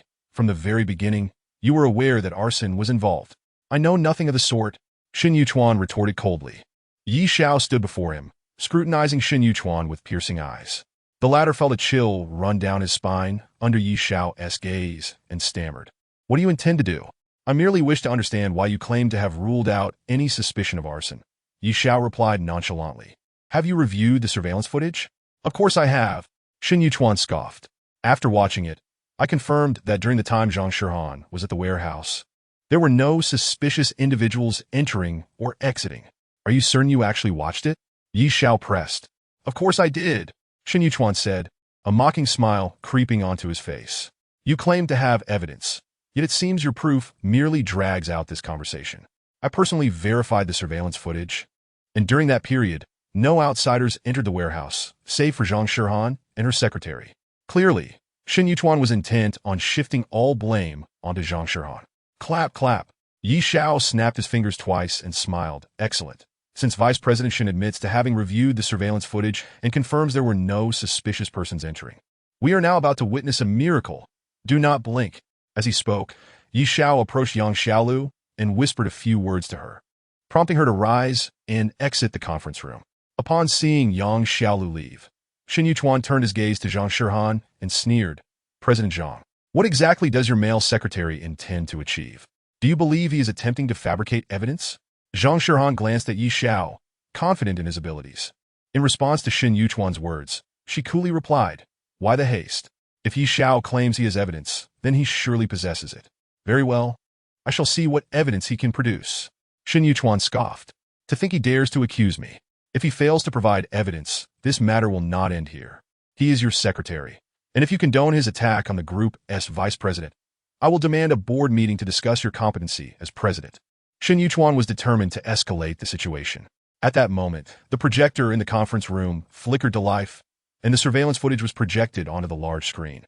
"All right, let us begin," Yi Xiao announced. "The most thrilling part is upon us. This is the surveillance footage, and just moments ago, Vice President Shun claimed to see no suspicious individuals. Everyone, pay close attention here." Yi Xiao deliberately pointed out Niu Xiaowu in the footage, stating, "Look at that individual. He is carrying a gasoline canister and brazenly walking into the warehouse." Had Yi Xiao not highlighted Niu Xiaowu, the attendees would have easily overlooked him. In that instant, everyone in the room spotted Niu Xiaowu. "This is impossible." Upon seeing Niu Xiaowu, Shun Yuchuan slammed his hand on the table and stood up, eyes wide with disbelief as he shouted, "This is fabricated. I have never seen him before. Where did he come from?" "Vice President Shun, spare us the theatrics," Yi Xiao replied icily. "This surveillance footage was obtained directly from the monitoring room, and it seems everyone except you has witnessed the arsonist. The police have already located him. But alas, he is deceased. Do you have anything further to say? Thud. Shin Yuchuan slumped back into his chair, unable to believe the reality before him. He had never seen Niu Xiaowu, and had Yi Xiao not pointed him out, he would have remained oblivious to the man's existence. Yi Xiao was not finished. He stood beside Shin Yuchuan and coldly remarked, Vice President Shen, when you were at the Human Paradise Club with Li Gaoyu, I was present. I distinctly heard you divulge to Li Gaoyu that the warehouse contained newly researched pharmaceuticals. You speak nonsense. Shin Yuchuan's eyes bulged, veins throbbing on his forehead as he furiously retorted, I do not know what human paradise you speak of. I have never been there. Is that so? Yi Xiao chuckled. I possess evidence. You. Do not slander me. Shin Yuchuan appeared to waver. At that moment, Yi Xiao reached into Shin Yuchuan's pocket and retrieved his wallet. In front of everyone, he pulled out a VIP card for Human Paradise from Shin Yuchuan's wallet. Vice President Shin, what is this? Yi Xiao coldly inquired. Do you still wish to argue? I did visit Human Paradise, but I never spoke with Li Gaoyu. Shin Yuchuan was clearly unraveling, struggling to keep his composure as he stammered. You are spreading falsehoods. Falsehoods? Are you? Yi Xiao observed Shin Yuchuan's reaction with a cold smile. It appears that unless I present my final piece of evidence, you will not concede. As he spoke, Yi Xiao reached into Shin Yuchuan's clothing pocket and extracted a small, exquisitely packaged pill. This pill is produced by Zhonghai Pharmaceutical Group, known as Viagra. I personally witnessed Li Gaoyu hand this to Shin Yuchuan. They were both intent on seducing multiple women. I truly cannot continue. With a slap, Yi Xiao tossed the pill onto the table. Everyone's eyes were immediately drawn to the word Zhonghai Pharmaceutical Group emblazoned on it. In an instant, all gazes shifted to Shin Yuchuan. Shin Yuchuan stammered, this pill is mine. I bought it on the street. It has nothing to do with Li Gaoyu. Shin Yuchuan found himself utterly speechless. Yang Xiaolu had returned, and Yi Xiao sat beside her. She whispered, Did you really hear that? Yi Xiao leaned in close to Yang Xiaolu's ear and whispered, It's a fabrication. I will reveal the truth to you later. As he spoke, he deliberately nipped Yang Xiaolu's rounded earlobe. She felt a tickling sensation, her hand instinctively reaching out to discreetly pinch Yi Xiao's thigh, after which he finally released her ear. This was their little exchange, unnoticed by the others in the conference room. At this moment, the attention of everyone in the room was solely focused on Shin Yuchuan. Yi Xiao's continuous presentation of evidence had already convinced the attendees of his claims. Even Zhang Shihan began to waver in her belief. Although she knew the true informant was Yang Xiaolu, not Shin Yuchuan, Yi Xiao's earlier assertions were so logical and well-supported that she could not dismiss them. Particularly, when Yi Xiao mentioned Human Paradise, it further solidified Zhang Shihan's conviction that Shin Yuchuan had indeed met with Li Gaoyu there. Zhang Shihan fixed her gaze on Shin Yuchuan and coldly stated, Vice President Shen, it is now your turn to provide a reasonable explanation. If you cannot clarify this matter, I regret to inform you that I must temporarily suspend you from your vice presidential duties and initiate an internal investigation. Defamation, this is all defamation. I swear I have done nothing. Shin Yuchuan's defense was feeble, and scarcely anyone believed his words. In that moment, Shin Yuchuan felt utterly isolated and helpless. Zhang Shihan coldly scoffed. Since Vice President Shen has not provided a reasonable explanation, I hereby announce the suspension of Vice President Shen from his duties, pending an internal investigation by the group. The results of this investigation will be reported to the chairman, who will make a formal decision regarding Shin Yuchuan's continued position as vice president. Shin Yuchuan fell silent, fully aware that any words he might utter would be futile. Despite knowing he had been wronged by Yi Xiao, he found himself at a loss for how to retaliate. He had lost. Chapter 46. My treat. You foot the bill in Zhang Shihan's office. Yi Xiao lounged on the sofa with his legs crossed, a cigarette perched between his fingers. Secretary Yang, please bring me a cup of coffee, no sugar. Yi Xiao's lips curled into a self-satisfied smirk. Bang! Zhang Shihan kicked Yi Xiao's propped-up leg and coldly remarked, This is my office. I am the president here, so sit properly. Oh! Yi Xiao obediently placed his legs down. Zhang Shihan glanced at Yang Xiaolu and instructed, Bring in 2 cups of coffee. Understood, President. Yang Xiaolu replied, turning to exit. Zhang Shihan took a seat opposite Yi Xiao, a cheerful smile gracing her face. For so long, she had faced various attacks from Shin Yuchuan, especially during executive meetings where he consistently targeted her. This time, Zhang Shihan had anticipated that Shin Yuchuan would use the warehouse fire incident as a means to undermine her. But little did she expect that Yi Xiao would turn the tables, leading to Shin Yuchuan's significant embarrassment in front of everyone. Most notably, Yi Xiao had convinced everyone that the leaker within the group was indeed Shin Yuchuan. Zhang Shihan had emerged victorious this time. Yi Xiao, how did you know that Shin Yuchuan met with Li Gaoyu, the chairman of Zhonghai Pharmaceutical Group? Zhang Shihan inquired. I already told you. I witnessed it with my own eyes. Yi Xiao replied. Don't lie to me. Zhang Shihan retorted coldly. You can deceive others, but not me. Do you truly wish to know? Yi Xiao asked. Of course. Zhang Shihan snapped back. Spill it. Come closer, and I will tell you. Yi Xiao beckoned, urging Zhang Shihan to lean in. Without a second thought, she inclined her body forward, bringing her face closer. Unexpectedly, Yi Xiao's arm shot out, wrapping around her waist and pulling her into his embrace. Thud! Zhang Shihan found herself nestled in Yi Xiao's arms, stunned. Just as she began to struggle, the door swung open, and Yang Xiaolu entered, carrying 2 cups of coffee. Yang Xiaolu immediately caught sight of Zhang Shihan struggling in Yi Xiao's hold, her cheeks flushing slightly. Pretending not to notice, she placed the coffee on the table. I'll step out for a moment, Yang Xiaolu stated. At that moment, Zhang Shihan managed to wriggle free from Yi Xiao's grasp. She shot a glance at Yang Xiaolu and declared, Secretary Yang, don't misunderstand. This guy is shamelessly harassing me. You must immediately inform the Group S security to apprehend him and take him to the police station. Ha! Yi Xiao burst into laughter upon hearing Zhang Shihan's words. President Zhang, don't think that just because you have a loud mouth, you can spout nonsense. You were the one sitting in my lap just now. You have the audacity to talk. Zhang Shihan pointed her cherry-red lips and coldly huffed. Shall we compare and see who has the bigger mouth? Not a chance. Yi Xiao took a puff of his cigarette and replied, Weren't you curious about how I knew about Shin Yuchuan's meeting with Li Gaoyu? Sit down and I'll explain. Oh, Secretary Yang, you can listen in too. Zhang Shihan seated herself, while Yang Xiaolu hesitated but eventually stood beside her. Yi Xiao's lips curled into a triumphant smile as he spoke. Actually, I was just making it up. I've never even seen what Li Gaoyu looks like. So how could I possibly know they met? Making it up? Both Zhang Shihan and Yang Xiaolu were taken aback. Zhang Shihan pressed. Then what about the Xiantang incident? I have told you before, I possess the ability to see through things. I noticed that Shin Yuchuan had a VIP card in his wallet and that he had medication in his pocket, so I concocted that excuse. Yi Xiao boasted. Who would have thought that you so-called executives are all such fools? Whatever I say, you believe it. You all took it as gospel that Shin Yuchuan met with Li Gaoyu. Huh, how ridiculous. A bunch of simpletons. As soon as Yi Xiao uttered those words, Zhang Shihan's expression turned icy. She coldly stated, Who are you calling a fool? Ah, not you. Yi Xiao chucked it. Considering you performed well today, I shall overlook it. Zhang Shihan's face broke into a smile as she said, All right then, let us put this matter to rest. You may leave now.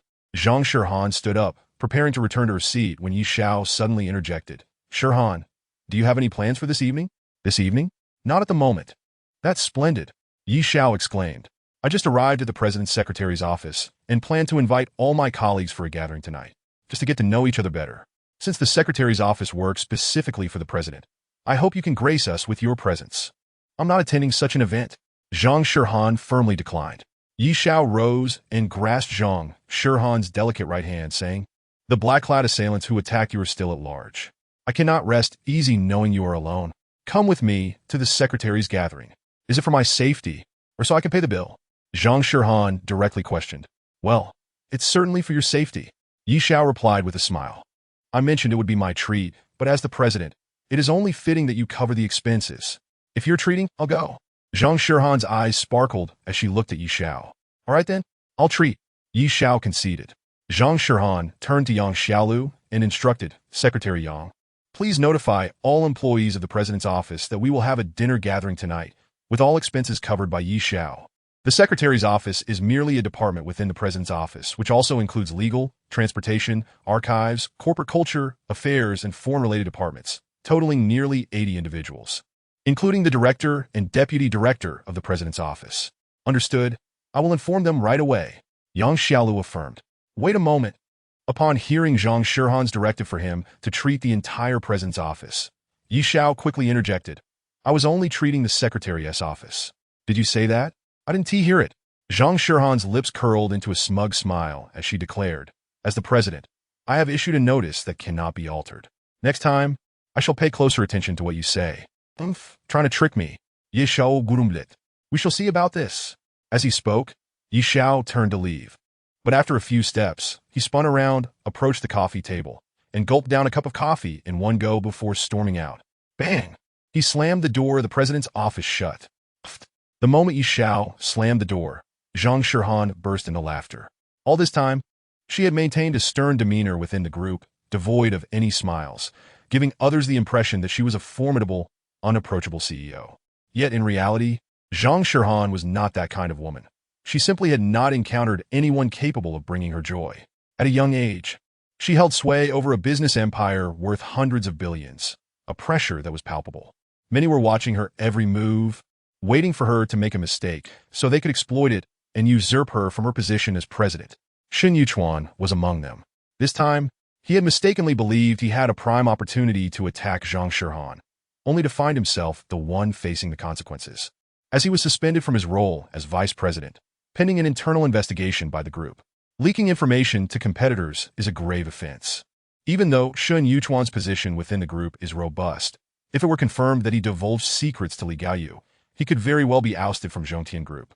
Although Zhang Shirhan and Yi Xiao's initial meeting was somewhat unpleasant, as they spent more time together, Zhang Shirhan discovered that Yi Xiao was quite extraordinary, especially during moments of peril when he consistently protected her, leading Zhang Shirhan to regard him as a man worthy of her trust. The Zhonghai Shipa building stands as the largest restaurant within the Zhongshan business district. Zhang Shirhan's business vehicle halted at the entrance of the Zhonghai Shipa building, and as the door swung open, both Yi Xiao and Zhang Shirhan alighted. Yang Xiaolu and the personnel from the secretariat arrived at the restaurant first, knowing that as the group's president, Zhang Shirhan would surely arrive a bit later.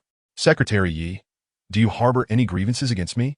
Zhang Shirhan inquired playfully, noticing Yi Xiao gazing at the restaurant's entrance. Not at all. Yi Xiao replied, how could I dare to have grievances against you? You are my superior. I don't feel as though you regard me as your superior. Zhang Shirhan retorted, extending her right hand to link arms with Yi Xiao, continuing.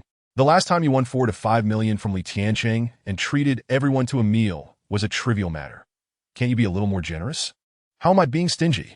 Yi Xiao countered, I earn my money through hard work. Take that incident with Li Tiancheng. I was risking my life in that gamble. Had I lost, I would have lost everything. As for protecting you, that too is fraught with danger. You've witnessed those 2 men in black. They are formidable, almost monstrous.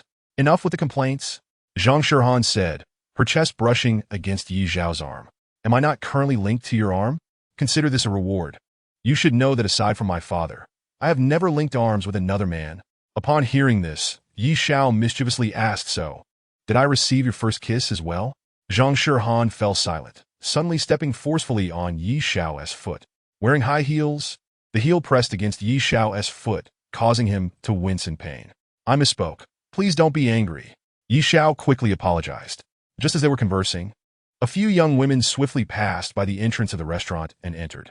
Yi Xiao caught a glimpse of a girl with long hair, and in that instant, his eyes widened in surprise as he stepped inside the restaurant. Chapter 47. The Holy Knight gathering Zhang Shirhan, with her hand linked to Yi Xiao's arm, suddenly felt him quicken his pace, shaking her hand loose. You cat. Zhang Shirhan never expected Yi Xiao to dare to shake off her hand. After all, she was a goddess in her own right.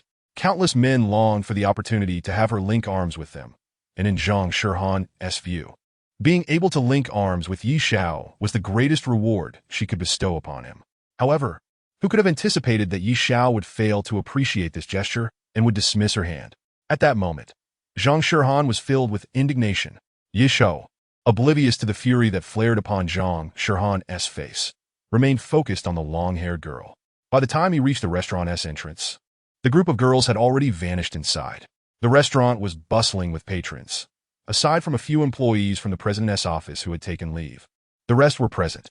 After all, the president had personally issued the invitation, and which employee would dare to skip out, especially when the group president, Zhang Shirhan, would be in attendance? One employee who had initially taken leave rushed over upon learning this news. Yi Xiao, unable to spot the girl with long hair, muttered to himself, could it be that I was mistaken? Suddenly, he recalled that Zhang Shirhan had just been linked to his arm, and in his pursuit of the long-haired girl, he had completely forgotten about her. Turning around, He saw Zhang Shirhan approaching him, her expression one of anger. "Shirhan, I forgot about you." Yi Xiao hurried over, attempting to grasp Zhang Shirhan's hand. However, she forcefully shook his hand away, coldly stating, "Call me President.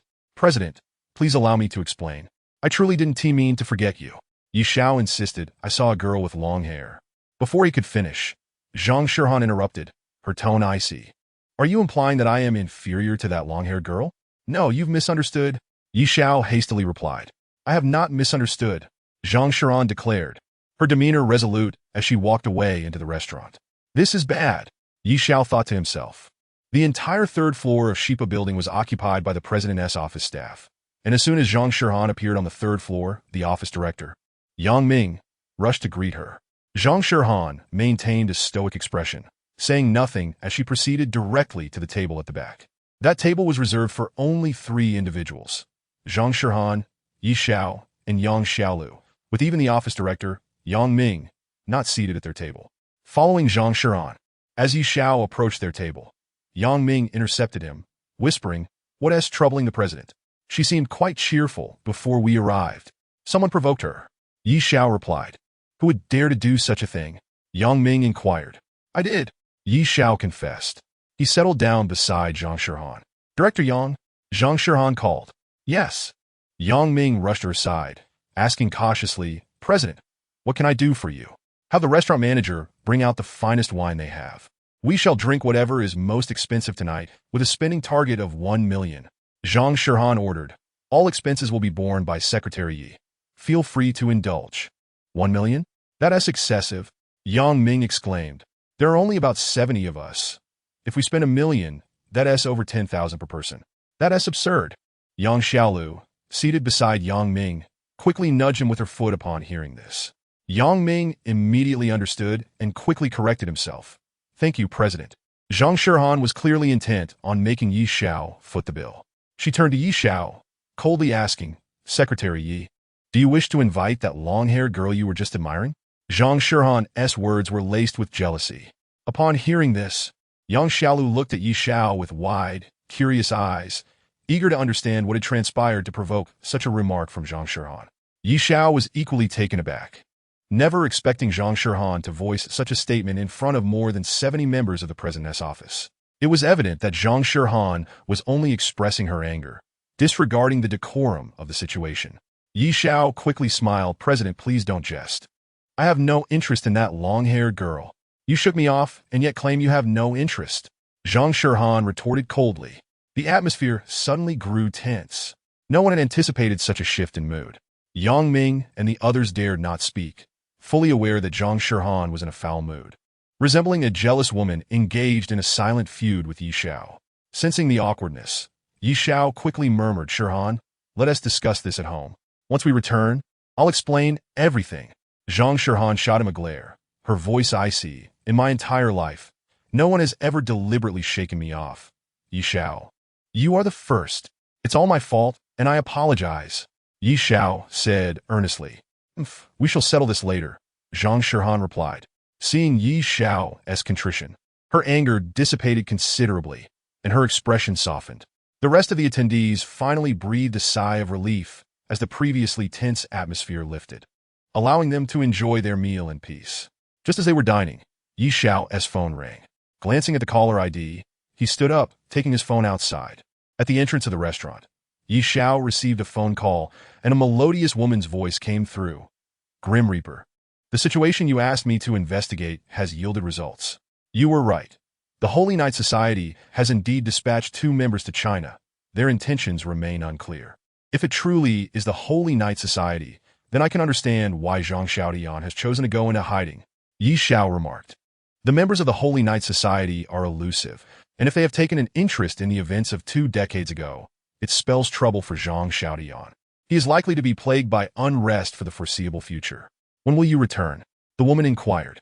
"I cannot go back," Yi Xiao replied with a resigned smile. "We as operatives are inherently a perilous and exceptional group, dealing with extreme situations. A moment's lapse can transform us into monsters. I have personally dealt with 2 comrades who once fought alongside me. They were exemplary agents, yet ultimately became terrifying demons, unable to overcome their psychological barriers.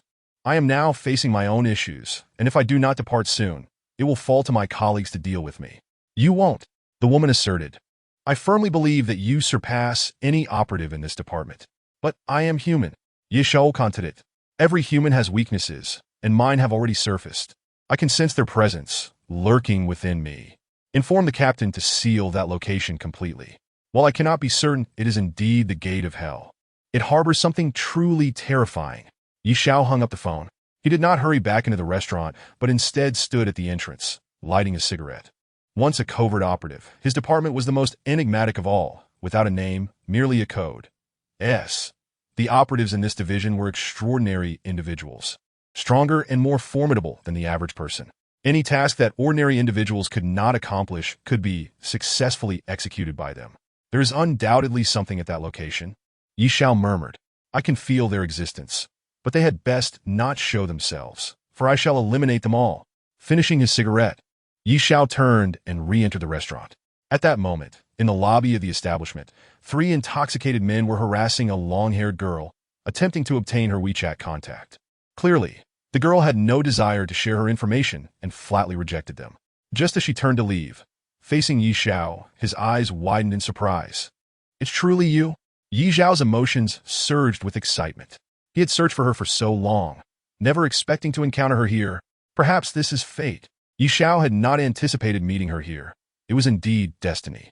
The long-haired girl was none other than Yang Xueting, the younger sister of Yang Shiru, whom Yi Xiao had been desperately seeking. Yang Xueting had always held Yi Xiao responsible for her sister's demise, refusing to forgive him. Any money Yi Xiao sent her was promptly returned, and eventually, she even closed her bank account to prevent him from sending her funds again. She had been evading Yi Xiao, wishing never to cross paths with him. He never imagined he would encounter Yang Xueting in Zhonghai City. He had only pursued her after catching a glimpse of her profile, resembling Yang Xueting's. Now, he could be certain that the long-haired girl was indeed Yang Xueting. Yang Xueting had firmly declined the advances of the 3 drunken men, but as she attempted to walk away, one of them reached out, blocking her path. Beautiful. If you want to give us your WeChat, then come on, let me take you out for a drink, the man said, disregarding her feelings and attempting to grab her right arm to drag her away. Let go of me, Yang Xueting exclaimed. With her innocent demeanor, she did not seem like someone who would resort to violence. Yet unbeknownst to them, she had been protecting herself all these years. Just as the man's hand was about to grasp her, Yang Xueting raised her right knee and struck fiercely at his groin. Thud! The drunken man doubled over in pain, cursing, You filthy whore. How dare you refuse me? Brothers, don't let this filthy girl get away. Teach her a lesson. The other 2 drunken men, witnessing their friend being struck by the long-legged beauty, were incensed. They hurled a barrage of vulgarities and raised their hands to slap Yang Xueting. Seeing the impending blows, she shut her eyes, bracing for the impact. Slap, slap. The sharp sound of 2 slaps rang out. Although Yang Xueting heard the sound, she felt no pain. Opening her eyes, she saw a man standing protectively in front of her. It was Yi Xiao. Yi Xiao was swift, raising his hand to deliver slaps to the 2 men, forcing them to stagger back 2 steps. You 3 buffoons, not only harassing a lady, but also attempting to assault her, have utterly disgraced yourselves. Yi Xiao's eyes gleamed with fierce intensity as he fixed his gaze upon the trio. The 3 men, now thoroughly intoxicated, were emboldened by liquor, eager to incapacitate Yi Xiao and then deal with Yang Xueting. Damn you, I'll take you down. The man who had been struck in the groin shouted, eyes bloodshot, fists clenched and aimed at Yi Xiao. Yi Xiao raised his own fist, colliding with the man's. Bang! The sound of bone striking bone echoed sharply. The seemingly ferocious man began to weep like a child, realizing his fist had struck against iron. The excruciating pain coursed through him, causing him to sob uncontrollably. Is that all you've got? How embarrassing! Yi Xiao scoffed at the man's tears, a disdainful smile curling at his lips. With a powerful swing, Yi Xiao's fist connected squarely with the man's jaw. Thud! The impact shattered the man's teeth, and as he opened his mouth to speak, blood poured forth, intermingled with fragments of broken teeth. The other 2 men, witnessing the scene, grabbed nearby bottles. You dare strike our brother? We'll finish you, they shouted, brandishing their weapons and charging at Yi Xiao. Watch out, Yang Xueting cried, alarmed at their approach. Xueting, I'm glad you're concerned for me, Yi Xiao replied. Yang Xueting's expression darkened, her tone icy as she stated, "Even if a stranger is in danger, I would still warn them. Regardless, I am pleased." "Fool move," Yang Xueting urged as she saw Yi Xiao standing still while the two men swung their bottles at him. Upon hearing her words, Yi Xiao smiled and reassured her, "Xueting, you need not worry. Opponents of this caliber cannot harm me." With that, Yi Xiao's hand shot out, grasping the wrists of the two men wielding the bottles. In an instant, he leaped into the air, delivering powerful kicks that struck the two men squarely. Their bodies flew backward. Thud, thud. They crashed heavily against the tables behind them. Yi Xiao swiftly approached the fallen men, standing before them with a fierce glare. "You seem to enjoy using bottles as weapons. Very well.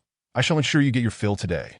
Yi Xiao, while speaking, had already seized two empty wine bottles from the table and brought them down forcefully upon the heads of the two inebriated men. Bang! Bang! After the two crisp sounds, the drunken men immediately collapsed, unconscious. Seeking death, Yi Xiao stood up and turned towards another man. This man, who had previously lost a tooth from Yi Xiao's punch, took advantage of the moment when Yi Xiao was distracted, wielding a beer bottle in hand, and stealthily approached from behind. Just as he prepared to ambush Yi Xiao turned around, his eyes fiercely glaring at him. Bang! The man, sensing the imminent danger, hurriedly attempted to flee, but stumbled, crashing down as his head struck the chair with a sharp sound. He too fell unconscious. Inside the police station, after Yi Xiao and Yang Xueting completed their statements, as Yang Xueting and her classmates were about to leave, Yi Xiao quickly blocked her path. "Xueting, where do you live? Shall I drive you home?" Yi Xiao asked with a smile. "No need." A layer of frost enveloped Yang Xueting's exquisite face as she coldly replied, "I hope you do not appear before me again, nor disturb my life." "Xueting." Before Yi Xiao could finish his sentence, Yang Xueting had already stepped outside. Yang Xueting wished to have no association with Yi Xiao. Her two classmates followed suit, and the three exited the police station. The petite Wang Ro, with her braids, linked arms with Yang Xueting, cheerfully saying, "Xueting, that man is quite handsome. Did you not see him fighting for you at the restaurant? Truly a man. You should appreciate him." Yang Xueting coldly retorted, "In any case, do not mention him in my presence." "Xueting, he couldn't possibly be your ex-boyfriend, could he?" inquired another student, Lu Xuexin. "No," Yang Xueting replied directly. "Then why do you harbor such hatred towards him?" Wang Ro pressed on. Yang Xueting halted, her voice icy as she stated, "My elder sister was harmed by him. I shall never forgive him." After saying this, she briskly continued on her way. "Xueting, wait for me." Lu Xuexin hurriedly chased after her. As Wang Ro prepared to pursue Yang Xueting, a message notification appeared on her WeChat. Someone had sent her a red envelope. Wang Ro quickly opened it. 188 yuan. Filled with joy, Wang Ro replied, "Thank you. I hope to receive more assistance in the future." Yi Xiao's message soon followed. "Certainly," Wang Ro responded. She set her phone down, realizing that Lu Xuexin and Yang Xueting had already walked quite far. She hurriedly ran after them. At the entrance of the police station, Yi Xiao held his phone, his eyes fixed on the retreating figures of Yang Xueting and her companions, a smile gracing his face. He had secretly added Yang Xueting's classmate, Wang Ro, on WeChat. Through Wang Ro, he learned that Yang Xueting was currently studying at a university in Zhonghai City, obtained her current phone number, and even knew the specific unit of her school dormitory. He had promised Yang Xueru that he would take good care of Yang Xueting. Now that she was right before him, he was determined to protect her well. Chapter 49. A critical moment as Yi Xiao returned to the Xinmei High apartment. The rain began to pour outside, accompanied by thunder. What a dreadful weather. How did it suddenly turn stormy? Yi Xiao grumbled while inputting the door code on the keypad. He pressed the confirm button, but the apartment door did not open. Could I have taken the wrong floor? Yi Xiao checked the floor again. It was indeed the 22nd floor, no mistake there. He entered the password once more, but it still displayed an error. Without his key card, he could only ring the doorbell. "Please open the door for me. The keypad is malfunctioning." Yi Xiao called out. "It's not broken. I've changed the password." Zhang Shihan's melodious voice responded, though there was an underlying tone of irritation, as if she were upset with Yi Xiao. "Shihan, could you please let me in?" Yi Xiao replied with a smile. "This is my apartment, not yours. Why should I let you in?" Zhang Shihan retorted with a huff. "I heard you got into a fight over a female university student, feeling jealous of another man." "Yi Xiao, so you prefer that type of girl? No wonder you pushed me away before. I, Zhang Shirhan, can't even compare to a university student. You should avoid appearing before me, lest I find you irritating. Zhang Shirhan was indeed feeling jealous. Women often possess such pettiness, desiring to be the absolute center of attention. Yi Zhao's actions easily made Zhang Shirhan feel overlooked. She had always been the darling, the focal point wherever she went. Yet tonight she felt neglected by Yi Xiao. Naturally, she was upset. Yi Xiao quickly grasped the situation, clearing his throat as he spoke. Shirhan, who spread the rumor that I fought over a woman out of jealousy. I merely witnessed 3 drunken men harassing a female university student. As a man, should I simply stand by and do nothing when I see a girl being harassed by drunkards? The moral climate of our society has deteriorated. Too many people shy away from intervening, allowing the wicked to grow bolder. In times like these, we should stand up and act bravely. If you are upset with me for doing what's right and refuse to let me in, then I can only say that I deserve it. I should take my leave. I'm leaving. After saying this, Yi Xiao stamped his foot with a sharp sound, as if to exit the apartment. But he walked slowly. Sure enough, the apartment door opened, and Zhang Shirhan poked her head out, saying, "You may come in." "Very well." Yi Xiao beamed, quickly following Zhang Shirhan into the apartment. Boom! Just as Yi Xiao stepped inside, a thunderclap resonated from outside. Through the floor-to-ceiling windows, he saw lightning streaking across the dark night sky. The storm raged outside. Inside the room, Yang Xiaolu, having just finished her shower, descended from the second floor in her nightgown. The refreshing fragrance of her bath wafted through the apartment. Yang Xiaolu approached Yi Xiao and softly said, "President, you haven't eaten anything tonight. Hurry and cook, prepare a sumptuous meal to lift your spirits." Yi Xiao bidinkit. Displaying an understanding expression, Zhang Shirhan sat on the sofa, her dark eyes fixed on Yi Xiao as she said, "Tonight, I'll consider your actions as a form of heroism." Yi Xiao quickly moved to sit beside Zhang Shirhan, clenching his fists and gently tapping her delicate, fair calves, assuring her, "I will certainly perform well. There will be no next time." Zhang Shirhan shot Yi Xiao a glance, stretching her legs and placing them on his lap. This gesture indicated the closeness of their relationship. Aside from Yi Xiao, she would never allow her legs to rest on another man. The alluring fragrance emanating from Zhang Shirhan enveloped Yi Xiao, as his hands brushed against her soft, supple skin, igniting a warmth in his abdomen. No man could resist Zhang Shirhan's allure. If it were another man, he would have likely lost control by now. Yi Xiao repressed his impulse, asking, "Shirhan, are you hungry?" "Not at all," Zhang Shirhan replied. Gurgle, gurgle. Just as Zhang Shirhan finished speaking, her stomach let out a series of growls. Her cheeks flushed slightly. Before she could say more, Yi Xiao interjected, "I'll prepare my specialty Western cuisine for you to taste. I am a Michelin 3-star chef with certification." "Liar, I don't believe you." Zhang Shirhan gazed at Yi Xiao. Though she claimed disbelief, her eyes betrayed her eagerness to sample Yi Xiao's culinary skills. "Then I shall showcase my culinary talents." Yi Xiao gently pinched the rounded, pearl-like toes of Zhang Shirhan's right foot before rising to his feet and striding towards the kitchen. Upon opening the refrigerator door, he discovered its emptiness and suddenly recalled that the groceries he had purchased earlier had already been used to prepare breakfast. There was nothing left inside. He turned back, grabbed the car keys, and announced, "I will step out for a moment." "Where are you going?" Zhang Shirhan inquired. "To buy some groceries," Yi Xiao replied. "There's no need for that," Zhang Shirhan insisted. "It's raining outside. You don't need to go out for groceries." "How can that be?" Yi Xiao exclaimed. The thought of his childhood friend, the beautiful Shirhan, going hungry made his heart ache. "Give me half an hour. I shall return swiftly." With that, he had already opened the apartment door and stepped outside. "Wait!" Yang Xiaolu called out, rushing into the corridor with an umbrella in hand.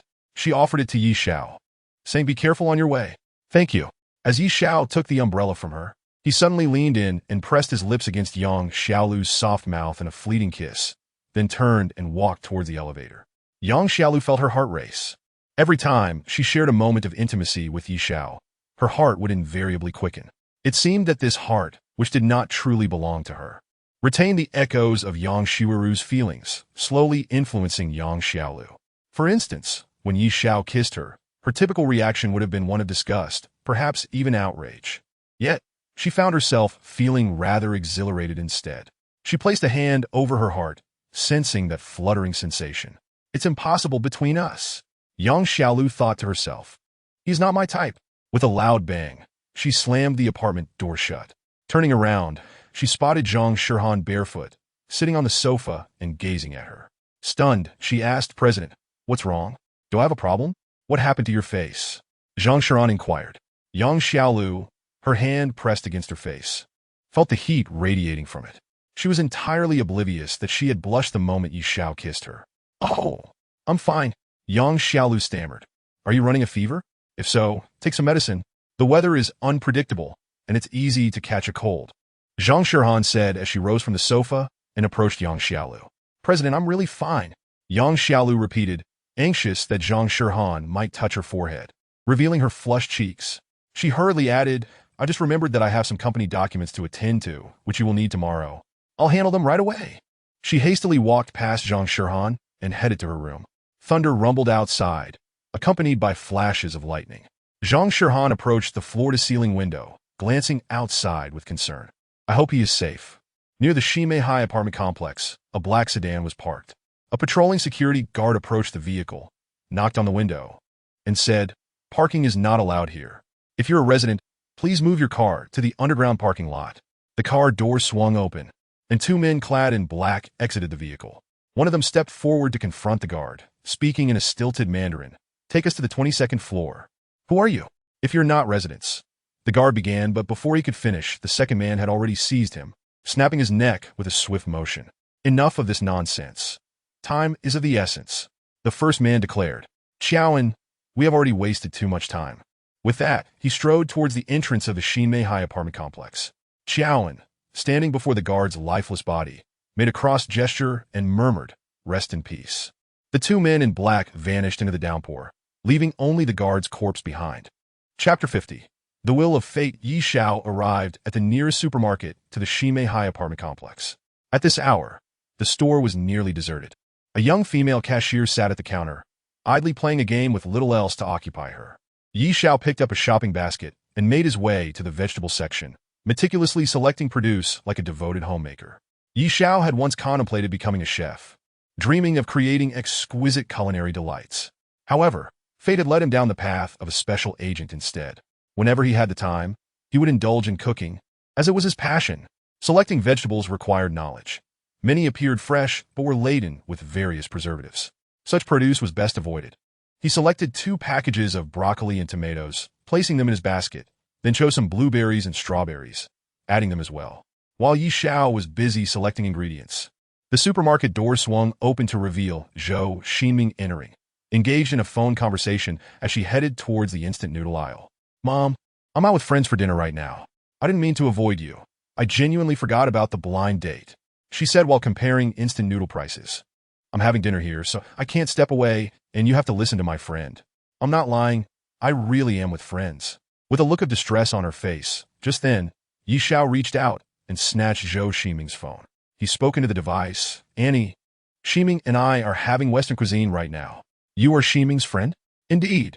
Yi Xiao, holding the shopping basket in one hand and Zhou Ximing's phone in the other, stood before the instant noodle shelves. Without batting an eye, he fabricated a story, saying, "I'm Ximing's boyfriend. We are on a date, Andy. Why not join us for Western cuisine?" "No, I won't be coming over. You two enjoy your meal."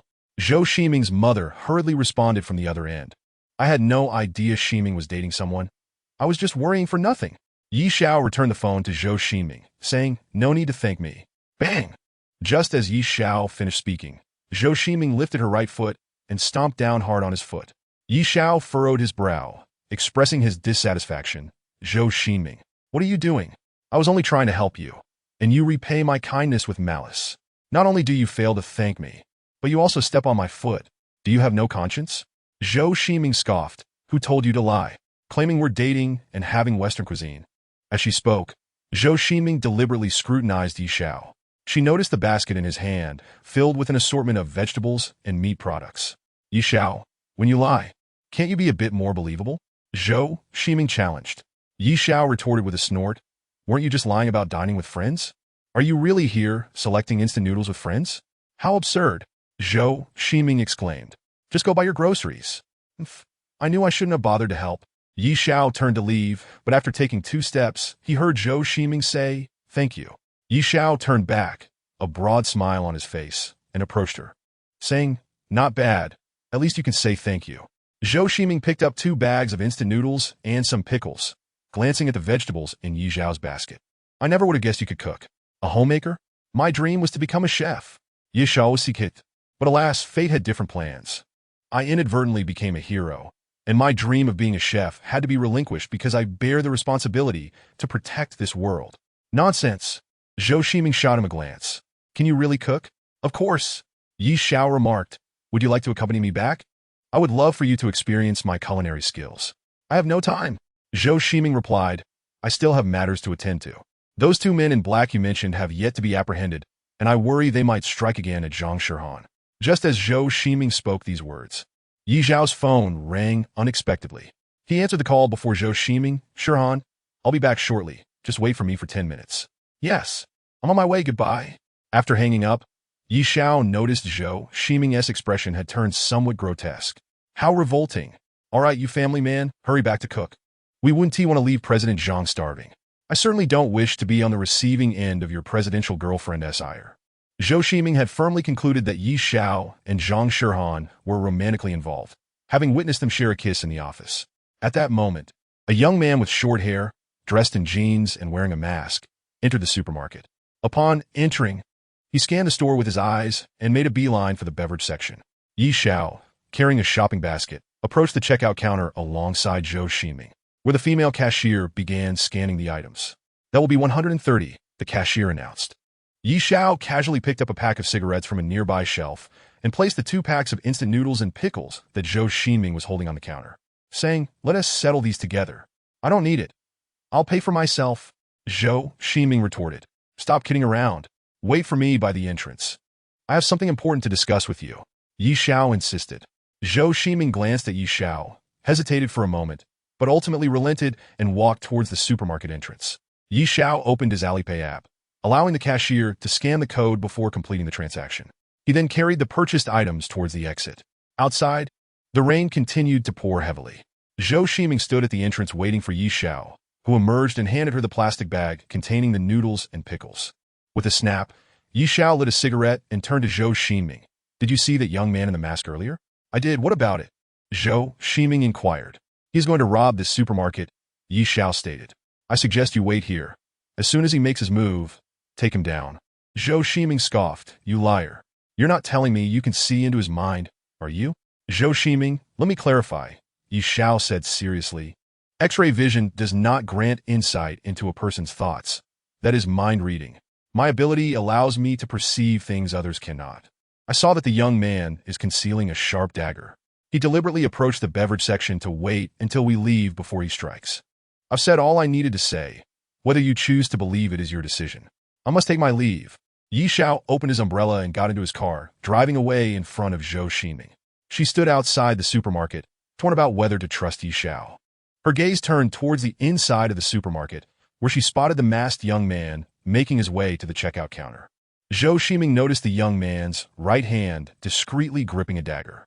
In that moment, she finally believed Yi Zhao's warning. The masked young man was indeed planning to rob the supermarket. Without further hesitation, she drew her handgun from her waistband. Inside the supermarket, the young man reached the checkout counter.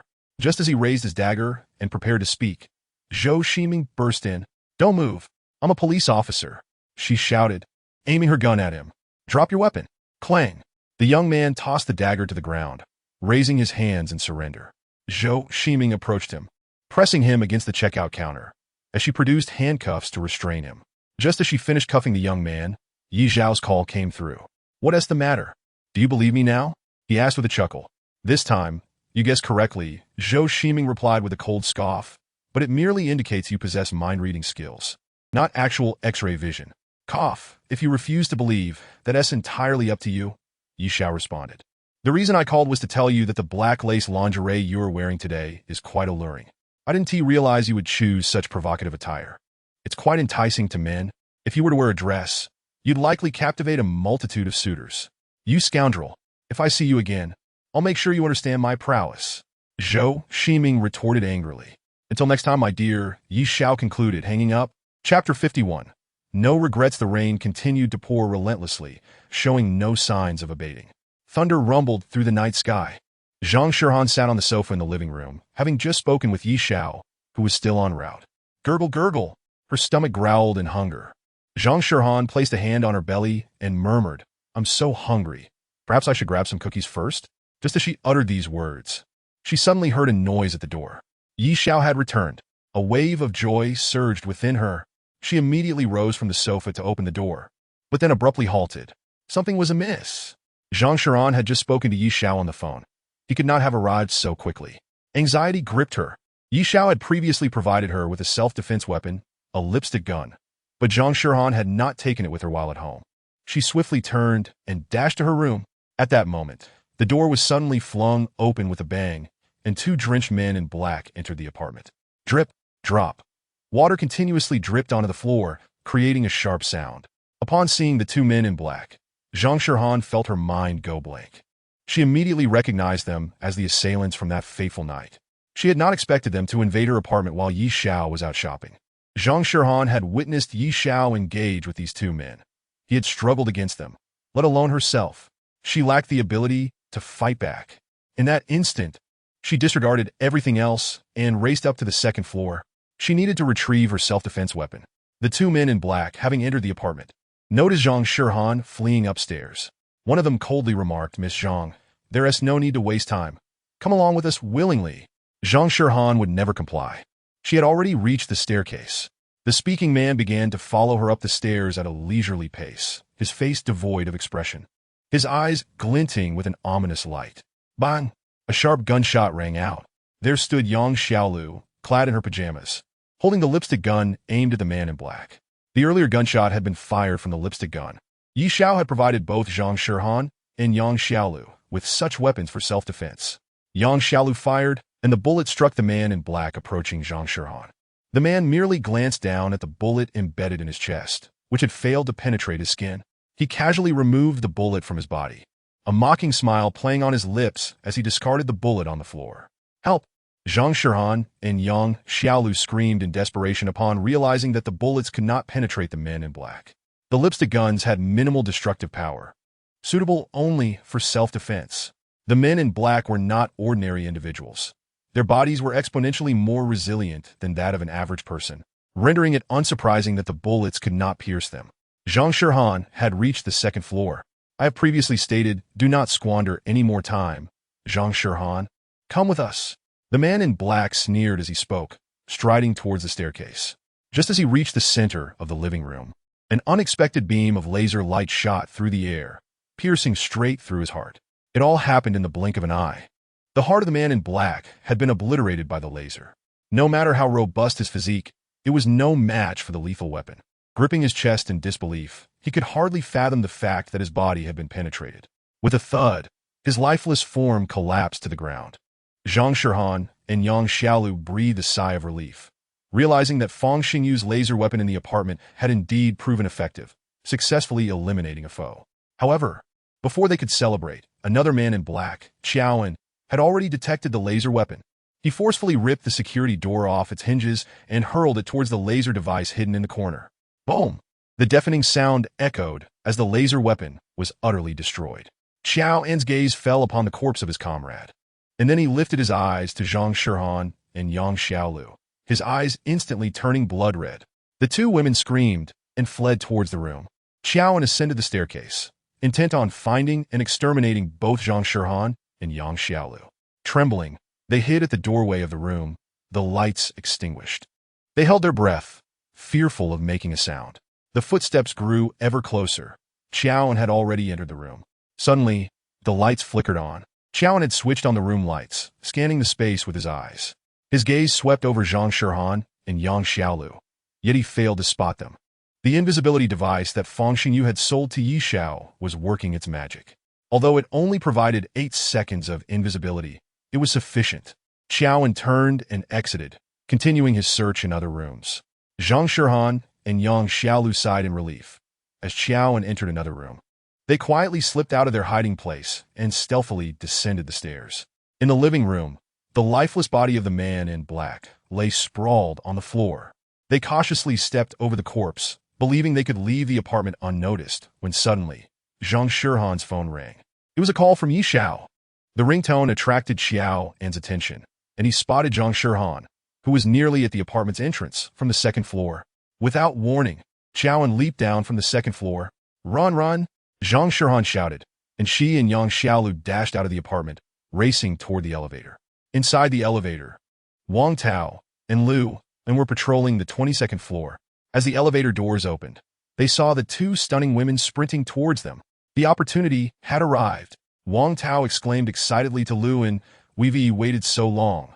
Finally a chance to be a hero. Damn it, Luan, can you wait for me?" Luan had already rushed toward Zhang Shirhan and Yang Xiaolu. "I am Luan, the security guard of this apartment. Have you encountered any danger?" Luan inquired. Yang Xiaolu pointed behind her and replied, "There's someone trying to kill us." At that moment, Xiaoan had already pursued them out of the apartment. "Rest assured, as your security guard, I will ensure your safety. Before Luan could finish his sentence, Zhang Shirhan and Yang Xiaolu dashed past him and entered the elevator. The doors slowly began to close. "Luan, you scoundrel, can you wait for me?" Wang Tao puffed as he ran over, complaining, "Such a heroic act should be shared." "Buddy, don't say anything."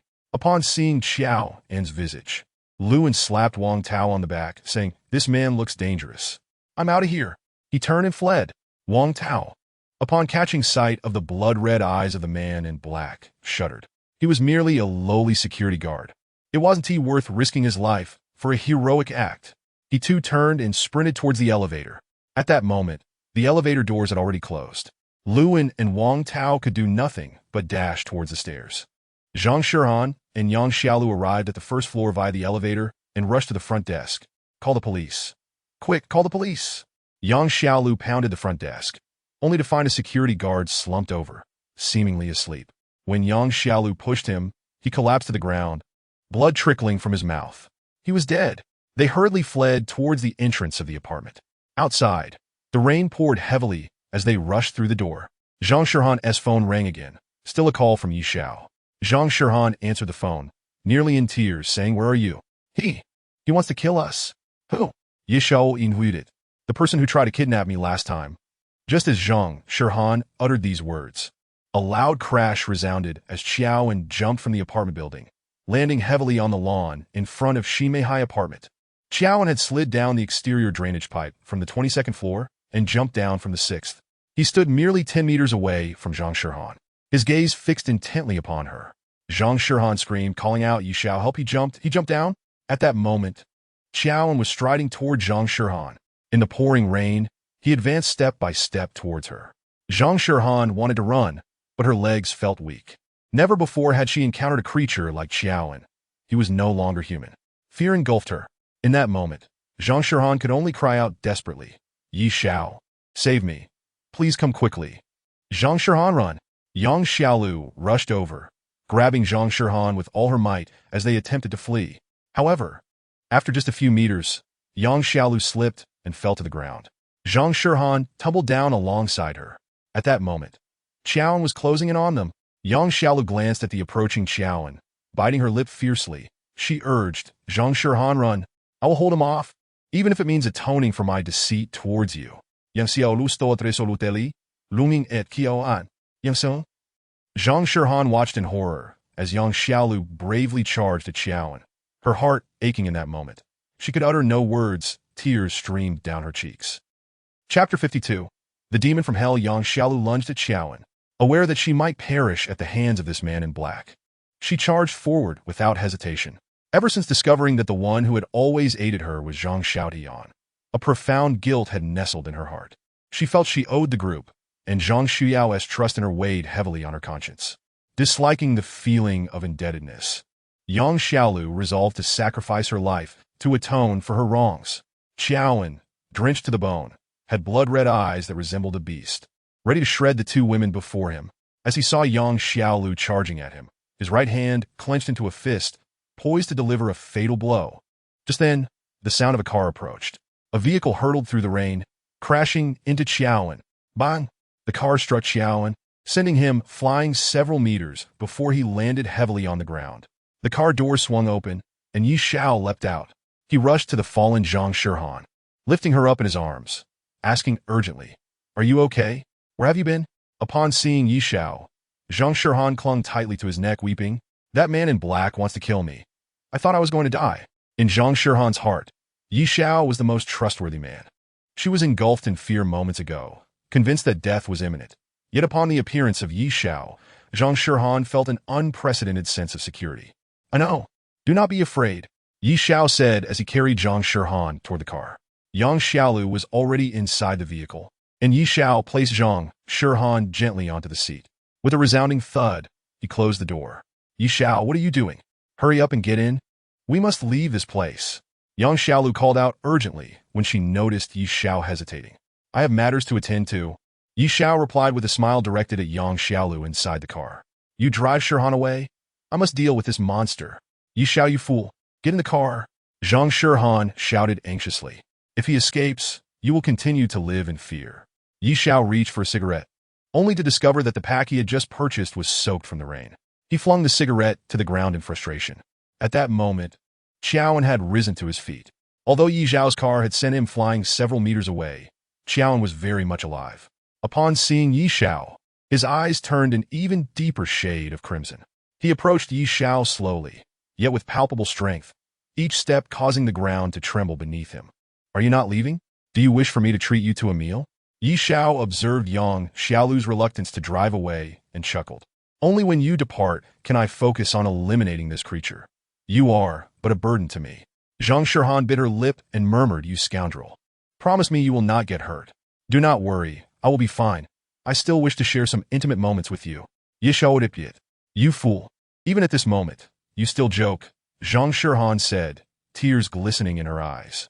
Yang Xiaolu drove away from the apartment, leaving only Yi Xiao and Qiaoan behind. Yi Xiao stood his ground, watching as Qiaoan approached him through the torrential rain, their eyes locking in a tense standoff. Now there are no burdens, Yi Xiao stated coldly. I can now dispose of you without concern. You are no ordinary being, Qiaoan remarked. Your presence is far more formidable than that of an average person. Indeed, I am not an ordinary person. My codename is Grim Reaper. Does your Holy Knight Society have such a poor memory? I once eliminated 2 black-clad men in Paris. Grim Reaper? Upon hearing this codename, Qiaoan raised his hand and traced a cross over his chest, declaring, my comrades, you may rest now. I shall avenge you. So, you have heard of me? Yi Xiao said coldly. I certainly have. Qiaoan's expression twisted into a menacing grin. You are the only one to have survived an encounter with us black-clad men. It is said that you are exceptionally strong. If you insist on saying so, I can only concede. I am indeed very strong. Yi Xiao boasted arrogantly. Encountering me is the greatest misfortune of your life, for your fate is about to conclude. You shall not see the sun rise again. You are quite arrogant. Qiaoan retorted. Do you know who I am? I am well aware. Yi Xiao replied. I recognized you as a genetically modified human during our last confrontation. Then you should understand that you are no match for me. Qiaoan's blood-red eyes bore into Yi Xiao's. I assure you, you will not witness tomorrow's sunrise. I must correct you. I have seen the weather forecast, and tomorrow will be overcast with clouds. No sun in sight, Yi Xiao retorted. Qiaoan, unwilling to engage in further banter, suddenly lunged at Yi Xiao. Yi Xiao understood that Qiaoan was a formidable opponent, a genetically modified entity of immense strength. Engaging in a battle of brute force with such a being was a futile endeavor. As Qiaoan charged, Yi Xiao swiftly dodged, positioning himself behind Qiaoan. With his right hand gripping a dagger, he aimed for Qiaoan's heart. Thud! The dagger struck Qiaoan's back, but failed to penetrate, the blade snapping upon impact. What kind of wretched dagger is this? Another scammer has duped me, Yi Xiao exclaimed in frustration upon seeing the broken dagger. The blade had not failed due to poor quality, but rather because Qiaoan's body was a mass of muscle, rendering it impervious to the dagger. At that moment, Qiaoan turned to face Yi Xiao, delivering a powerful punch. The force of his fist, visible to the naked eye, rocketed toward Yi Xiao. Realizing the danger, Yi Xiao sidestepped, narrowly avoiding the blow. Seizing the opportunity as Qiaoan leaned forward, Yi Xiao delivered a swift kick to Qiaoan's groin. Thud! Yi Xiao's foot landed squarely, yet Qiaoan showed no sign of discomfort. Instead, his right arm swept toward Yi Xiao, sending him sprawling several meters away with a thud as he crashed to the ground. Qiaoan advanced toward Yi Xiao, who was struggling to rise. Qiaoan was a monster. No matter how strong Yi Xiao was, Facing such a creature unarmed left him at a severe disadvantage. Boom! A thunderclap echoed as a nearby tree was struck by lightning.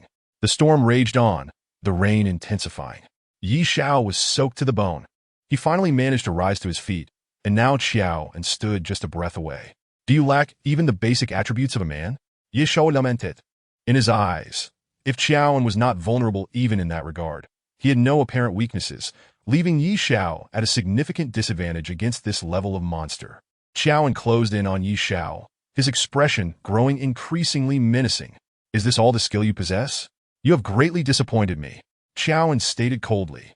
Who says this is all I can do? Yi Xiao spat defiantly, a cold smile on his lips. We have only just begun. With fists clenched, he surged toward Qiaoan, unleashing a flurry of blows. Thud, thud, thud. In an instant, dozens of heavy punches landed on Qiaoan, who stood unfazed. Is this truly all you can do? Qiaoan sneered. I find it hard to believe that with such meager skills, you could have killed my comrades. Now, it is time for me to end you. Thud. Qiaoan grasped Yi Xiao's waist, lifting him effortlessly. With a mighty exertion, he aimed to snap Yi Xiao in half. Yi Xiao's fate was no longer within his control. Suddenly, Yi Xiao's eyes turned a menacing shade of crimson, and a layer of ominous black energy enveloped his right fist. Qiaoan, you have forced my hand. Yi Xiao's voice morphed into an eerie, terrifying tone, as if emerging from the depths of hell. Since you seek to have your soul scattered, I shall grant your wish. In an instant, Yi Xiao seemed to transform into a demon from the abyss. Chapter 53. Thunder strikes Qiao and possessed immense strength. He clung tightly to Yi Xiao's waist, intent on breaking him in two. Yet in that moment, Yi Xiao exuded an aura of dread, his eyes glowing a fierce crimson. With his right fist surrounded by an ethereal black mist, he raised it high, preparing to strike Qiaoan's forehead. Boom! Suddenly, the thunder roared. A flash of lightning tore through the night sky, striking Yi Xiao's uplifted fist. A surge of electricity coursed from Yi Xiao's fist into Qiaoan. Thud! Qiaoan's hair stood on end, his form charred black. Plop! Both Qiaoan and Yi Xiao collapsed into the torrential water. Yi Xiao rose from the ground, releasing his right hand as he gazed up at the starry night sky, muttering in discontent. Is this what it means to be struck by heavenly thunder? I have done nothing to deserve such a fate. Why must the lightning target me? If it weren't for my innate fearlessness of electricity, I would have perished just now. As he approached the lifeless form of Qiaoan, he was met with the sight of Qiaoan charred to a crisp. He remained in the position he held at the moment of death, arms wrapped around himself. Qiaoan's demise was filled with resentment. The lightning had clearly aimed at Yi Xiao, yet it was he who lay dead. This outcome was utterly unexpected for Yi Xiao. In that fleeting moment between life and death, he had yearned to wield a power that did not belong to him. Each time Yi Xiao tapped into that force, he felt himself edging closer to the abyss. Little did he anticipate that this time, the lightning had unwittingly assisted him, swiftly disposing of the troublesome Qiaoan. Shen Yuchuan was a VIP member of the Immortal Hall. At this moment, within a private room of the Immortal Hall, Shen Yuchuan was enjoying drinks with two alluring young women. Although the rain poured heavily outside, it did nothing to dampen Shen Yuchuan's spirits. After finishing a glass, one of the captivating women refilled his drink. Boss Shen, here's another, she exclaimed, lifting her glass. Shen Yuchuan extended his hand, downing the drink in one gulp. With both arms around the two young women, he proclaimed, I have plenty of money. As long as you two keep me entertained tonight, money is no object. Thank you, Boss Shen. The young women chimed in eagerly. At that moment, the door to the private room swung open, and Li Tianxian, clad in a white suit, strode in. Vice President Shen, what a coincidence to find you here. Li Tianxian greeted with a smile. Upon seeing Li Tianxian, Shen Yuchuan's expression darkened immediately. Li Tianxuan, this is my private room, and I did not grant you permission to enter, Shen Yuchuan replied coldly. I have no ties with your Li family. Li Tianxian paid no heed to Shen Yuchuan's words, walking straight in to take a seat beside him, crossing his legs. Vice President Shen, I heard that at your group's meeting today, you were falsely accused by Zhang Shihan's male secretary of leaking information to our group, resulting in your suspension, he remarked, grinning. Bang! Shen Yuchuan's right hand struck the table with force. What do you mean by that, Li Tianxian? Are you here to mock me? Let me tell you, even if I resign as vice president, I am still a board member and shareholder. I have plenty of money, Shin Yuchuan retorted passionately. Even Li Gaoyu wouldn't dare to mock me to my face. You, a mere young punk, have no idea how high the heavens are and dare to jest at my expense. Shin Yuchuan was furious. He had bottled up a day's worth of grievances from the executive meeting and had hoped to unwind with a drink, only to encounter Li Tianxian, thus directing all his pent-up anger at him. Li Tianxian, hearing Shin Yuchuan's words, chuckled. Vice President Shin, please do not be upset. I have an important matter to discuss with you. An important matter? Shin Yuchuan looked at Li Tianxian, intrigued. Of course. Li Tianxian replied. Shin Yuchuan glanced at the two young women beside him and gestured for them to leave. Once they exited, he leaned back, cigarette in hand, crossing his legs. Li Tianxian, what exactly do you want? I heard about your unjust suspension and wish to have a word with you. Li Tianxian leaned forward, stating, because I know you are not the traitor within your group. The real leaker is someone else. I certainly did not leak any information, Shin Yuchuan scoffed. It was all a scheme by Zhang Shihan's male secretary, but I suspect the mastermind behind it all is Zhang Shihan herself.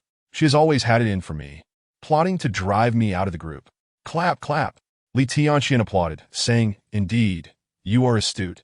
Nothing escapes your notice, Vice President Shun. You are correct. Zhang Shihan is the puppeteer behind this entire scheme. How do you know? Shin Yuchuan inquired, fixing his gaze on Li Tianxian.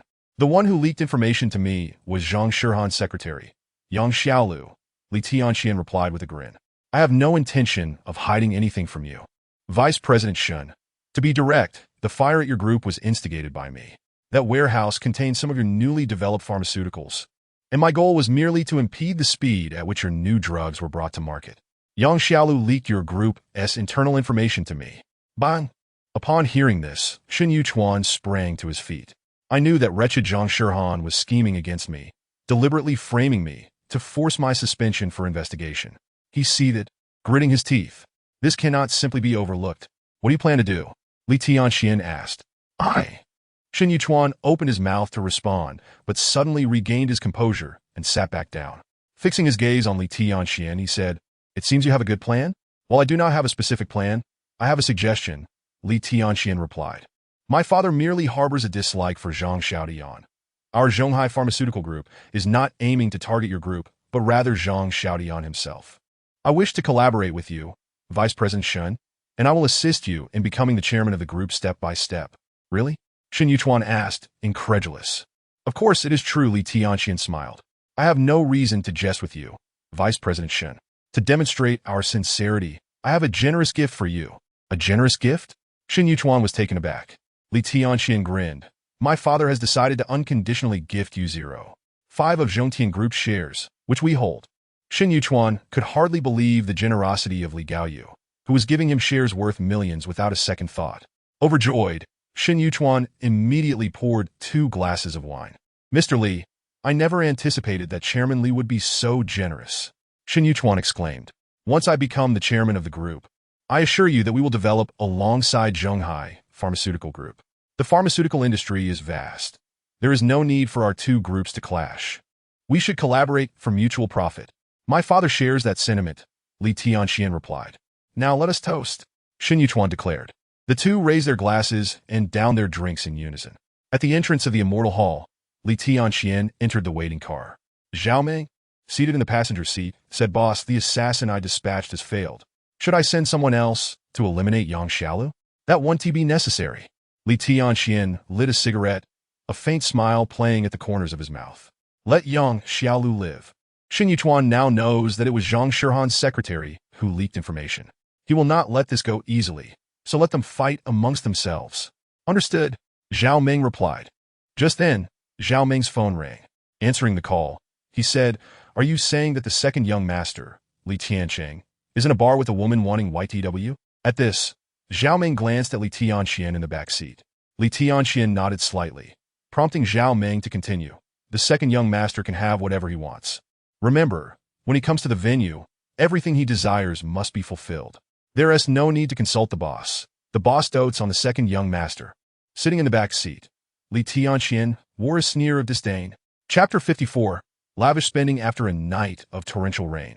Zhonghai City lived up to its reputation as a water-absorbing sponge, soaking up the rainwater entirely.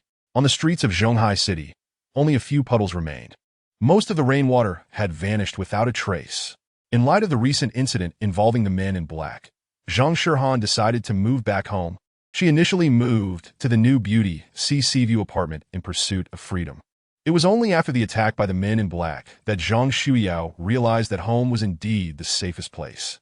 Zhang Xiaotian's villa is situated within the west suburban forest park of Zhonghai City, an area renowned for its pristine air quality, where opulent villas abound. Zhang Xiaotian's residence is the largest within this prestigious villa district, comprising 5 interconnected buildings sprawling over several hundred acres. This European-style villa complex resembles a castle from Europe, and within its confines, one could easily lose their way if unfamiliar. The villa boasts not only a private swimming pool and sports facilities, but also a small helicopter landing pad for Zhang Xiaotian's exclusive use. The security is impeccable, managed by a specialized elite team, each member rigorously trained. Zhang Xiaotian places great importance on security. Even with such an elite team, he remains uneasy, currently using a business trip to Europe as a guise to stay abroad. Yi Xiao even suspects that Zhang Xiaotian might not be in Europe at all. If the men in black from the Holy Knight Society intend to target Zhang Xiaotian, this elite security team would likely be no match for them and unable to safeguard him adequately. Aware of this, Zhang Xiaotian has entrusted Yi Xiao with the protection of Zhang Shirhan. Shirhan, I didn't expect your family to be so grand. It's quite impressive, Yi Xiao exclaimed as he parked the car in the garage, immediately noticing several vehicles within. His eyes gleamed with excitement. Shirhan, don't you think it's time to give me a new car? Stop dreaming about those cars. Zhang Shirhan saw through Yi Xiao's intentions and retorted. Are you planning to race around the city? Yi Xiao approached Zhang Shirhan, wrapping his arm around her waist, and chuckled. Shirhan, you truly understand my thoughts. How about we take a joyride? I promise to let you enough. Zhang Shirhan interrupted, covering Yi Xiao's mouth with her hand. If it weren't for your commendable performance last night in saving me and Yang Xiaolu, I wouldn't even consider letting you move back in with me. Thank you, Sister Shirhan, Yi Xiao said, and as he spoke, he playfully patted Zhang Shirhan's rear, grinning. Come on, let me help you and Yang Xiaolu with your luggage. He opened the trunk and retrieved the luggage belonging to both Yang Xiaolu and Zhang Shirhan. Yang Xiaolu had only one suitcase, while Zhang Shirhan had a substantial amount of luggage, having only brought her essentials, as the rest had been arranged to be moved back home. She was not planning to return to the new Beauty Sea apartment where a death had occurred. Holding their luggage, Yi Xiao noticed that Yang Xiaolu intended to grab her suitcase, but he had taken it all, leaving Yang Xiaolu no choice but to follow Zhang Shirhan into the villa. At the villa's entrance stood a man in his 50s, beaming with a smile, awaiting Zhang Shirhan. He was Uncle Lin, the butler who had been with Zhang Xiaotian for years and had watched Zhang Shirhan grow up. Miss, your room is ready, Uncle Lin announced. As per your request, I've arranged for Master Yi to have the top floor, at least 100 meters away from your room. Master Yi? Zhang Shirhan exclaimed upon hearing Uncle Lin, her voice rising. Who told you that? It was the Master's decision, Uncle Lin replied. My father's idea? That's too much. I need to call him, Zhang Shirhan insisted, about to dial. However, Uncle Lin interjected. The master mentioned that he has been sleeping poorly lately and will not answer any calls during his rest. With an exasperated stomp of her foot, Zhang Shirhan glared at Yi Xiao, saying, It's all your fault. What exactly did you tell my dad that led to this? Yi Xiao feigned innocence, holding the luggage, and replied, Sister Shirhan, I said nothing. Perhaps Uncle Zhang believes I am the most suitable choice for a son-in-law. His face then lit up with a self-satisfied grin. After all, a man as handsome as I must be in high demand. Uncle Zhang must think I am the ideal match. Sister Shirhan, you should impress me. I might consider offering you a chance to go out with me get lost. Zhang Shirhan shot him a fierce glare and strode into the villa.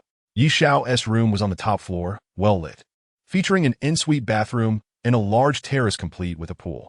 Zhang Shirhan had evidently chosen a splendid room for him, which pleased Yi Xiao immensely.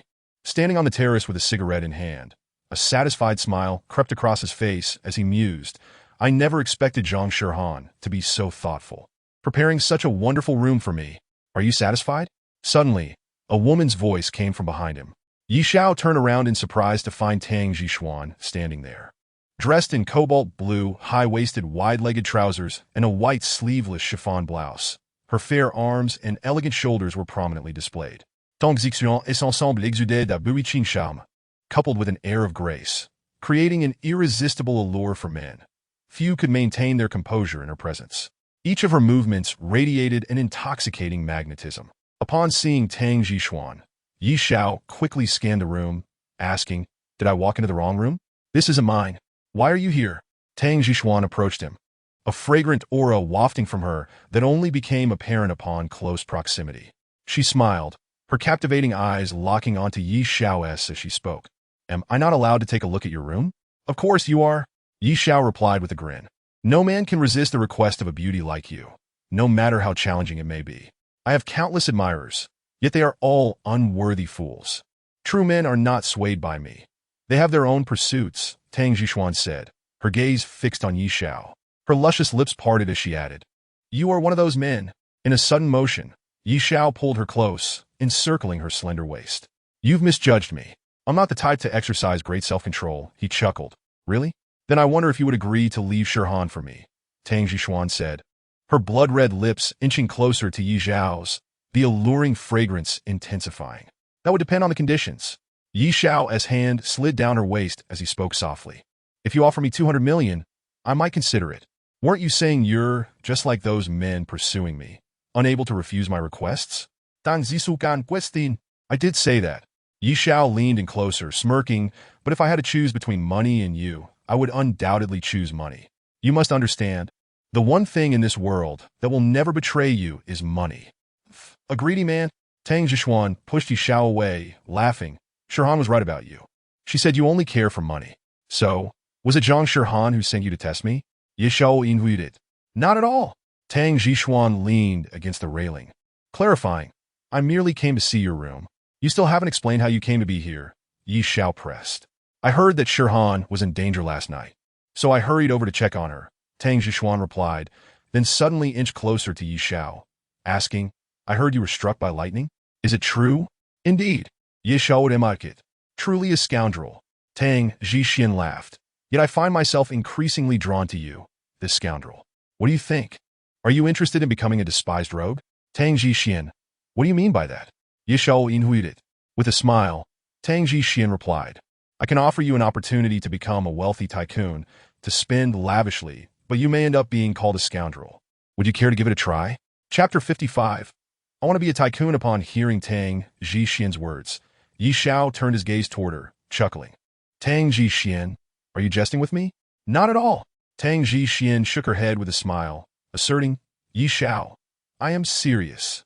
Yi Xiao placed the cigarette in his mouth, taking a puff, then walked over to a chair on the terrace and sat down, crossing his right leg over his left. He looked at Tang Jixuan and said, "You mentioned this is an opportunity to become a tycoon and spend freely. Why would you offer it to me? Surely, this isn't another trap for me to fall into." Tang Jixuan laughed. Now standing before Yi Xiao, she asked, "Do you know what my profession is? Pyramid scheme? Get lost." Tang Jixuan couldn't help but curse. She hadn't anticipated that Yi Xiao would accuse her of being involved in a pyramid scheme. Previously, she had heard Zhang Shirhan mention that Yi Xiao had a knack for infuriating people. While she had been somewhat skeptical, she was now thoroughly convinced of Zhang Shirhan's words. Yi Xiao seemed to exist solely to provoke others. Tang Jixuan was the president of Zhonghai Xingyao Entertainment Company, which managed a renowned film and television agency that represented famous girl groups and held shares in a live streaming platform with a talent agency for streamers. The well-known online host, the Ice Queen, was one of her agency's artists. Tang Jixuan looked at Yi Xiao and said, "I am the president of a film and television group. My Zhonghai Xingyao Entertainment Company is well-known domestically, and you dare to say I am involved in a pyramid scheme?" "I was just speaking casually." Yi Xiao chuckled at Tang Jixuan's response, saying, "So, what exactly do you intend for me to do?" "To make you a tycoon," Tang Jixuan declared. "Have you heard of Gu Ruoxi?" "I haven't." Yi Xiao replied. "You've never heard of Gu Ruoxi? She has played the role of the school beauty's first love in multiple web dramas," Tang Jixuan explained. "I don't watch web dramas." Yi Xiao retorted. "Then what do you watch?"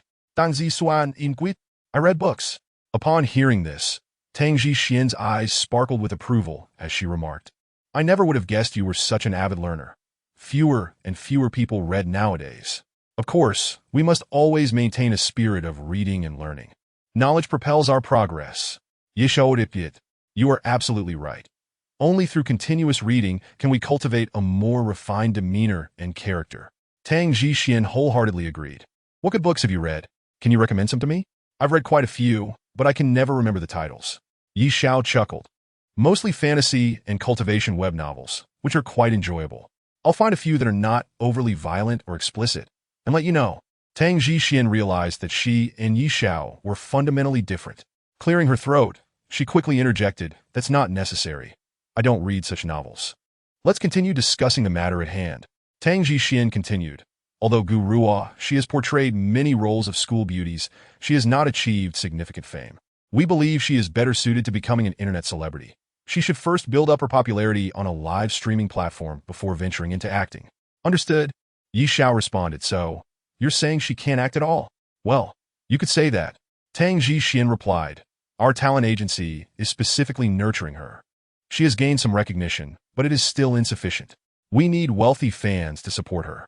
Currently, her live streaming revenue is lacking, and her popularity isn't rising. Moreover, Tang Zhixian hesitated at this point. Moreover what? Yi Xiao asked, his curiosity piqued.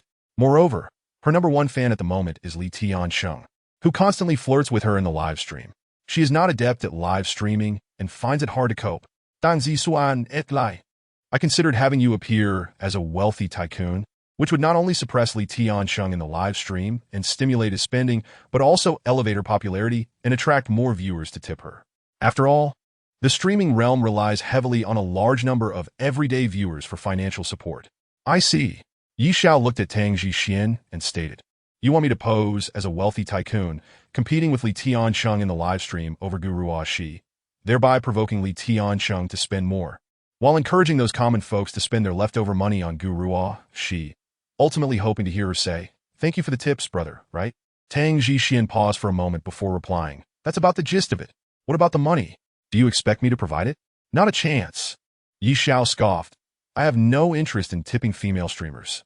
We will set up an account for you and load funds into it," Tang Zhixian assured him.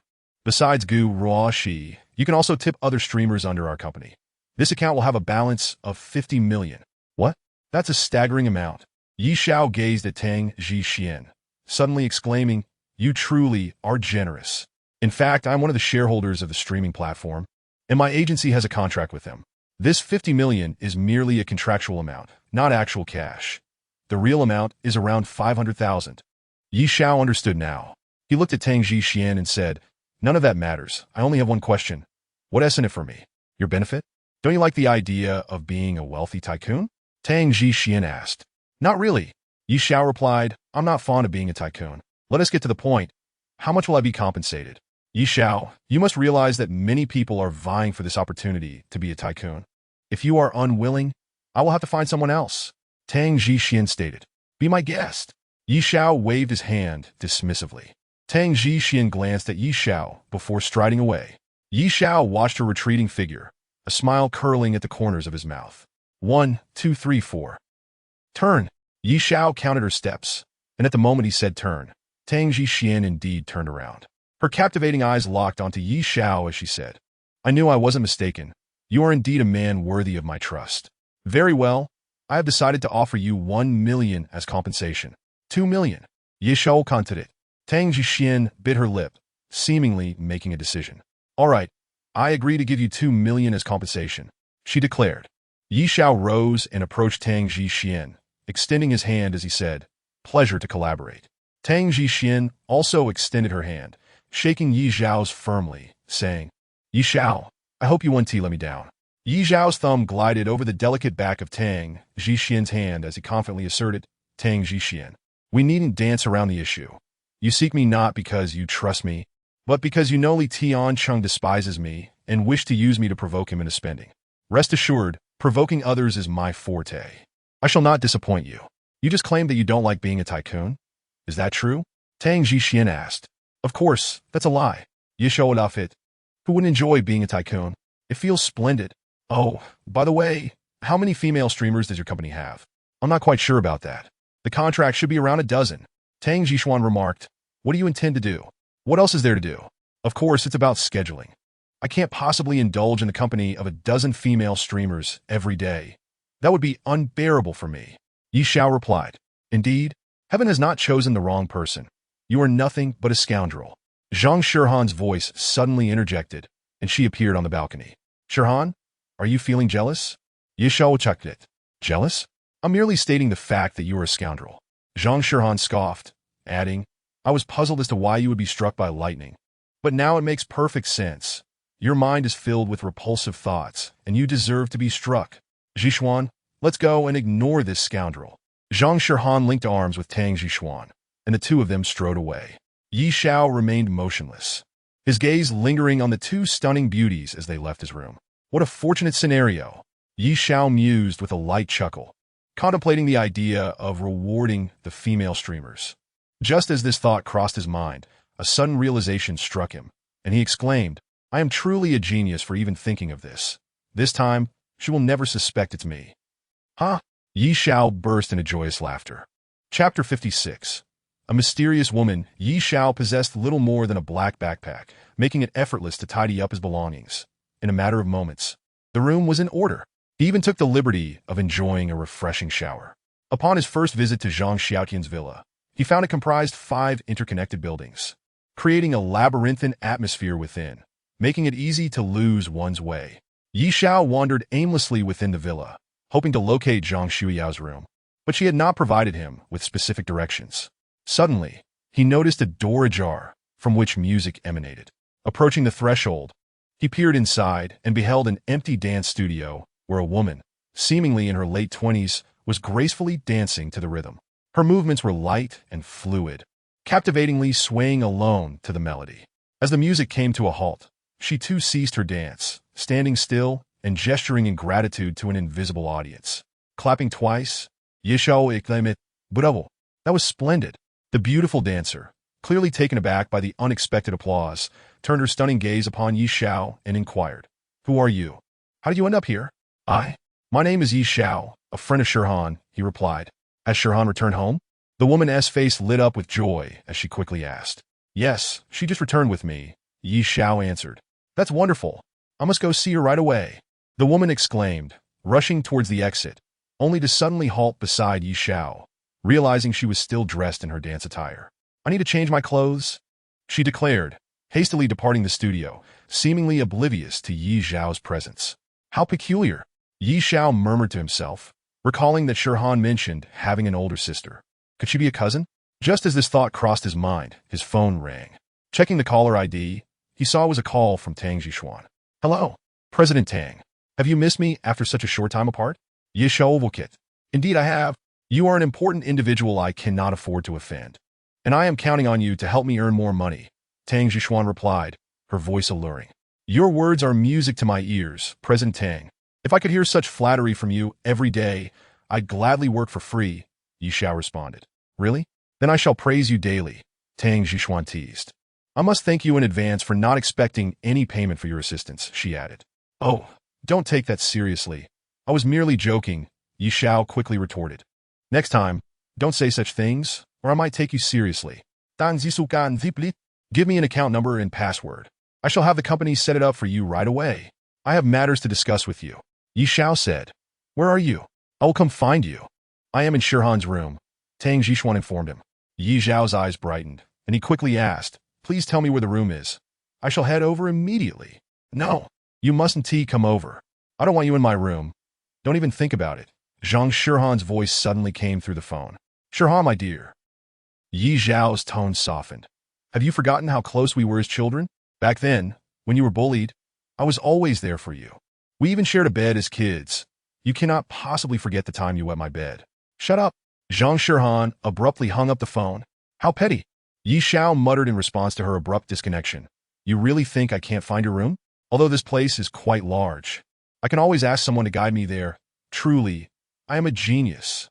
Zhang Shirhan's room was laid out similarly to Yi Xiao's, though naturally. The bathroom and lavatory were more spacious and luxurious. Her room boasted a large walk-in closet filled with her clothing, shoes, bags, and more. Zhang Shirhan often donated some of her attire for charity auctions. Zhishuan, I need to buy more clothes. Zhang Shirhan lamented as she rummaged through her closet, eventually sitting beside Tang Zhishuan in a short-sleeve chiffon dress, looking quite distressed. I can't seem to find anything appealing. What are you laughing at? Zhang Shirhan inquired. Shirhan, you are inherently beautiful. Anything you wear looks stunning on you. I suspect you merely wish to impress someone and capture his undivided attention. Tang Jixuan teased. Perhaps you set your standards too high. Don't be ridiculous. I can't stand him. Zhang Shihan pouted. If it weren't for him saving me, I wouldn't have allowed him to move in. I feel his gaze is far too lecherous. You may claim to dislike him, but deep down, you likely harbor some fondness. Are you deliberately trying to stir trouble? Zhang Shihan retorted, suddenly reaching out to tickle Tang Jixuan. Tang Jixuan, unable to withstand the playful assault, instinctively fell back onto the sofa. Thud! Zhang Shihan followed suit, continuing to tickle Tang Jixuan, who erupted into delightful laughter. At that moment, Yi Xiao opened the door and stepped into the room. Upon entering, his eyes immediately fell upon Zhang Shihan and Tang Jixuan playfully tumbling on the sofa. In an instant, the sight beneath their skirts was laid bare before him. Both women quickly sat upright, and Zhang Shihan, with her dark eyes fixed on Yi Xiao, demanded, "What did you just see?" "Your thighs." Yi Xiao answered jandidly. "What else?" Zhang Shihan pressed. "Tang Jixuan's thighs." Yi Xiao replied with utmost seriousness. Zhang Shihan struggled to contain her anger and continued to inquire, "Besides our thighs, what else did you see?" Yi Xiao smirked, revealing a look of disdain as he quipped, "I know what you're getting at. It's about the little underwear, isn't it? To be candid, even if both of you stood before me fully clothed, it would serve no purpose. As far as I am concerned, there is little distinction between your presence in attire and in the nude. Frankly, I find myself disinclined to look. Do you comprehend why male gynecologists in hospitals often fail in that regard? It is because they have seen too much and have become desensitized." Ban. Before Yi Xiao could finish his sentence, Zhang Shihan had already hurled a cushion from the sofa, striking him squarely on the head. Both Zhang Shihan and Tang Jixuan descended from the sofa. Zhang Shihan, fuming, declared, "Jixuan, do not be polite to him." "I understand," Tang Jixuan replied, her expression steely and cold. "I am genuinely angry today. I shall make him aware of the consequences of provoking me." The two of them lunged toward Yi Xiao. "Calm down. You must remain calm." Yi Xiao retreated, urging them to speak civilly. Yet, Zhang Shihan and Tang Jixuan had already reached him. "Listen to me." Before Yi Xiao could complete his sentence, both Zhang Shihan and Tang Jixuan had clenched their fists and struck him. A surge of electricity coursed through both of them. In an instant, their hair stood on end. "Why will you not listen to me?" Yi Xiao withdrew his finger from the power socket, feigning innocence as he said, "I wanted to inform you that if my finger is in the socket, you could easily get electrocuted by touching me." Chapter 57. The trials of a stepmother. Zhang Shihan and Tang Jixuan lay on the ground, their bodies temporarily numb. Yi Xiao extended his arms, lifting Zhang Shihan by the waist and moving towards the bed. "What can I say about you?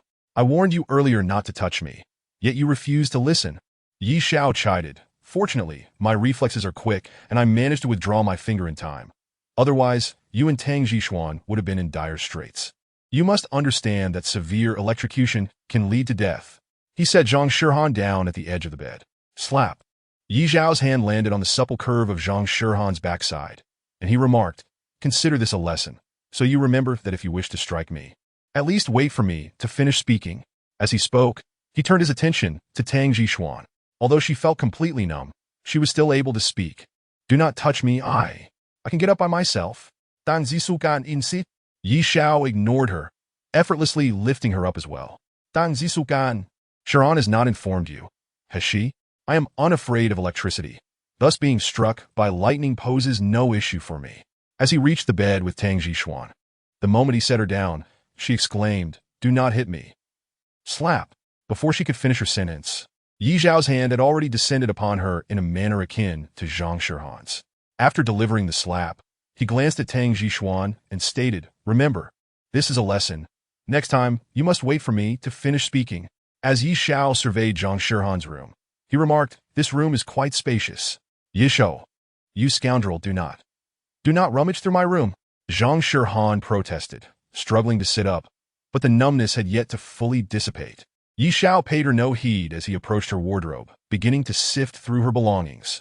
"I must say, there are an abundance of clothes, hats, shoes, and bags," he exclaimed, crouching down to open a drawer filled entirely with Zhang Shihan's intimate apparel. He pulled out a piece and called out to Zhang Shihan, "I never would have guessed you had a penchant for this kind of lingerie. Doesn't this T-string style feel constricting? I simply cannot comprehend why women wear such things." I would never wear anything that tight. It is quite uncomfortable. Yi Xiao, I will surely kill you.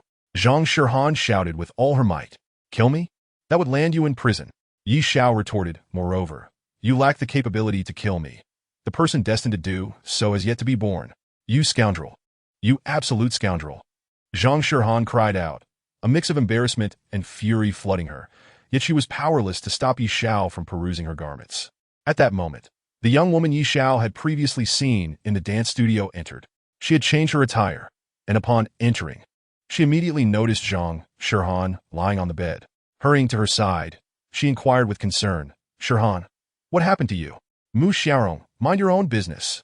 Zhang Shihan snapped, her embarrassment and anger palpable, but she expressed disdain towards the woman, stating coldly, I am perfectly fine. She then raised her voice. Yi Xiao, you rascal, come over here and help me up. I do not wish for this woman to touch me. Upon hearing Zhang Shihan's voice, Yi Xiao emerged from the wardrobe, instantly spotting the young woman who danced so gracefully, supporting Zhang Shihan. Are you Shihan's cousin? Yi Xiao inhuited. She is my stepmother. Zhang Shihan coldly replied, hurry and come help me. Yi Xiao was taken aback. He had not anticipated Mu Xiaorong to be Zhang Shihan's stepmother. She appeared only slightly older than Zhang Xiuyao. How had she come to assume such a role? Yi Xiao approached and assisted Zhang Shihan in sitting up, while Tang Zhishuan managed to struggle into a seated position beside them.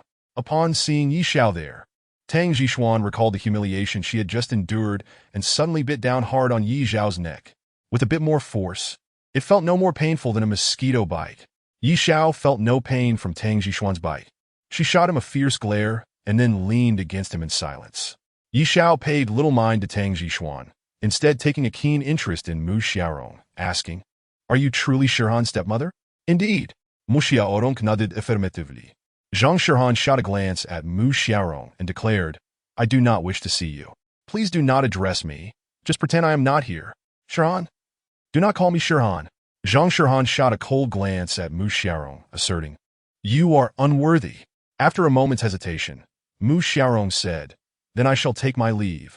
I will have uncle and inform the kitchen to prepare more dishes that you enjoy. You and your friend can have a nice chat. After uttering this, Mu Xiaorong flashed a brief smile at Yi Xiao. Yi Xiao instinctively returned the smile, but he was taken aback when Zhang Shihan coldly remarked, Yi Xiao, I remind you that she is my stepmother. If you truly wish to marry me, do not entertain thoughts of her. Yi Xiao was momentarily stunned. He had not expected Zhang Shihan to think that way. Mu Xiaorong seemed to realize she had once again provoked Zhang Shihan's misunderstanding, hastily explaining, Shihan, you have misunderstood. Whether it is a misunderstanding or not is my concern. Zhang Shihan replied coldly, now, please leave. Mu Xiaorong had no choice but to turn and depart. Looking dejected, once she was gone, Yi Xiao finally asked, Shihan, I sense there is tension between you and her. What is the matter? Do not inquire. Zhang Shihan replied icily. In any case, it is best for you to keep your distance from that woman. She is far too scheming and relishes playing the innocent and pitiful. Is she pretending to be your close friend to get closer to your father, ultimately succeeding in marrying into your family? Yi Xiao Musid Alud. Zhang Shihan glanced at him, but remained silent. Could it be that I truly guessed correctly? Yi Xiao asked. I love women like her. Zhang Shihan declared coldly. I will never forgive her. Not for a lifetime. Yi Xiao suddenly glanced at Tang Zhishuan, who had been resting against his shoulder. Noticing his gaze upon her, she inquired, what are you looking at me for? You are also Shihan's close friend, are you not? Yi Xiao questioned it. What of it?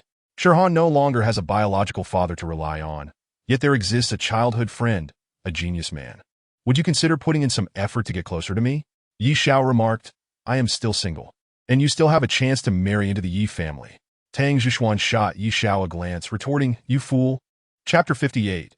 It turns out my husband, as you Tang Zhishuan, had certainly experienced Yi Xiao's prowess and could comprehend why Zhang Shihan felt helpless towards him. Nevertheless, it must be acknowledged that Yi Xiao was indeed formidable. Tang Zhishuan had always admired the strong. The more powerful the man, the more intrigued she became. Unlike Zhang Shihan, who was born with a silver spoon in her mouth and lived a life of ease, everything Tang Zhishuan possessed was the result of her own hard work. Although she harbored resentment towards Yi Xiao, she increasingly believed he was the kind of man capable of assisting her. While Zhang Shihan plotted her revenge against Yi Xiao, Tang Jixuan had temporarily set aside her grievances and created an account for him on a live streaming platform.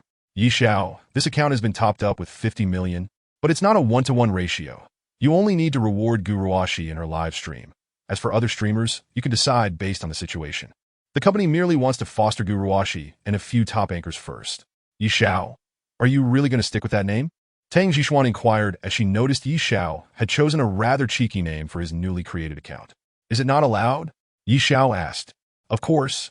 You can choose any nickname you desire, Tang Jixuan replied. Then let it be this name. Yi Xiao affirmed, I like this name. Very well. Dan Zisukan Akwit. I can hardly wait to become a tycoon, Yi Xiao exclaimed. What was the name of that female streamer you mentioned? Guruashi, right? I found her live stream. Let me see what she looks like. Yi Xiao had already clicked into Guruashi's live stream. As he entered, a welcoming message instantly appeared. Welcome my husband to the live stream.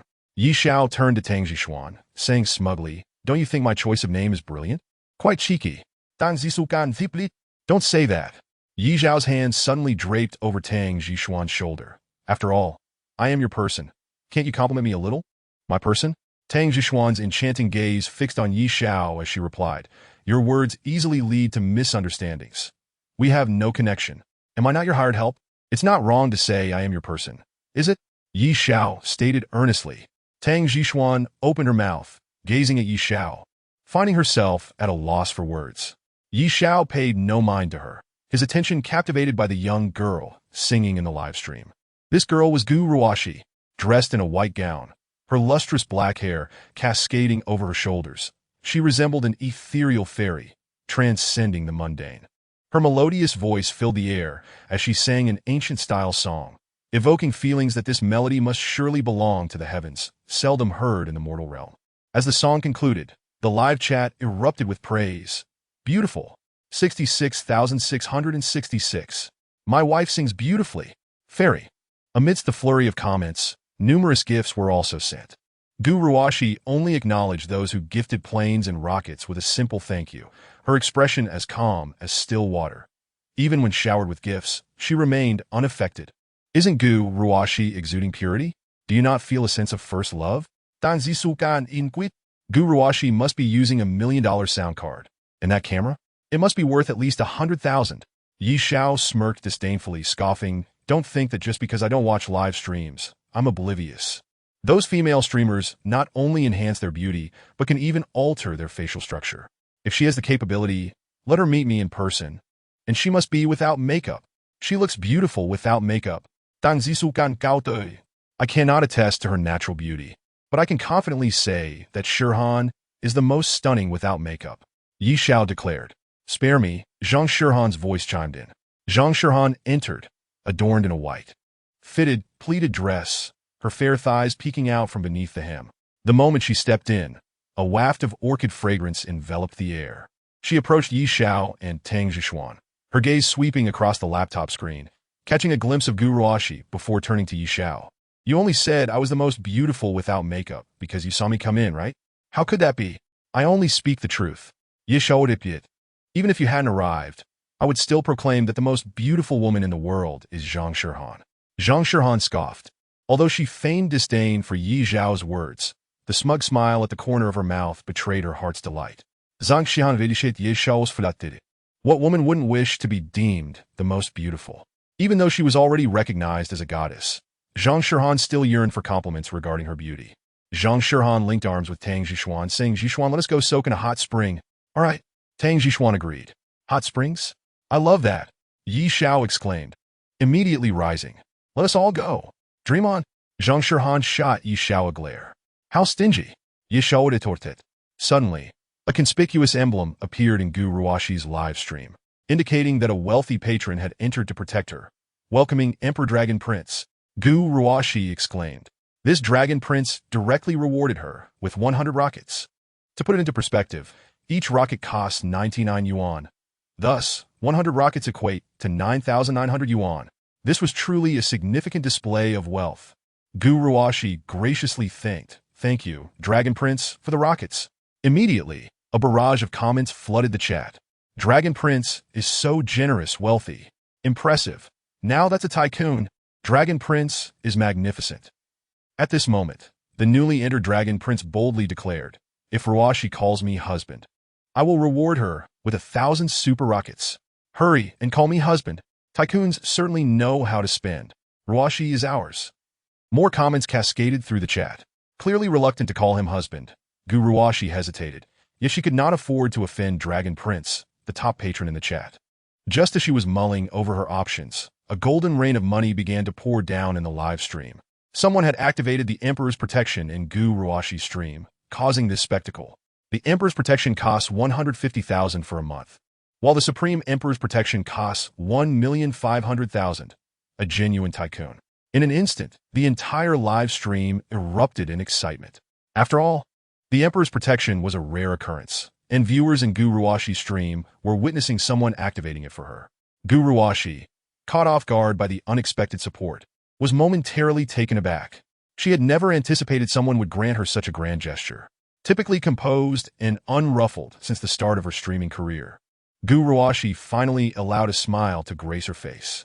With her cherry-red lips parted, she gently spoke, "Thank you to my husband for opening the Emperor's Protection. Thank you." The moment she uttered "my husband," the entire live stream erupted once more. Who is this Emperor? Incredible! I've never seen him before. Is he new?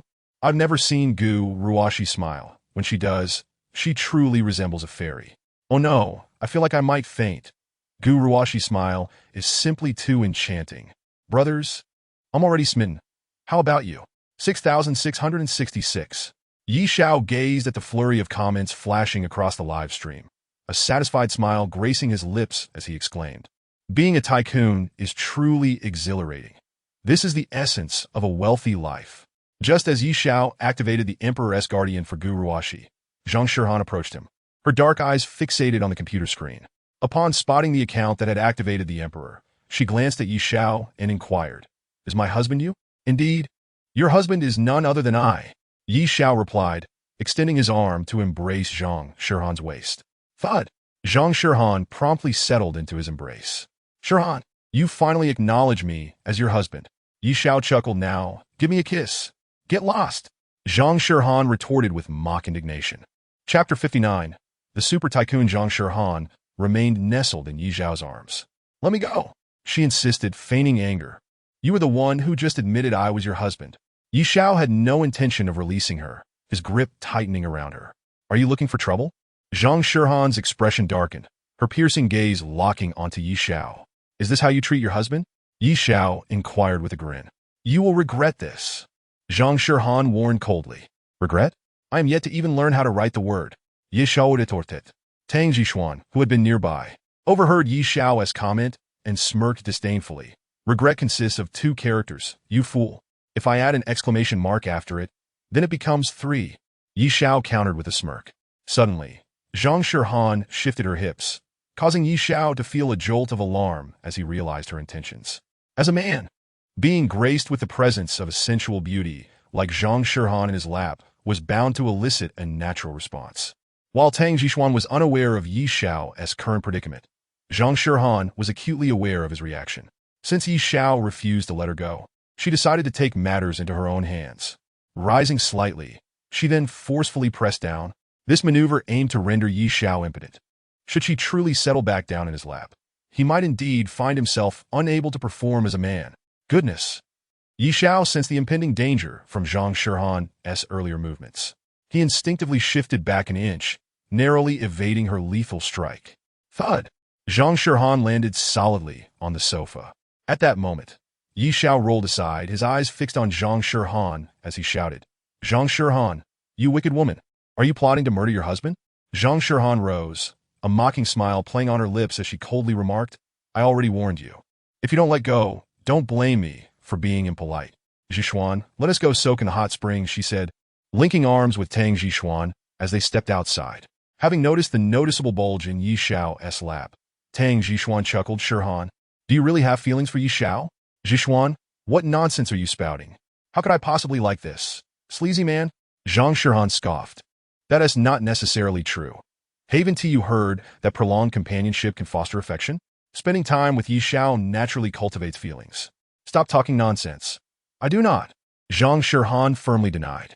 "Then why didn't you get angry just now?" Tang Jixuan pressed. Why would I be angry? A flicker of panic crossed Zhang Shihan's eyes. Tang Zhishuan laughed. You know what I mean. Yi Xiao had a typical male reaction, yet you didn't seem upset. At least, I can tell you didn't genuinely loathe it. Before Tang Zhishuan could finish her thought, Zhang Shihan swiftly covered her mouth, urging, Don't say another word.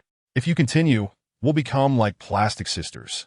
With a chuckle, Tang Zhishuan removed Zhang Shihan's hand from her mouth, her dark eyes meeting Zhang Shihan's as she said, I understand the unspoken truth. Now let us go to the hot springs.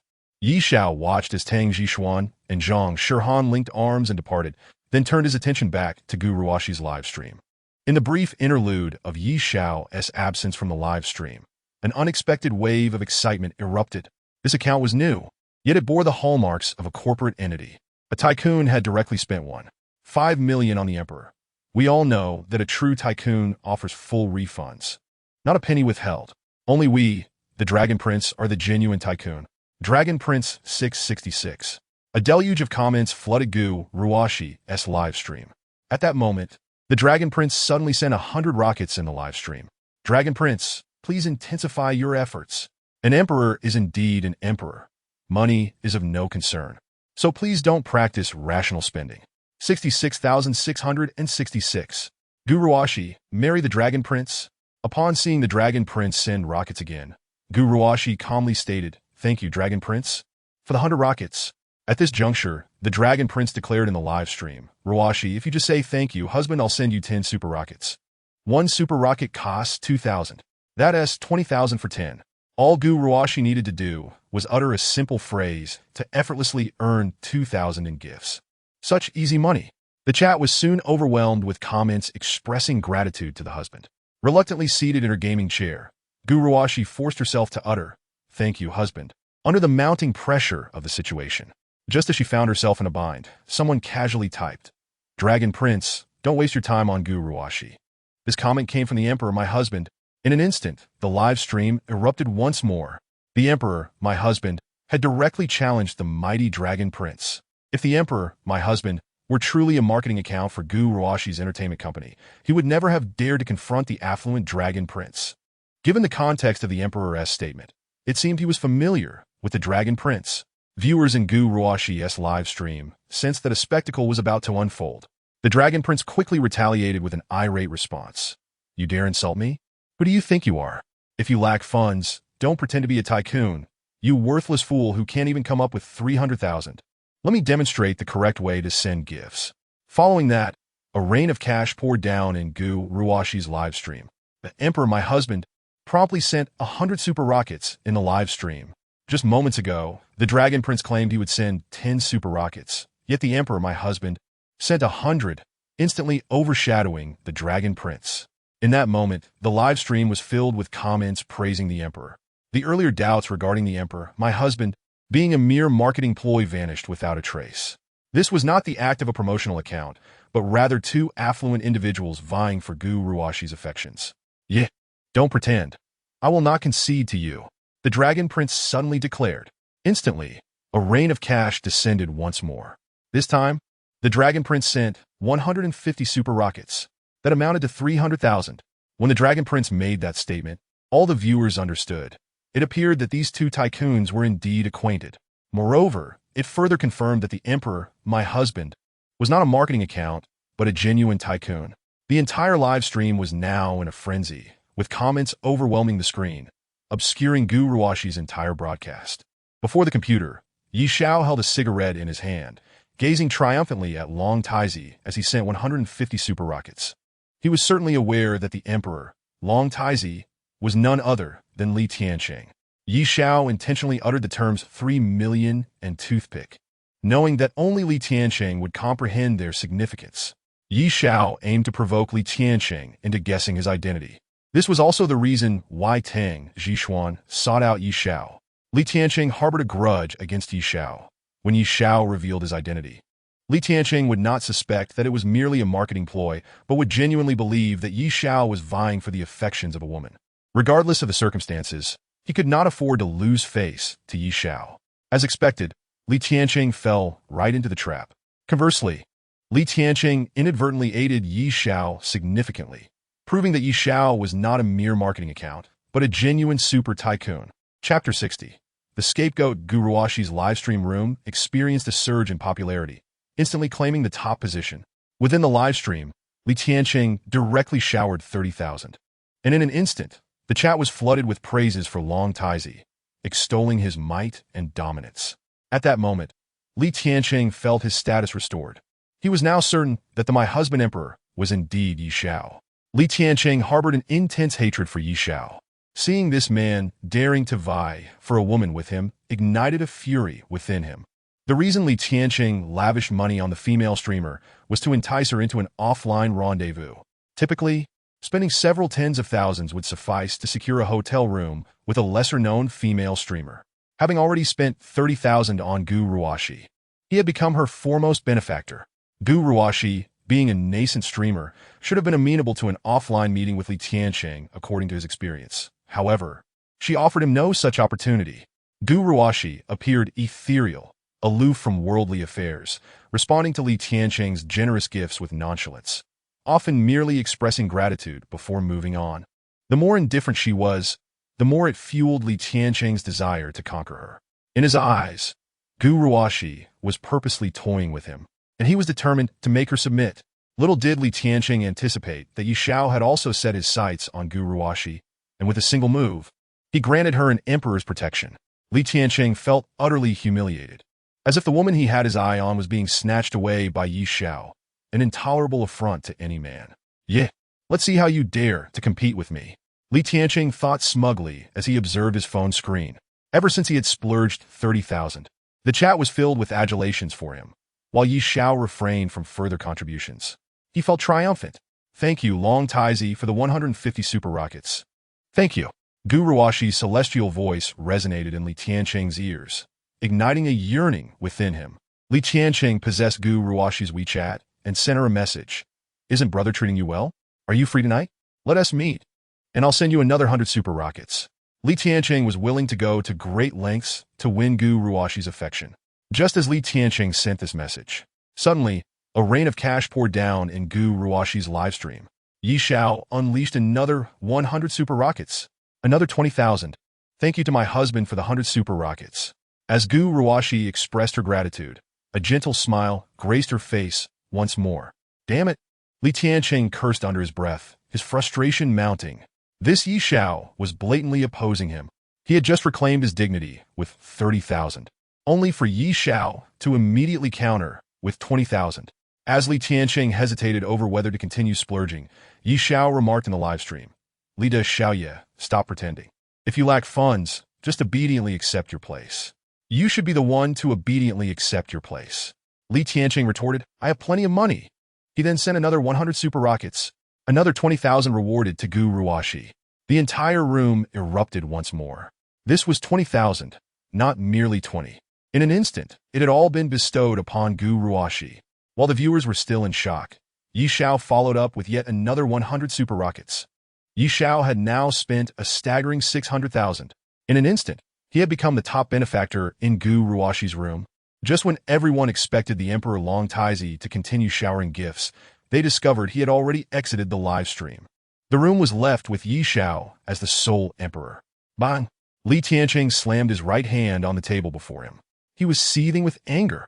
Despite having poured another 50,000 into Gu Ruashi's livestream, Yi Xiao had completely overshadowed him.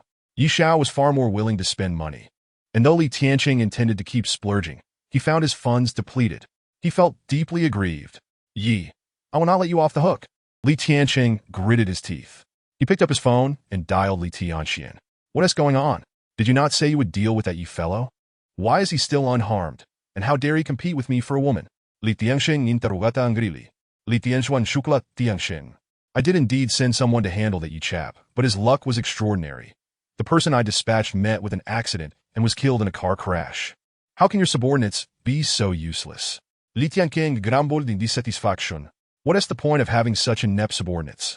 My father always tells me that you can handle any situation and that there is nothing you can't resolve in Zhonghai City. Yet, you can't even deal with a minor character like Yi Xiao. My father has wasted his trust in you. If you can't manage this, I'll take over.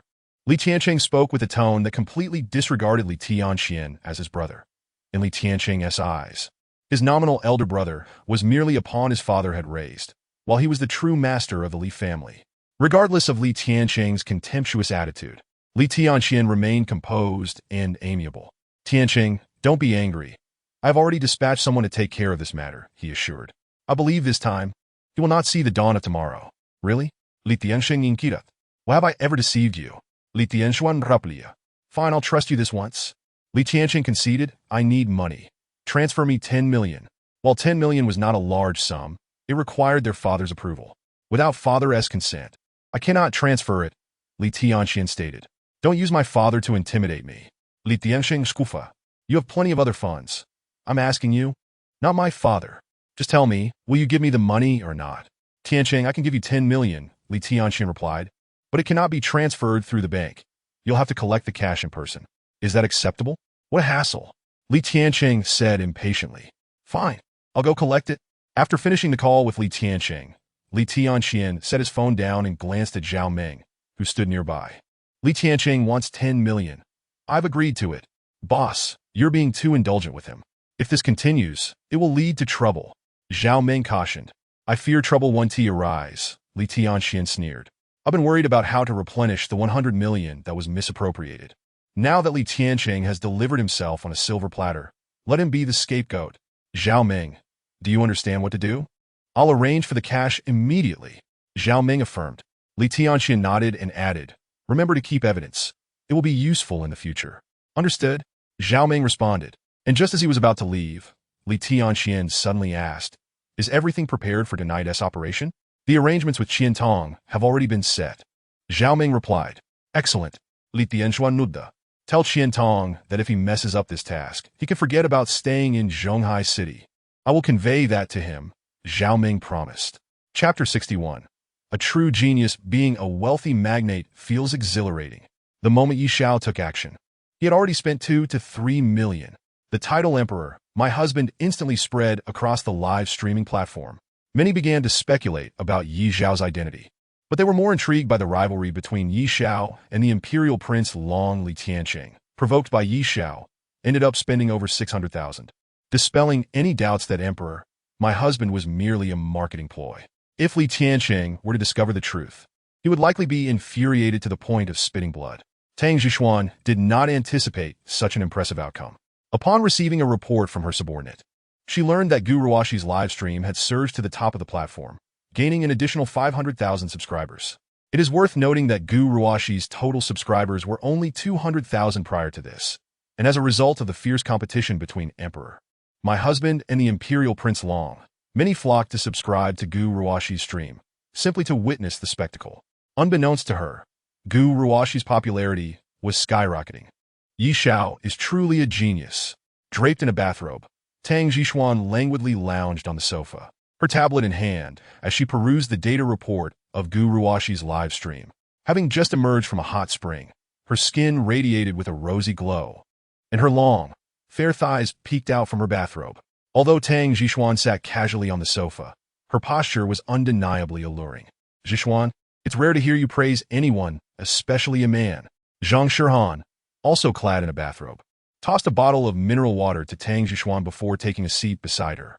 The sight of two stunning beauties in bathrobes, seated together on the sofa, was enough to set one's heart racing. Tang Zhishuan opened the mineral water and took a sip, setting it aside as she chuckled. Though I am reluctant to admit it, Yi Xiao is indeed a genius. He always manages to surprise people. Do you remember when I wanted him to pretend to be a wealthy magnate? Wasn't that to promote your female? Zhang Shiran replied. I don't watch live streams, so I am unfamiliar with your methods. That guy actually made everyone believe he was a wealthy magnate. While we were soaking in the hot spring, he had Li Tianqing spend 600,000 to 700,000 in Gu Ruoshi's live stream. That's not even the most crucial part. He caused Gu Ruoshi's stream to gain 500,000 subscribers in one fell swoop. This figure is quite alarming, considering the actual number of people on the streaming platform is not as vast as one might think. This guy certainly possesses some skill. Zhang Shihan nodded in agreement, saying, Li Tianqing is his enemy. But from another perspective, Li Tianqing inadvertently proved that Yi Xiao is indeed a wealthy magnate. Exactly, Li Tianqing did Yi Xiao a tremendous favor. If he were to learn the truth, I can only imagine how furious he would be. Zhang Shirhan leaned closer to Tang Zhishuan, extending her long, fair leg as she remarked, "If you admire Yi Xiao so much, should I introduce you? If you were to win him over, I would no longer have to deal with him. I do have that intention, but do you truly think you could part with him? Dang Zisukan it? Why would I hesitate? If you have the ability, then go ahead and claim this scoundrel for yourself." Zhang Shirhan replied. "Scoundrel?" Tang Zhishuan paused momentarily at Zhang Shirhan's words, then suddenly chuckled. "Now that you mention it, that term fits quite well. I think it suits him perfectly."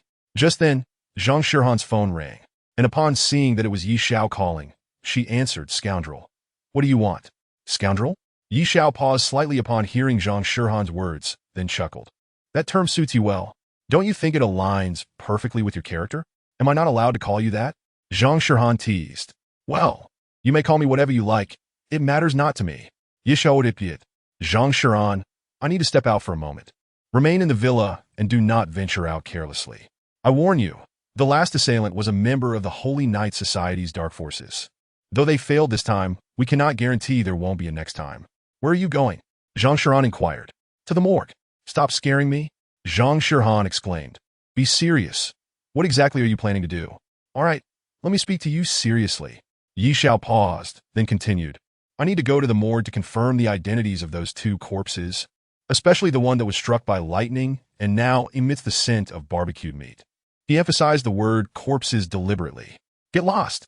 Zhang Shirhan hung up the phone abruptly, feeling a wave of nausea wash over her. The thought that Yi Xiao had just mentioned a corpse that smelled like barbecued meat made her lose her appetite for grilled dishes. "You think you can compete with me? You're still too naive." Yi Xiao set his phone down. He had intentionally disgusted Zhang Shirhan in retaliation for her calling him a scoundrel.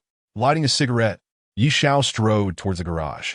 Just as he was a few meters away from the garage door, a man's voice suddenly called out from behind. "Who are you?" Yi Xiao halted, cigarette in hand, and turned to see a man, around 22 or 23 years old, striding towards him, dressed in a suit and tie. The man was tall and sturdy, with sharp eyes. "I don't recall seeing you before. How did you get into the villa?" The man confronted Yi Xiao with an accusatory tone. "And who might you be?"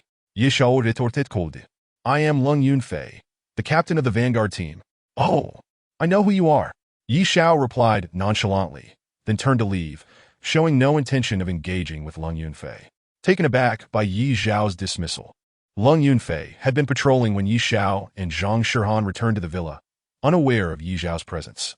Upon seeing Yi Xiao for the first time, he instinctively assumed he was an intruder. Naturally, he could not allow Yi Xiao to leave so easily.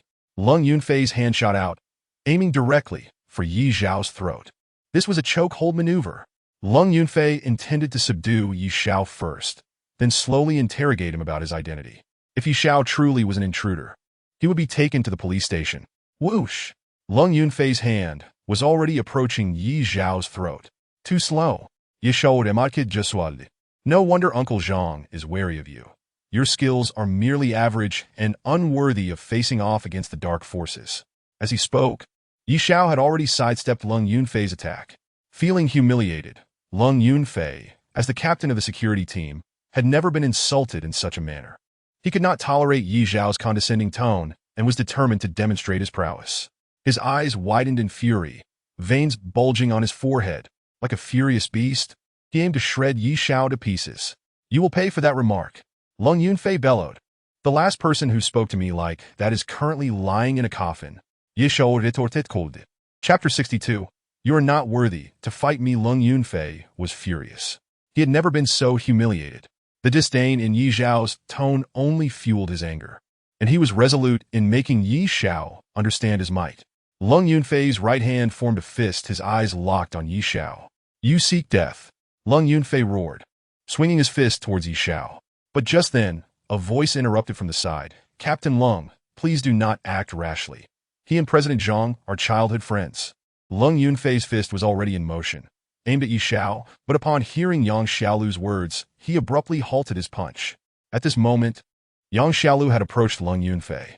Upon seeing Yang Xiaolu, a smile appeared on Lung Yunfei's face as he inquired, "Miss Yang, what were you saying just now?" "His name is Yi Xiao, and he has been a childhood friend of the president. He moved here with us," Yang Xiaolu replied. "Captain Lung, he has a rather disagreeable way of speaking. If he has offended you in any way, I apologize on his behalf. It was merely a misunderstanding. I thought he was sneaking into the villa, which is why I intended to subdue him. I must continue my patrol now. I shall take my leave. Lung Yunfei chuckled. All right. Yang Xiaolu responded with a smile.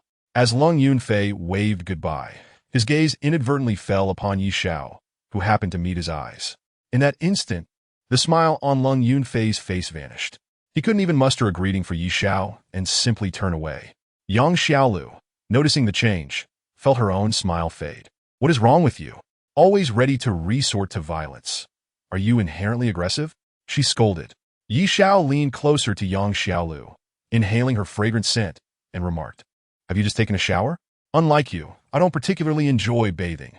Yang Xiaolu pouted slightly, deliberately displaying a disdainful expression toward Yi Xiao. Who says I don't like bathing? Yi Xiao stretched out his hand to wrap around Yang Xiaolu's waist, playfully nudging his face close to her nose, saying, I've just showered. Why not take a whiff? No, thank you. Although Yang Xiaolu was embraced by Yi Xiao, she did not push him away but admonished, Don't just go around hitting people. What if someone gets hurt? Are you worried about me? Yi Xiao asked with a grin. I'm merely worried that you might get injured and be unable to work. Yang Xiaolu retorted coldly. I am the head of the secretarial department. It is only natural for me to care about my subordinates. You cannot manage me in your capacity as my superior. Surely you cannot dictate my personal life. Can you? Perhaps you should assume a different role to oversee me. Yi Xiao chuckled. If that were the case, I would certainly heed your commands. What role?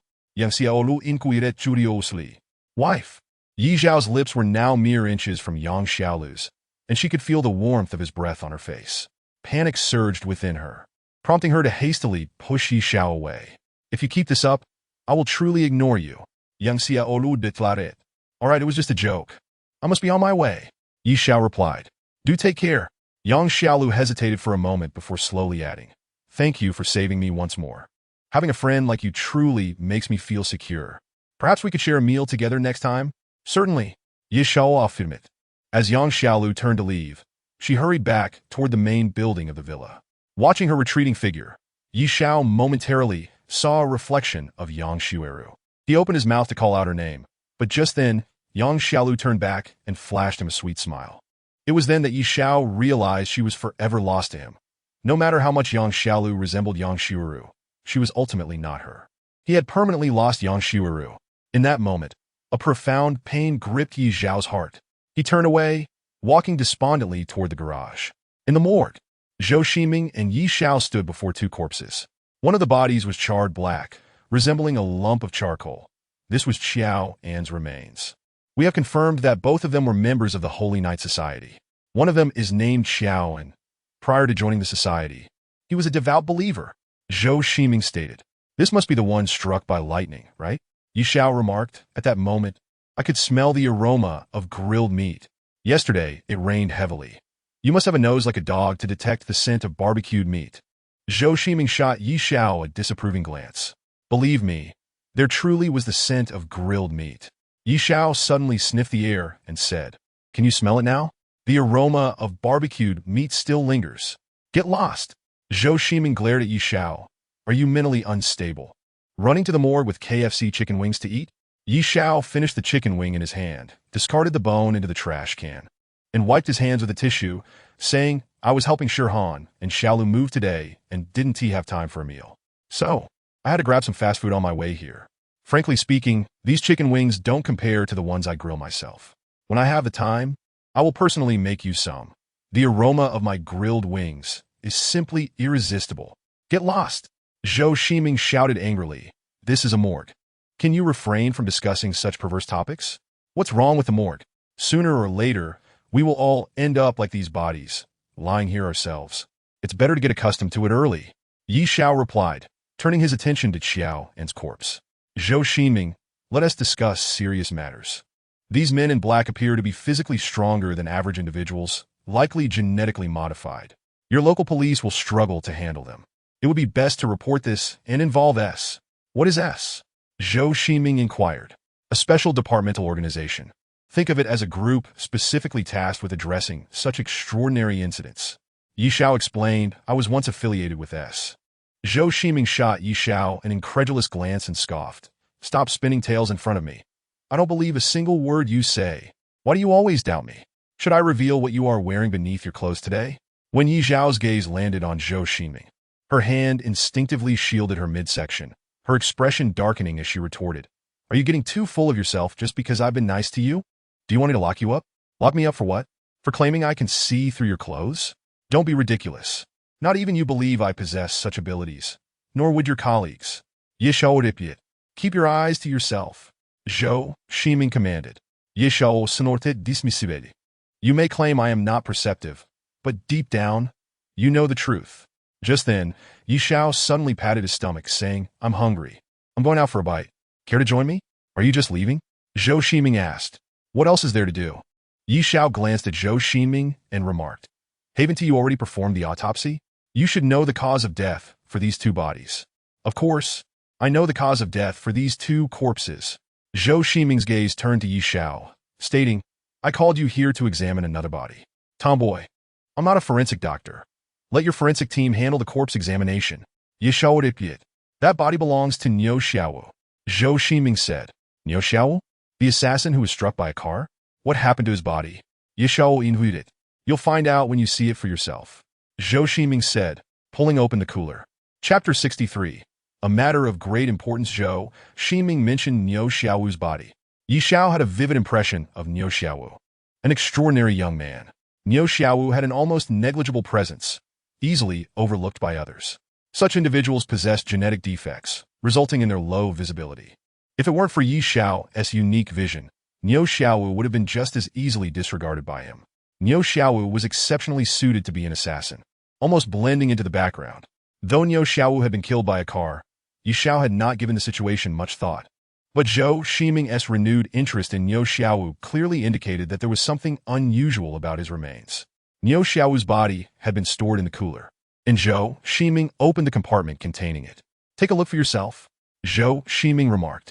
Yi Zhao's gaze had already roamed over Niu Xiao's form, penetrating through to his innards, and suddenly his eyes widened in astonishment. His liver, gallbladder, and other organs were all transplanted. Ye Shao did it in disbelief, struggling to comprehend how one individual could undergo such extensive organ transplantation, and moreover. At this juncture, Yi Shao hesitated, clearly taken aback. His liver and gallbladder belonged to two different individuals. Zhou Ximing exclaimed, "So that's the case." Instinctively, Yi Zhao's hand reached into his pocket, yearning for a cigarette. But Zhou Ximing nudged him, saying, "Don't smoke here. We've observed enough. Let us step outside." "Oh!" Yi Shao grasped the cigarette pack, cast another glance at Niu Xiao's lifeless body, and strode out. Once outside, he held a cigarette between his fingers, leaning against the wall, and exhaled a puff of smoke. Zhou Ximing approached from behind, her eyes fixed on him as she inquired, "What are you thinking about?" "I merely sense that Niu Xiao is quite extraordinary." Yi Shao replied. "Extraordinary?" "Indeed," Yi Shao continued. "I once believed he was simply born this way, with genetic defects that rendered him nearly invisible, thus overlooked by others. However, I now entertain a different notion. He has been altered." Zhou Ximing responded. Yi Shao nodded, placing the cigarette in his mouth for another drag before saying nonchalantly, "Do you believe in genetically modified humans? Genetically modifiés humains. Are you referring to organ transplants?" Zhou Ximing asked. "No," Yi Shao replied dismissively. "I mean true modifications. Transforming an ordinary person through genetics and organ alterations, granting them certain superhuman abilities, just like those in black suits who have undergone genetic modifications, rendering their bodies unlike those of ordinary people, devoid of pain. Such individuals are indeed formidable. I believe these are merely your speculations, lacking concrete evidence." Zhou Ximing countered. "Think as you wish." Yi Shao retorted, "It is evident that Niu Xiao has undergone alterations. You might want to investigate whether his organ transplants were due to illness. Perhaps you will uncover something." As he spoke, Yi Shao took a deep drag from his cigarette, discarded it onto the ground, and crushed it underfoot as he began to walk away. "Where are you going?" Zhou Ximing queried. "To have a meal." Yi Shao replied. "I'm hungry. Is that not permissible? Didn't you just eat chicken wings?" Zhou Ximing pressed. "Gulyalu." At that moment, Zhou Ximing's stomach audibly protested. Yi Shao glanced at her and chuckled. "See, even your stomach is hungry. Let us go eat together." "I'm not hungry," Zhou Ximing insisted. Yi Shao stepped in front of her, grasped her hand, and said, "Tomboy, let us go. I'll take you to a restaurant where we can also meet someone who knows a great deal that we do not. Zhou Ximing, held by Yi Xiao, looked into his eyes and skeptically asked, Really? Of course. Yi Xiao affirmed. All right, I'll go, but we must agree, no barbecued meat. And no chicken wings either. Zhou Ximing declared, They disgust me. But you're a police officer. Yi Xiao teased. I wouldn't eat chicken wings in a morgue facing a charred corpse. Zhou Ximing replied, I'm not as twisted as you. Yi Xiao's destination was Fang Xingyu's restaurant. The establishment was situated in a prime location, theoretically ensuring good business. Yet unfortunately, the owner, Fang Xingyu, was rather lackluster. He had instituted a peculiar policy. Male patrons dining at the restaurant were to pay an additional 80 service charge on top of the regular price, while female patrons faced a service fee contingent upon their appearance, 50 for unattractive women, 30 for average-looking ones, and no fee for the beautiful. The criteria for judgment rested entirely on the votes of the female waitstaff. This absurdity drove away male customers, and even female clientele dwindled significantly, resulting in a rather desolate atmosphere. Upon entering, Yi Xiao and Zhou Ximing found the large restaurant only occupied by 3 or 4 female diners. A stark contrast to the last time Yi Xiao had visited when the place was bustling with women. What would you two like to eat? A waitress approached, her gaze sweeping over Zhou Ximing's face, evidently assessing how to determine her service charge. At that moment, Yi Xiao took out his phone and made a call. Fang Xingyu, I've arrived at your restaurant. Prepare 2 signature dishes for our officer Zhou to sample. After hanging up, he turned to the waitress, saying, Don't worry. Your boss will prepare the dishes for me. Oh, and remember to send the bill to your boss. This meal is on him. Oh, understood, the waitress replied, though her skepticism was evident as she walked away. Zhou Ximing turned to Yi Xiao, asking, What is your relationship with the owner of this restaurant? None whatsoever. Yi Xiao replied, pouring water into Zhou Ximing's cup and sliding it toward her. Drink up. You can dine here freely in the future without paying. Don't tell me the owner of this restaurant is you? Zhou Ximing inquired with a smile. I have no desire to run a restaurant. While I once dreamed of becoming a chef, I lack the inclination to manage one. Yi Xiao filled his own cup with water, took a sip, and chuckled. The owner just struck a lucrative deal with me. He has made quite a fortune. Yi Xiao raised a finger. 100,000? Zhou Ximing guessed. Yi Xiao shook his head. Surely not 1 million? Zhou Ximing's eyes widened in disbelief. Yi Xiao shook his head again. 10 million? Zhou Ximing speculated. Indeed. Yi Xiao chuckled. What do you think of this fellow? He charged me 10 million. You're boasting. Zhou Ximing said skeptically. What if it's true? Yi Xiao inhued, looking into Zhou Ximing's eyes with a smile. If it's true, then so be it. Zhou Ximing replied. After all, you are capable of anything. Even if you claimed 1 billion, I wouldn't find it strange. If you truly doubt it, you can ask him directly when he arrives shortly. Yi Xiao laughed. I will ask. Zhou Ximing affirmed. Before long, the waitress began bringing out dishes. For in total, all exquisite Chinese cuisine, appealing to the senses. The moment Zhou Ximing caught a whiff of the aroma, she could hardly contain herself, eagerly reaching for her chopsticks. Just as she was about to take a bite, the final dish was presented. The dish was covered, obscuring its contents, yet the tantalizing scent wafted through the air. Yi Xiao twitched his nose and remarked, This is a delectable dish. What is it? Zhou Ximing inquired. As the lid was lifted, a wave of savory meat aroma enveloped them. Barbecued meat. Chapter 64. The Fog of 20 Years Ago. Upon seeing the barbecued meat, Zhou Ximing instinctively recalled Yi Xiao's earlier remarks in the morgue. Feeling a wave of nausea wash over her. Bam! Zhou Ximing stomped on Yi Xiao's foot with force. Were you doing this on purpose? She glared. I truly wasn't. Yi Xiao protested, looking quite aggrieved. The owner here simply adores barbecue dishes like steak. At that moment, Fang Xingyu approached. Isn't my barbecued meat delightful? He inquired. It's not that it's unappetizing, but considering we just witnessed the charred body of a black-clad man in the morgue, it's hard not to associate it with barbecued meat. Fang Xingyu, please remove this dish. Otherwise, our officer Zhou won't be able to eat. I see. Fang Xingyu offered a faint smile and waved his hand. A female server had already whisked away the plate of roasted meat. Standing before Zhou Ximing, Fang Xingyu displayed a captivating smile and introduced himself. I am Fang Xingyu, the proprietor of this establishment.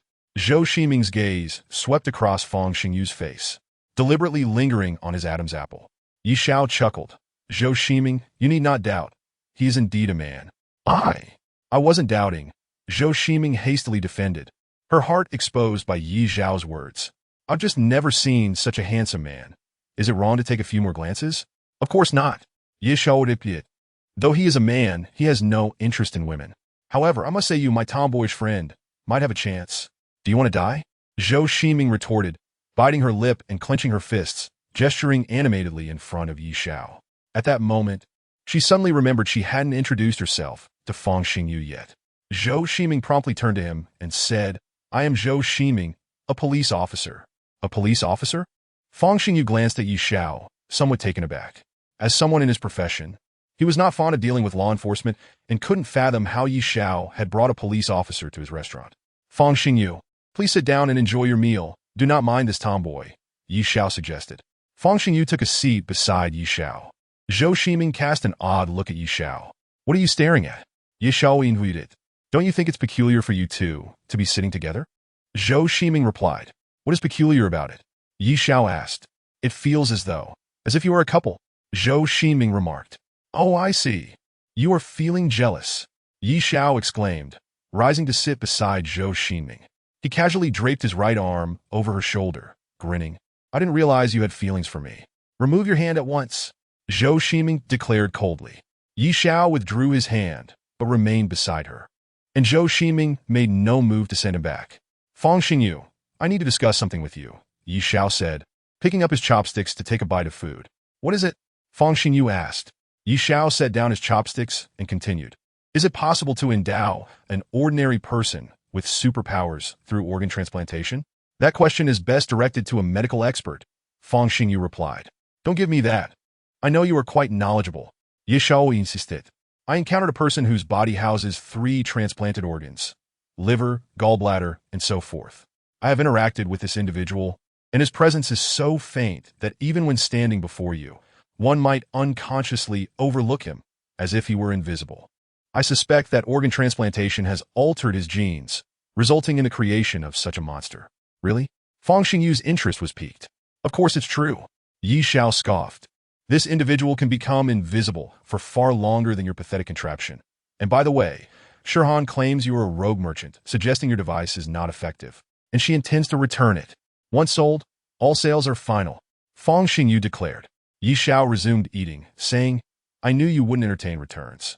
Therefore, you must thoroughly investigate who possesses the capability for multiple organ transplants. Multiple organ transplants are not particularly difficult, Fang Xingyu chuckled. As early as 20 years ago, there were individuals capable of such feats. Who? Yi Zhao pressed. Bai Sijia, Fang Xingyu replied.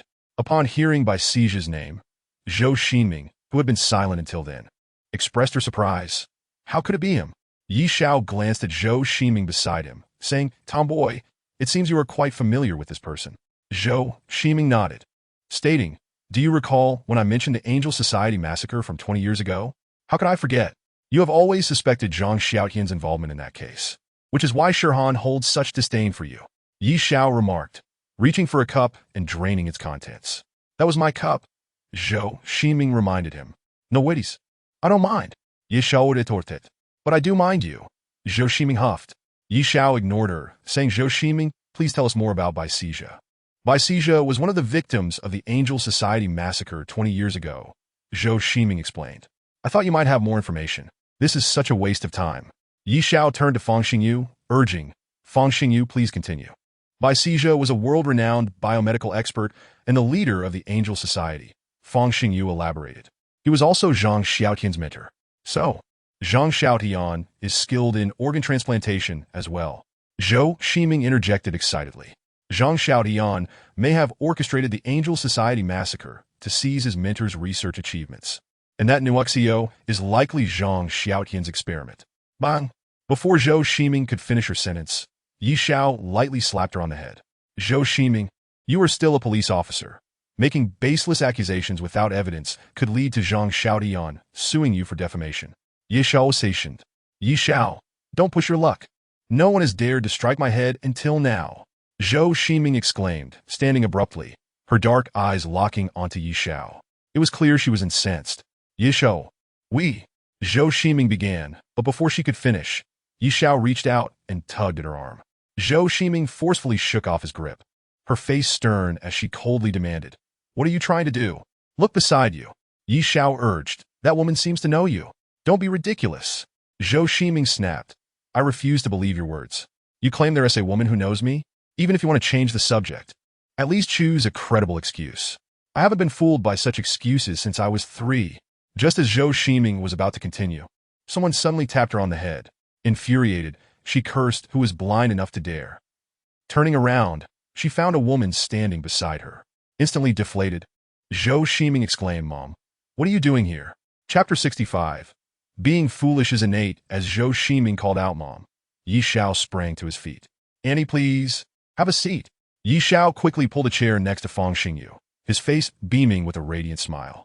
The woman was none other than Zhou Ximing's mother, Yi Xiaoyun. Sitting down, Ji Xiaoyan turned her gaze to Yi Xiao, smiling as she said, "You were the one who spoke with me on the phone last time, right?" "Last time? Oh, you mean the call from the supermarket?" "That was me." Yi Xiao replied cheerfully.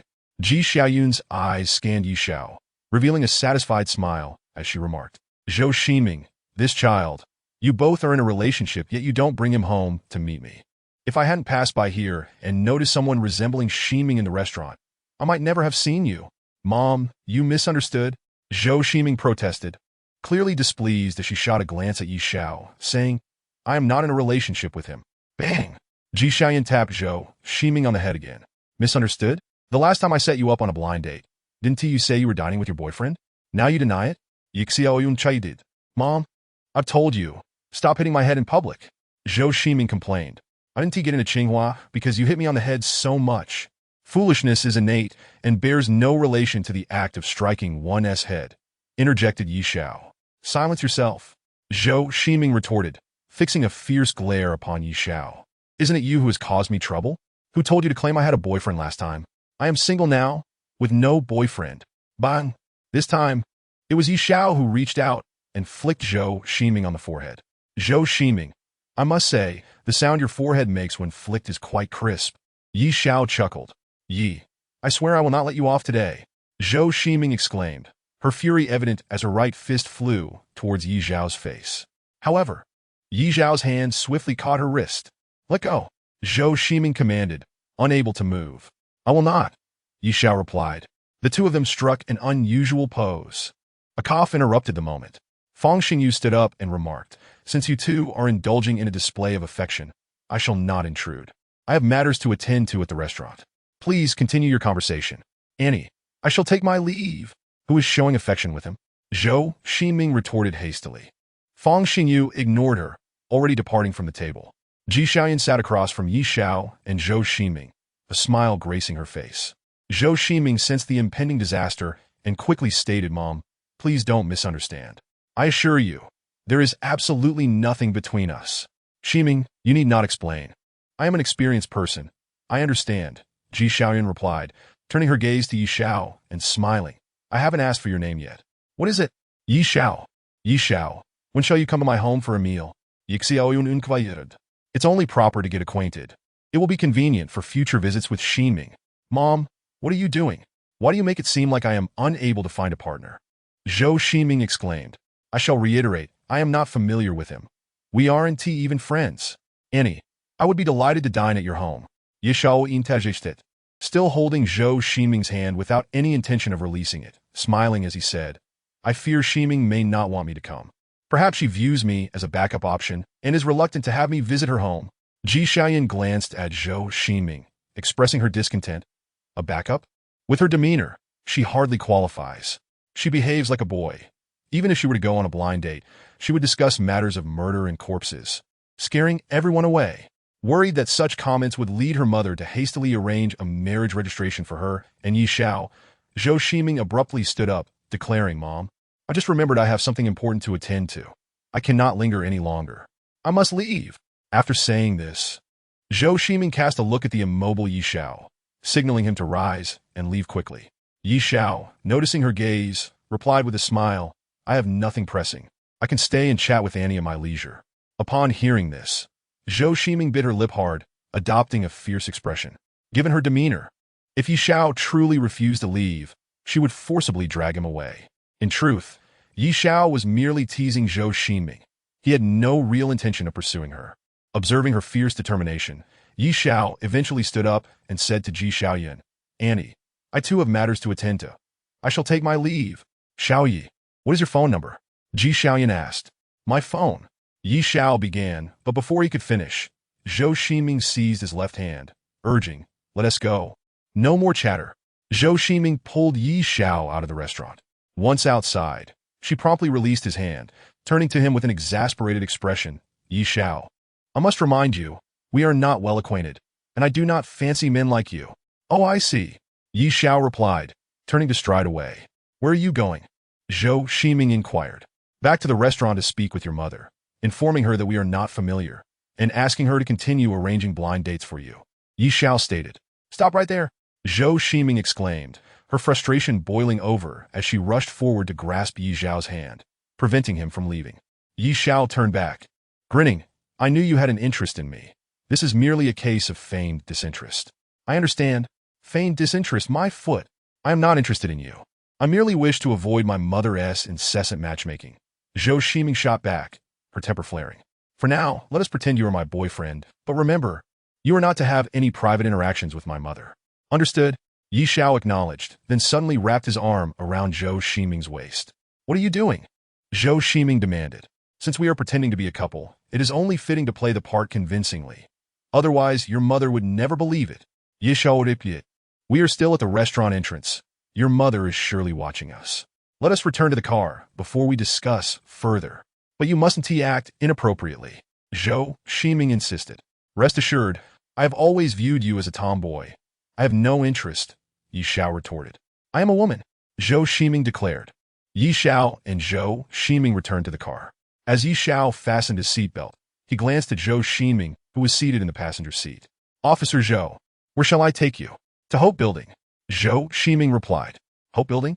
That name seems familiar," Yi Xiao mused.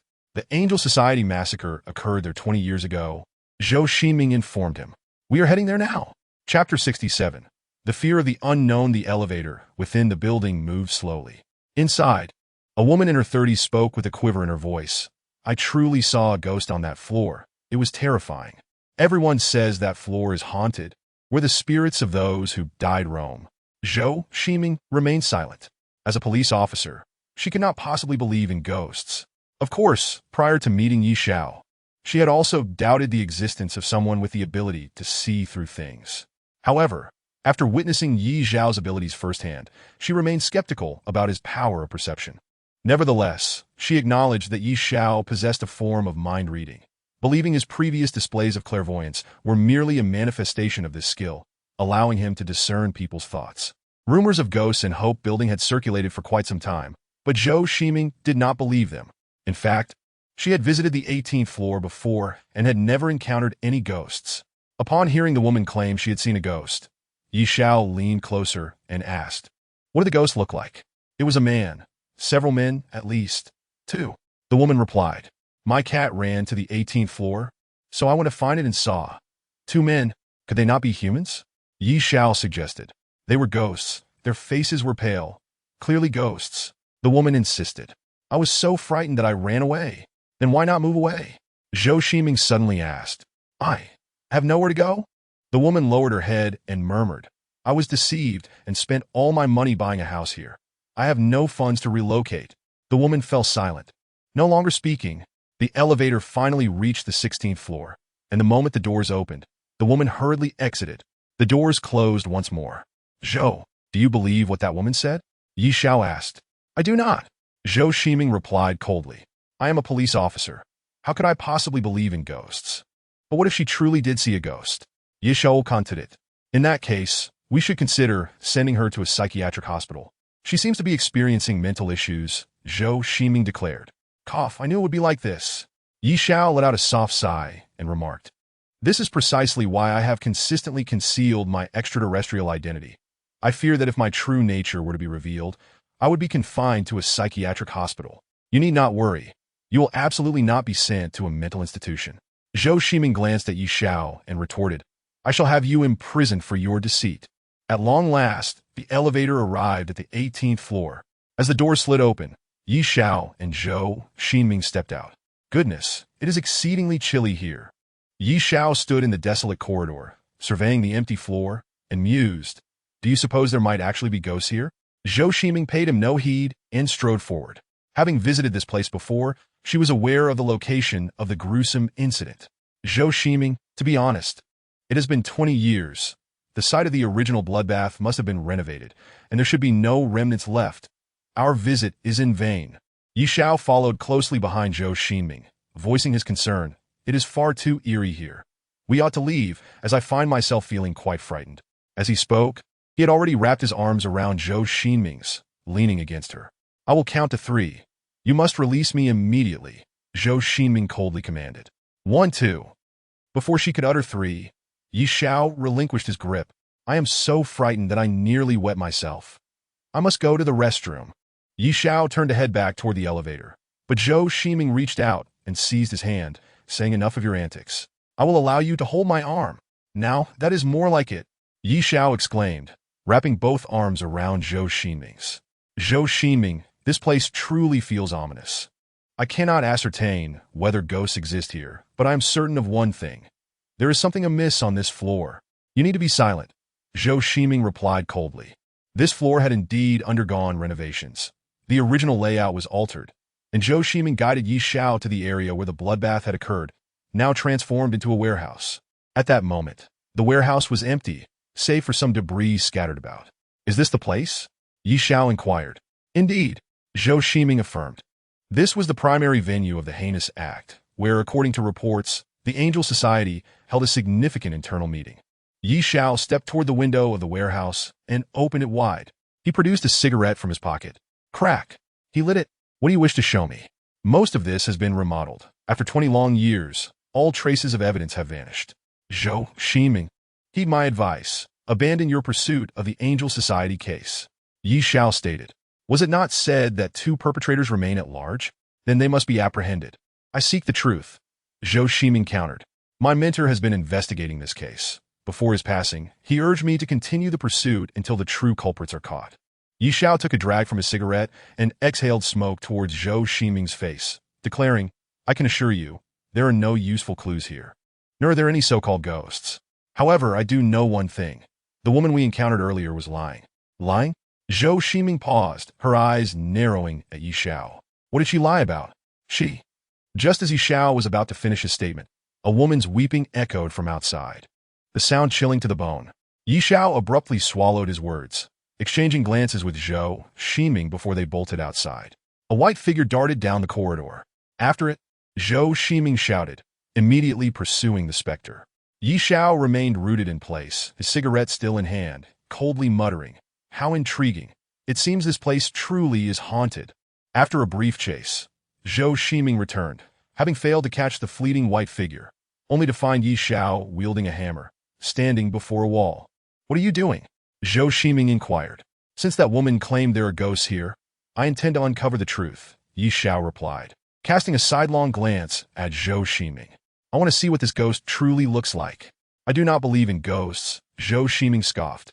"And what if I do find that ghost?" Yi Xiao challenged. "Yi Xiao, cease your theatrics before me. I am a police officer and do not subscribe to the notion of ghosts," Zhou Ximing retorted coolly. "If you can show me a ghost with my own eyes, I shall grant you any request. However, if you fail to provide proof, I will have you detained at the precinct for a week." "Any request?" Yi Xiao's eyes narrowed. "May I have a kiss?" "Certainly," Zhou Ximing replied without hesitation. She held no belief in the existence of ghosts, let alone that Yi Xiao could find one. "Zhou Ximing, remember, you said this. Do not later deny it." Zhou Ximing, never go back on my word," she asserted confidently. "Excellent, Yi Xiao repeated. Then I shall unearth the ghost for you." With a thud, he swung the hammer against the wall with great force. Chapter 68.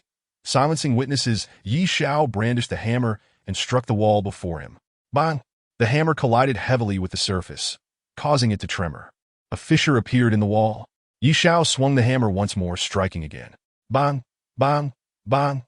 With each blow, the crack widened until, suddenly, a gaping hole was created. "Wait!" Zhou Ximing suddenly called out. Yi Xiao halted, glancing at her as she approached the wall, her eyes fixated on the interior. To their astonishment, the wall concealed a hidden layer. Yi Zhao's earlier strikes had revealed a figure wrapped in plastic and cloth. As a detective, Zhou Ximing instantly recognized that this could potentially be a corpse, and if so, the situation had escalated significantly. "This appears to be a body," Zhou Ximing exclaimed. "If we break through the wall, we shall know for certain," Yi Xiao replied. "I will call for backup immediately," Zhou Ximing said, reaching for her phone to contact the precinct for assistance. Just as she retrieved her phone, they suddenly heard footsteps approaching. Zhou Ximing exchanged concerned glances with Yi Xiao. The unexpected sound of footsteps was highly unusual. Zhou Ximing had intended to make a call, but upon hearing the footsteps, she lowered her phone and turned her gaze toward the source of the sound. A man in his 30s, clad in a security uniform, appeared before Yi Xiao and Zhou Ximing. Upon seeing Yi Xiao with the hammer in hand, the man immediately shouted, "Who are you? What are you doing here?" No one mentioned that this floor was to be renovated. "I am a police officer," Zhou Ximing replied, identifying herself. "A police officer?" The security guard, upon hearing her declaration, looked at her quizzically. "What brings the police here?" "I have discovered a corpse," Zhou Ximing stated firmly. "You must immediately secure this floor and prevent anyone from entering. I will call my colleagues right away." "A corpse?" The security guard was taken aback, stammering. "How can there be a corpse? I have worked as a guard here for several years and have never heard of anyone going missing. The situation is serious. I shall secure this area at once." With that, the security guard turned and walked away from Zhou Ximing and Yi Xiao. As Zhou Ximing was about to continue dialing the phone, she suddenly heard Yi Xiao say, "Security officer, please wait a moment." The male security guard had already turned away, his right hand tucked into his pocket. Upon hearing Yi Xiao's words, the guard turned back, looking at Yi Xiao and inquiring, "What is it? Is there something else?" "Oh, it's just a minor issue," Yi Xiao exclaimed, tossing the hammer onto the ground and taking 2 steps closer to the guard. The security officer took a couple of steps back, seemingly attempting to maintain a distance from Yi Xiao. "I have a small question for you," Yi Xiao stated. "Ask away," the male security guard replied. "How long have you been working as a security guard here?" Yi Xiao inhuited. 3 or 4 years, I suppose," the guard answered. "Prior to this, have you ever heard of anyone going missing around here?" Yi Xiao pressed. "No," the guard replied. "I saw a missing persons notice by the elevator on the first floor of the building. It must have been a long time ago, so I don't recall it clearly. But I do remember the man's name, Zhao Hao, 30 years old. I wonder if you remember such a person?" Upon hearing Yi Zhao's words, the guard's lips twitched slightly before he smiled and said, "I'm merely a security guard. I don't know the names of the people living in this building. And I don't recall anyone named Zhao Hao. I am Trurisore." "No problem," Yi Xiao chuckled. "I was just asking casually." The guard also smiled as he turned away. Just as he was about to leave, Yi Xiao suddenly called out, "Are you just going to walk away like that? Don't you want to eliminate both of us? If we bring the police, escaping will be quite difficult for you." At this, Zhou Ximing froze, her dark eyes fixed on Yi Xiao as she asked in confusion, "Yi Xiao, who are you talking to? Who else could it be?" "Of course, it's this security guard," Yi Xiao replied coldly. Hearing this, the guard slowly turned back, and in an instant his demeanor transformed, a chilling smile spreading across his face. "How did you know I intended to kill both of you?" the man asked coldly. Yi Xiao replied with a grin, "It's quite simple. You carry a dagger. If you were merely a regular security guard, there would be no need to bring a dagger to verify our identities, would there? Moreover, had my friend not identified himself as a police officer just now, you might have already attacked us at that moment. Am I wrong?" Clapping his hands twice, the guard nodded approvingly. "You guessed correctly. My purpose here is to eliminate both of you. I had given you a chance to leave this floor, but you refused to listen. Heaven has a path, yet you chose to enter hell. This is entirely your own doing, and you have no one to blame but yourselves." Yi Zhao's gaze was fixed on the man, a light laugh escaping his lips as he glanced towards the corpse hidden within the wall. "Allow me to guess. This person is your victim. To conceal the body, you buried it within the wall and fabricated rumors of ghosts haunting this floor to deter others from coming here. Oh, perhaps this floor has long been abandoned, and you simply chose it to hide the body." The man chuckled at Yi Zhao's words. "Since you wish to uncover the truth, I will indulge you. After all, both of you are destined to die. Indeed, I killed that man. He dared to strike at me. I've taken many lives, and a worthless man like him thought he could harm me. I had no choice but to eliminate him. This storage room has been empty for years. I pretended it was under renovation and concealed the body within the wall. It has been 3 years, and during this time, everything has been peaceful. Everyone believes this place is haunted and avoids living here. I don't know how you two discovered this, but since you know, I certainly can't allow you to leave alive." As he spoke, the man drew a dagger from his person. The blade gleamed ominously as he lunged towards Yi Xiao. A disdainful smile curled at the corners of Yi Xiao's mouth. The man's attempt to kill him and Zhou Ximing was nothing short of absurd. Yi Xiao had never feared anyone before, and as the man charged with the dagger, Yi Xiao swiftly kicked out with his right foot. The force behind the kick was formidable. He was confident that he could severely injure the man with one blow. However, to Yi Xiao's astonishment, the impact felt as if he had kicked a cloud, his strength dissipating entirely. Chapter 69. The girl in red. Yi Xiao's kick seemed to have struck nothing substantial. What was happening? Yi Xiao found the situation perplexing. He had never encountered anything like this before. He had clearly struck the man, yet it felt as though he had no power behind the blow. His foot sank deeply into the man's abdomen, which felt as soft as cotton, instantly dispersing the force of Yi Xiao's kick. "Fool, you should consider who you're dealing with. Do you think you can challenge me?" The man sneered. Suddenly, with a mighty push, his belly inflated like a balloon, propelling Yi Xiao backward. Thud! He landed heavily on the ground. Zhou Ximing, standing beside Yi Xiao, instinctively reached for her waist, intending to draw her gun upon witnessing Yi Xiao being flung away by the man. However, before her hand could grasp the firearm, the man was already upon her. "You meddlesome fool! The last time you came to investigate this building, I already had the urge to kill you." The security guard's eyes glinted with malice as he said coldly, "You were fortunate not to discover the body. I let you go then, but I won't spare you this time. Both of you must die." With his right hand gripping the dagger, he lunged towards Zhou Ximing's heart. Realizing the imminent danger, she could only roll away to evade the man's strike. Just as Zhou Ximing managed to rise, Yi Xiao suddenly lunged in from the side, tackling her to the ground. "Watch out! Yi Xiao varnit!" Bang! A sharp gunshot rang out, a bullet whizzing past Yi Xiao's head and striking the wall. Had Yi Xiao not just tackled Zhou Ximing to the ground, the bullet would have struck her instead. The two of them rolled across the floor, eventually finding refuge behind a wall for cover. "When you killed my husband, you didn't prattle on like this." A woman in her 30s brandished a handgun as she entered the room. Upon hearing her voice, Yi Xiao and Zhou Ximing immediately recognized her as the woman they had encountered in the elevator, who had claimed to have seen a ghost on the 18th floor. The rumors of hauntings had been spread by this couple to deter others from visiting the 18th floor. "You are the one who urged me to kill my husband?" "Not me," the man protested. "I only wanted to incapacitate him." "Who told him to strike me?" "You were the one who insisted I kill him." "Stop lying," the woman shouted, brandishing her gun. "Why would I want to kill my husband? He provides for me, and after getting involved with you, I have nothing but fear." "Lu Zihong, it was your husband who discovered our affair, and you feared he would kick you out, so you urged me to kill him. Even sealing his body within the wall was your idea," the man retorted. Smack! The woman, gun in hand, fired a shot at the man. "Try saying that again." Lu Zihong glared at him. The man immediately chuckled. "Darling, don't be angry. Let's deal with them first, then we can argue at home." "Fine," Lu Zihong agreed. Yi Xiao and Zhou Ximing understood that the woman, having been discovered in an affair, had conspired with her lover to murder her husband and conceal his body within the wall. This woman was truly ruthless. Indeed, the most venomous hearts belong to women. "And this is precisely why I choose not to marry," Yi Xiao remarked.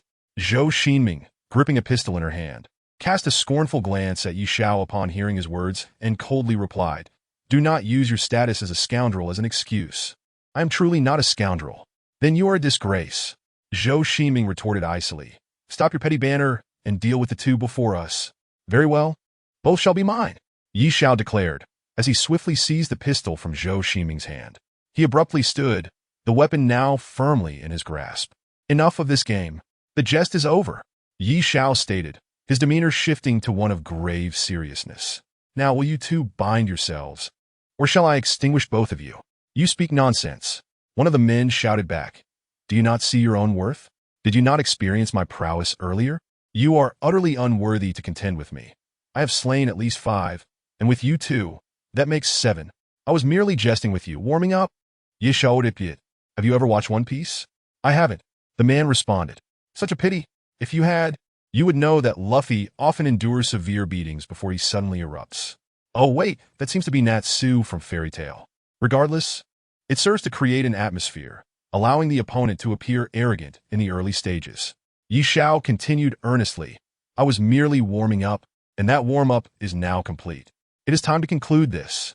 At that moment, Lu Zihong had raised her pistol, attempting to ambush Yi Xiao while he spoke.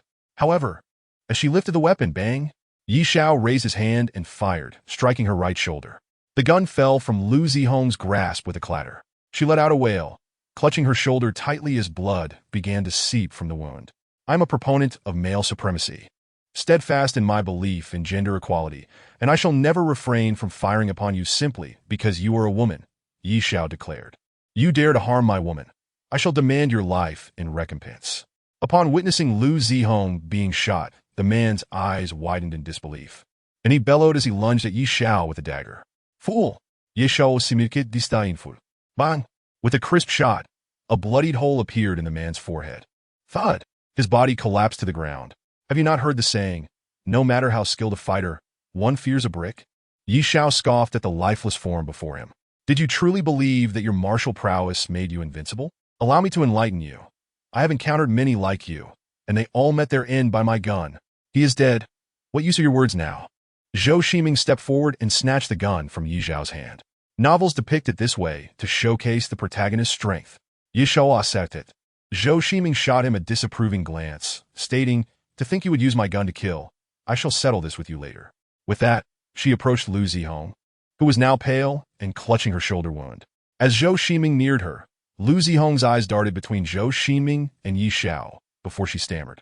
Who among you is? Yi Xiao. Yi Xiao. Zhou Shiming's brow furrowed slightly at Lu Zihong's words, and she inquired, how do you know that name? Someone told me. Lu Zihong replied. Who? Zhou Shiming pressed. A girl in a red dress with long hair. Lu Zihong answered.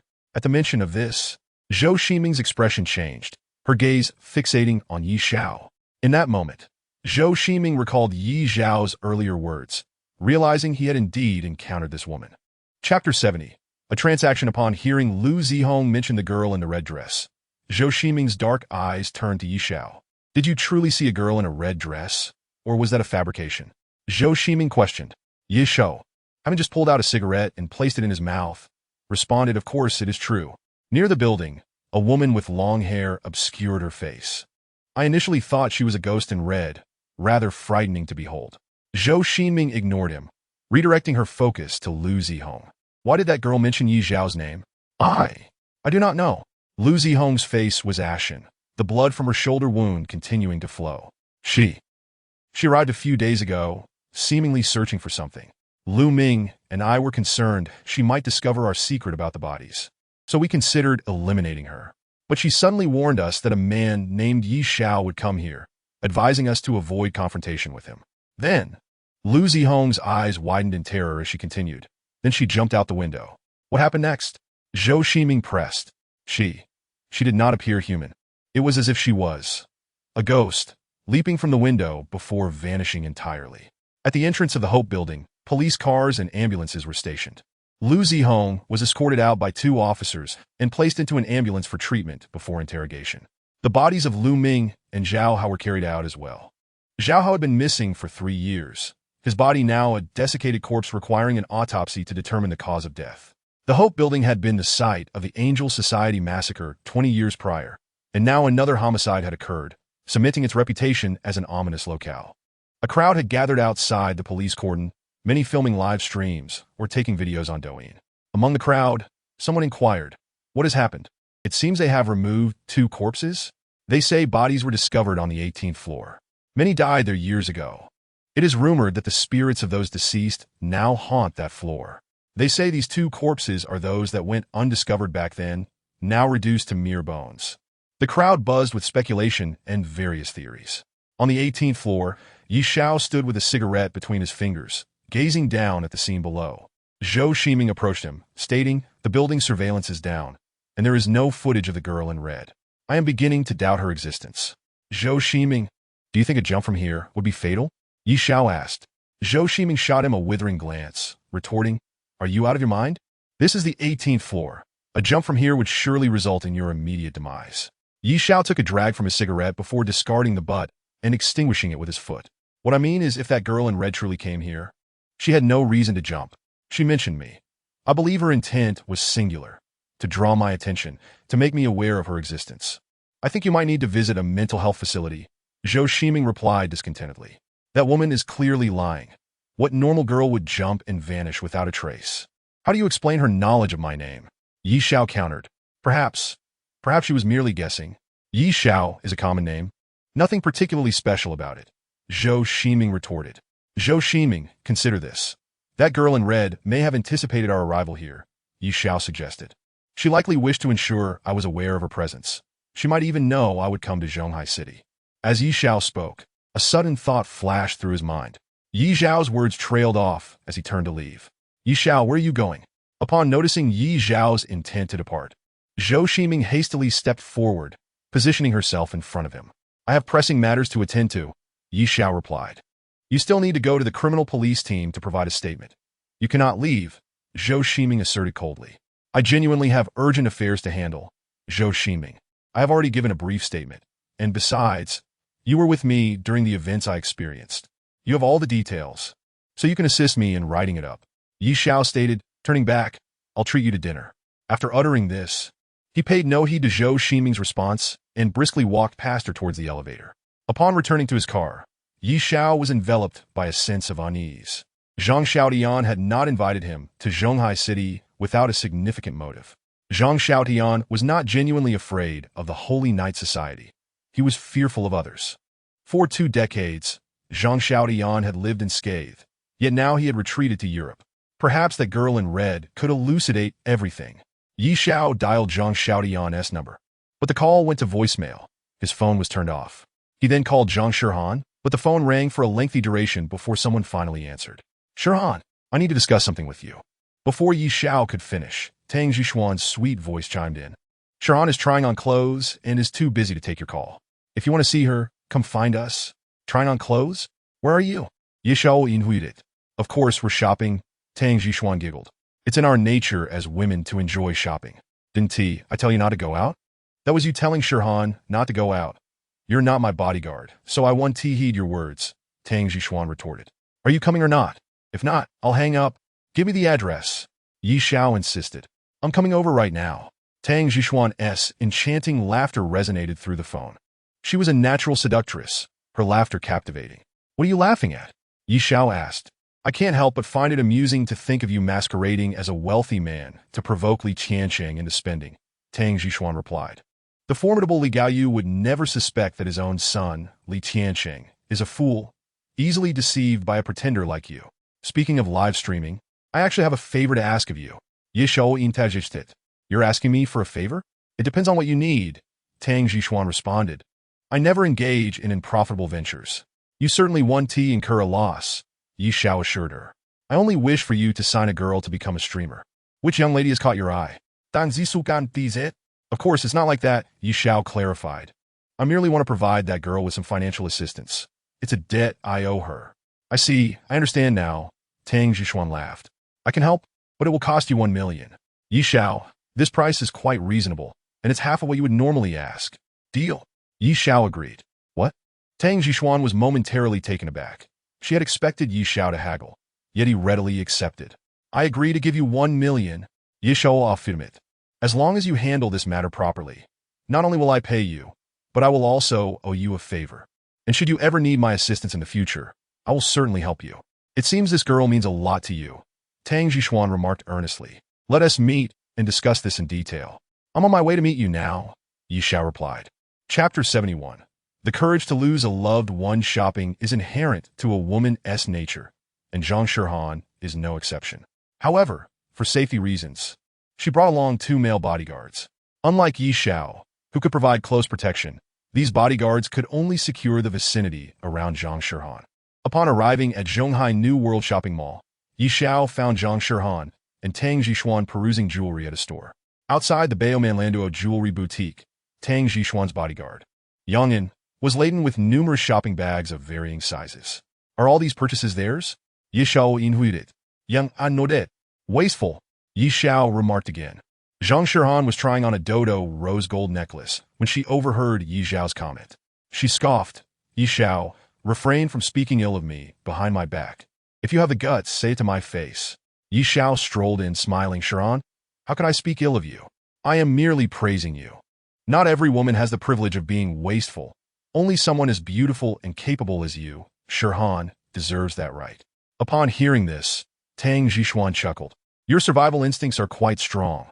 You've turned wastefulness into a compliment. Yi Shao, do you not feel a twinge of pain in your heart while saying this? I speak only the truth. Why would I feel pain? Yi Shao repeated seriously. Tang Jishuan glanced at Zhang Shirhan, laughing. Shirhan, heed my warning. This man lies without a flicker of his heart, a classic scoundrel trait. A woman like you, with zero romantic experience, could easily be enchanted. Zero romantic experience?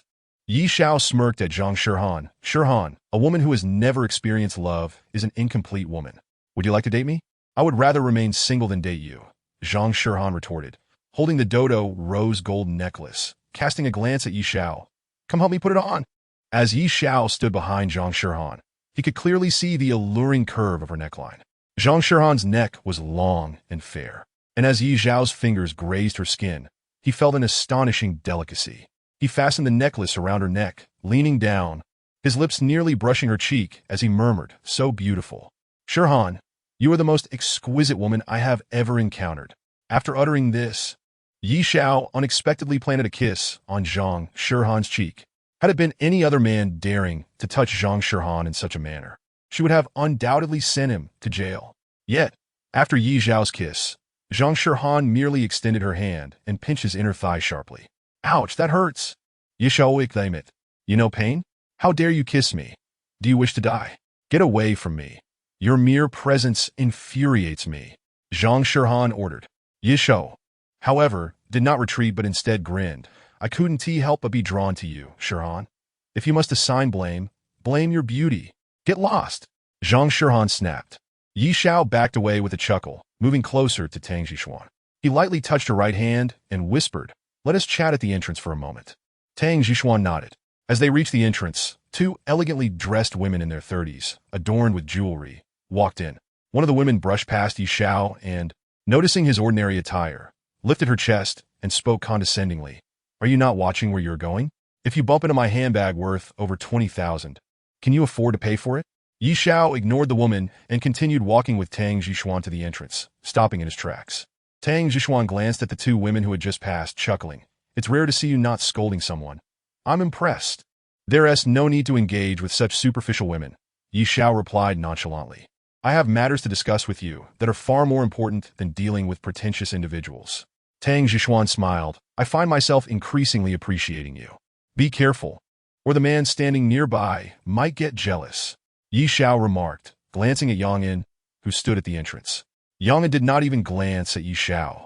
Merely standing there, Tang Jishuan chuckled, leaning her entire body against Yi Xiao's, and assured him, rest assured, he will not feel jealous. His preference lies with men. Is that true? Yi Shao instinctively invited. Why not ask him? Tang Jishuan replied with a smile. I wouldn't dream of it, Yi Shao retorted. He then pulled out his phone and located a photograph of Yang Xueting. Her name is Yang Xueting, currently studying at Zhonghai University. I wish for you to sign her as a female anchor for the company, with a signing fee of 4 million, which I will cover. However, you must maintain utmost confidentiality. She must never learn that I am behind this. Tang Jishuan examined Yang Xueting's photograph and remarked, this girl is truly a rare beauty. What exactly is your relationship with her? Even if you wish to support her, there is no need to resort to such measures. Is there? She is the younger sister of my first love, Yi Shao explained it. She has always believed that I was responsible for her sister's death and refuses to forgive me, rejecting any assistance I offer. Thus, I must resort to this method to help her. Upon hearing this, Tang Jishuan's smile faded, and she apologized. I was unaware of this matter. I am truly sorry. If you genuinely wish to apologize, how about waiving my 1 million benefit fee? Yi Shao suggested. That is out of the question. Dang Zisuan Gao Dui. I have never engaged in dealings without personal gain. In any case, the 1 million cannot be less. At most, I can agree to treat her as a key artist for the group. How stingy? Yi Shao exclaimed it. Stingy? When you asked for 2 million in benefits, did you consider doing this for free? Tang Jishuan smirked, retorting, we are both equally selfish. Very well, I understand, Yi Xiao conceded. Tang Jixin glanced at Yang Xueting's photograph once more and advised, however, I suggest you do not propose a signing fee of 4 million right from the outset, as that might raise her suspicions. I believe a significantly lower initial fee would be more prudent, primarily funding her through livestream rewards, allowing you to continue masquerading as a wealthy benefactor. With a sudden clap, Yi Xiao playfully smacked Tang Jixin's firm and shapely rear, exclaiming excitedly, Tang Jixin, our thoughts align perfectly. We are truly a match made in heaven. Would you consider dating me? Sure. Dang Zi Suan Thidi Li Ziplit. Yi Xiao had not anticipated her acceptance. He had merely made a light-hearted suggestion. He assumed she would decisively refuse, perhaps even mock him. This was the expected script.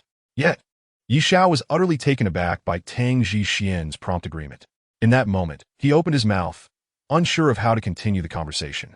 He had no intention of pursuing a relationship. After the tragic death of his beloved Yang Xueru before him, Yi Xiao felt that his heart had perished alongside hers. The excruciating pain of that loss was something he wished never to endure again.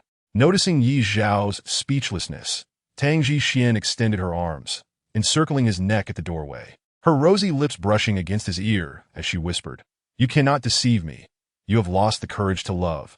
Wishing to avoid the heart-wrenching pain of losing a loved one again. Yi Xiao, we are cut from the same cloth. After uttering these words, Tang Jixin suddenly pressed her lips to Yi Xiao's cheek, planting a gentle kiss. Her dark eyes once again fixed on him as she slowly inquired, Do you still wish to pursue a relationship with me? Chapter 72. A spectacle. Upon hearing Tang Jixin's question, Yi Xiao's mouth fell agape. Had it been Zhang Shirhan, he would have readily agreed, knowing she would never consider dating him. However, with Tang Jixin, the outcome was uncertain.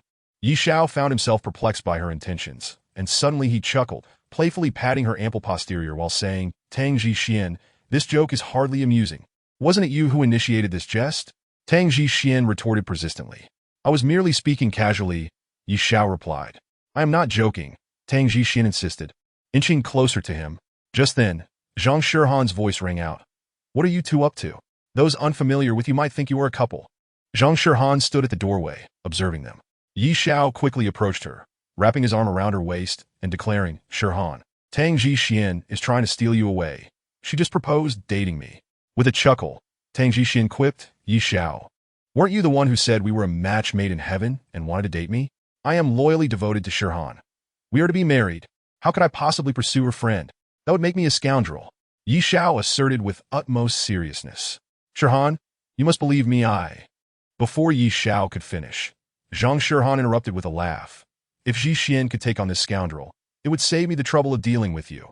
As she spoke, Zhang Shirhan linked arms with Tang Jixin and continued, Jixin, come help me choose which necklace looks best.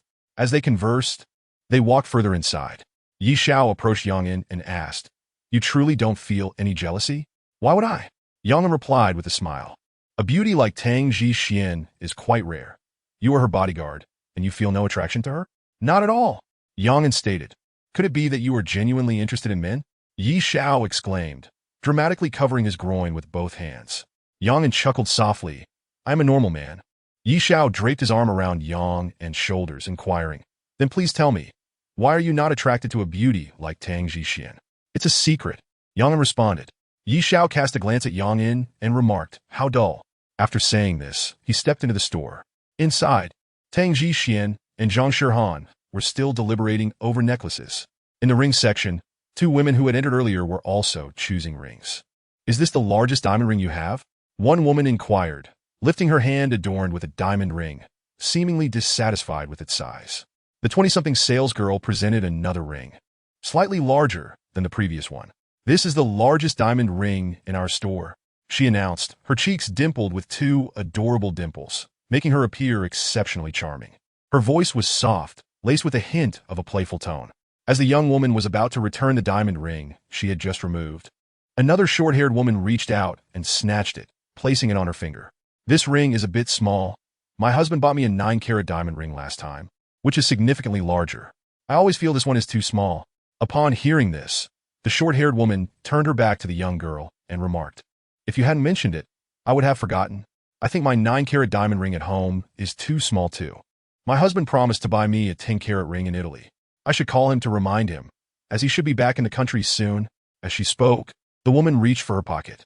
The salesgirl quickly interjected, "Ma'am, if you're going to make a call, please remove the ring." Upon hearing this, the woman's expression darkened, and she replied with displeasure, "Are you implying that I intend to steal the ring? I have more than enough money at home.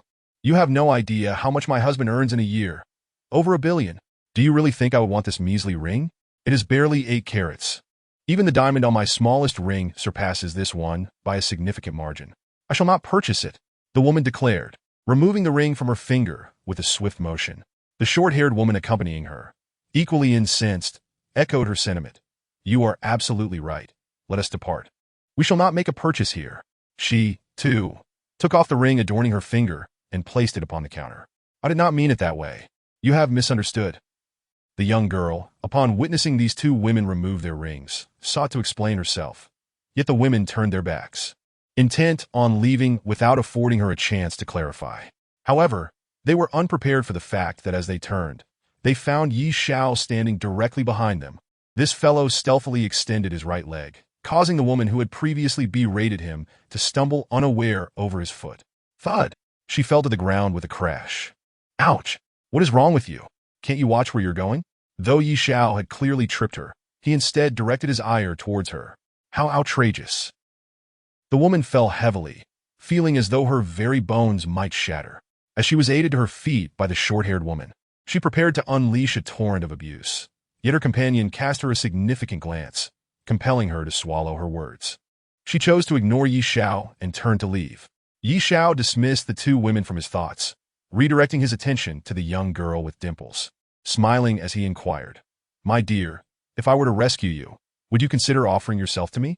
Upon hearing his words, the young girl was utterly bemused, gazing at him with a smile as she replied, "I don't quite understand what you mean. If you agree to dine with me alone, I shall reveal to you a monumental secret, one that could even influence your future." Yi Xiao chucked it. The young girl assumed Yi Xiao was merely flirting, thinking him akin to the many men who had previously approached her with various pretexts. She believed he, too, sought merely to invite her to dinner. Unfazed, she smiled sweetly and replied, "Very well, I shall await this important secret. The diamond ring you hold is a counterfeit," Yi Xiao stated. Initially, the young girl thought he was jesting, a smile still gracing her face. But upon glancing at the ring in her hand, her expression shifted dramatically. The two rings she possessed were indeed both fakes, having been switched unbeknownst to her. At that moment, the two women had reached the entrance of the store. The young girl, disregarding all else, shouted, "Stop them. They have swapped the diamond rings." As the women reached the door, they heard her voice behind them and dashed away. Yet after merely 2 steps, they were tackled to the ground by 2 men passing by the store. At that instant, the jewelry store manager and the young girl rushed out. The 2 women were pinned to the floor, unable to move. "It is them!" The young girl pointed at the 2 women, exclaiming, "They took the rings." A crowd quickly gathered, forming a small circle around the scene. Yang'an stood at the jewelry store's entrance. Yi Xiao approached and stood beside Yang'an. "Why didn't you intervene earlier?" Yi Xiao asked. "If someone else will act, why should I?" Yang'an replied nonchalantly. "Yi Xiao, since you have chosen to play the hero, see it through to the end. I have already informed them that the rings were stolen, did I not?" Yi Xiao countered it. "Not nearly enough," Yang'an asserted. "Patience. Let us enjoy the spectacle." As he spoke, Yi Xiao took a small round chair from the jewelry store, seated himself at the entrance, propping his leg up in a posture of leisure to observe the unfolding drama. Chapter 73. Attempting to leave is not so simple. Yi Xiao adopted a theatrical stance, settling into the chair with a thud. "Excuse me, good people in front, could you kindly step aside? You are obstructing my view." Yi Xiao pointed at a man blocking his line of sight, who shot him a disdainful glance, muttering, "You must be joking."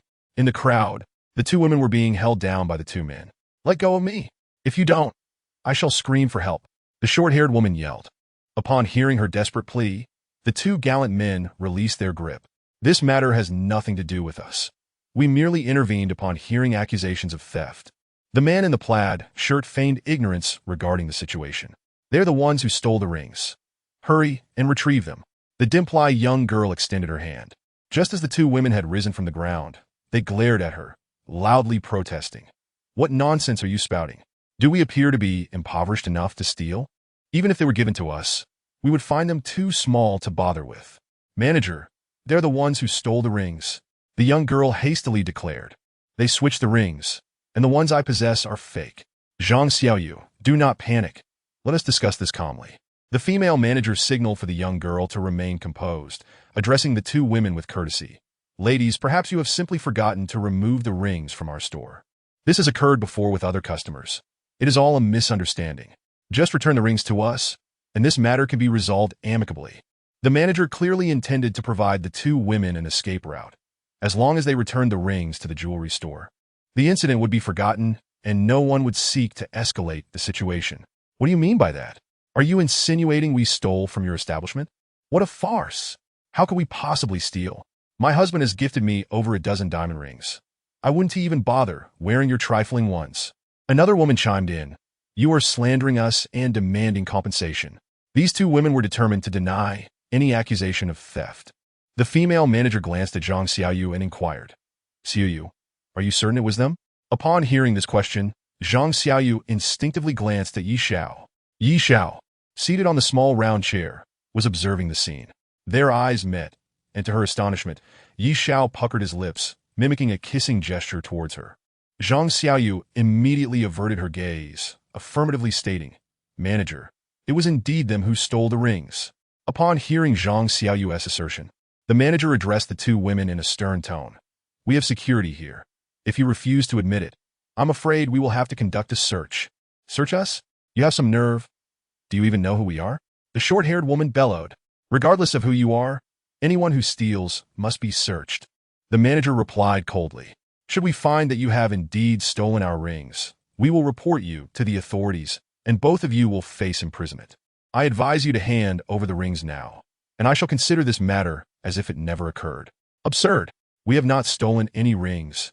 Thus we have no reason to fear a search. The other woman retorted defiantly. We challenge you to search us, but should you fail to find the rings, we will report you instead, and this will not end here. These two women exhibited an audacious demeanor, as if they were genuinely wronged. The manager glanced once more at Zhang Xiaoyu, asking, Xiaoyu, I must ask you again. Are you absolutely certain it was them? Zhang Xiaoyu, in truth, had not witnessed the two women swap the rings. Had it not been for Yi Xiao's reminder, she might not have realized that the two rings had been switched at all. The two women had prepared in advance, deliberately bringing two counterfeit diamond rings. Seizing the moment when Zhang Xiaoyu was distracted, they switched the genuine rings. However, the replicas were of mediocre quality, markedly different from the authentic diamonds. Otherwise, Zhang Xiaoyu would not have noticed the substitution so promptly. Yet, having not witnessed the exchange firsthand, she cast her gaze once more towards Yi Xiao, hoping he would step forward and attest that it was indeed these two women who had swapped the rings. However, as she glanced toward Yi Xiao, she realized he had vanished. In the spot where he once sat, only a small round chair from their shop remained. Zhang Xiaoyu was clueless as to when Yi Xiao had departed. A wave of despair washed over her. She now had to assert with conviction that it was these two women who had exchanged the diamond rings. Those rings were worth over 100,000. She could never afford to replace them. Gritting her teeth, she declared, Shop manager, I am certain it was they who swapped the rings.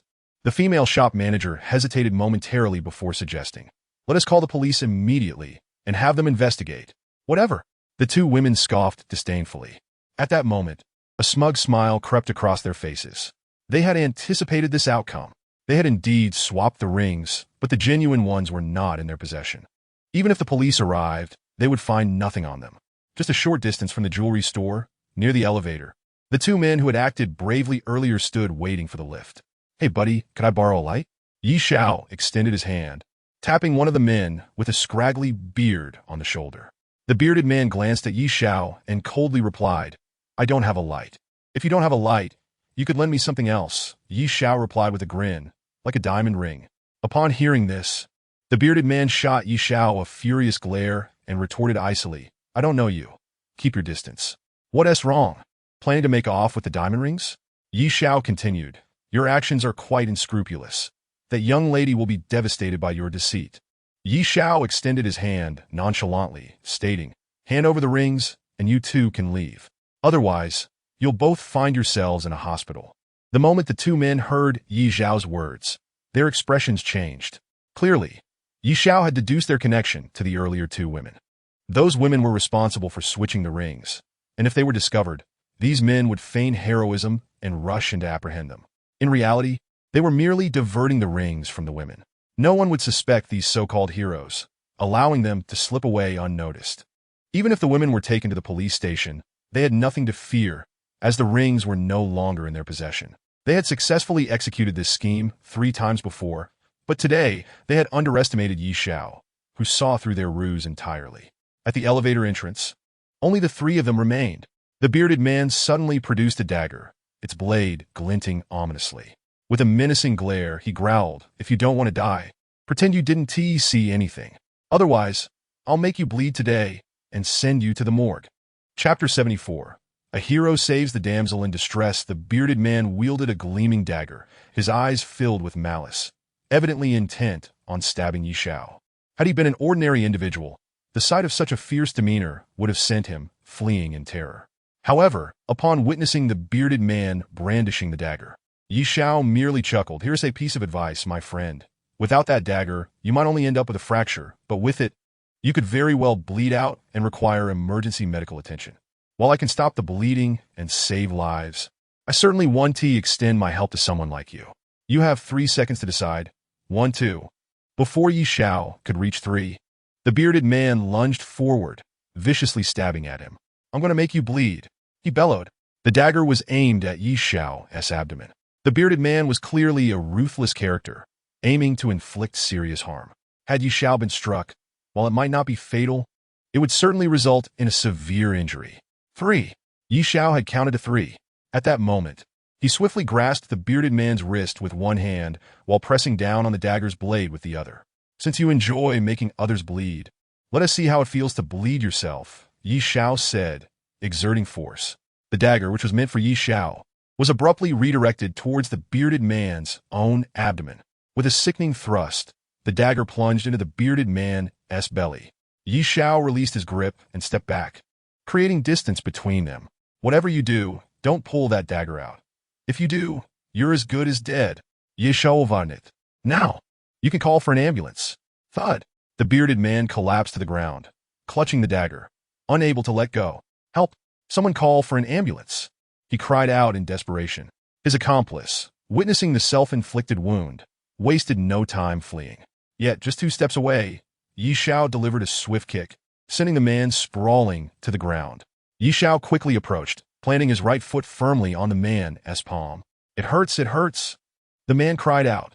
"Of course it hurts," Yi Xiao replied with a grin. "Hand over the diamond rings, and I want to break your right hand. How about that for a fair deal? I'll get them right now." The man, having witnessed Yi Xiao's prowess, dared not refuse.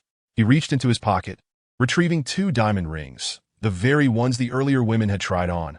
Yi Xiao seized the rings triumphantly. "Now can I go?" The man lay on the ground, still unable to rise. "Let you go? Did I ever say that?" Yi Xiao questioned it. "You just said so." The man hurriedly replied. "I merely stated I wouldn't break your right hand. I never promised to let you go." As he spoke, Yi Xiao grasped the man's ankle, dragging him toward the jewelry store like a rag doll. "Let go of me. I can walk on my own." The man protested as he was dragged along the ground, desperately trying to grip the smooth surface, but to no avail. Yi Xiao showed no signs of relenting. "Help! Someone please."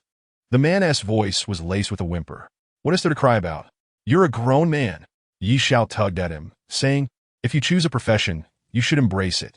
Those in your line of work have no shame, so how can you dare to cry? Besides, I'm the one doing the pulling. You're not the one exerting effort. Shouldn't you be enjoying this experience?" "Big brother, I was wrong. I'll never do this again. Please let me go." The man sobbed in plea.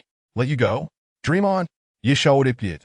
At that moment, outside the jewelry store, the 2 women were hurling insults at Zhang Xiaoyu, their arrogance palpable. "You little slut, are you blind? You saw us steal the diamond rings. When the police arrive, I'll sue you for tarnishing my reputation. A little harlot is just a little harlot. Look at your pathetic state. It's clear your mother wasted her time birthing you." The 2 women were particularly vicious in their verbal assault. Zhang Xiaoyu, inherently gentle and unable to retaliate, especially as a shop assistant, could only endure their unrefined tirades. Overwhelmed with a sense of injustice, Tears welled up in her eyes.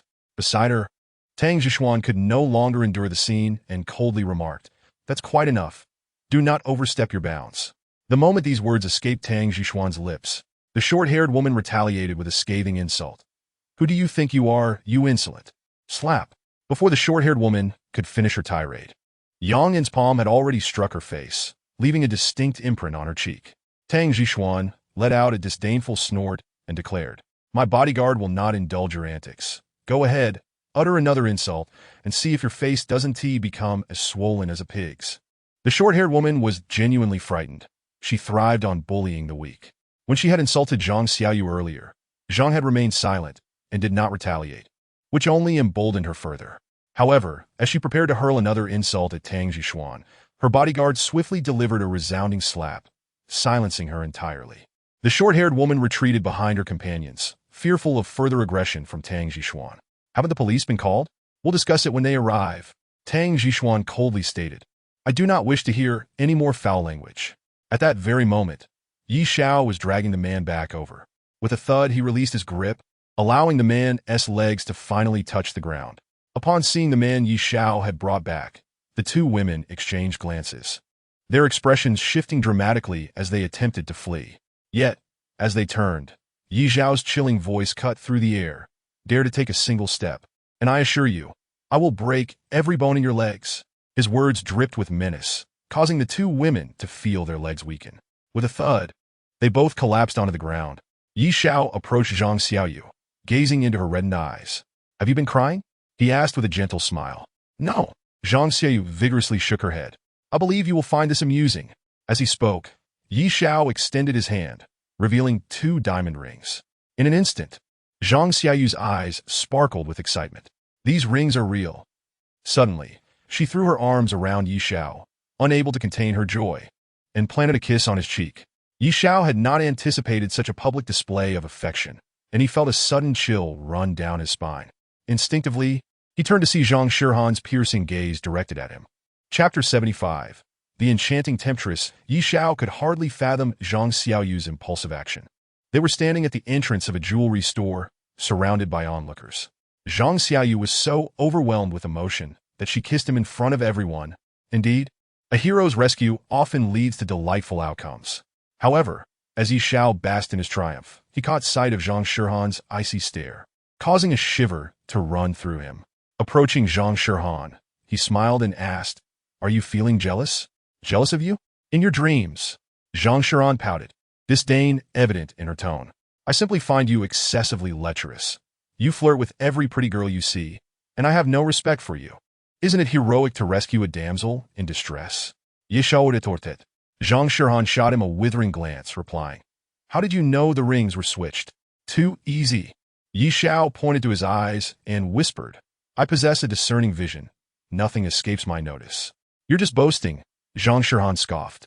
"Shihan, I assure you, I am not exaggerating. I witnessed those 2 women switch the rings with my own eyes." Yi Xiao chuckled softly. They had a well-thought-out plan, even assigning someone to distract from the exchange. Unfortunately for them, they crossed paths with me. "All right, I suppose you are rather impressive," Zhang Shihan said with a hint of indifference. Yi Xiao observed the crowd, noticing that everyone's attention was focused on the trio of thieves, allowing him to speak to Zhang Shihan in hushed tones. "Shihan, I have something to ask you." "What is it?" Zhang Shihan inquired. "Think carefully. Before Uncle Zhang traveled to Europe, did you ever encounter a girl in a red dress with long hair?" "I don't live with my father. How would I know if he met such a girl?" Zhang Shihan replied. "You should ask that woman." "Which woman?" Yi Xiao questioned. "Who else but that shameless Mu Xiaorong?" Zhang Shihan said, her tone laced with disdain. Upon hearing Mu Xiaorong's name, Yi Xiao suddenly chuckled and playfully wrapped his arm around Zhang Shihan's waist, teasingly saying, "Isn't she your stepmother now? Why the animosity?" "That woman is no simple character," Zhang Shihan retorted. "She deliberately entices men. You'd best keep your distance." "Really?" Yi Xiao asked. Zhang Shihan shot him another disapproving glance, saying, "Are you particularly excited by this news? Care to test it out? Remove your filthy hands from me. Your audacity grows bolder by the day. Who gave you permission to embrace me? Are we that familiar?" "We are childhood friends," Yi Xiao declared. "Humph." Zhang Shihan scoffed. "That was my greatest regret. I should never have stayed at your house." Shirhan, I just remembered. I have a photo of us sleeping on the same bed, completely naked. Yeshao Goodinad Mishusti. Shall I retrieve it for our enjoyment? You dare. Zhang Shirhan's expression darkened instantly as she fixed him with a murderous glare. If you dare to find it, I will kill you. The police arrived swiftly at the scene. Apart from the severely injured bearded man who was taken to the hospital, the remaining trio was escorted to the police station for interrogation. These individuals were implicated in several similar thefts aside from this incident. Following his statement, Yi Xiao exited the police station only to be pursued by Zhang Xiaoyu. Wait! Zhang Xiaoyu gasped, rushing towards him. Yi Xiao stood at the entrance, watching her approach with a smile. Little beauty, you're not thinking of kissing me again, are you? At the sound of his words, Zhang Xiaoyu's cheeks flushed crimson. No, I simply wanted to invite you to dinner as a thank you for saving me. It was a trivial matter. No need for thanks, Yi Xiao replied with a grin. Just remember, you have a boyfriend. Even in excitement, never kiss another man. Men can be quite petty. I don't have a boyfriend, Zhang Xiaoyu quickly clarified. I just lied about it to avoid dinner invitations. I truly don't have one. No boyfriend? You should find one soon. But remember, do not seek someone like me. Yi Xiao whispered conspiratorially into her ear. I'm the quintessential scoundrel, only interested in flirtation without any responsibility. Pfft. Zhang Xiaoyu burst into laughter. Her adorable dimples deepened her charm. Yi Xiao regarded her and asked, How old are you? 19. Zhang Xiaoyu replied. Has anyone told you that as you grow older, you will become a captivating enchantress? Yi Xiao remarked. Yes. Zhang Xiaoyu giggled. Who? You. She replied, laughing once more. Yi Xiao chuckled, pleasantly surprised by her wit. After exchanging WeChat contacts with Zhang Xiaoyu, he had barely settled into his car when he received a call from Zhou Ximing. Where are you? Zhou Ximing inquired. At the police station entrance. At the police station? Have you been arrested for fraud? Zhou Ximing asked. How could that be possible? I am a person of valor, having assisted the police in dismantling a theft ring, and I have been commended for my bravery. Ye shall project. I don't believe it, Zhou Ximing retorted. Believe it or not, I have no interest in impressing you, so your skepticism matters little to me, Yi Xiao replied. Are you looking for trouble? I am a woman, so refrain from calling me a manly woman. It's quite unflattering, Zhou Ximing exclaimed. If you're not a manly woman, then perhaps next time you could dress a bit more femininely. Perhaps on a short skirt, so I can see. Yi Xiao chuckled. As long as you dare to reveal your thighs, I shall recognize you as a woman. Next time, I will wear it for you, Zhou Ximing retorted defiantly. Don't think for a moment that I wouldn't wear a skirt. I look forward to it, but let us get back to business, Zhou Ximing said. I have reviewed the surveillance footage near Hope Mansion, yet I did not spot the girl in the red dress with long hair. However, Lu Zihong is certain such a girl exists and bears a striking resemblance to what you described, which is indeed puzzling. Could she be a ghost? Yi Xiao suddenly suggested. Spare me, Zhou Ximing shot back coldly. I do not believe in ghosts. Some things exist regardless of belief, Yi Xiao countered. Do you believe that she is a ghost? Zhou Ximing inquired. Of course not, Yi Xiao said with a light laugh. Whether or not ghosts exist, I can assure you that the girl in the red dress is certainly not a ghost. You haven't forgotten about Niu Xiaowu, have you? Are you implying that the surveillance captured her, yet we overlooked it? Zhou Ximing pondered. The thought of Niu Xiaowu being ignored due to her low presence struck her. Although she appeared in the footage, ordinary people could not see her. I cannot be certain, but I do not dismiss the possibility that this woman's situation is akin to Niu Xiaowu's, Yi Xiao remarked. However, from what we know so far, she seems to pose no threat. She might be a key witness to the Angel Society bloodbath from years ago. The more reason to locate her, Zhou Ximing insisted. She may hold the crucial piece to unraveling that case. Then you must put in the effort, Yi Xiao encouraged. Are you truly not the slightest bit interested? Zhou Ximing queried. As for me, I am not a police officer. The truth of that case is of no concern to me, Yi Xiao declared. What I care about now is when my payment will arrive. Just as Yi Xiao finished speaking, a notification chimed on his phone. His bank account had just received an influx of 50 million. Yi Xiao had received the first payment from Zhang Xiaodian. What payment? Zhou Ximing asked. Of course. It is my remuneration for work, Yi Xiao replied with a grin. I just received 50 million, with an additional 150 million to follow. Finally, I can afford to treat you, Officer Zhou, to a meal. Don't hold back on my account. You're boasting, Zhou Ximing exclaimed before abruptly hanging up the phone. Chapter 76. The secrets hidden in the holy night gathering Zhou, Ximing did not believe Yi Zhao's claims. To her, it seemed he was simply bragging. 50 million is not something one can earn easily, let alone the claim of another 150 million yet to arrive. A reasonable person would deem such statements as mere bluster. What irked her further was that a man who could so casually mention earning 200 million would dare to invite her for a simple meal. Were she by his side, she would have long since taught him a lesson. Zhang Xiaotian had named his villa Zhang Mansion. Zhang Mansion is one of the few private villas in the country with a private garden. The elite security team provided security for Zhang Mansion, with a fixed team of 20 personnel equipped with advanced security technology. Should anyone attempt to infiltrate Zhang Mansion, they would be detected within a minute and apprehended within 3. As the captain of the elite team, Lung Yunfei had once been an outstanding special forces soldier. After retiring, he underwent rigorous security training and became a top-tier bodyguard, ultimately leading the elite team. He had always believed himself to be the strongest bodyguard, unmatched by anyone. Yet, the arrival of Yi Xiao instilled a sense of crisis within him.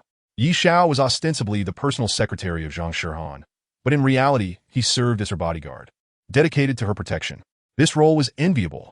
Who wouldn't he wish to be the one safeguarding Zhang Shihan? The moment Lung Yunfei laid eyes on Yi Xiao, he dismissed him, deeming him an unremarkable individual, not someone to instill fear in him. In Lung Yunfei's view, it was a mark of his own inadequacy that someone so evidently inferior had become Zhang Shihan's personal protector, which in itself was a breach of trust. Lung Yunfei was, of course, unwilling to accept this. Wong Wong Wong. The 2 towering black German shepherds began barking. Lung Yunfei turned to see a car approaching the garage. It was Yi Zhao's vehicle. Since Yi Xiao had only just moved into Zhang Mansion, the dogs were unfamiliar with him and perceived him as an intruder, hence their barking. Lung Yunfei's gaze shifted toward Yi Zhao's car, and a sudden idea sparked in his mind. He approached the 2 barking German shepherds and unfastened their leashes. "Captain, are you going to patrol?" one of the bodyguards inquired. There was a routine patrol schedule, during which someone would walk the dogs around the villa's garden area. However, it was not patrol time now, and Lung Yunfei walking the dogs led the bodyguard to mistakenly assume he was conducting an unscheduled patrol. "I'm just taking a stroll. You need not accompany me," Lung Yunfei replied. "Understood," the bodyguard acknowledged. Lung Yunfei, now with the 2 German shepherds in tow, headed toward the garage. Inside, Yi Xiao had just parked his car. Before he could even exit, a call from Fang Xingyu came through. "Fang Xingyu, I hope you have good news for me," Yi Xiao said. "This news pertains to the Holy Night Gathering." Fang Xingyu replied. 2 members of the Holy Night Gathering have perished in Zhonghai City. Mentioning them now surely bodes ill, Yi Xiao thought. Could it be that the Holy Night Gathering has realized I was responsible for their deaths and seeks revenge? He queried. I am not suggesting that the Holy Night Gathering is out for revenge. Rather, they may have a connection to Zhang Xiaotian. Fang Xingyu clarified. What? Yi Xiao exclaimed in shock. He had not anticipated that this matter would involve Zhang Xiaotian. The target of the Holy Night Gathering's recent actions was Zhang Xiaotian. But since he was not in Zhonghai City, they had turned their attention to Zhang Shihan instead. Logically, the Holy Night Gathering should have no ties to Zhang Xiaotian. Death itself. Zhang Xiaotian had a partner named Carl in Europe, and they were close collaborators for many years. I have just received credible information that this Carl, who was Zhang Xiaotian's second-in-command, recently died under mysterious circumstances, Fang Xingyu explained. Are you implying that Zhang Xiaotian established the Holy Night Gathering and orchestrated the attack on Zhang Shihan as a cover? Yi Xiao asked. I am merely relaying the information I have received, Fang Xingyu responded. At least for now, it appears Zhang Xiaotian cannot be disentangled from the Holy Night Gathering. You inquired earlier about who possesses the capability for multi-organ transplants. I can confirm that Zhang Xiaotian has such ability, as he is the most favored disciple of Baisija. Fang Xingyu, these are merely your speculations. There is no concrete evidence linking Zhang Xiaotian to the Holy Night Gathering. Yi Xiao accepted. If I had evidence, wouldn't I be charging you for it? Fang Xingyu countered. Then you should investigate further for solid information. Only then can I justify spending money on your findings. Yi Xiao replied. I do have some information regarding Zhang Xiaotian that I could sell you at a discount. That depends on what information it is, Yi Xiao said. Baisija had a daughter named Bai Jingjing, who tragically died 3 days before the Angel Society bloodbath. Fang Xingyu remarked that, according to reports from that year, the relationship between Zhang Xiaotian and Bai Jingjing was ambiguous, potentially leading to Zhang Xiaotian's wife, out of jealousy, commissioning a murder. Was Zhang Xiaotian's wife the biological mother of Shirhan? Ye Shao inhuited. Indeed, Fang Xingyu responded. Shortly after the bloodshed, Zhang Xiaotian's wife succumbed to a sudden heart attack and passed away in their home. I was completely unaware of this. Ye Shao exclaimed. Death itself. Based solely on this information, I demand 1 million. Is that too much? Fang Xingyu queried. 1 million in ghost money? You expect me to pay for this tidbit? It's worth not a single cent. Yi Shao retorted. Why is it worthless? Do you not understand? This is my family's affair. Should I have to pay for knowledge about my own household? Have you lost your mind? Yi Shao accepted. Shameless. Fang Xingyu scoffed. Shameless. Yi Shao echoed Fang Xingyu's tone. Fang Xingyu, your mannerisms are becoming increasingly feminine. You're not contemplating a gender transition, are you? Rest assured, should I ever undergo such a transformation, I would marry you. Fang Xingyu replied. Disgusting. Yi Shao abruptly ended the call. If Fang Xingyu were to don women's attire, he would undoubtedly be a beauty.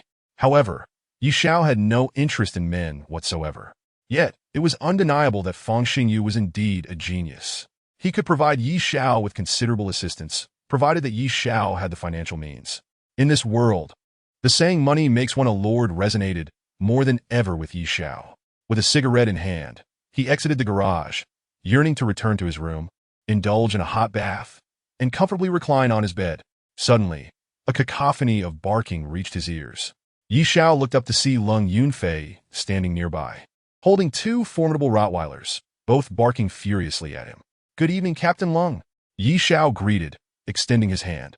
However, just as he raised his hand, Lung Yunfei abruptly released the leash, and the 2 Rottweilers lunged toward Yi Shao with ferocity. Chapter 77. You are not worthy to engage with me. Lung Yunfei had deliberately loosened his grip on the leash, sending the 2 Rottweilers charging at Yi Shao. Although he was the captain of the elite security team, Lung Yunfei was notoriously petty.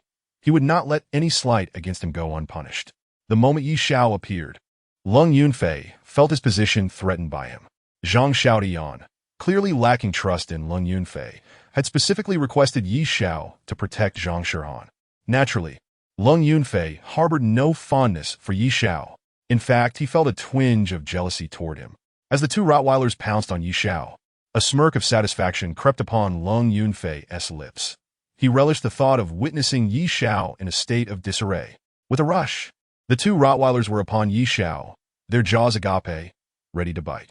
Sit, Yi Shao suddenly commanded, his voice booming. In an instant, the 2 aggressive Rottweilers halted, obediently sitting before Yi Shao, their tongues lolling out, transformed into adorable companions. That is more like it. Yi Shao reached out, patting their heads. The Rottweilers, surprisingly, did not dare to move, remaining seated in compliance. Animals are, after all, creatures of instinct. Regardless of their ferocity, they possess an innate fear. Sensing the murderous aura emanating from Yi Shao, the 2 Rottweilers were completely subdued, their aggression dissipating. If they had been mixed-breed dogs, they would have long since been frightened into submission. Animals are far more perceptive to danger than humans. While Lung Yunfei remained oblivious to Yi Shao's intimidation, the Rottweilers sensed his aura immediately upon approaching Yi Shao, causing them to behave. This revelation left Lung Yunfei aghast. He could not fathom that in the presence of Yi Shao, these once ferocious Rottweilers had turned into docile pets. With a stoic expression, he approached Yi Shao. As Lung Yunfei neared, Yi Shao remarked with a grin, Captain Lung, what brings you here? Have you come to gift me these 2 dogs as pets? Though they are quite well behaved, I am not particularly inclined to keep pets. Perhaps it would be best to have them guard the premises instead? Standing directly before Yi Shao, Lung Yunfei fixed his gaze upon him, coldly stating, I do not like you. That is understandable. I am a man, and if you found me appealing, that would be the issue. Yi Shao replied nonchalantly. After uttering this, he attempted to walk past Lung Yunfei, but at that moment, Lung Yunfei icily interjected. I am the captain of the elite team, unmatched by any other bodyguard. I will protect all members of the Zhang family, including Zhang Shirhan. Yi Shao, be wise and distance yourself from her. Initially intending to walk away, Yi Shao halted upon hearing Lung Yunfei's words. He turned to face him, a smile gracing his lips, and asked, Captain Lung, what do you mean by that? I have mentioned that Shirhan and I are childhood friends, and in the future, I may very well become the master of this estate. Are you implying that you have feelings for Shirhan? Not at all. Lung Yunfei retorted coldly. I hold no interest in Zhang Shirhan. I simply do not like you. If you dislike me, then so be it. I never asked for your affection. Remember, Lung Yunfei, your sole duty is to ensure the safety of the Zhang family. Do not meddle in other matters. With that, Yi Xiao turned to leave. Yet, just as he took a step forward, he noticed Lung Yunfei's right hand clenched into a fist, aimed directly at Yi Xiao's head. Whoosh! Lung Yunfei's fist sliced through the air, nearing the back of Yi Xiao's head. Upon hearing the rush of wind behind him, Yi Xiao recognized that Lung Yunfei had made his move. He merely ducked slightly, effortlessly evading the blow. As Lung Yunfei's punch missed its mark, he prepared to alter his attack when suddenly, a sharp pain struck his abdomen. So focused was he on assaulting Yi Xiao that he had not anticipated Yi Xiao's counterattack. As he ducked to avoid Lung Yunfei's punch, Yi Xiao's right hand had already formed a fist, landing a powerful blow to Lung Yunfei's stomach. Caught off guard, Lung Yunfei had not expected Yi Xiao to retaliate so swiftly. He believed his punch would easily send Yi Xiao flying. Yet he was astonished to find Yi Xiao not only dodged effortlessly, but also countered in an instant. With no defense in place, Lung Yunfei was struck squarely in the abdomen by Yi Xiao's fist. Instinctively, he staggered back 2 steps. Unfortunately, the ground beneath his feet was uneven, and Lung Yunfei's foot landed in a dip. His body swayed, and before he knew it, he was tumbling backward. Thud! Lung Yunfei fell hard to the ground. Yi Xiao stood tall, observing the fallen Lung Yunfei, and remarked coolly, "It seems you still have much to practice. Once you've refined your skills, feel free to challenge me again." To Lung Yunfei, such words were the utmost humiliation. He did not believe he was inferior to Yi Xiao. He merely had been careless and unprepared, resulting in being hit. "You're talking nonsense," Lung Yunfei shouted, swiftly rising to his feet. His eyes were bloodshot, fixed intently on Yi Xiao. In that moment, Lung Yunfei resembled an enraged beast, glaring fiercely at Yi Xiao, declaring, "You Yi are mistaken. I, Lung Yunfei, am a retired elite. When I was taking lives, you were still crying somewhere. To claim you are superior to me is sheer arrogance. If I do not teach you a lesson today, I, Lung Yunfei, will change my surname." Driven to the brink of fury, Lung Yunfei felt thoroughly humiliated by Yi Xiao and was determined to unleash a fierce attack upon him. Yi Xiao had initially no desire to engage in a confrontation with Lung Yunfei. His previous strike had merely been a reflexive counter, with the intention to depart thereafter. However, he was taken aback when Lung Yunfei, relentless and insistent, demanded to confront him. Yi Xiao found himself left with no choice but to respond. "Well, since you wish to engage in combat with me, you must not hold any grievances against me for the ensuing circumstances. I did offer you an opportunity," Yi Xiao declared. This statement only served to further infuriate Lung Yunfei, who clenched his fists and lunged aggressively towards Yi Xiao. "Halt!" Suddenly, the voice of Uncle An rang out. Though Lung Yunfei had already charged at Yi Xiao, he abruptly halted upon hearing Uncle An's command. Despite his anger, he retained a semblance of rationality. Uncle An had been Zhang Xiaotian's steward for nearly 2 decades, overseeing all matters of the Zhang family, including the personnel of the elite security team. Lung Yunfei dared not disregard Uncle An's directive. As he turned to face the source of the voice, he spotted Uncle An alongside Mu Xiaorong not far away. The unexpected presence of Mu Xiaorong left him utterly astonished. In that moment, he realized he could no longer proceed with his intentions. Hastily, he explained to Mu Xiaorong, "Madam, I merely intended to engage in a friendly competition with Yi Xiao, nothing more." Before he could finish, Mu Xiaorong coldly interjected, "Captain Lung, there is no need for explanations. I have witnessed everything. Gather your belongings and vacate the Zhang residence by nightfall." What? Lung Yunfei was momentarily stunned. Unable to believe his ears, Mu Xiaorong was demanding he leave immediately. "The lady's intentions are quite clear," Uncle An stated. "You are no longer the head of security at the Zhang residence." Chapter 78. Do not overestimate your capabilities. Lung Yunfei's eyes widened in disbelief. He could hardly fathom being dismissed in such a manner by Mu Xiaorong. As the captain of the elite security team, how could he be so easily relieved of his position? He looked at Mu Xiaorong, questioning, "I fail to understand why I am being dismissed." "You, as the head of security for the villa, deliberately allowed a guard dog to attack Yi Xiao. A person of your disposition is unfit for the role of head of security, Mu Xiaorong replied coldly. Madam, Lung Yunfei attempted to protest, but Mu Xiaorong had already turned away, striding back into the villa. Duo Qingsong, Uncle Lin called out. The vice captain of the elite security team, Duo Qingsong, hurried over and stood beside Uncle Lin. Yes, Uncle Lin? Uncle Lin glanced at Duo Qingsong and instructed, you will take over the security duties from Captain Lung. You are now fully responsible for the security operations at the Zhang residence, and you will personally escort Captain Lung off the premises. I understand, Uncle Lin. Duo Qingsong replied promptly. Yi Xiao had not anticipated Mu Xiaorong's immediate dismissal of Lung Yunfei. Although he found Lung Yunfei's actions quite displeasing, he had no intention of driving him away. It was natural for someone like Lung Yunfei to possess a sense of pride, yet his chosen methods were inappropriate. He should not have intentionally set a guard dog upon Yi Xiao. From the outset, jealousy had clouded Lung Yunfei's judgment. Captain Lung, in the future, try not to act so impulsively, Yi Xiao sighed, displaying an air of regret. Yi, spare me your feigned compassion. Lung Yunfei glared at Yi Xiao with a dark expression. I simply cannot stand you. Cannot stand me? Upon hearing this, Yi Xiao burst into laughter. If you cannot stand me, so be it. After all, you cannot defeat me. Perhaps you should practice diligently and come back for a rematch. With that, Yi Xiao turned to leave. Yi Xiao, do not become too complacent. We shall see what the future holds, Lung Yunfei retorted coldly, his words dripping with menace. Yi Xiao paid him no mind and continued on his way.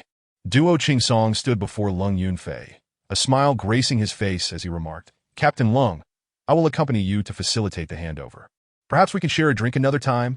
As soon as Duo Qingsong voiced this, Lung Yunfei sneered, Duo Qingsong, you need not play the Good Samaritan in front of me.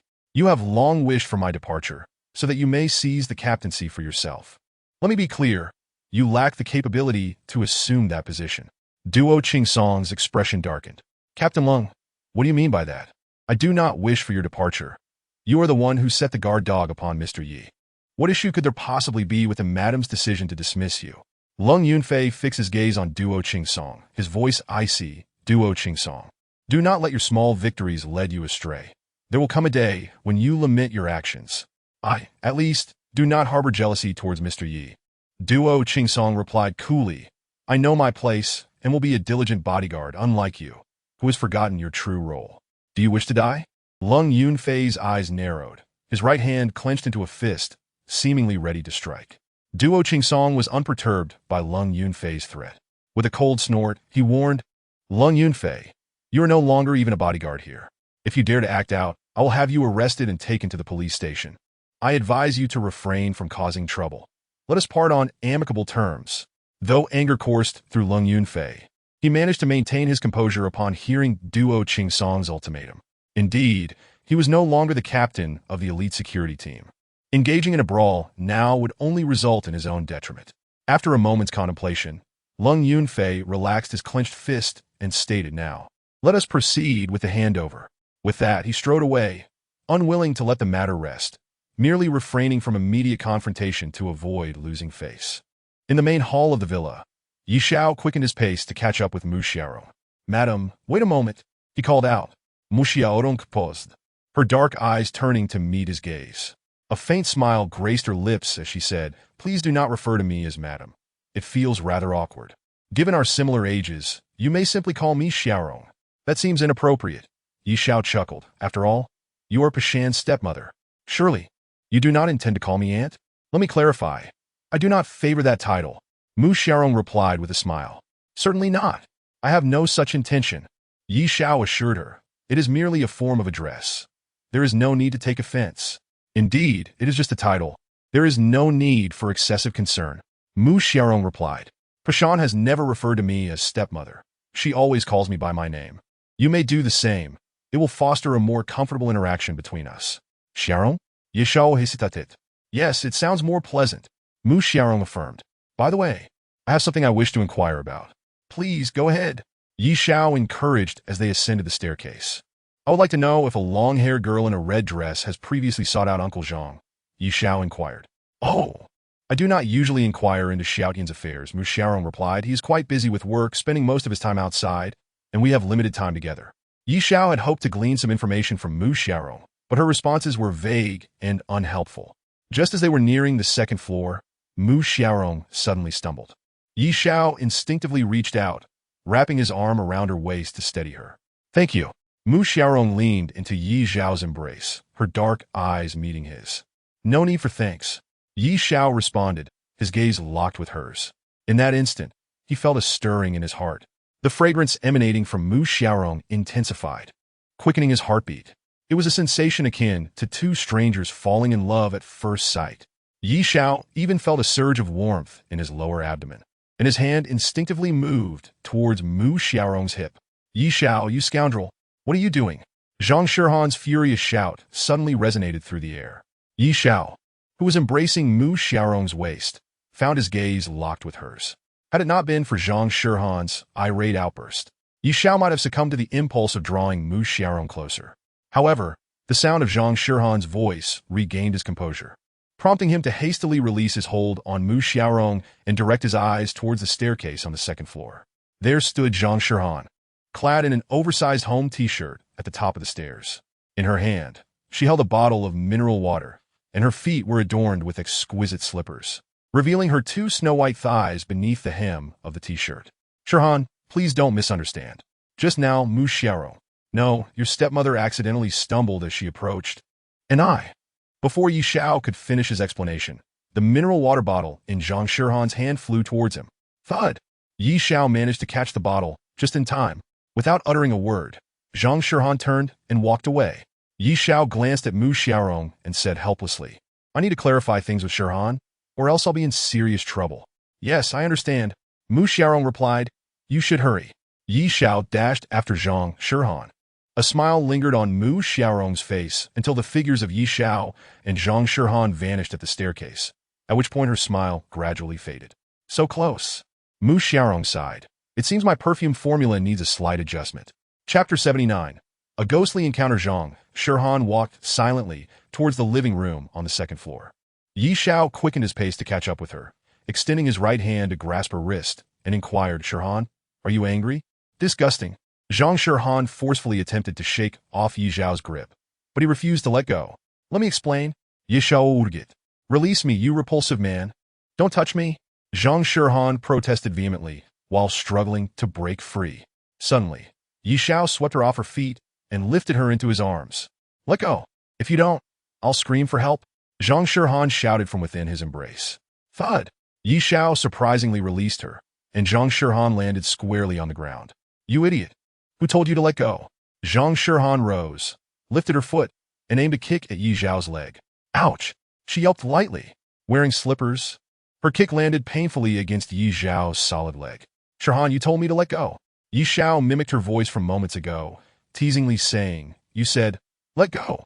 If you don't, I'll scream for help." After imitating her, he returned to his normal tone. "Didn't I just do as you asked? Why are you hitting me? You're just a shameless scoundrel." "No, a scoundrel." Zhang Shihan stamped her foot in frustration, attempting to turn away, but Yi Xiao once again firmly grasped her wrist and lowered his voice. "Shihan, don't you feel that your stepmother has something off about her?" Initially intent on storming off in anger, Zhang Shihan paused at his words, her dark eyes fixating on Yi Xiao as she coldly retorted. "You're not implying that Mu Xiaorong was trying to seduce you, are you?" "Shihan, I have something important to discuss." Yi Xiao lanet kulusiv, vishipedin in harear. "I suspect your stepmother's perfume is suspicious. The moment I caught a whiff, I felt entranced, as if it were love at first sight." "You scoundrel, you just want to." Zhang Shihan began to scold Yi Xiao, but her words trailed off as she pondered. "When my father first met Mu Xiaorong, he showed no interest, yet somehow he became infatuated and married her. I still don't understand." "I knew there was something amiss," Yi Xiao interjected. "I've encountered many women who can seduce men, and I—" Before he could finish, Zhang Shihan's piercing gaze met his, and she coldly remarked, "You truly are a scoundrel." I maintain my integrity," Yi Xiao insisted with a serious tone. "I remain chaste. I am still a virgin. Get lost." Zhang Shihan couldn't suppress her exasperation. "Don't be so shameless." At that moment, Yi Xiao's phone suddenly rang. He released Zhang Shihan's wrist and retrieved his phone. Zhang Shihan, standing nearby, clearly saw the name Zhou Shiming flashing on the caller ID. I can't believe it. Just a few days in, and you're already in private contact with Zhou Ximing. Have you two gone on a date? Zhang Shihan scoffed. Jealous, are we? Yi Xiao teased. Are you feeling jealous of my date with Zhou Ximing? Jealous? Humph. Yi Xiao, don't be so shameless. I, Zhang Shihan, have plenty of admirers. She replied, what a joke. If you're jealous, just say it. I. Just as Zhang Shihan was about to speak, her phone rang as well. She glanced at it and coldly huffed. Do you know whose number this is? He Pinyu, a rich and handsome man, with a wealthy family and a stellar academic record from Stanford University. As she spoke, Zhang Shihan answered the call. You want to treat me to dinner tomorrow? All right. Let us meet at 6 in the evening. After hanging up, she cast a glance at Yi Xiao and coldly declared, I need to go prepare. I have a date tomorrow. Watching Zhang Shihan's retreating figure, Yi Xiao couldn't help but chuckle. Just a casual comment about jealousy, and she's upset. He chuckled. You can't even make a joke anymore. How boring. Who else boring? Suddenly, Zhou Ximing's voice came through Yi Xiao's phone. Realizing he had already answered her call, he laughed. Who else but Zhang Shihan? I just said she was jealous of my date with you, and she got angry.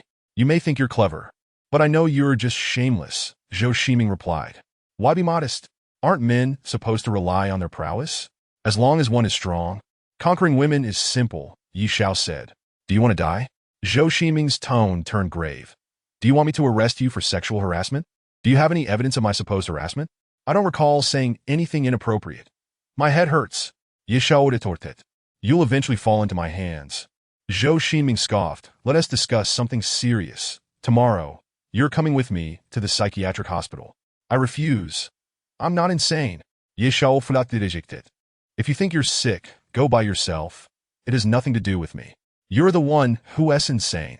Zhou Ximing shot back. 20 years ago, 5 people survived. Other than Zhang Xiaotian, the remaining 4 have been unaccounted for. I found out that one of them, Lu Zhifei, has been receiving treatment at a psychiatric hospital. I plan to visit tomorrow. I have plans tomorrow. Yi Xiao replied, you can go check it out without dragging me along. I'm not a police officer, and I don't want to get involved.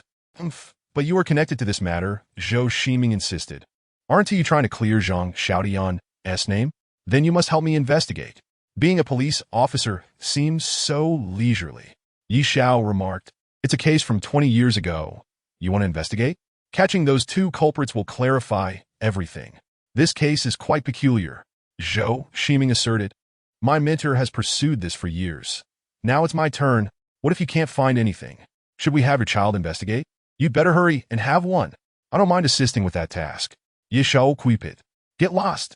Zhou Ximing, with a tone of irritation, exclaimed. If it weren't for your lingering usefulness, I would have had you apprehended long ago. Do not be upset.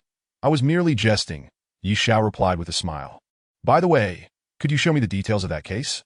I would like to assist you. These documents are classified. I can only share some publicly available information. Zhou Ximing responded. That is acceptable, Yi Xiao replied.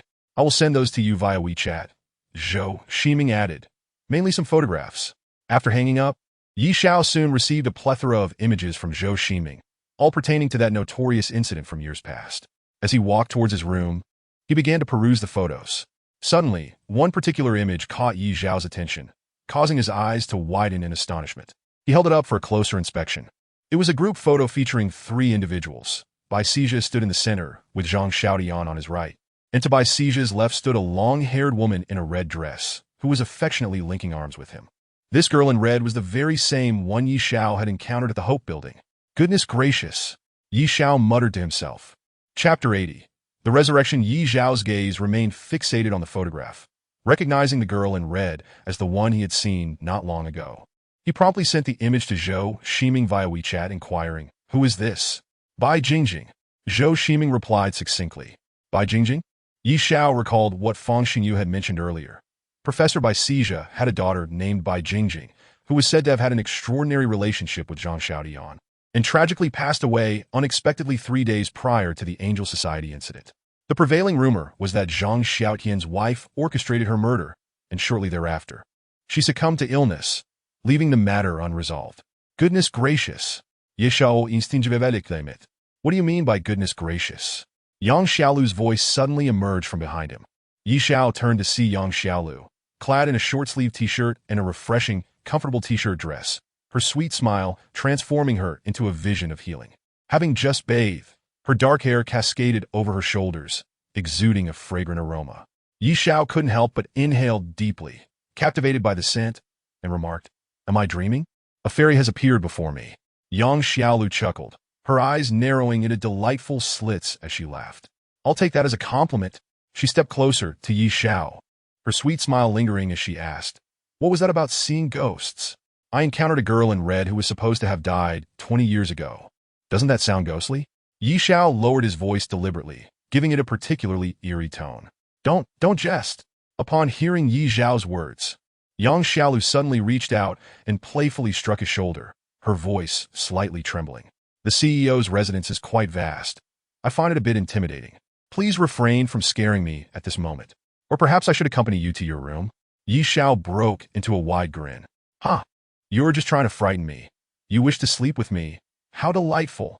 With that, Yang Xiaolu playfully smacked him again, feigning annoyance. "I knew you were just trying to scare me. You think I want to sleep with you? Dream on." As she spoke, she threw a small box at Yi Xiao. "Here, take this. I'm leaving." After tossing the box, she turned to leave, but Yi Xiao swiftly reached out, grasping her soft hand, and chuckled. "Do not be angry. It was merely a jest." Yang Xiaolu pivoted back, gazing at him, and warned, "There won't be a next time. Otherwise, I truly will ignore you." "What's inside?" Yi Xiao inhuited it. "Open it and see for yourself," Yang Xiaolu replied. "It seems to be a gift." Yi Xiao laughed it. "As a gift from Secretary Yang. I shall unwrap it with great care. Come, let us go to my room, and I'll take my time." Holding Yang Xiaolu's hand, he led her to his room. Yang Xiaolu initially intended to withdraw her hand from his grasp, but as she attempted to pull away, she felt her heart racing. Being held by Yi Xiao stirred a sense of exhilaration within her. Increasingly, she found it difficult to discern whether it was her own affection for Yi Xiao or the original owner of her heart that yearned for his touch. Since the transplantation of this heart, the two of them felt more intertwined than ever. Upon entering his room, Yi Xiao released her hand and sat on the edge of the bed, opening the box. Inside was a striped tie for men. For a moment, Yi Xiao stared blankly at the tie, his expression revealing no reaction. Yang Xiaolu watched him intently, hoping to gauge his feelings toward her gift. But when she noticed his unchanging expression, disappointment washed over her. It seemed he did not appreciate the tie. I've never bought a tie for a man before. This is my first time. I simply found myself inexplicably drawn to this particular tie. Yang Xiaolu explained it. I just wanted to express my gratitude. If you don't like it, I like it." Yi Xiao raised his gaze, locking eyes with Yang Xiaolu. "I like it very much." She sat before him, and his earnest stare made her heart race. "As long as you like it, then. I'll head back to my room." Yang Xiaolu attempted to rise, but unexpectedly, Yi Xiao lunged forward, pinning her beneath him. Before she could react, his lips met hers in a fervent kiss. Startled by the suddenness of Yi Xiao's actions, Yang Xiaolu instinctively struggled, but his hand slipped beneath her clothing. The moment his hand made contact with her skin, her heart raced even faster. Conflicted, she pondered her next move. "Shuiru." Yi Xiao murmured as his lips left hers. "Slap." Yang Xiaolu abruptly raised her hand and delivered a sharp slap across Yi Xiao's face. The impact jolted him back to reality, and he instantly released her. Sore. Yi Xiao stamitted. Yang Xiaolu sat up, her face a shade of fury. "Yi Xiao, don't mistake my resemblance to your late girlfriend as an invitation. I am my own person, separate from her. She is gone, and I am not her replacement." With that, she stormed out of the room, leaving Yi Xiao momentarily speechless. He had intended to speak, but the words lodged in his throat as he watched her exit. On the terrace, with a cigarette in one hand and the tie from Yang Xiaolu in the other, he exhaled a plume of smoke. Yi Xiao possessed a tie identical to the one he held. Upon seeing Yang Xiaolu's gift, he momentarily mistook her for his deceased girlfriend, Yang Xiuru. In that moment, he had merely expressed his longing for her. However, the slap from Yang Xiaolu had awakened him to the reality that his girlfriend was gone, and he could not view Yang Xiaolu as a mere substitute for her. Can a person truly rise from the dead? Yi Xiao pondered alud. Indeed, Yang Xiaolu bore many similarities to Yang Xiuru, making it easy for Yi Xiao to conflate the two. Yet, if death were irreversible, then how could Bai Jingjing be present? Suddenly, Yi Xiao's thoughts drifted to Bai Jingjing, the girl who was supposed to have perished 2 decades ago, yet now appeared before him. It appears that this matter must be clarified with Uncle Zhang. Just as Yi Xiao contemplated this, he suddenly caught sight of a fleeting shadow in the distance of the garden. Has someone intruded? A stir of urgency surged within Yi Xiao. Without further deliberation, he leaped from the terrace. Chapter 81, Security Breach. Boom! Yi Xiao landed on the ground after jumping down from the upper floor. He dashed toward the garden area. He had just seen a shadow flit by and was entirely convinced that an intruder had entered. Although the villa was secured by an elite security team, its vastness posed potential vulnerabilities, even with a contingent of 20 personnel. Yi Xiao firmly believed a lapse in security had occurred, allowing someone to slip in unnoticed. Not long ago, he had clashed with members of the Holy Knight Society. What if they, unwilling to accept defeat, sent someone to infiltrate the villa again? Whoosh! A figure darted past Yi Xiao. This individual was petite, agile, and incredibly swift. Adorned with a Spider-Man mask, her features remained obscured, but her silhouette suggested she was a woman. How fast? Yi Xiao noted her remarkable speed as she neared the villa's annex. The Zhang residence comprises a main building and 4 annexes, resembling a grand palace or fortress. At this moment, she had approached the annex. Yi Xiao immédiatement poursuit her. When he was about 4 to 5 meters away, the woman suddenly sensed his proximity. She swiftly bolted toward the western garden. Since you've come, there's no need to flee, Yi Xiao remarked coolly, Spider-Woman. The female Spider-Woman disregarded Yi Xiao's words. Though she did not possess the acrobatic prowess of Spider-Man, her movements were rapid and adeptly utilized the surrounding terrain and structures. Her agility was remarkable. How intriguing! Yi Xiao observed this Spider-Woman, likening her to a parkour enthusiast, which only piqued his interest further. He exerted all his effort to chase after her.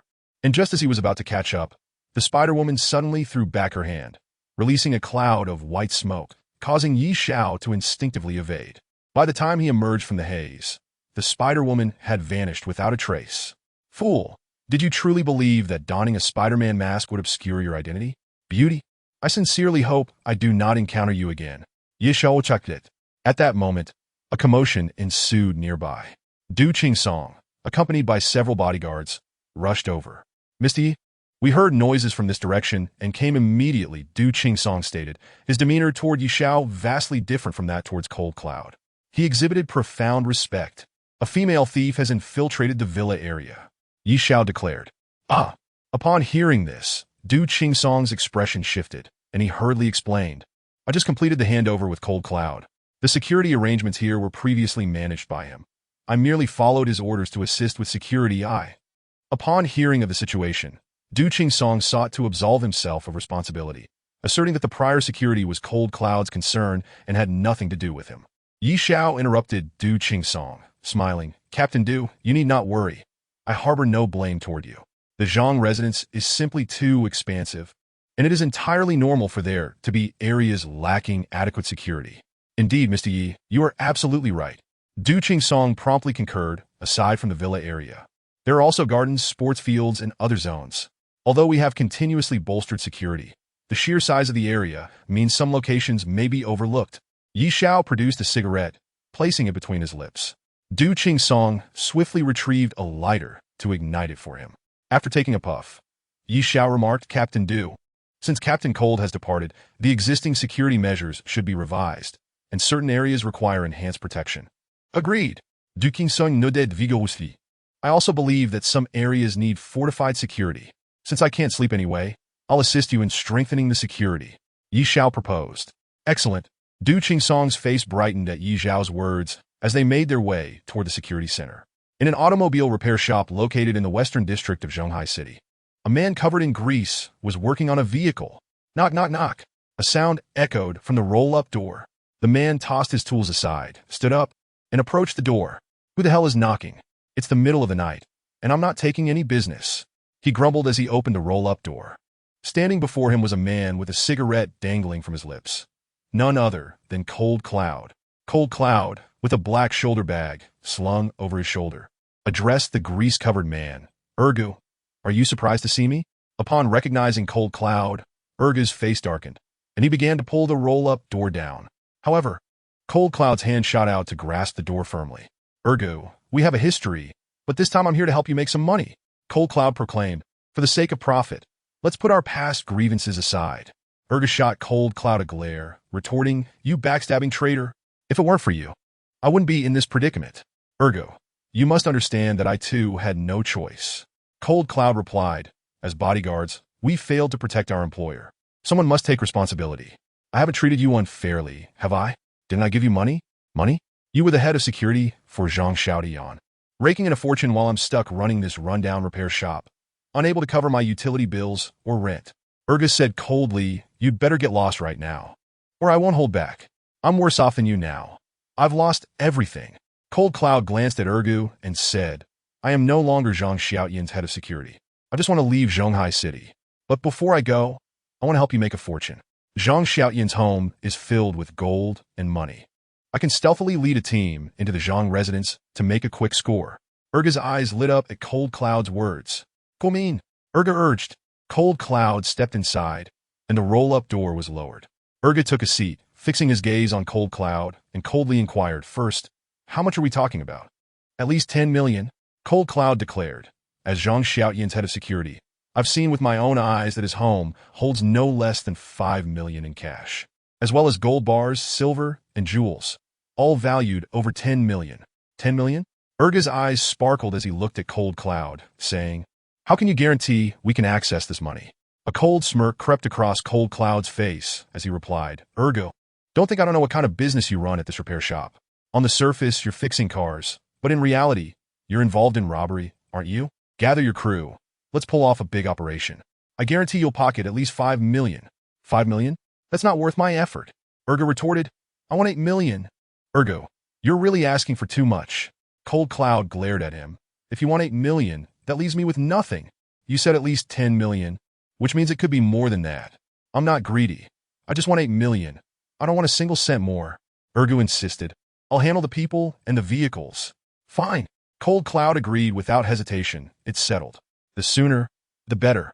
I just want to grab the money and leave Zhonghai City. Everything will be ready by tomorrow. Ergo asserted. Good. Cold Cloud confirmed. As he turned to leave, Ergo suddenly called out, Cold Cloud, what you're doing seems rather dishonorable. Is it really all right to rob your former employer? They were unkind to me first, so they shouldn't blame me for being unjust. Cold Cloud retorted coldly. This is all their own doing. It is entirely reasonable for you to dislike this person. Ergo chuckled with a grin. As long as we complete this transaction and take our leave with the money, let us not contact each other again, said Lung Yunfei. Indeed, I understand. Ergo replied. Once Lung Yunfei departed from Ergo, a cold smile crept upon the corners of his mouth. Chapter 82.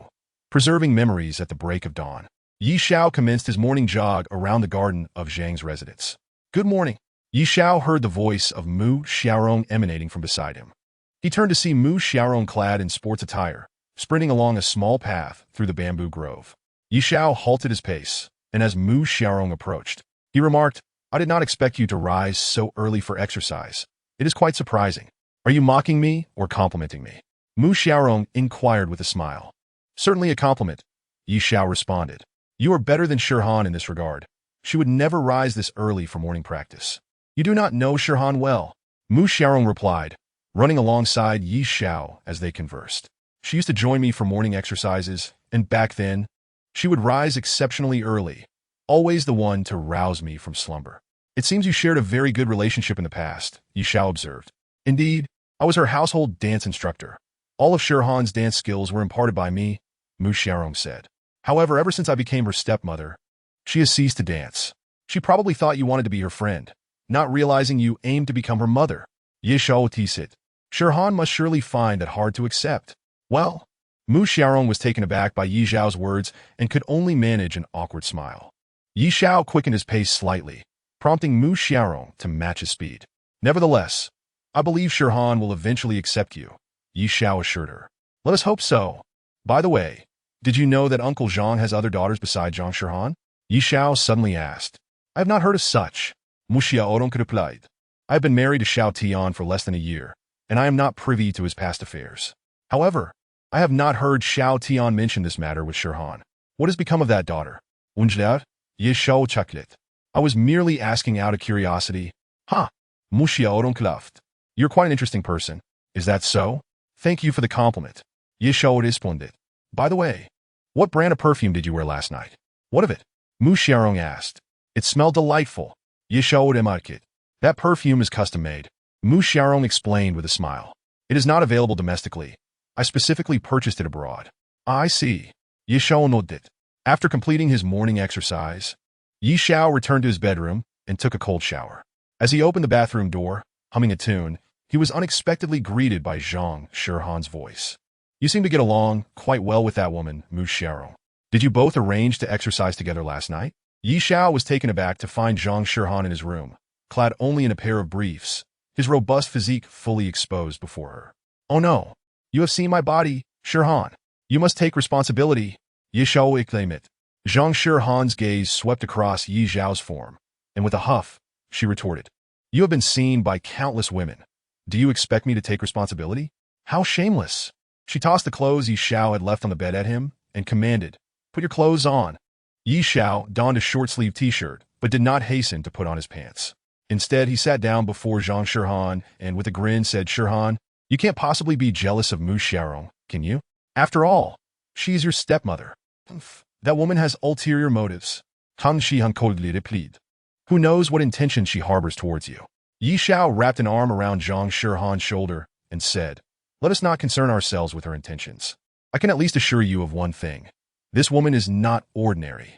Of course she is not ordinary. Do I need you to point that out? Zhang Shihan pouted, her lips slightly pursed. On the surface, she is my private dance instructor, but in reality, she seeks to get close to my father, aiming to ascend the ranks and become my stepmother. My father, too. How could he be so enchanted by Mu Xiaorong? Xiang, I am referring to the fact that this woman's physical abilities surpass many men, Yi Zhao stated. When I intentionally increased my speed during our morning run, she was able to keep pace with me effortlessly. What is more alarming is that Mu Xiaorong seemed completely unaware of her own speed. What do you mean? Zhang Shihan asked, puzzled. My point is that Mu Xiaorong has been concealing something, Yi Zhao elaborated. Even if she is a dancer, such physical prowess is unlikely to be achieved without training. This woman is indeed extraordinary. I knew she was up to something. I'm going to tell my father right now, Zhang Shihan declared, preparing to rise. However, Yi Zhao's arm tightened around her shoulder, pulling her back into his embrace. The fragrance of her body wafted into Yi Zhao's nostrils. Their bodies pressed closely together, each feeling the warmth radiating from the other. Yi Zhao, let go of me. Zhang Shihan protested. Shihan, I have something very important to tell you, Yi Zhao whispered, leaning closer to her ear. I suspect that Uncle Zhang and Bai Jingjing have a daughter. Bai Jingjing? Who is that? Han Shihan inquired. She is the daughter of Professor Bai Sijia. Yi Zhao replied. It is said that there is some connection between her and your father. Surely you have heard of this matter? Bai Jingjing. Upon hearing that name, Zhang Shihan suddenly clutched her head with both hands, an expression of distress crossing her features. I feel like I have indeed heard of that name, but why can't I recall? Shihan, what is wrong? Yi Zhao was taken aback by Zhang Shihan's sudden change. Just a moment ago, she had been perfectly fine. Now, upon mentioning Bai Jingjing, her expression twisted in pain. This struck him as exceedingly strange. I don't know, Zhang Shihan murmured. I just feel a terrible headache. Xiang, Yi Zhao called out. Suddenly, Zhang Shihan collapsed into Yi Zhao's arms, losing consciousness. Yi Zhao could scarcely believe what was happening. Zhang Shihan fainted solely at the mention of Bai Jingjing. Xiang, Yi Zhao called out again, but Zhang Shihan remained unresponsive. Yi Zhao pressed 2 fingers against Zhang Shihan's wrist, checking her pulse. It was steady and rhythmic, neither too strong nor too weak, calm and measured, indicative of a healthy state. He withdrew his fingers and stepped away from the bed where Zhang Shihan lay. Taking a cigarette, he lit it and exhaled a plume of smoke. His brow furrowed in thought. Yi Zhao hailed from a family of traditional Chinese medicine practitioners and had learned to take pulses from his grandfather at a young age. However, like his father, he did not pursue a career in medicine. Instead, he became a special agent, known by the codename Death. He was certain that Zhang Shihan's condition was not due to any physical ailment. Her fainting was unrelated to illness. Why did she faint at the mere mention of Bai Jingjing? Yi Zhao pondered aloud. He recalled that not long ago, Zhang Shihan had sleepwalked into his room. Yi Zhao felt an undeniable connection between these events. Suddenly, a thought flashed through his mind as he gazed at Zhang Shihan lying on the bed, whispering, could it be that Shihan's memories of that event are so traumatic that she has deliberately chosen to seal them away? Chapter 83. mysterious death in moments of extreme fear or suffering. Individuals may choose to selectively forget certain memories. In the realm of reality, many people are reluctant to revisit past events, embodying a form of selective amnesia. Zhang Shirhan currently finds herself in a rather peculiar situation. Upon hearing the name, Bai Jingjing, it is evident that she is striving to recall something, yet not only does she fail to remember, but she also suddenly faints. This appears to be a form of protection, an instinctive effort to prevent her from recalling the past. Conversely, this suggests a connection indeed exists between Bai Jingjing and Zhang Xiaotian's family. Could the girl in the red dress truly be the daughter of Bai Jingjing and Zhang Xiaotian? Yishao pondered incidentally. Judging by the girl's age, she seems to be in her 20s. If Bai Jingjing had a child with Zhang Xiaotian back in the day, that would certainly align with the current age.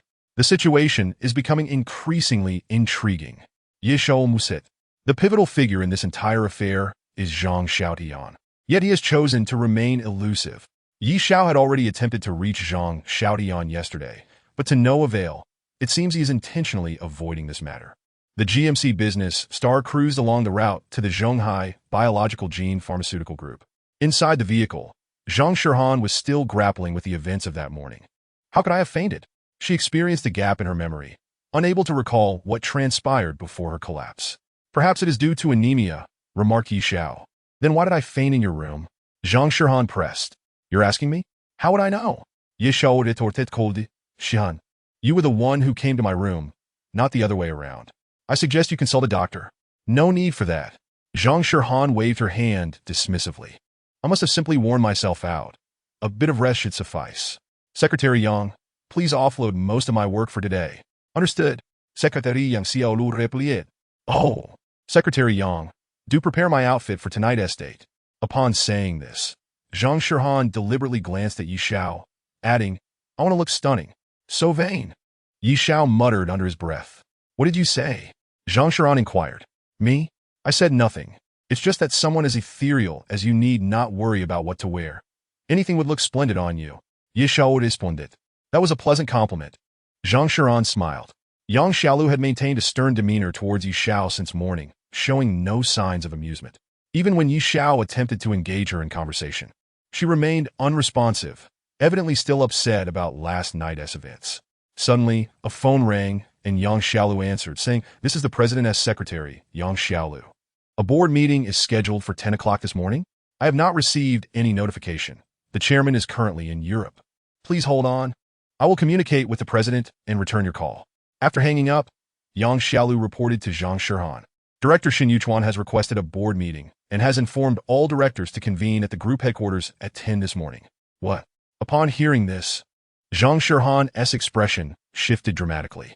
As the chairman of the group, my father is still in Europe. Even if a board meeting were to be held, it would require my father's consent. How dare Xin Yuchuan convene a meeting without my father's approval and without prior notification to me? What does he intend to achieve? Zhang Shirhan was seething with anger. Xin Yuchuan is being exceedingly audacious. Just recently, he had his vice presidential position suspended by Zhang Shirhan pending investigation. And now he seeks to hold a board meeting. I must call Xin Yuchuan and confront him directly. Does he truly believe he can act recklessly as a director, disregarding my authority? As she spoke, Zhang Shirhan retrieved her phone, prepared to call Xin Yuchuan. Yet, Yi Xiao interjected, Shirhan, this time Xin Yuchuan is coming in full force. He does not genuinely wish to convene a board meeting. He merely wants to gather all the group directors. What do you mean? Zhang Shirhan asked, taken aback. Her eyes fixed on Yi Xiao. Yi Xiao's gaze shifted to Yang Xiaolu, who deliberately turned her face away, refusing to acknowledge him. Her actions indicated that she was still upset with Yi Xiao. Yi Xiao then returned his attention to Zhang Shirhan, stating, Isn't it obvious? Xin Yuchuan must have obtained concrete evidence proving that it was not he who leaked the group's secrets to Li Tianxian, but rather Secretary Yang. As soon as Yi Xiao uttered this, Yang Xiaolu's expression finally changed. It seemed she had anticipated this outcome. As she remarked, I was prepared for this. Since it was my doing, I must bear the consequences. Before Yang Xiaolu could finish her sentence, Yi Xiao interrupted. Yang Xiaolu, do not be naive. The issue at hand is no longer about who leaked the information, but rather whose side the leaker is on. Xin Yuchuan's sudden call for a board meeting has but one motive. He must have met with Li Tianxian. Think carefully, Yang Xiaolu.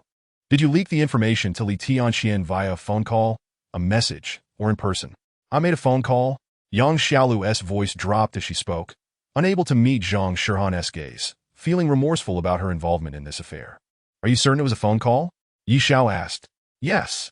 Yang Xiaolu nodded firmly. I only made a phone call. Then that simplifies matters, Yi Xiao concluded. Shen Yuchuan's intention is clear. He aims to exploit this leak incident to undermine Shihan. Therefore, regardless of whether you admit your involvement or not, Shen Yuchuan's target is Shihan. What you must do now is categorically deny any connection to this incident, and I will take care of the rest. What do you plan to do? Zhang Shihan inquired. Of course, I intend to frame him, Yi Xiao replied. Shen Yuchuan is simply unfortunate.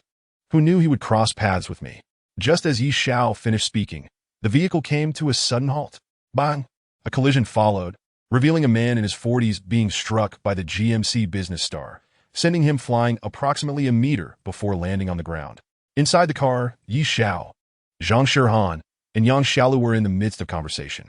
Neither Zhang Shihan nor Yang Xiaolu had fastened their seatbelts, and due to the abrupt stop, both women were jolted from their seats. Ah! Zhang Shihan and Yang Xiaolu exclaimed in unison. Yi Xiao was quick to react, extending his arms just as Zhang Shihan and Yang Xiaolu were lifted from their seats, securely catching them. Thud! Both women landed on top of Yi Xiao. Thankfully, Yi Xiao's physique served as a cushion, preventing any harm to Zhang Shihan and Yang Xiaolu. You two should consider shedding some weight, Yi Xiao remarked, pushing the two stunning women off him. Stay in the car.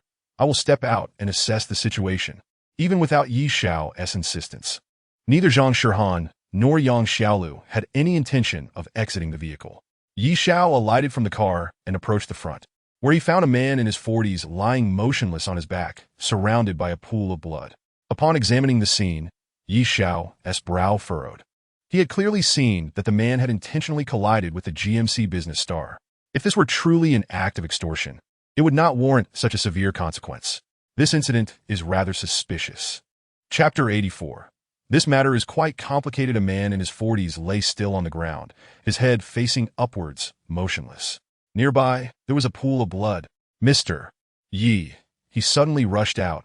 I did my utmost to brake, but it was too late. The driver, Lu Jun, hurriedly explained. He was Zhang Shihan's dedicated chauffeur, having driven her without incident until today, when such a significant event occurred. If a life were lost, not only would he lose his job, but he would also likely face a hefty compensation bill and possibly even imprisonment. Lu Jun felt as though his future had come to an abrupt end.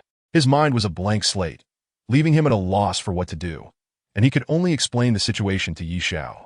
Yi Xiao extended his hand and patted Lu Jun on the shoulder, saying, I understand. You need to call the police immediately. Ah, right, I need to call. Lu Jun hurriedly dialed the number. In the case of a fatal accident, regardless of who is at fault, one must promptly report it to the authorities. At that moment, a passing taxi came to a halt, and as the door swung open, a strikingly beautiful young woman in her 20s emerged. She wore a short skirt and had long, flowing hair. Though her height was modest, her figure was exquisite, boasting an alluring S-curve and a prominent bust. The stunning girl rushed over to where the man lay on the ground, placing her hands on his chest as she commenced cardiopulmonary resuscitation. 1, 2, 3. Her voice was melodious, and her movements were deft. It was evident that she was well trained in CPR, likely a medical professional.